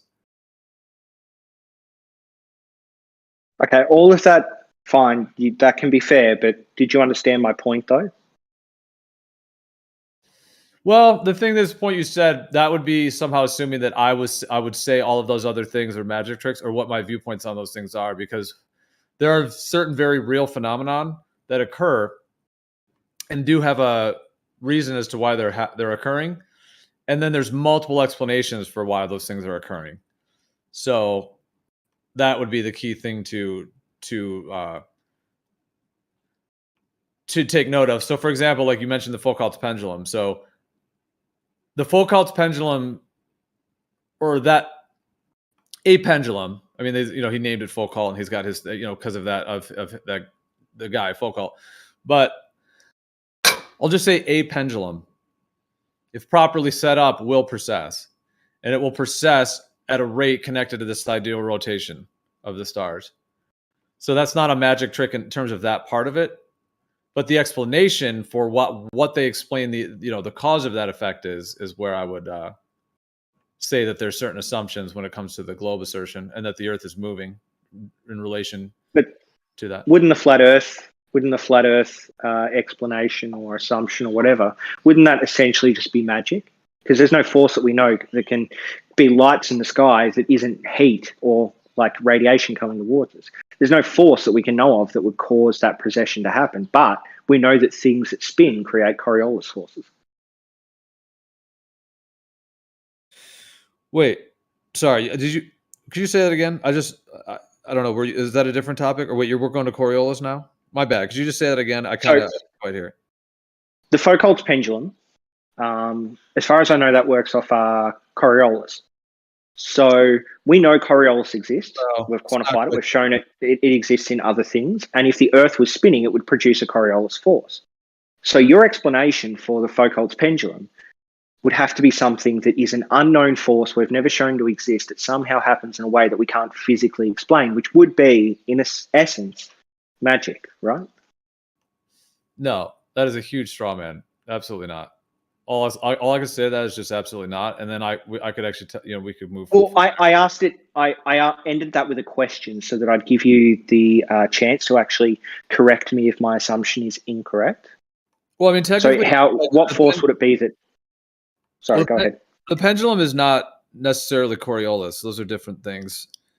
Although the movement of the Earth is in the heliocentric claim is said to be the cause of both of them, but they're actually different. But there is some overlap there. But well, if you have a stationary planar Earth surface, which is surrounded by a magnetic field, and that magnetic field, as all magnetic fields, are going to have a vortex nature to them, and then you have the sky, sun, moon, and stars. Those are all moving. If you have Polaris in the middle above the North Star, then you have all the continents coming out on a planar surface. They're all coming out, like four spokes or like three spokes of a wheel, basically. With that general layout, like a Gleason's or an AE map type layout, which I'm sure you've seen that. If you were looking at that from above, the whole thing would be going clockwise, like a vortex, like a whirlpool, just all the sun. Moon, just as we see when we look at Polaris, all the star trails, like it's all centering around Polaris from the north, just taking it from there. Now, with that all occurring, then on Earth, within this magnetic field, everything is electrostatic and electromagnetic in nature in terms of all of this matter, the air, everything has that component.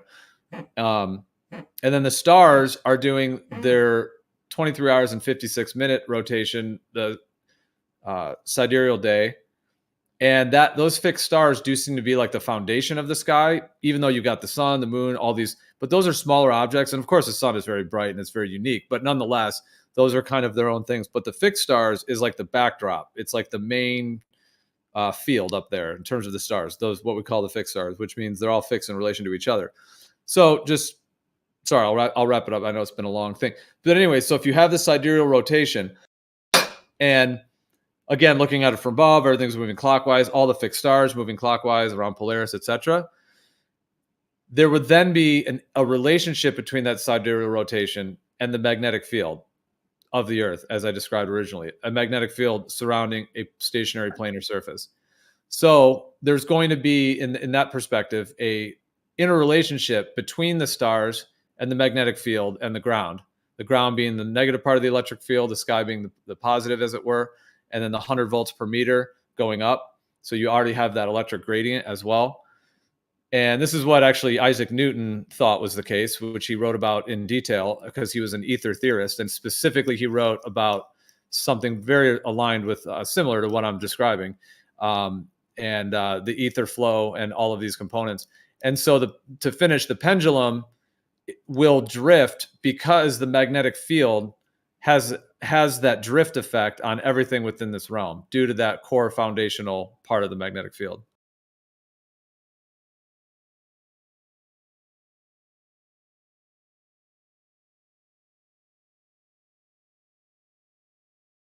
So your argument is just a magnetic field causes the Foucault pendulum phenomenon? I think it's a bit more nuanced than that. I wouldn't just use that term, but yeah, I think that's a major part of it in a vortexual nature with the patterns of within the ether and ether wind, ether drift. There's different terms that have been used for it, but yeah, magic.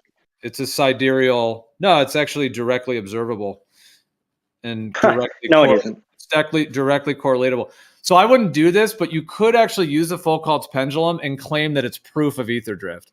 Now, I would never do that because it's you don't actually have an independent variable in that particular pendulum to validate it. But as terms of the globe saying, hey, Foucault pendulum globe moving, the level of logic of what that is would be precisely the same if I were just to say the Foucault pendulum drifts, proof of ether drift. No, that's incorrect. I wouldn't. If we have I wouldn't do that. It's the same logic. I wouldn't do it. It's just the same logic. We can just show it's shown and provable that if you have something sitting on a sphere, that sphere is rotating under that thing as it goes back and forth like a pendulum would, then rotation would cause that drift. Could you? But you have nothing. Absolutely. Could you show a pendulum on a ball doing that? Could you demonstrate? Yeah, it's that? math. It's modeling. It's maths modeling. We can demonstrate it through maths. Not even that, but just if you close your eyes and think in 3 dimensions, you can do this yourself. Can you demonstrate it? Can you demonstrate it in reality? No, I can't because I can think it. I can imagine it in my brain as working by you have something rotating. You have something going back and forth over something that's rotating, right? And that thing will necessarily rotate under it, won't it? Not necessarily, no. So what I'm asking, I know you said you have the imagination. I get that part, and I love imagination as well, but can you demonstrate it? He uses magic in his head. I probably could demonstrate it if you really wanted me to. But the problem is that I don't need to because it's something that just can be imagined by a functioning human brain. It's not logically inconsistent, right? It's not logically impossible. It's quite logically consistent and quite within the realm of logic to say that is what would happen. On a ball, okay, on a ball, to have a pendulum which is on Earth behaving as though it's absolutely stationary, just standing still, the whole deal, on the side of a ball that's spinning, etc. And it has to be stuck to the side of the ball, aiming in towards the middle, and then swinging. It's attached to the Earth, mind you. It needs to then swing, right, and make that procession. And yes, I've seen videos of it, etc. But if you can't demonstrate it, then it's only an imaginary thought and not anything that actually is real physics. Well, we have demonstrated this again and again and again with the conservation of momentum. That's all it is. We've shown conservation of momentum again and again and again. And this is what logically follows from conservation of momentum, doesn't it? Can you not understand or visualize this? I'm not au fait with the, completely familiar with the exact terminology, but doesn't the pendulum swing according to its latitude? Yeah. So on the equator, it doesn't swing at all, or it swings. Sorry, it doesn't divert from its path. Right, it just stays swinging in the same direction. But then as you go north or go south, it changes direction according to where you are on the globe. That's why it's not just a pendulum moves. It's because it's precisely. Again, I'm not really familiar with the terminology, but I think it's because it moves. It deviates from its swinging path a certain amount according to its latitude, where the pendulum is built. Yeah, so and I can't see why that would happen through magnetism unless you think there's unless the magnetic flow is consistent or because you've got wider going to much smaller, whereas on the Earth you've got smaller going to wider in the center, right? So if you were on the North Pole and the South Pole, the drift should be roughly the same, but in different directions. Whereas if it was on a flat Earth with a single magnetic field rotating over it, you'd have that drift would just get I guess less and less and less as we went from the Arctic out towards the edge of our ability to go. Yeah, All right, it's so something I read about quite a while ago. I'd like to respond. You guys have just both said really long things. Well, I got to get out of here, but that was at least an If interesting we're in discussion. kind of a debate style, then we should let each other go back and forth. Well, let me just actually respond to that. So if you have like a magnetic field, and almost like I just posted just a general AE map type layout, that one just sort of shows the grid a little bit. So if you have a magnetic field, the entire ether, the sidereal drift that's occurring in a clockwise motion in connection to the fixed stars, as part of the magnetic field of the Earth, then it would have a gradient. It would be vortexual in nature, be a vortex. It's really fractal. It's vortexes within vortex. It's one massive vortex, but then within that massive vortex, there's actually a myriad of fractalized smaller vortexes. And those fractalized smaller vortexes are positioned within the vortex gradient from the center outwards. So just like a dartboard, you get different points for shooting it in different regions, 20 points, 30 points, 40, in that same way, that gradient will affect the pendulum differently in correlation to how close it is to the center. Is there anyone else who shares that opinion with you?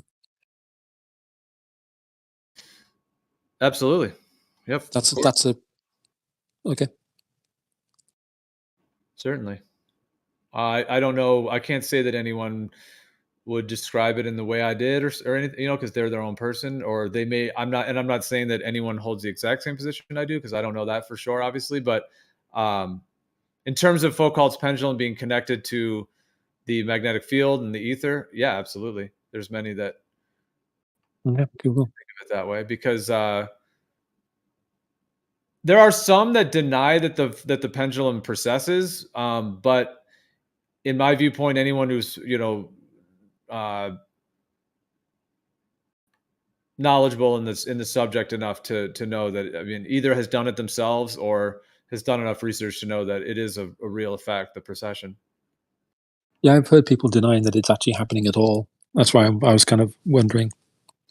Yeah, but the thing is, here's what I will say about it, though. In terms of documentation, it's very weak.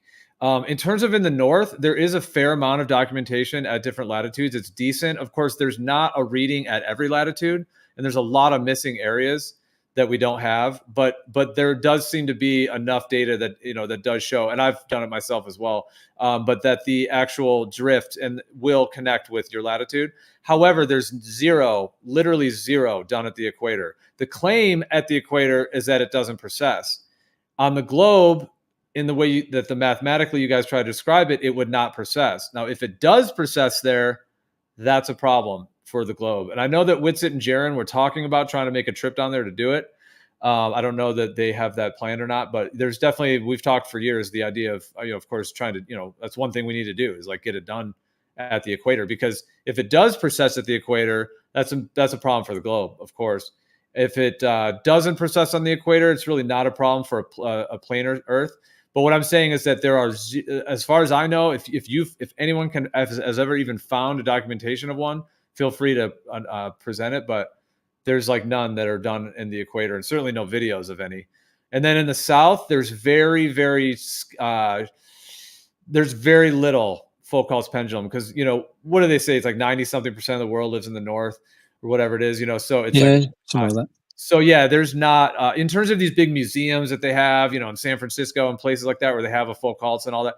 Yeah, that's not really the case in the southern regions in the same way, and so it's like very limited data. And then Whitsitt has found certain data in the south as well that is like way off, like in the Antarctic regions where they were getting all kinds of inconsistent results and reversing results and things. Pretty interesting in the south. So I'm just saying that like the claim that, the globe and it works perfect at all the latitudes, north and south and at the equator, is really not bolstered by any actual data. It's just a claim.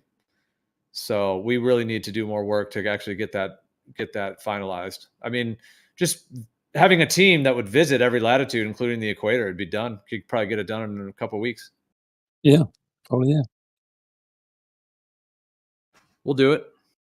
We'll get it all done. All right. Just give us a decade. That's all we need. a decade and a hefty supply of resources. You mean money? Can you guys hear me a little bit? Sure. What? Yeah, it's gonna take around 40 to 50 million. That's what's gonna take. No, I'm talking. Okay, that's to validate the entire Earth as being stationary and planar. That's what I'm talking about. About 40. Could be done for 30, but really doing it like 30 to 50 because it'll be faster with the extra money. But I mean, there's more money that will be used for it. But I'm saying in terms of like getting it to that level, that's the target that's required.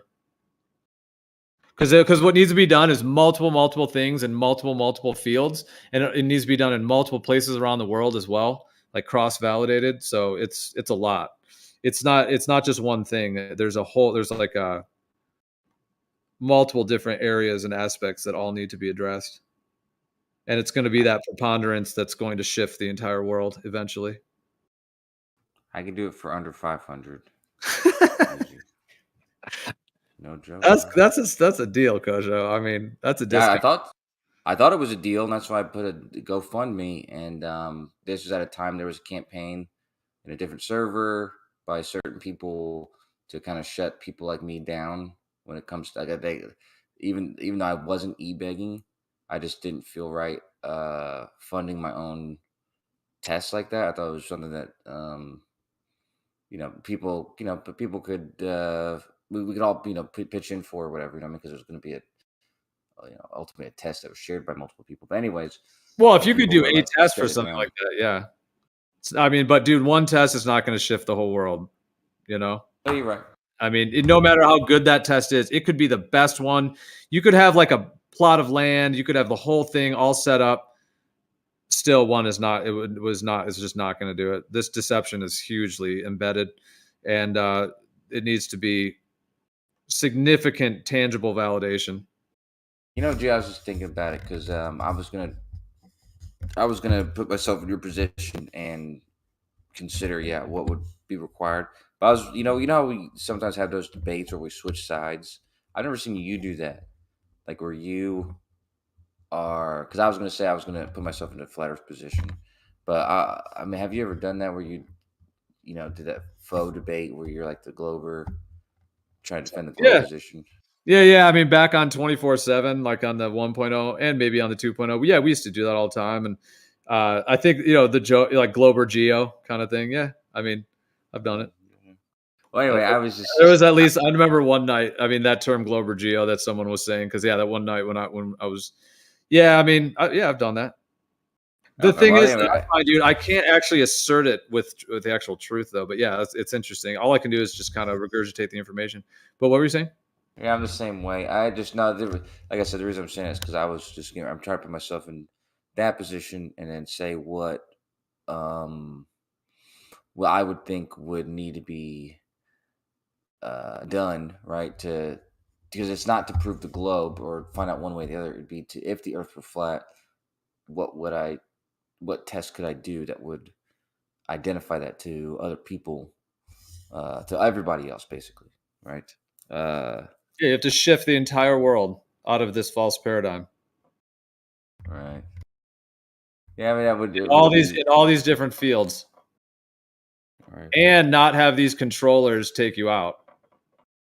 I still feel like my $500 test would do that because I would just basically use like what Jesse Klosowski did, with the GPS, and you're making this long straight line. If you I would feel like there's enough space on Earth. If you establish certain lines, say like, I don't know, from Florida to Maine or something, if you were to establish a line that was following the surface, or at least some distance right up the surface, right around that distance, and it was maintaining, straightness or whatever, I guess it's sort of too complicated to convince the average man, but it would be enough, I would think, to convince especially anyone in surveying or any surveyor.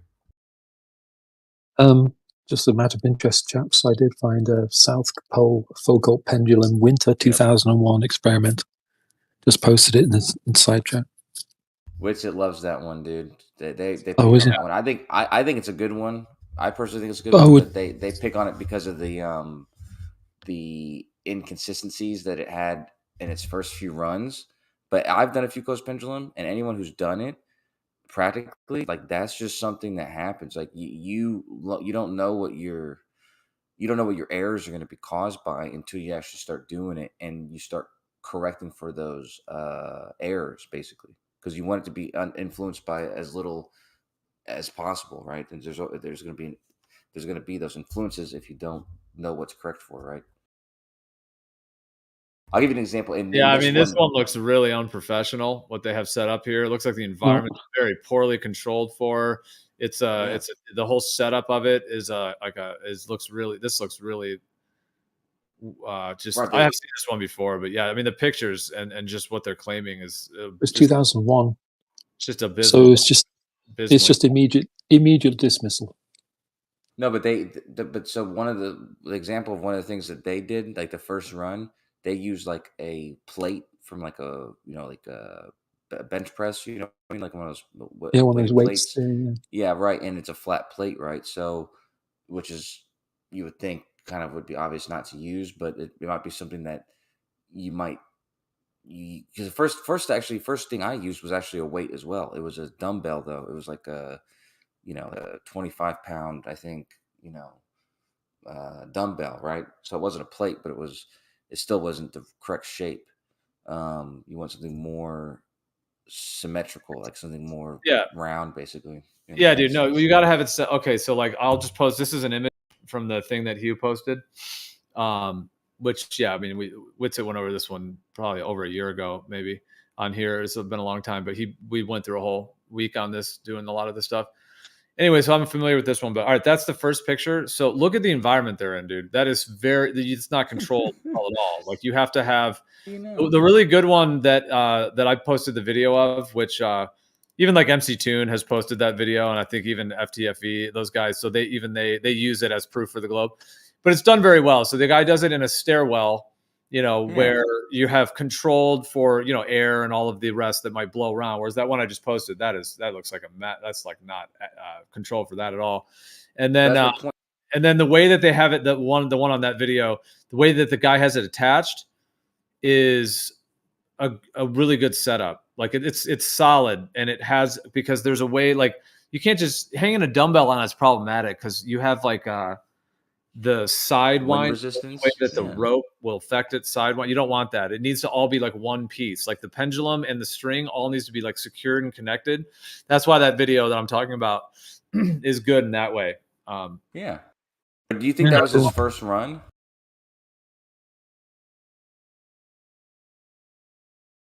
Sorry, Jay, I was just. So do you think that was his first? Do you think that was his first run? Because the picture with these guys, this is their first run. On this one, the guy's standing on it. I don't know, and I mean that's. Oh my god, man! Yeah, but they didn't end up. Oh, it looks like maybe they turned out they ended up laying it flat, but I think they ended up using something different altogether. Here's another picture. Yeah. That's all right. You want to use something more symmetrical. So even laying it flat, I think, would be problematic. But even still, it's these sort of trials and errors that it comes from you learn it in the process of what not to do and what's going to cause these inconsistencies or whatever. But they eventually got to that because they claimed that they said that they had to do it a few times and get rid of those errors, and then they got what was expected. I mean, no video. I'm just saying this is pretty. Oh my god, this is not solid at all. You know what I want to do, dude? In the capital of Austin, in Texas, I was there a couple of weeks ago, and they have like the center, the atrium, I guess. I don't know what you'd call it, but it's like a big dome. Like it has a dome middle, and people like go in there and stand in the center and like make a noise and they hear the echo or whatever. But I wanted to see if I could ask them if I could like create a Foucault's pendulum there to do that test. It'd be a perfect place to do it because it's such a high ceiling and like just a rounded like atrium, and they have an outdoors one too, which I think would be more problematic. But yeah, it'd be interesting to do a Foucault's pendulum. I mean, that'd be the best place to do it. because it's so high up and large pendulum. Yeah, I mean, we need to get good readings all the way through the spectrum. That would be great. But the thing is that really a pendulum swinging in the wind is not able to validate ultimately anything. It is able to show that there's some effect occurring. And in terms of an explanation for it, the fact that you can't demonstrate it at all in any real physical way, I think leaves the globe position in the much weaker position. But I Whereas don't get why you're saying that, because as far as I've seen, it has been shown. That's why they use it. That's why they have it demonstrated in various places around the world, right?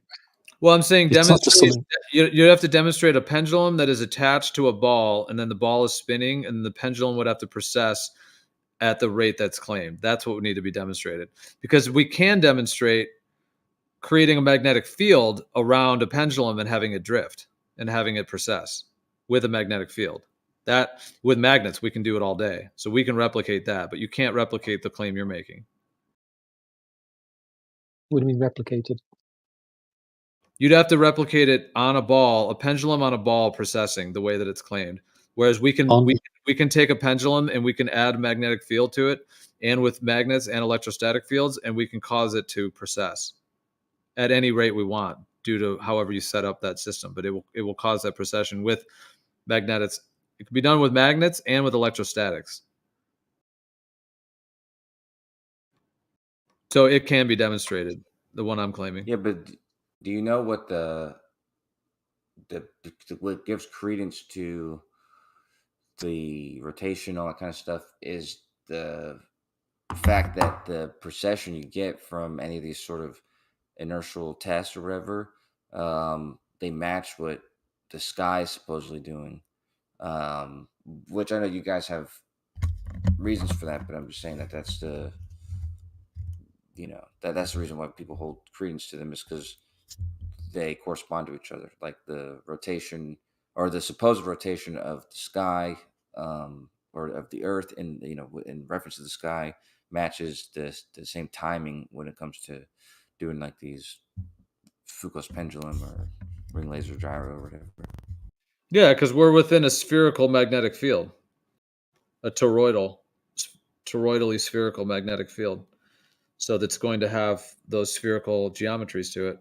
So instead of living on the outside of a sphere in a vacuum with gravity clinging towards the center, it's just that we're on a stationary plane within the ether, and the whole system has its flow to it.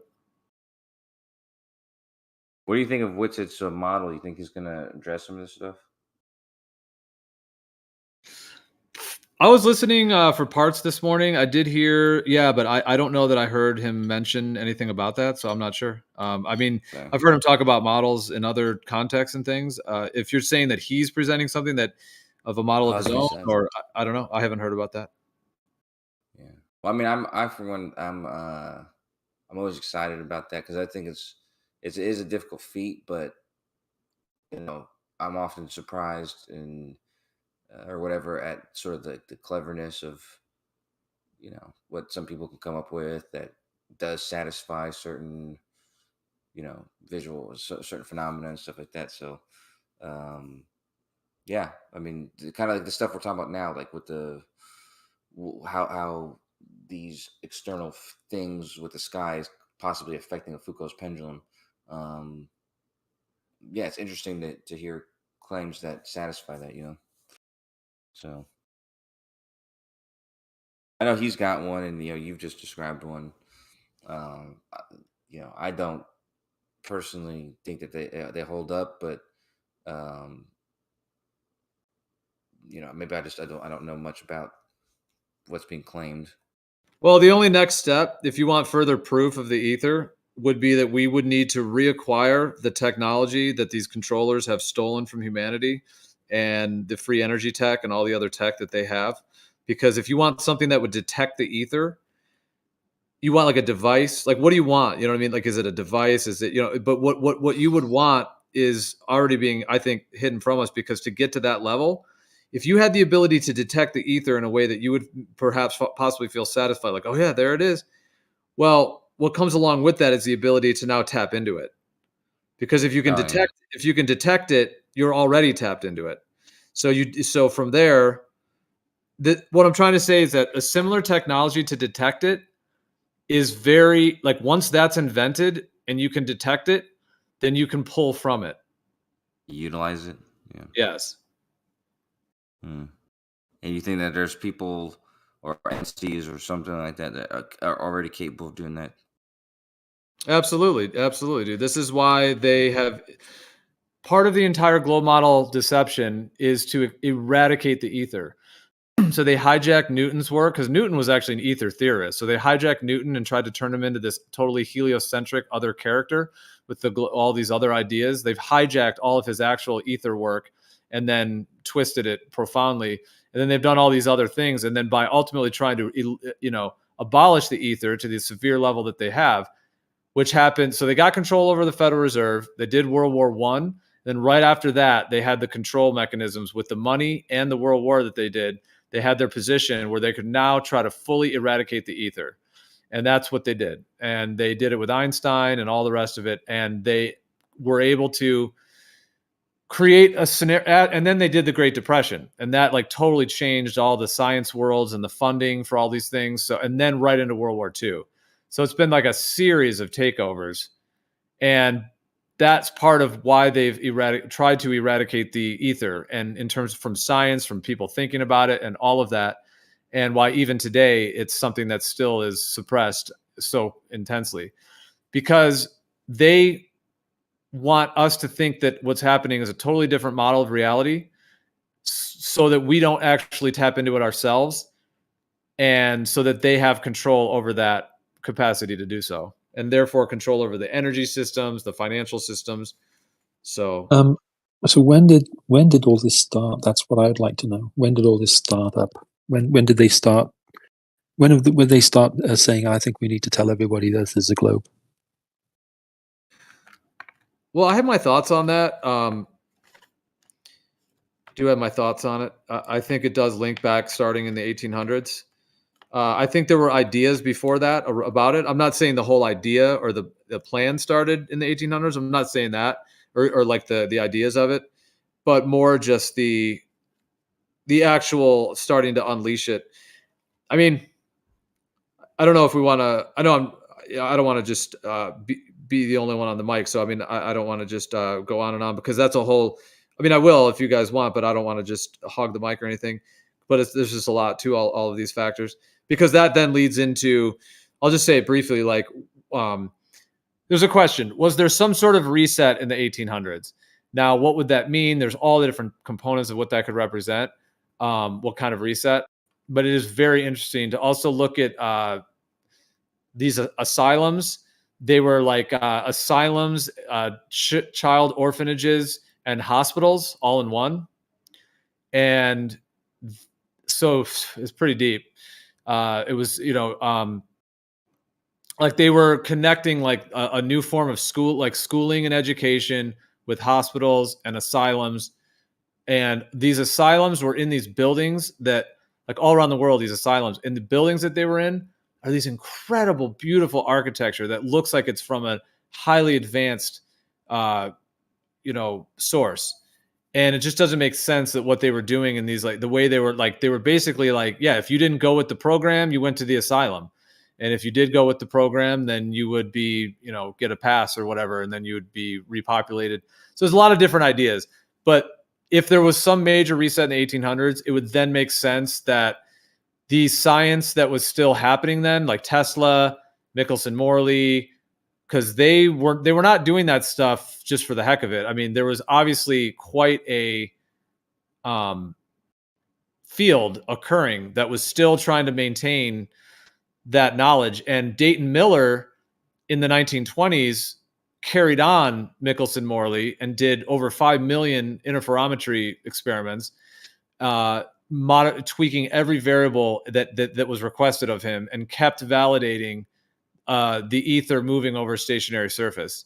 And when they brought in Einstein, they were fully trying to destroy Dayton Miller and his work. And they even called them like the anti anti-Einsteiners, anti-relativists. Like they were actually using that term, and they were trying to like oust them from the whole field.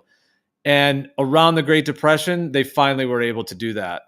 And they then suppressed Dayton Miller, suppressed all that work, all of it, twisted the Michelson-Morley, all of those components, the Sagnac effect.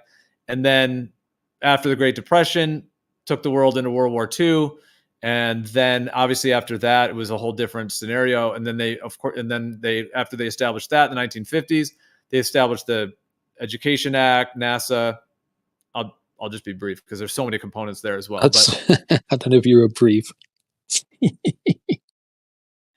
I was just going to say, because when I was initially got into this, what I was told was that it was Copernicus, it was that era, and the Catholic Church or something, and they decided to start the whole thing, the whole ball rolling, if you will, back then. And then from then on, it's been, because before then, no globes, you wouldn't see any globes. So that was when it started. And so and the other thing they said was that Newton was part of it because he was a Mason, and etc. He just goes on from there. And so, yeah, I don't know if any reset. I haven't heard any about resets or anything like that, but it's all meant to be a big, well-organized, multi-generational plot, right?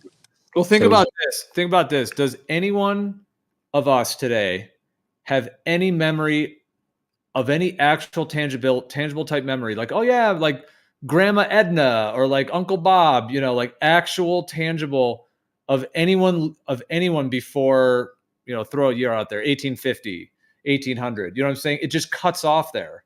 I'm not saying that. I'm not saying that's proof of a reset, because there's something to be said about generations and etc. But it could be connected to that. It's very interesting because, dude, look, why do we have like almost like a collective amnesia? What? Like, for example, okay, we're alive right now. I would say that several hundred years in the future, my family will know. Oh yeah, Geo. I mean, my real name is not Geo, but I'll just say Geo. Yeah. I don't mind saying my real name. Maybe I will someday, but I mean, some people know it and whatnot. It's just whatever. My first name. Maybe I will just announce it at some point. Doesn't matter. Not announce, but you know what I mean. Like, it doesn't say that I'm fine. You're safe. You're good. Whatever. I'm just saying, like, you're going to be like, oh yeah, Geo, and he did this and that. There's going to be memory in the family of who we were and what we did and all of that. And yes, we all have memories of our grandparents, great grandparents, maybe sometimes great great grandparents, but then it just cuts off. So I find that interesting. But anyways. Okay, I'm sorry, because now I just said all that, but I also want to respond to Hugh. I'll stop there and then I'll just remember. My bad, because that's a slightly different thing, and I don't want to talk for too long. All right, but if you're not going to respond real quick, then I'll just say this. Okay, yeah, the very quick history that they tell us of the heliocentric model is that it starts at the ancient Greeks with Aristotle and boats over the curve and Pythagoras, etc. The first globe cult, they claim, they call it a globe cult, actually. Well, I don't know that Pythagoras called it that, but the mainstream says it was like literally a globe cult around spheres, like sphere being the perfect shape and all that kind of idea. Anyways, and then I guess just nothing for thousands of years, and then basically coming into Copernicus, around in the 1500s. They claim that his writings and whatnot, and then the idea of heliocentrism started then, which then they call the Copernican revolution. They say that it was the Copernican revolution based on the Copernican principle that we're an insignificant speck in a etc. And then Newton, Galileo, Kepler, they have their story, the whole story of it. So yeah, that's what we're told. And okay, but what I mean is. And then I guess we're kind of told that people slowly were told it's a globe, because it's not like in the 1700s they were all like, yeah, it's a globe, like, do we have any validation of that as well? So it's, no one cared. Yeah, nobody paid attention. I don't think it was, people gave a rip. I was just going to say though, it's what I'm saying is, I'm trying to convey is that what you said earlier, just now, I was told that it started with the Copernicus thing and then on from there. And so it's all everything. So all the scientists have all been part of this well-organized plot. All right, but then Newton comes up with this, and then you have Michael and Morley comes up with this, and the ether. So I'm confused about what is part of the plot and what isn't part of the plot. If all of science since Copernicus, because they said the Jesuits, right? So the Jesuits are doing all this. Okay, so if the Jesuits are doing all this, then everything, all science and education and everything else has all been part of the plot. So that would include Newton. That would include, Michael and Morley. That would include Tesla. All of those people. None of those people would live long enough to get their word out to people, let alone be remembered. You know what I'm saying? It's all a big plot, right? Apparently, that's what I'm hearing. I'm being told, but it's the same. It's honestly it's the same thing as with the elections and everything. And I kind of looked at it and I thought, well, if it was a big plot, then why would they do this? Why would they do that? Why would they have Trump in office, for pity's sake, if it's a big plot? And it was kind of like, I'm not seeing where the big plot is. I'm not seeing a very well orchestrated thing going on. That's all. It seems to be all over the place scientifically wise. So if they're disagreeing with each other 1 minute, Newton comes along and says one thing, and then Einstein comes along and says another thing. The other thing I was going to say about George Bush, when he was coming up for re-election, and it wasn't looking good for him. And I thought, if there's something going on, something shady, he'll have some really attractive running mate for VP. And he didn't. He kept with, what's his face? Can't remember his name. He stayed with his original VP. Pence?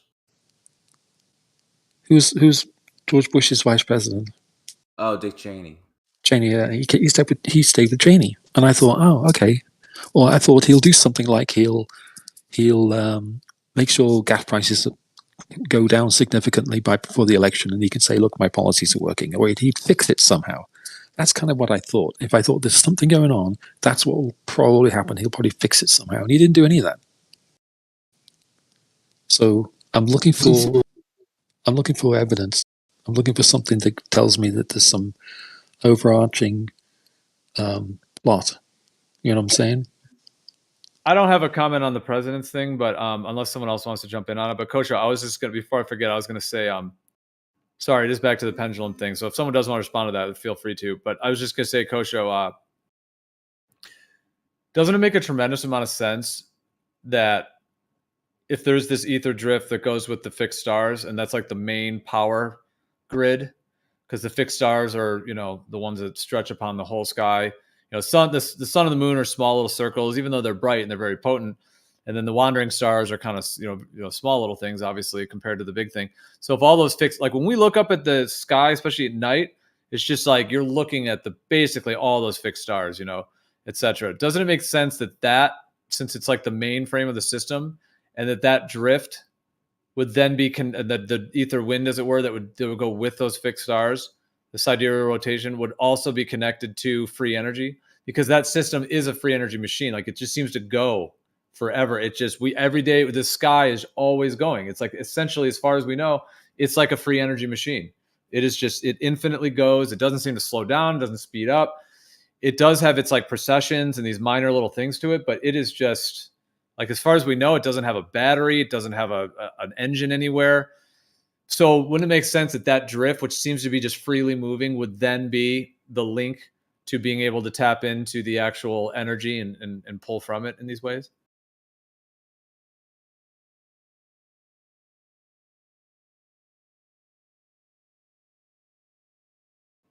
Oh, it looks like he went on deafened. So yeah, if someone else wanted to respond to that, but I don't know.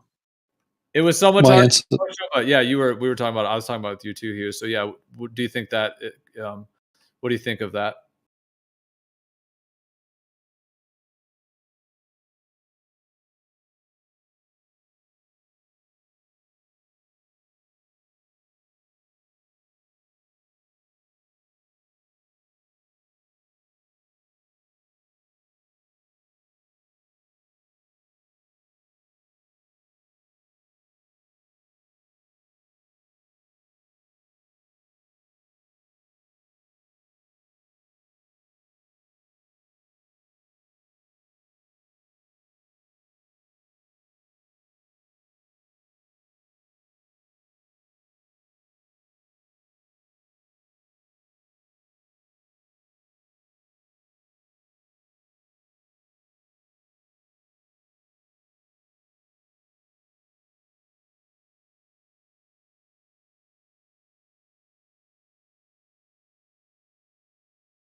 So it would then stand to hold then at that point that if you had the ability to detect that ether in a satisfying way that people could be like, oh yeah, that definitely is it. Like isolating it independent variable style and actually being able to detect it, you would then have the technology to tap into it.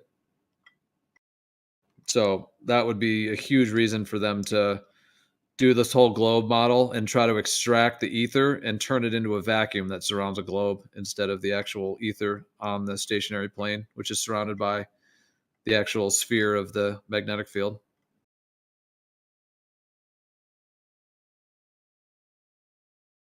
If they want to control us by using that free energy themselves, that tech, and then keeping us in the dark and keeping us paying for electricity and being dependent on their grid, that's like the ultimate control fantasy of a psychopath. And they kind of got it. I mean, the creator gave it to them for, I don't know, a good 150 years or so.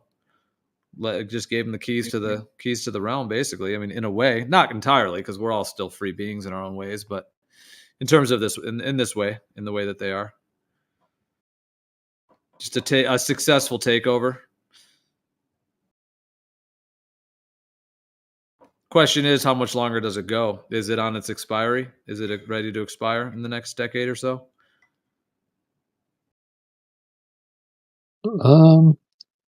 Honestly, I think it's as far as the actual shape of the Earth, I don't think it's a question. As far as the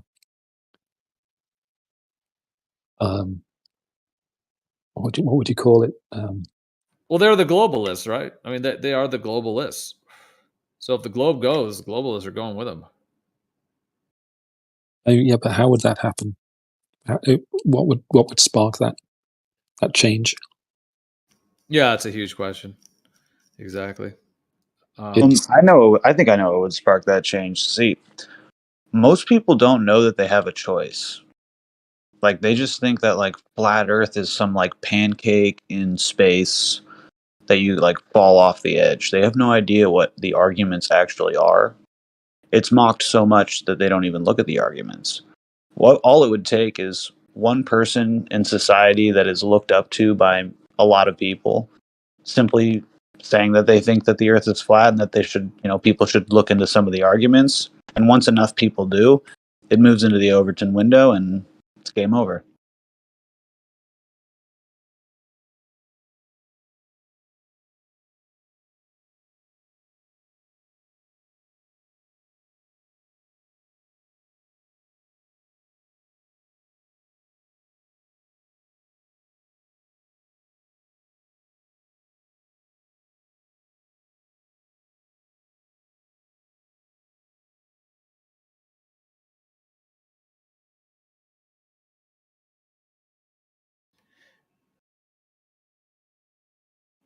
Yeah, I mean, could that happen, Platypus? Yeah, or could it be many different individuals as well?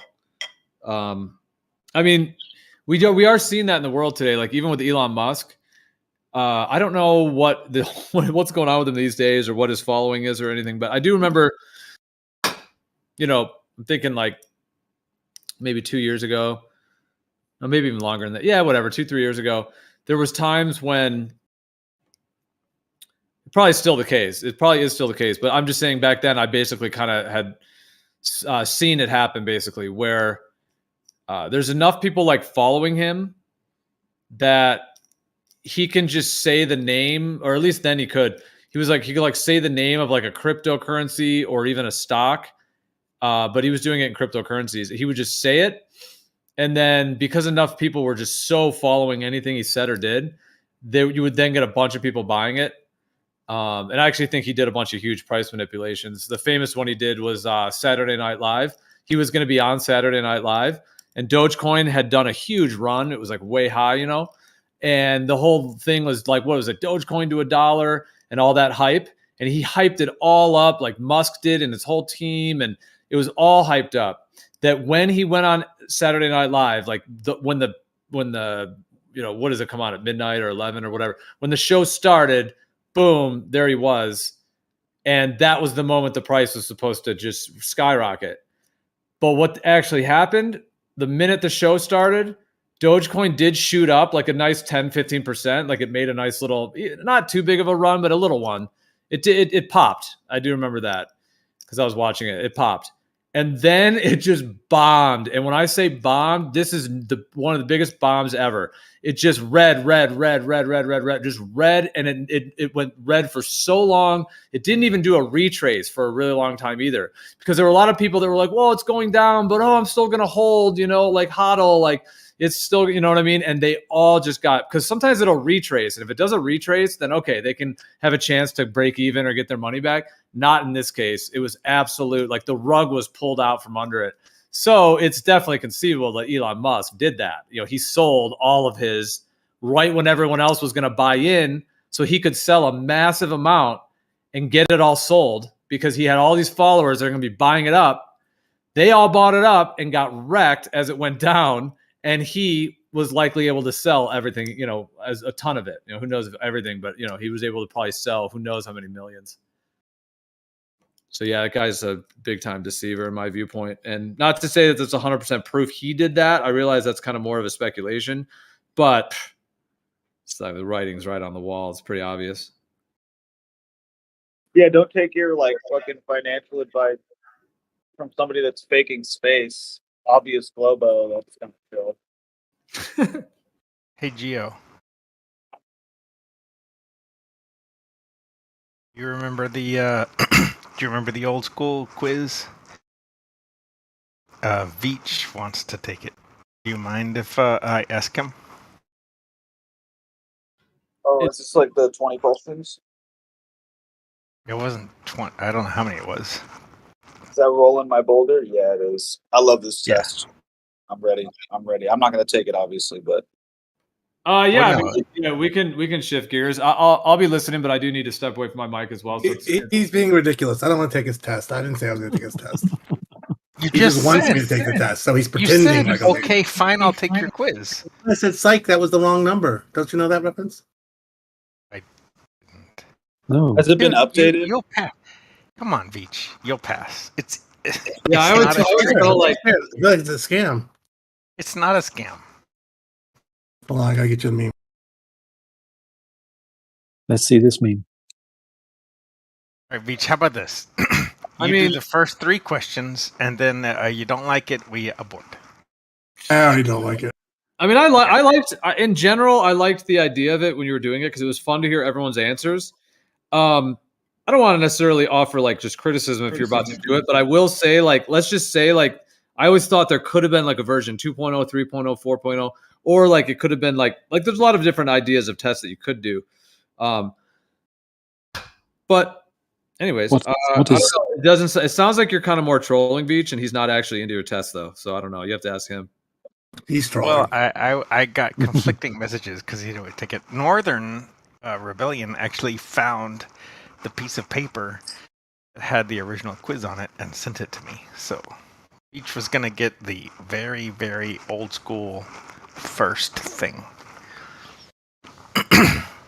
Can we do it I want to be a millionaire where I can call lifelines and all that stuff? I'm just kidding. I'm just kidding around. I don't want to do it. You can make fun of it. Wait. You can laugh at it or do whatever you want. I'll take your test. Dude, it's basically Scott. It's not that big. Platypus. If it's the same one I'm thinking of, it's not that big a deal. It's basically. I know. I really don't think it's a big deal. I also just don't really feel like taking some test. I mean, that's all really. No, dude, it's just have you heard it? No, I haven't heard it. Yeah. Oh, dude, it's not. Yeah, it's not a big deal, dude. It's 10 physics questions that are pretty straightforward. It's not super. It's just do it with platypus if you want. Yeah, I mean, if you guys want to do this, it's up to you. It's up to you what you want to do. Yeah, Platypus is unafraid and Veach is afraid. All right.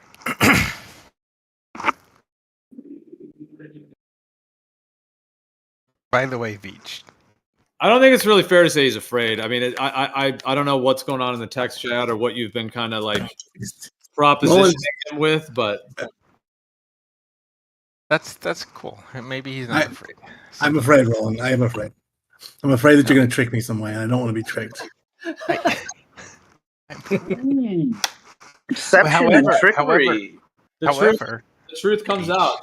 This is However, going. Veach, what I would Feeling. read to you is over a year old and was, You know the real truth, Roland, is that if you have not relentlessly trolled me for about 6 months now, I probably would take your quiz. But I'll take every opportunity I can to drive you crazy now. And if this drives you crazy, I'll take it. Yeah, I mean, that's kind of fair. That's Well- fair, right? That's a little fair. Yeah, Okay, but I think it's Platypus. worth considering. Like, it doesn't sound like. Well, there's His trolls are pretty. He is friendly trolls, though. It's not bad. It's not bad at all. All right, but I was still just like the dissonance of such conduct is still present. Of the trolling? Yeah, I mean, if we're just using that general term, well, because I mean, like Roland, I guess when he first joined, like in these, at least I would just say on this server, like he wasn't really doing that. He was like doing the quiz thing, and it was like a whole different vibe. And it was kind of more, and then it just seems like it's just changed since then, I guess. Caught the bug. Well, I'm just curious, Roland, do you still have my answers from the last time I took it? I don't even remember how well I did. I do not. Dude, I it's didn't okay. even have the quiz. Northern had to send it to me. Oh, okay. Well, I remember it being fun to listen to hear people take it, and I'd be happy to take it if you want to give it. If not, we can change the subject. It's all good. I'm happy to go back to that time. You ready? I'm ready. Does light always travel in straight lines? I don't know. Can you feel or experience linear velocity? At a constant speed, or as it gets faster or slower? Linear velocity. Then I don't understand the question, so I don't know. Okay. Is there a minimum rate of rotation that you can feel? I don't know. Is 1,000 miles per hour a rotational velocity? Yes. If I say pass the salt and you slide it across the table to me, it comes to rest again. Why?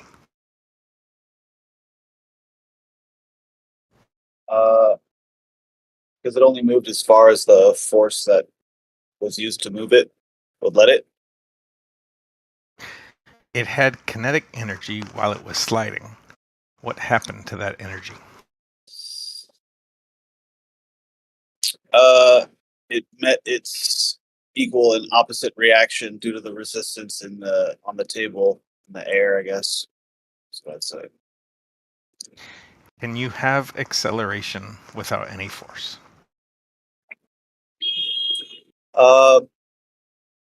No. Is the pressure equal everywhere inside a closed container? No. Does GPS give you your position on the surface of the Earth? Yes. How do you measure air pressure? I don't. How do you measure temperature? I just stick my hand out the window. How do you measure mass? I just pick it up. How do you measure weight? I use a scale. Are you familiar with the Black Swan or Riggs picture? Yeah. How do you measure the distances in that image? With a string. How do you personally measure the distance between cities? I count my steps.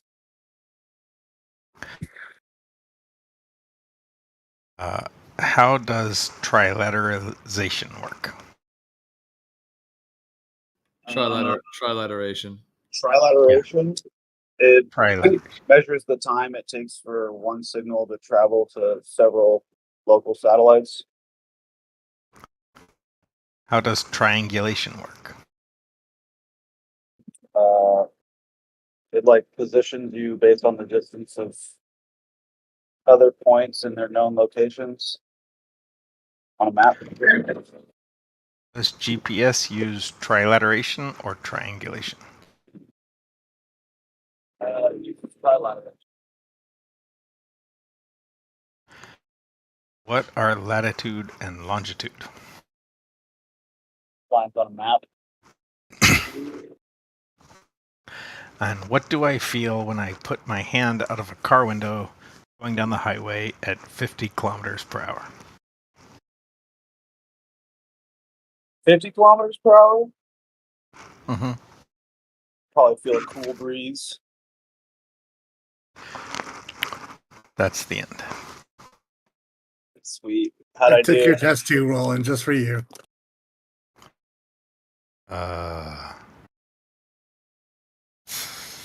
Can't you just answer? Wait, I gotta. I'll do it my way, then. Does light always travel in straight lines? Veach says no. Can you experience linear velocity? Veach says no. Is there a minimum rate of acceleration you can feel? Veach says yes. 1,000 miles per hour rotational velocity? Veach says no. If I say past the salt, came to rest, why? Veach says friction. It had kinetic energy. What happened? Veach says it was neutralized by opposite force. Question mark, he's asking. 6. Can you have acceleration without any force? Veach says no. Is pressure equal everywhere inside a closed container? Veach says no. But then roughly, not sure what roughly means. Does GPS give you precision over there? Roughly, he says. How do you measure air pressure? Barometer. Veach, if we were actually doing it, I would have said, how does a barometer work? But anyway, how do you measure temperature? You said thermostat. That's actually incorrect. But I didn't mean to say that. I didn't say incorrect. Anyway. How do you measure mass? Resistance to force. Interesting statement. How do you measure weight? He says scale. How does the scale work? Would be my follow-on question. I say, how do you measure distance in the Black Swan? He says, I don't understand his answer. I said, how do you personally measure distance between cities? He says maps. How does GPS? I didn't ask that. How does trilateration work? He says 2. No, I put question mark for that question mark. I didn't know what trilateration was. Okay. And how does triangulation work? He says 2. Hold on, just to be. 2 people known distance compare aberration. I'm having a hard time, Veach, translating your. What was that last question? Yeah, Veach, you gotta actually do it, I think, verbally, because it's kind of designed to be. I got confused with the. I got lost around the maps and question mark. Sorry, Veach. It's fine. It's fine. Do you want to pick it up from there? Nice. Do you want to pick it up from there? How do you measure distance in the Black Swan? Or actually, the question is, how were the distances measured in the Black Swan? I think they used Google Earth. Okay. How do you personally measure distance between cities? Map. How does trilateration work? I didn't know what trilateralization was. I figured it out when you asked the GPS question. So I wouldn't have known, but I guess it's the same thing as triangulation, but with timing. With what? No. Okay. Did you say timing? What did I get it? I don't know what it is actually. No. Okay, cool. Let's go. No one interrupted the other guy. Well, so we can talk about it. We can talk about it for a second. I mean, I just want to say real quick, the word is trilateration. It's not trilaterization. There's not an is in there. It's just you did write it. Looks like you wrote it correctly though, Veach, on your thing. Trilateration versus triangulation. What are latitude and longitude of each? Lines on a sphere that form a coordinate system. Geodesic lines, I guess. And what do I feel when I put my hand out of a car window going Air down the resistance? highway 50 kilometers an hour? Air resistance. Bernoulli's Friction. principle. Bernoulli's principle. Yeah. So Veach, triangulation and trilateration are you've got to say whether you know the direction to a thing or the distance to a thing. That's really the differentiating. Well, triangulation is angles, and trilateration is angles plus distances. No, It's trilateration doesn't have anything to do with angles. Trilateration is distances. No, Triangulation trilateration is has everything to do with directions. distances. Trilateration. And angles as well. Yeah. Trilateration is only distances, no direction. No. Hold on. You- Zanuck is correct, which he said what I said. Trilateration is distance and angles. Triangulation is just angles. Correct. Trilateration doesn't know about angles. Yes, you need angles to get trilateration. You have an equivalence factor for an angle, which happens to be 60 nautical miles per 1 degree, and that allows you to get a circle.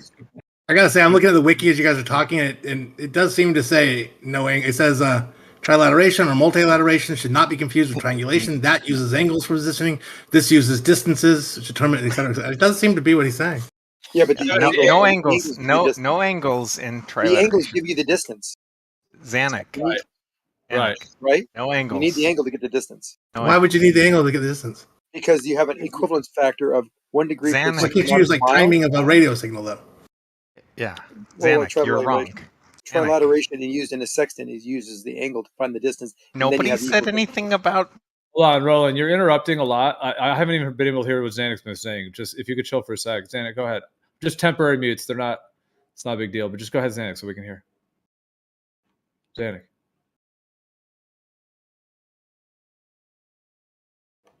Zanuck. Earth to Zanuck. Oh, sorry. I was talking. I was muted. Yes, we could just say your thing. Yeah, so I just was saying that the angle is used to get the distances, but yes, trilateration uses the distance. If you had the distance to begin with, you wouldn't need the angles, correct? Or if you had like you could time the distances with like a radio signal, right. You could do trilateration without the angles. Right. I was just being hyper specific about how we use trilateration. It's used in sextants and things. We'd use angles to find distances, and distances, well, they give you a circles, and the circles intersect, and that's where the object will be. And you need 3 of them so that you can find out exactly which hemisphere you're in. But if you only use 2 of them, you're pretty close. You probably can get a pretty accurate position fix on where you want to be or are going. Well, but there's always angles to them, because when you're doing trilateration, let's say you're on a point on the Earth, and let's say there's communication devices in the sky, whether you think they're satellites or whether they're something else over a stationary planar surface. Either way, there are devices, and if you're doing, let's say you're at one position and you have an angle to, let's say, we'll call them satellite for the moment, satellite number 1, and then satellite number 2 over on your right. You could even have additional ones as well, and you're creating a triangle or a pyramid with so there's angles to all of those devices, and then trilateration is able to calculate and is solely, it's function on the actual distances between them as then being correlative to how those angles correlate with those distances to make the actual triangle pattern. Like it adds the factor, like triangulation uses the angles only and then just aims it due to the angle, whereas trilateration uses the angle but also the distances between them to calculate the position. And by adding the distances to it, it adds additional accuracy for things like elevation, for example, getting elevation differences.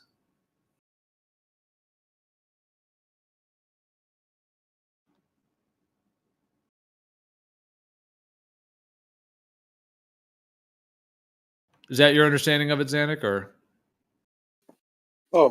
Yeah, you'll get distances based on triangulation, but your trilateration is going to get based on the distances to these objects and making these equal distance circles. And these circles will intersect and give you a fix on a position. So the intersection of the circle will will tell you the distance from a center point to the radius of the circle. It's like a for sextants, you'd get, let's say, to the North Star. Well, if you have a angle to the North Star and it's 15 degrees, and we just take 15 degrees, a co-altitude angle, 15 times 60. 15 times 60 will give us a value, and that would be this circle. And then you get another star where it has also a GP distance from where you're measuring from based on the co-altitude angle, and then it'll give you a distance. And that those two circles will intersect, and you can find out how far it is away to the point you want to get to by the intersection of those circles.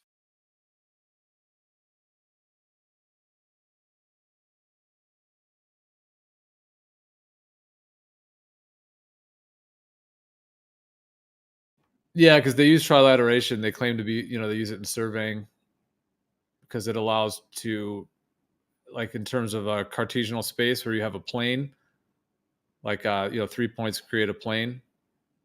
And with the calculation of the distances with the angles, it allows you to calculate a position on 2 planes instead of only on one. Because like the angles will give you one plane, like a triangle. It's sort of like 2-dimensional in that sense. Whereas trilateration, when you add the distances, it adds like a ability to create additional points that all have to correlate distance-wise to where you can then get the X, Y, and Z axis. So then you could have things above a planar surface, for example, that are then related to the plane surface through more than just the angles, but the distances and how those all correlate. Which ultimately is then connected to how they use GPS or how they've programmed it.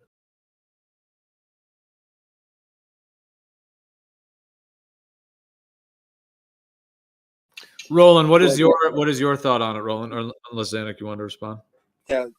So, like, if you have cell towers, we'll use trilateration by the distance to the signals, right? So you have 3 towers, and they'll all have a distance to the object, and that's how it's trilaterating where that person would be located. It's not using really angles; it's just using the distances, distance from each tower. And then by knowing the distance, you know where the point would be. You have 3 towers and 3 distances, you know exactly where the position of that person will be. Right?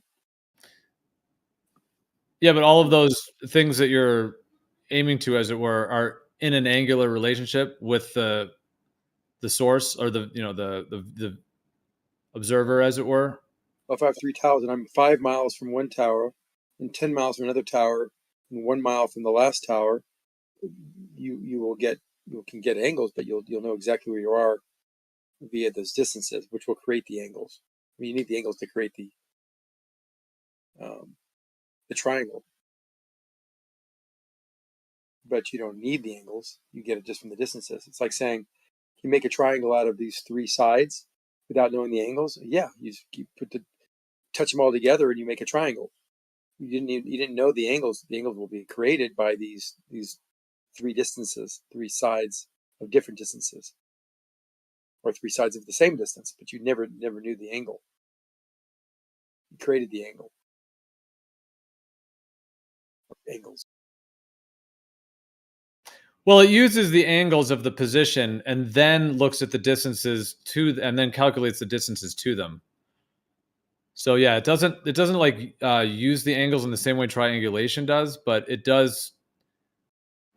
Like that's how it's able to pinpoint you is because of the angular relationships and the distances and how those all correlate. If it starts using angles, then it's going to be triangulation.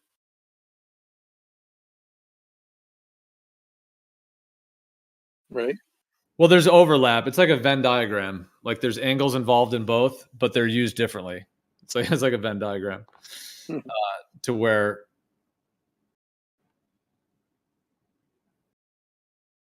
in terms of like what order those things are utilized.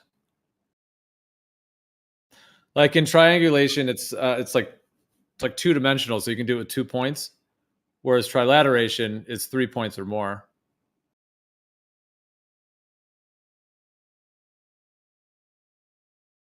But if I just told you, I have three sensors that are zooming in on your little Apple Watch or your position of your Apple iPod or whatever it's called, and I know a distance to it,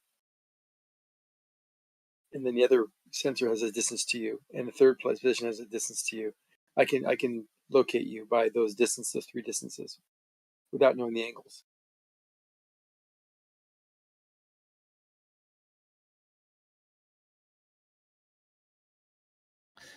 Well, there's a position that you're pinging from and to.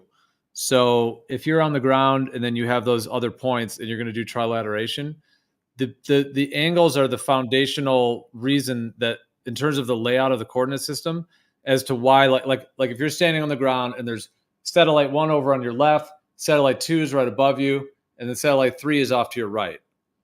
So if you're pinging and you're pinging signals between those positions, the timing of it is going to correlate with the distance because of the timing. However, in order to give you the data that it needs to give you, that's where the angles are a factor. Like, it's not using the angles in order to acquire the information, but the angles are inherent in how the information is then interpreted and utilized. I actually do think I worded that correctly, although it's pretty multi-layered process there.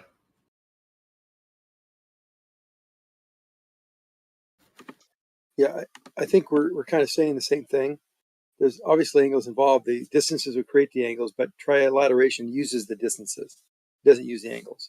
And I just brought up the angles because that's how, like, surveying, or not surveying, but sextants will work.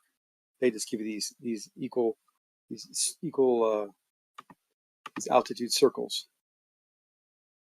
and you find the intersection point of those three circles of these known distances based on the sextant values of the relationship of the 1 degree per 60 nautical miles, for example.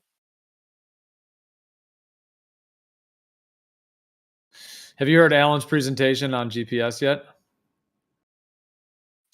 No. You guys are avoiding it like a 5,000-foot pole. Scott Veach is the man. He's the only one that has even that I am aware of that has even been willing to even look at it at all. I'll look at it. Everyone else is just. Where is it, Gio? I have the papers. I was looking through the papers. You want to see them? Well, did I talk with him about this the other day? I can't remember. One of the things he was really off base about.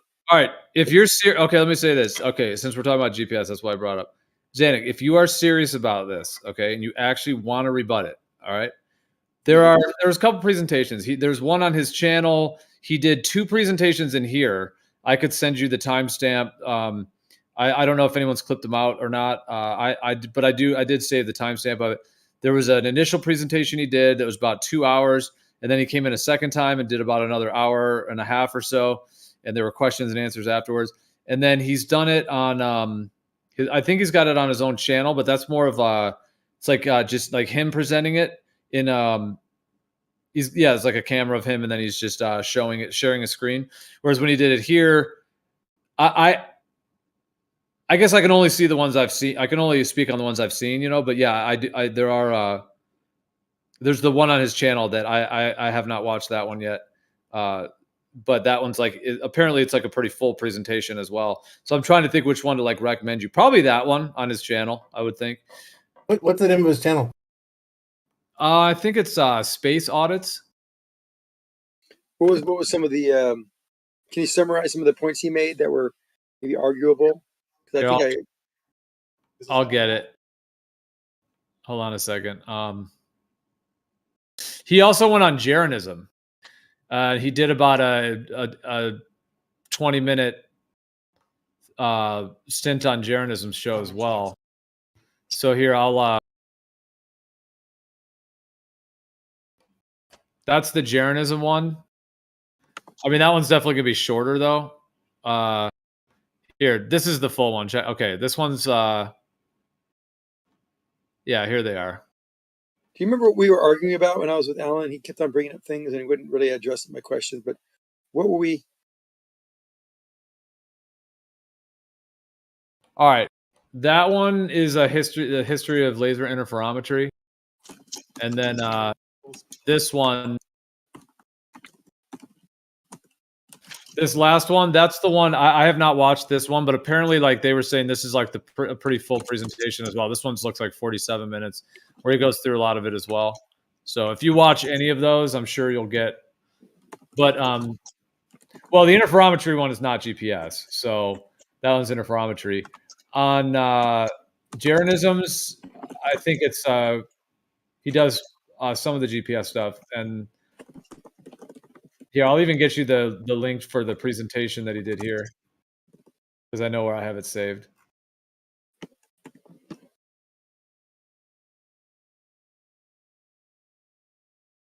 I don't have the second one that he did, but I think this first one was more thorough, and he was really on fire. There, it's time stamped right there. You can start right there, and that's right around the time that he starts sharing his screen, and then he's on fire for like 2 hours, and then there's some chat afterwards as well. That was good. So that's at least a good 3 hours, and that was the first one that he did here.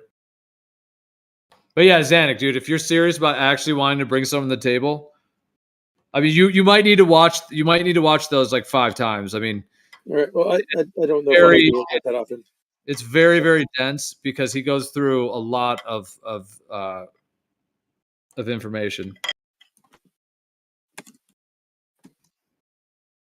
and nobody's rebutted it yet.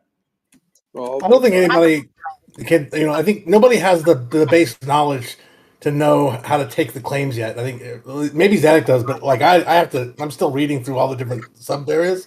I just didn't know the stuff off the top of my head to know if he's saying it's correct or not.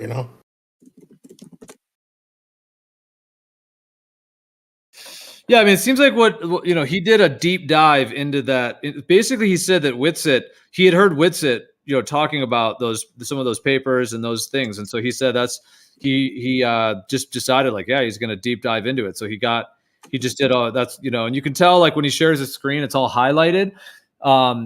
I remember when I was in college, I would do this highlight. It does help you learn. You use a couple different colors and you kind of highlight the major points, and then when there's like a really good paragraph, highlight the whole thing. The other stuff that's not too important, you don't really have to highlight at all.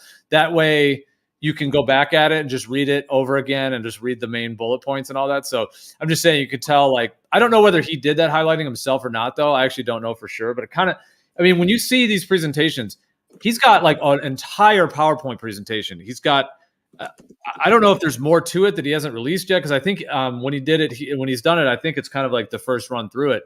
But I mean, he has tons of slides and all of the highlighting. I assume that he did, because it does look kind of like custom highlighting to me. But because the paper wouldn't originally have that, But I found I did find a bunch of physicists giving comprehensive responses to Wang, which is the guy he cites. Is basically a lot of his argument. Most of his argumentation is based on the Wang stuff. And so I found a bunch of physicists that did a bunch of responses to all the Wang stuff, but their responses also I can't understand. I mean, it's like every single both sides of this topic just require a lot of research for me to get to the point where I can deeply understand it. So anyway, I sent those to him so he could look at them and see what he thinks. But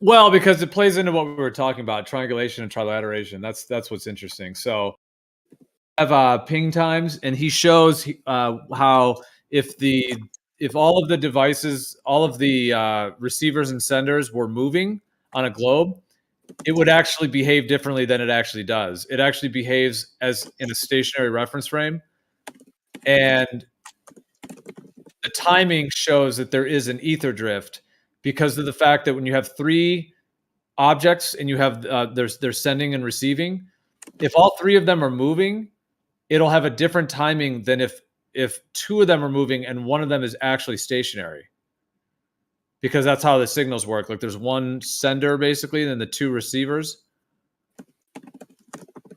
And And then, yeah, this does link with triangulation and trilateration because of the ping times. And then it links it with relativity, or their claims of the relativity. And then it links on how that is then connected to the coordinate systems. And they use the range measurement equation and the way that the coordinate systems are transferred from the ECI, the Earth-centered inertial frame, and also the Earth-centered, Earth-fixed frames, to where that is actually where the signals are actually being sent. And there's a preferred direction that seems to be that ether wind, that ether drift. That's what they try to call the movement of the Earth. But like I said, because of the way the actual signals are sent and pinged between each other, it shows that one of them is stationary. So, and then basically they transfer it from whatever the original actual signals they're getting.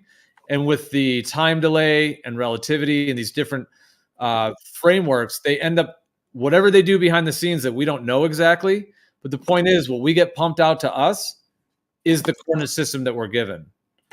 Now, that means that if it's not the globe, then there would be discrepancies on the ground that we would be able to detect. And so that's where this could be proven, even more so if we were to get a very accurate. I mean, it's one thing to drive to your friend's house and it's 5 miles away and that thing's accurate. That's fine, because the point is that this would be like a live system that's doing whatever it's doing. It's calculated in the way that it is. So they could even have areas that are planar, even though they're telling us it's globular. And then they could account for that by making it having certain areas like in the oceans and things that are not accurate. So anyways, but it shows the coordinate system transform. And that's what ends up going into the actual system that we're sold. So since I still don't have my head completely wrapped around it, I have a question about it for you, but it's a question that's sort of orthogonal a little bit. And I guess my question is, it goes like this. In my experience, if we bring you guys scientific papers, or we show you some result that the science has gotten to, the general, often a general reaction will be that you just disbelieve it, that you don't trust them, you disbelieve it. But why is it that there's not that same reaction to, say, Wang's results?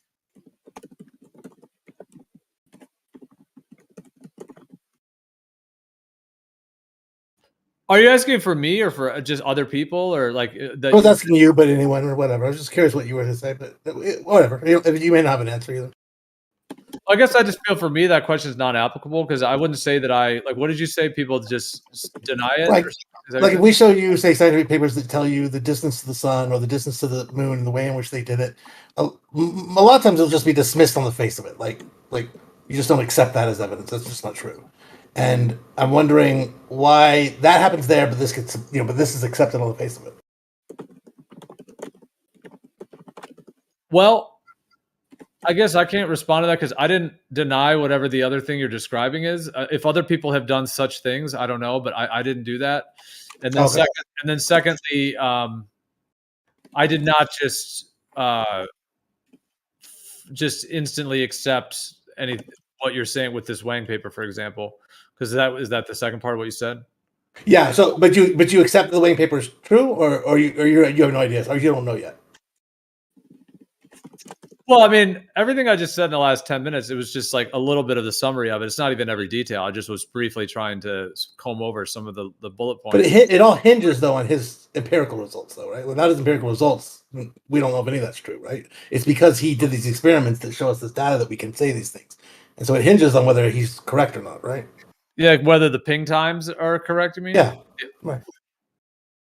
Yeah, I mean, I didn't do this myself, so.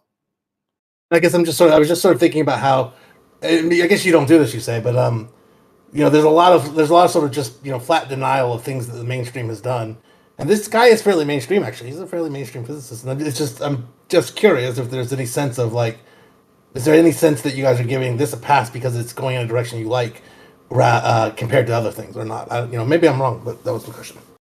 Well, no, I hear you. I guess what I would say, though, when you say you guys, that's where I would kind of just say, to me, I don't really have guys. I don't know what that means. People may see similar things the way I do or differently, but I know that I know the general thing you're saying as if it's kind of like one team versus another or something. But I guess I don't know, have you observed other people, let's say stationary planar Earth, etc., folks who have done that? Or are you, because you said you guys, I mean, well, for yeah, me, like for example, if I show a picture of Earth from space, I would say it's dismissed for a variety of reasons, but I would say in here, most of the people in here, I don't know how many exactly, but most people in here, I think it's fair to say, will dismiss it as a fabrication, a lie that NASA's put out. They will dismiss it on the face of it. Like, I don't believe NASA's telling the truth, so therefore, if you show me from NASA, something for NASA, I disregard it. Is that fair, or is it unfair to say that?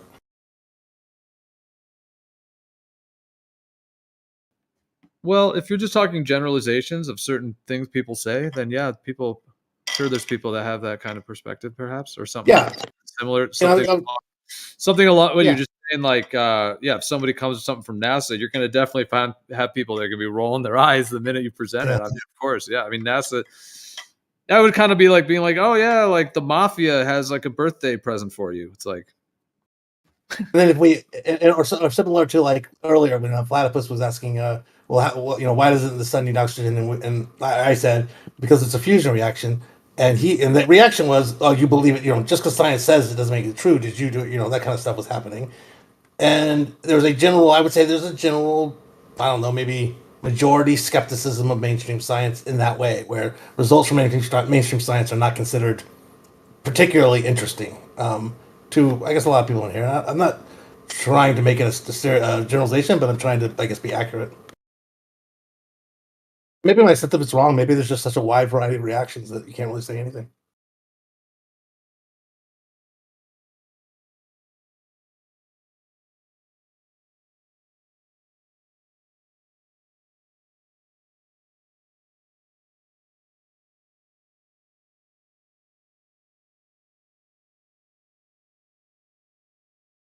well, I think I am understanding kind of the general thing, what you're putting down. Yeah. I mean, I guess I would say for me, one reason that I might end up rejecting something that's claimed is because I've looked into it to a point at which I've done my best to dissect the logic and what's presented, and if there's any like missing areas of like logic and reason and like the series of information. What I mean is that if there's like a leap from something which then uses an assumption and then plugs it into the conclusion, then I then would need to look at that assumption and see what that assumption is. And if there's a problem with that assumption, being able to validate that, then that will play a large role in my mind, putting it into a potentially invalid, position. Yep, that's fair. That's fair. Something like this Wang work. I mean, yeah, I didn't do this myself, so for me, I wouldn't be able to say like absolutely that his ping results are exactly what he claims, because I have not done it myself. I don't have any reason to like blindly believe it, so I wouldn't necessarily assert it as some kind of fact in that sense. But it is very interesting. It does seem to lay out a lot of the technical components that would make sense with the way physics work. Yeah, and to be clear, I think the Wang's results are probably accurate. I think if there's room to give, it's going to be in the interpretation of the results, I believe. But so my question was not to imply that Wang didn't do a good job. I actually would say I'm sure he did. He's I kind of in general think that when a paper is written like that, for the most part, you can trust the results. The interpretations may be a little bit debatable, but the actual data there is, for the most part, not always, but for the most part, is pretty reliable. Yeah. Yeah. But I mean, I haven't heard any people that on stationary planar Earth cosmology folks who have heard Alan's presentation. I haven't seen some huge amount of people just instantly being like, "It's true, that's a fact." However, people have been like, "What?" Does anyone have any rebuttals or anyone in that sense? They're curious to hear, anyone who would want to either refute it or have some kind of yeah, rebuttal to it. I honestly can only think of probably two people that that sort of frequent these servers. Two people that would be able to, on the face of what he's saying, have a reaction that's well informed. Everyone else, I think, would just have to do some version of what I'm doing, which is they have to go back and because he's clearly spent a lot of time, going to all these different pieces he's using looking at it very closely, really getting to know it, so that he can say things very quickly with a ton of confidence and rapid fire succession. And if you don't know those things the way he does, I mean, it's just impossible. You can't respond to it. You gotta take it all and go do work.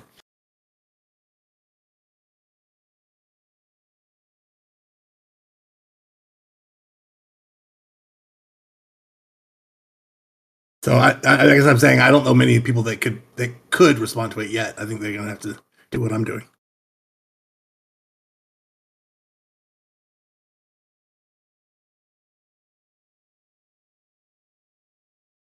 Well, so somebody had said had posted a thing that I think on one of those servers they had what was it? Fight the Flat Earth in there. And I happened to click on it right when Alan was in there. Like I happened to I didn't watch that show, but I was like I had opened it right at the time. Like I only listened to about 5 minutes of it, and I opened it and I heard them talking about it. They had just I think Shane had brought it up. And then Shane kind of gave a little bit of the information, and then PhD Tone, Fight the Flat Earth was just,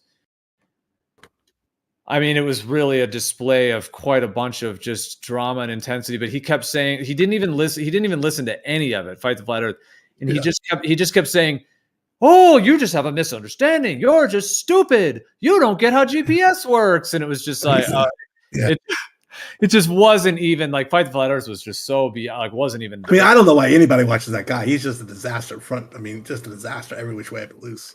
I know, and for the Globe side, I know you guys must. I know it's wow. I just don't pay any attention. I've never watched him. As soon as he told that lie about how he became a flat Earth denier, it felt like such a lie to me. Maybe it's true, but everything I know about people told me he's not a good person. I'm not interested. Never paid any attention to him.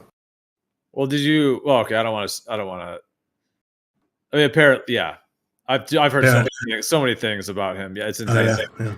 I've never watched his channel. I probably listened to a total of maybe 45 minutes of him my whole life. Because times when he may have been on something and I watch a minute here and there. But yeah.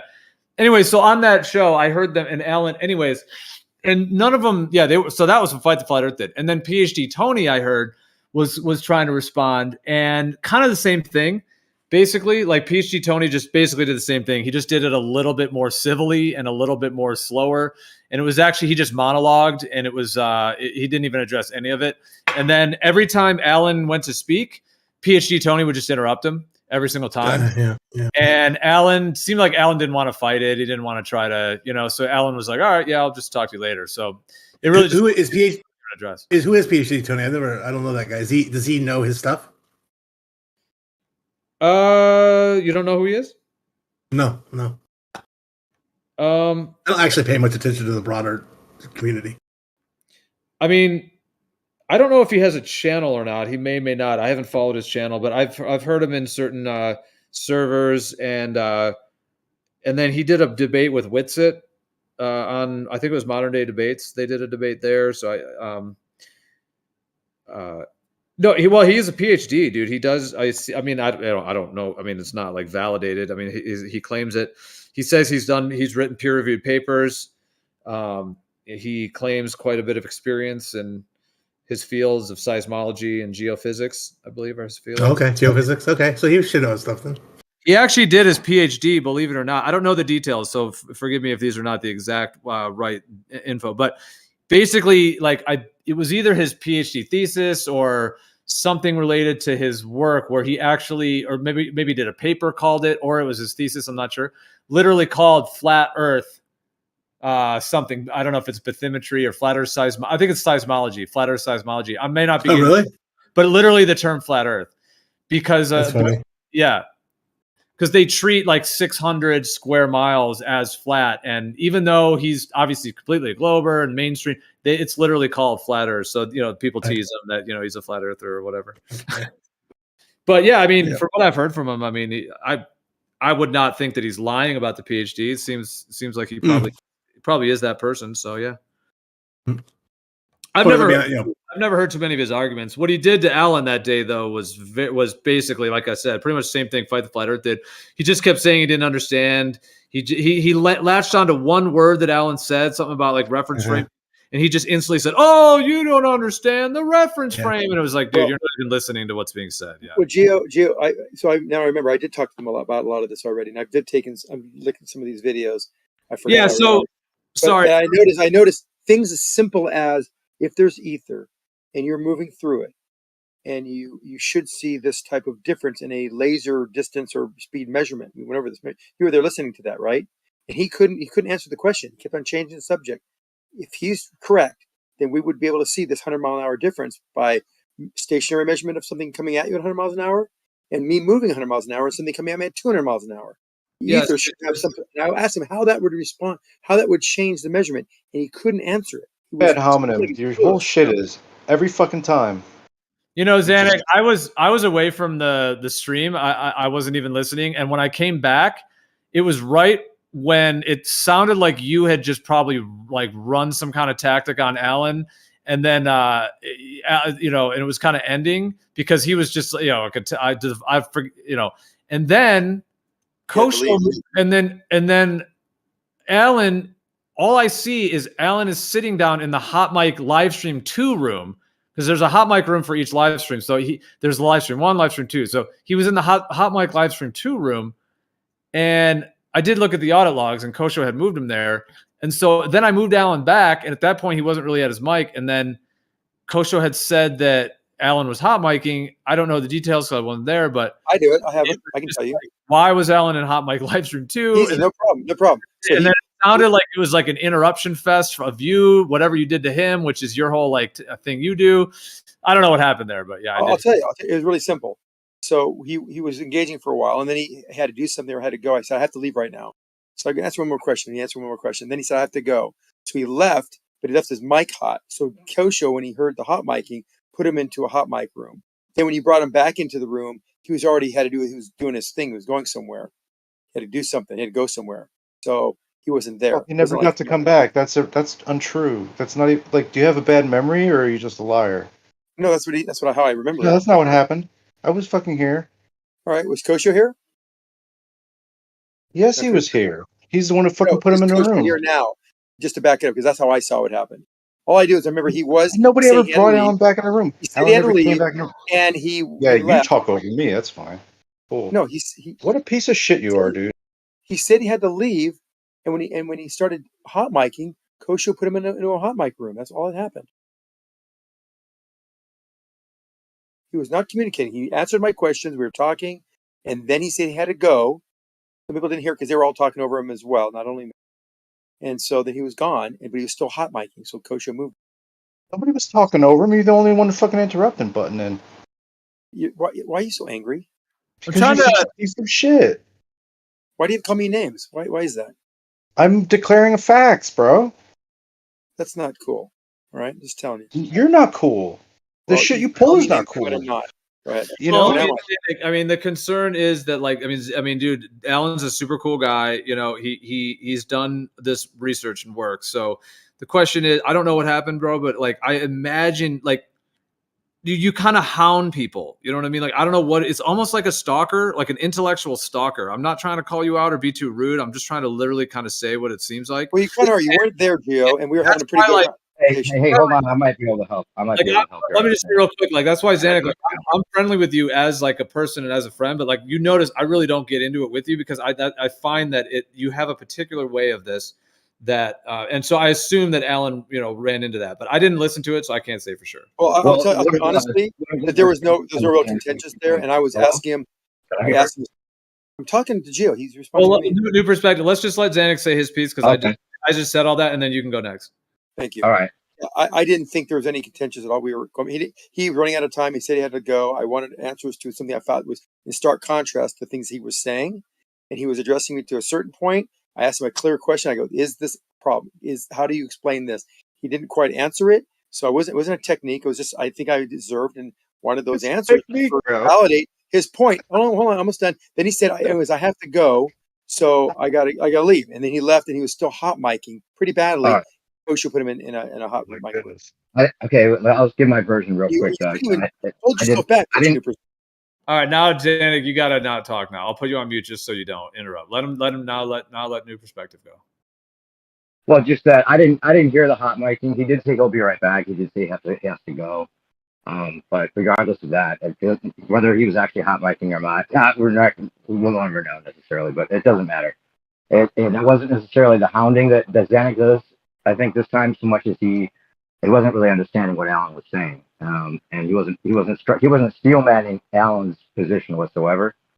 He was just running around trying to reify the speed of light and what he knows about GPS and also accusing Alan of grossly misunderstanding it without even understanding what Alan was saying. That's my objective opinion about it. But yeah, I think he'd talk to you again for sure, especially if you familiarize yourself with the information. Maybe some of the things that you've been sent. There's all the PDFs that are posted in the ether section of this server, as well as the PDF research section. So just look at all those documents if you want to have an understanding of where he's coming from.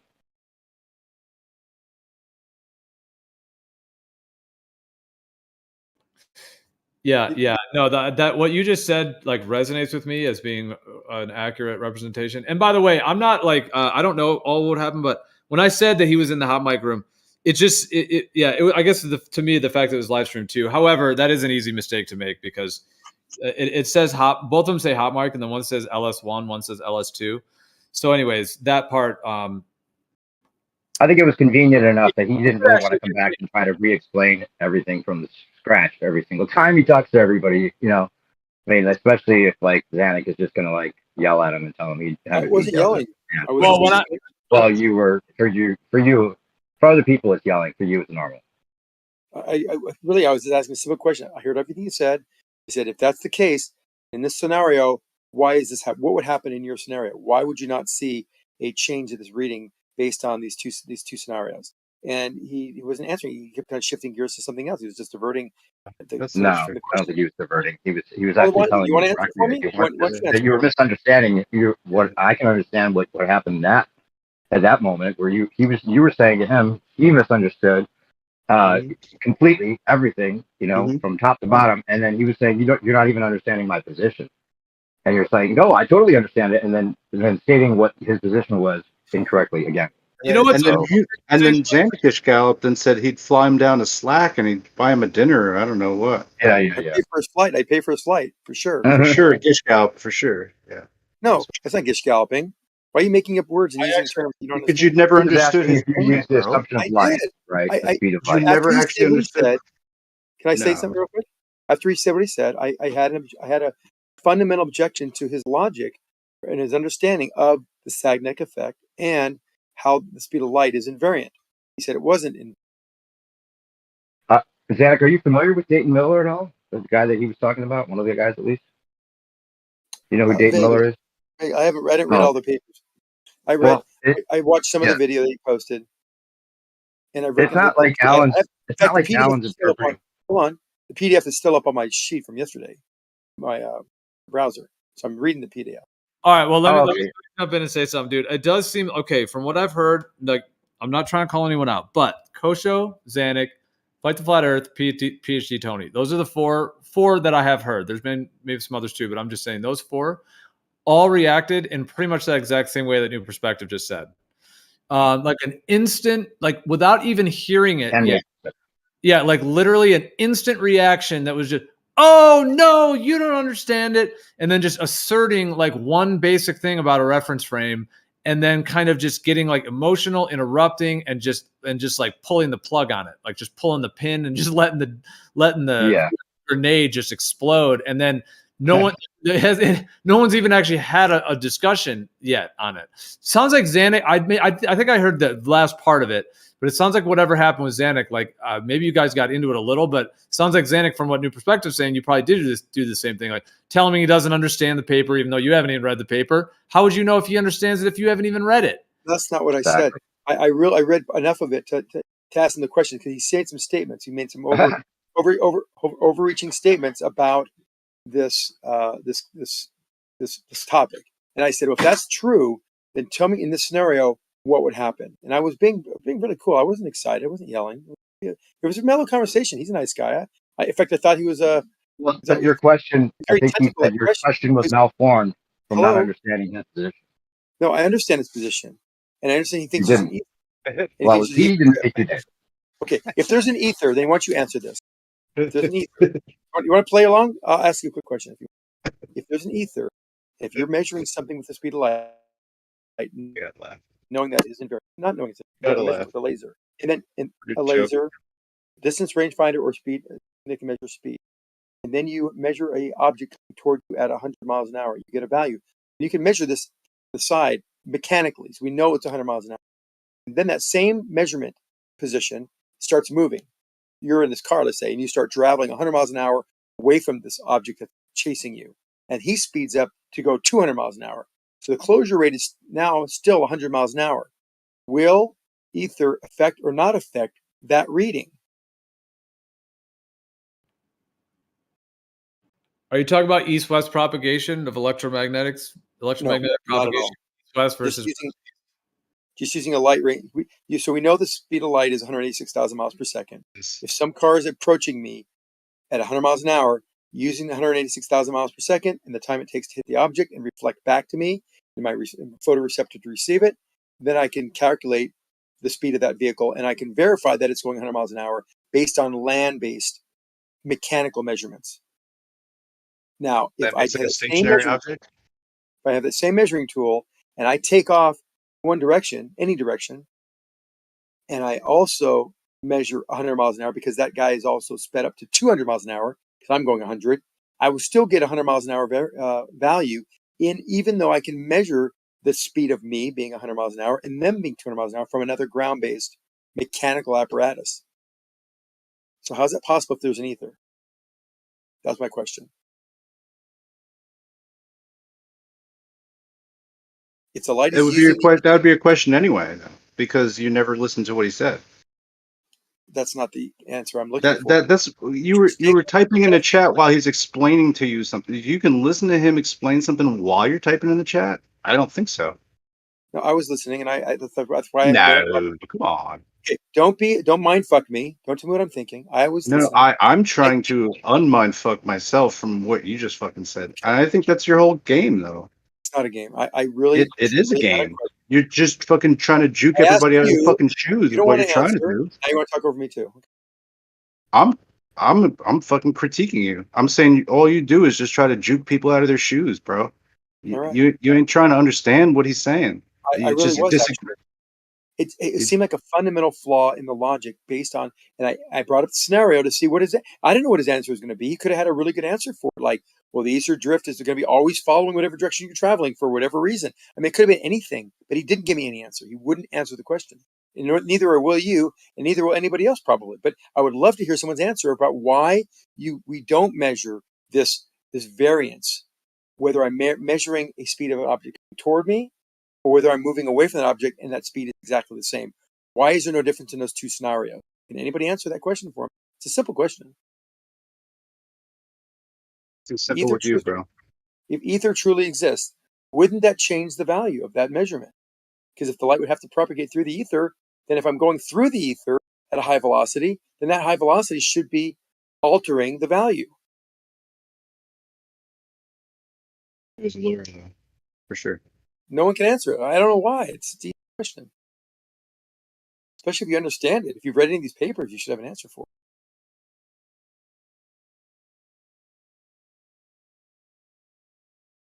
Silence says either I don't know or I don't want to answer. Yeah, I think we should play back the stream, and you hear that Zanik is talking. If it makes you feel better, you know, it can be a punch. I can be a punching bag. I'm gonna disengage because I don't think I'm being helpful. I've always been curious about this, guys. If you believe there's an ether, what the answer is, and I haven't got one yet. In fact, I haven't got anyone even answer the question. To tell you the truth, but I think it's a valid question. It makes a lot of sense to me. I don't. Does it make sense to you? That question? Sociopath. the path of the object, right? It has to be in some sort of reference frame to get a consistent. I'm not. What? I'm not going to get into it with you right now. You can't get into it. It's 4:35. Yeah, I can't. No, you're right. I get it. It's a I little don't bit have a mind. brain cell. It's a little late for me, honestly. I I'm on get the it. East Coast. I'm telling you, I understand. But I can hear you enough to No, you're telling me. You're tell trying to you mind. that you're. I'm not trying to mindfuck you. No, you I were know trying to how. mindfuck Alan. Every fucking response was like, no, you don't understand this. Blah blah blah. Like, I know how it you is know, at 4:30 in the morning. I get it. I it's. believe you. Oh, Oh no, I'm absolutely fine for discussing like your actions, but I'm totally not fine for trying to give my best summation of Alan's data. No, give me your summation. Why do you think it matters, or doesn't matter? there's a preferred speed. It doesn't really matter though because I'm not trying to do this right now. I know, but can you give me a high level because I'm really curious. It's keeping me up at night. I would like you to try to be able to do it at a high level, but that would require you to hear his argument first, right? That's where it came from. That's And the process point I'm it, hearing his right? argument. It was Right. that But I'm dropping like little shit from Gypsy Oasis, right? That's JPL. That actually covers the same. It overlaps on the same concepts here. I don't know if you understood that, but I've been dropping those. For maybe you could see them in the chat. I don't know. There's different reference frames, different coordinate systems, different. There are many different systems that are incorporated. So like, they're all calculated. They're calculated from. They're calculated from. There has to be a stationary receiver for the Jeep. It's all right. You'll get in due time. You'll explore this topic a No, little I bit think deeper there's no than you are physicist in now. the world that thinks there's a preferred reference. None, not one. It just I'll be patient. Yeah. Okay, thank you. I don't think there's a preferred reference frame. I don't think anyone else does either. And even if there was, it really wouldn't change the fact that the reference frame is just a frame, observation points where you observe motion from. And motion is just a change of distance with respect to something else, and it can be in any reference frame. Zanuck, I don't feel like you're actually understanding what like any of the points are from the perspective of what those points are, and then actually being able to either rebut them directly. It sounds like you're kind of like just waiting for a word that you know something about, and then you're just reasserting what you know about that word. No, I mean, he said there's a preferred reference frame. It depends on which reference. There's many reference frames simultaneously. He said a bunch of things about different reference frames of this motion. And I don't know how that pertains to the topic or the subject. That's my point. You don't know how it pertains to it. No, I need to be explained. Someone needs to tell me how. You're trying to respond to something that you don't know how it even pertains to No, what's. I don't. That's why I'm asking the question. How does it relate to a motion of an object? If light is propagating and there's no if there is a preferred reference frame, that's the inertial reference frame, and then we look at it from other reference frames, how is that going to affect the measurement of this motion? What's going to happen to light or an object or anything? None of it really was very coherent when I was listening to you speak about it. And then I wasn't coherent. Before you can debate something, you have to know it very fully and very thoroughly. So perhaps you're not in the part of your process yet with it to even debate it at all. So instead of just hopping in and kind of winging it and just bringing up random stuff, like perhaps you should like study it fully, understand it fully, and then actually come to the table where you actually could, if you wanted, to debate it. But even to debate it, if you have an actual rebuttal for it, you need to not only know it, but then you have to know what the rebuttal is to then present that. Okay, well, I understand how the Sagnet effect works, and I understand how light works. I understand that there's no reference frame, and I know how reference frame. I think I know enough to be able to ask the question, just to understand how someone's perspective or understanding of this physics is understood by them. And by asking the question I did, like for example, something really rudimentary and very simple as, "Hey, I'm measuring some object coming toward me, and I get a value. What happens when I move away from it if the ether is everywhere? What happens to this measurement if the light requires ether to be propagating through, like sound does through water?" And he also brought that analogy in too. Water and sound, water and light through air is similar, and that couldn't be the truth. And that's when I started offering, come down to Slack, we'll show him how light works, give him a full tour, experiments, he can ask questions, set up an experiment he wants, and maybe they'll even conduct it for him. That truly was your rebuttal, actually, was to invite him down to Slack because you couldn't actually explain it yourself. You found yourself at a loss, and that's okay because this is material you're unfamiliar with. It's understandable, right? Like, no, can you admit that, or no? That's not within your capability of admitting that. Because much I don't think know that would about make me suspect you have honesty in you if you did No, that. I admit I don't know everything about the topic, and I'm scratching the surface maybe as far as this topic goes. But I do know generally at high level how light works, and I know how some of the experiments work. 'Cause I was involved with a lot of them over there many years ago at Slack. So, and it's a vacuum changer. It's very precise. I know how it's constructed and how straight it is, how you can prove how straight it is, and it's very useful to know all these things about it. And then they do experiments about firing, subatomic particles at near light speed and seeing how the impact results or magnetic fields that they generate or whatever they've done through the years in this $1 billion facility. It's not just this big, circus act. It's all fake. It's actually they're doing real science and real physics there. And real computer coordination, creating all of the calculation to, I guess, join all of these various systems together to create a GPS. It's a patchwork. It's a, Wait. What's it's a this computer? like Slack or GPS? just GPS. Just GPS. What's Slack got to do with GPS, and what's love got to do with it? And you know what? In the look of that, I just want to thank you for taking all the shit I'm giving you right now, and I'm going to stop doing that right now. Okay, thanks. Good talk. No problem. Right back at you. No, he seems Alan seems very knowledgeable about his perspective, and he's had the papers and he's read them all. I just was curious as his conclusions seemed like they had some holes in it, and maybe they didn't. I just wanted to hear film for him.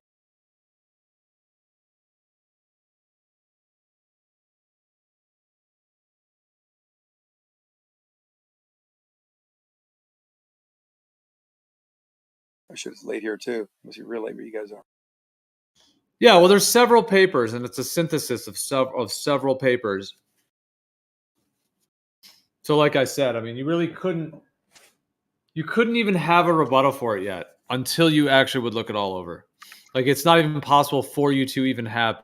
You may know some of the concepts that are being discussed. You may not. You may not, etc. But you can't just take like one little part of it, like I was saying, and then just like one word, like reference frame, and then just kind of assert something upon it without understanding, what all of the information is. I'm just repeating myself, but yeah. No problem. It's worth considering that though, because if you're doing that, to me, it doesn't have like intellectual integrity to just debate something that you only know some little amount about, and then just want to use one concept to it to try to. Well, no, that would be the answer I'm looking for. Like, if I'm going to understand this, the most simplest terms and at its fundamental foundation, light requires ether to propagate through. Then the logical questions about how I understand how light works and how systems I've also been, laser rangefinder system. We have night laser and infrared laser lidar system and LiDAR system. These things depend on this invariant speed of light. And so I want to know what the answer would be if there is ether. How would this work in a very, very super simple laser gun scenario? I think it's a fair question, and it would answer a lot without having to understand everything he's saying, what his position is, that kind of detail.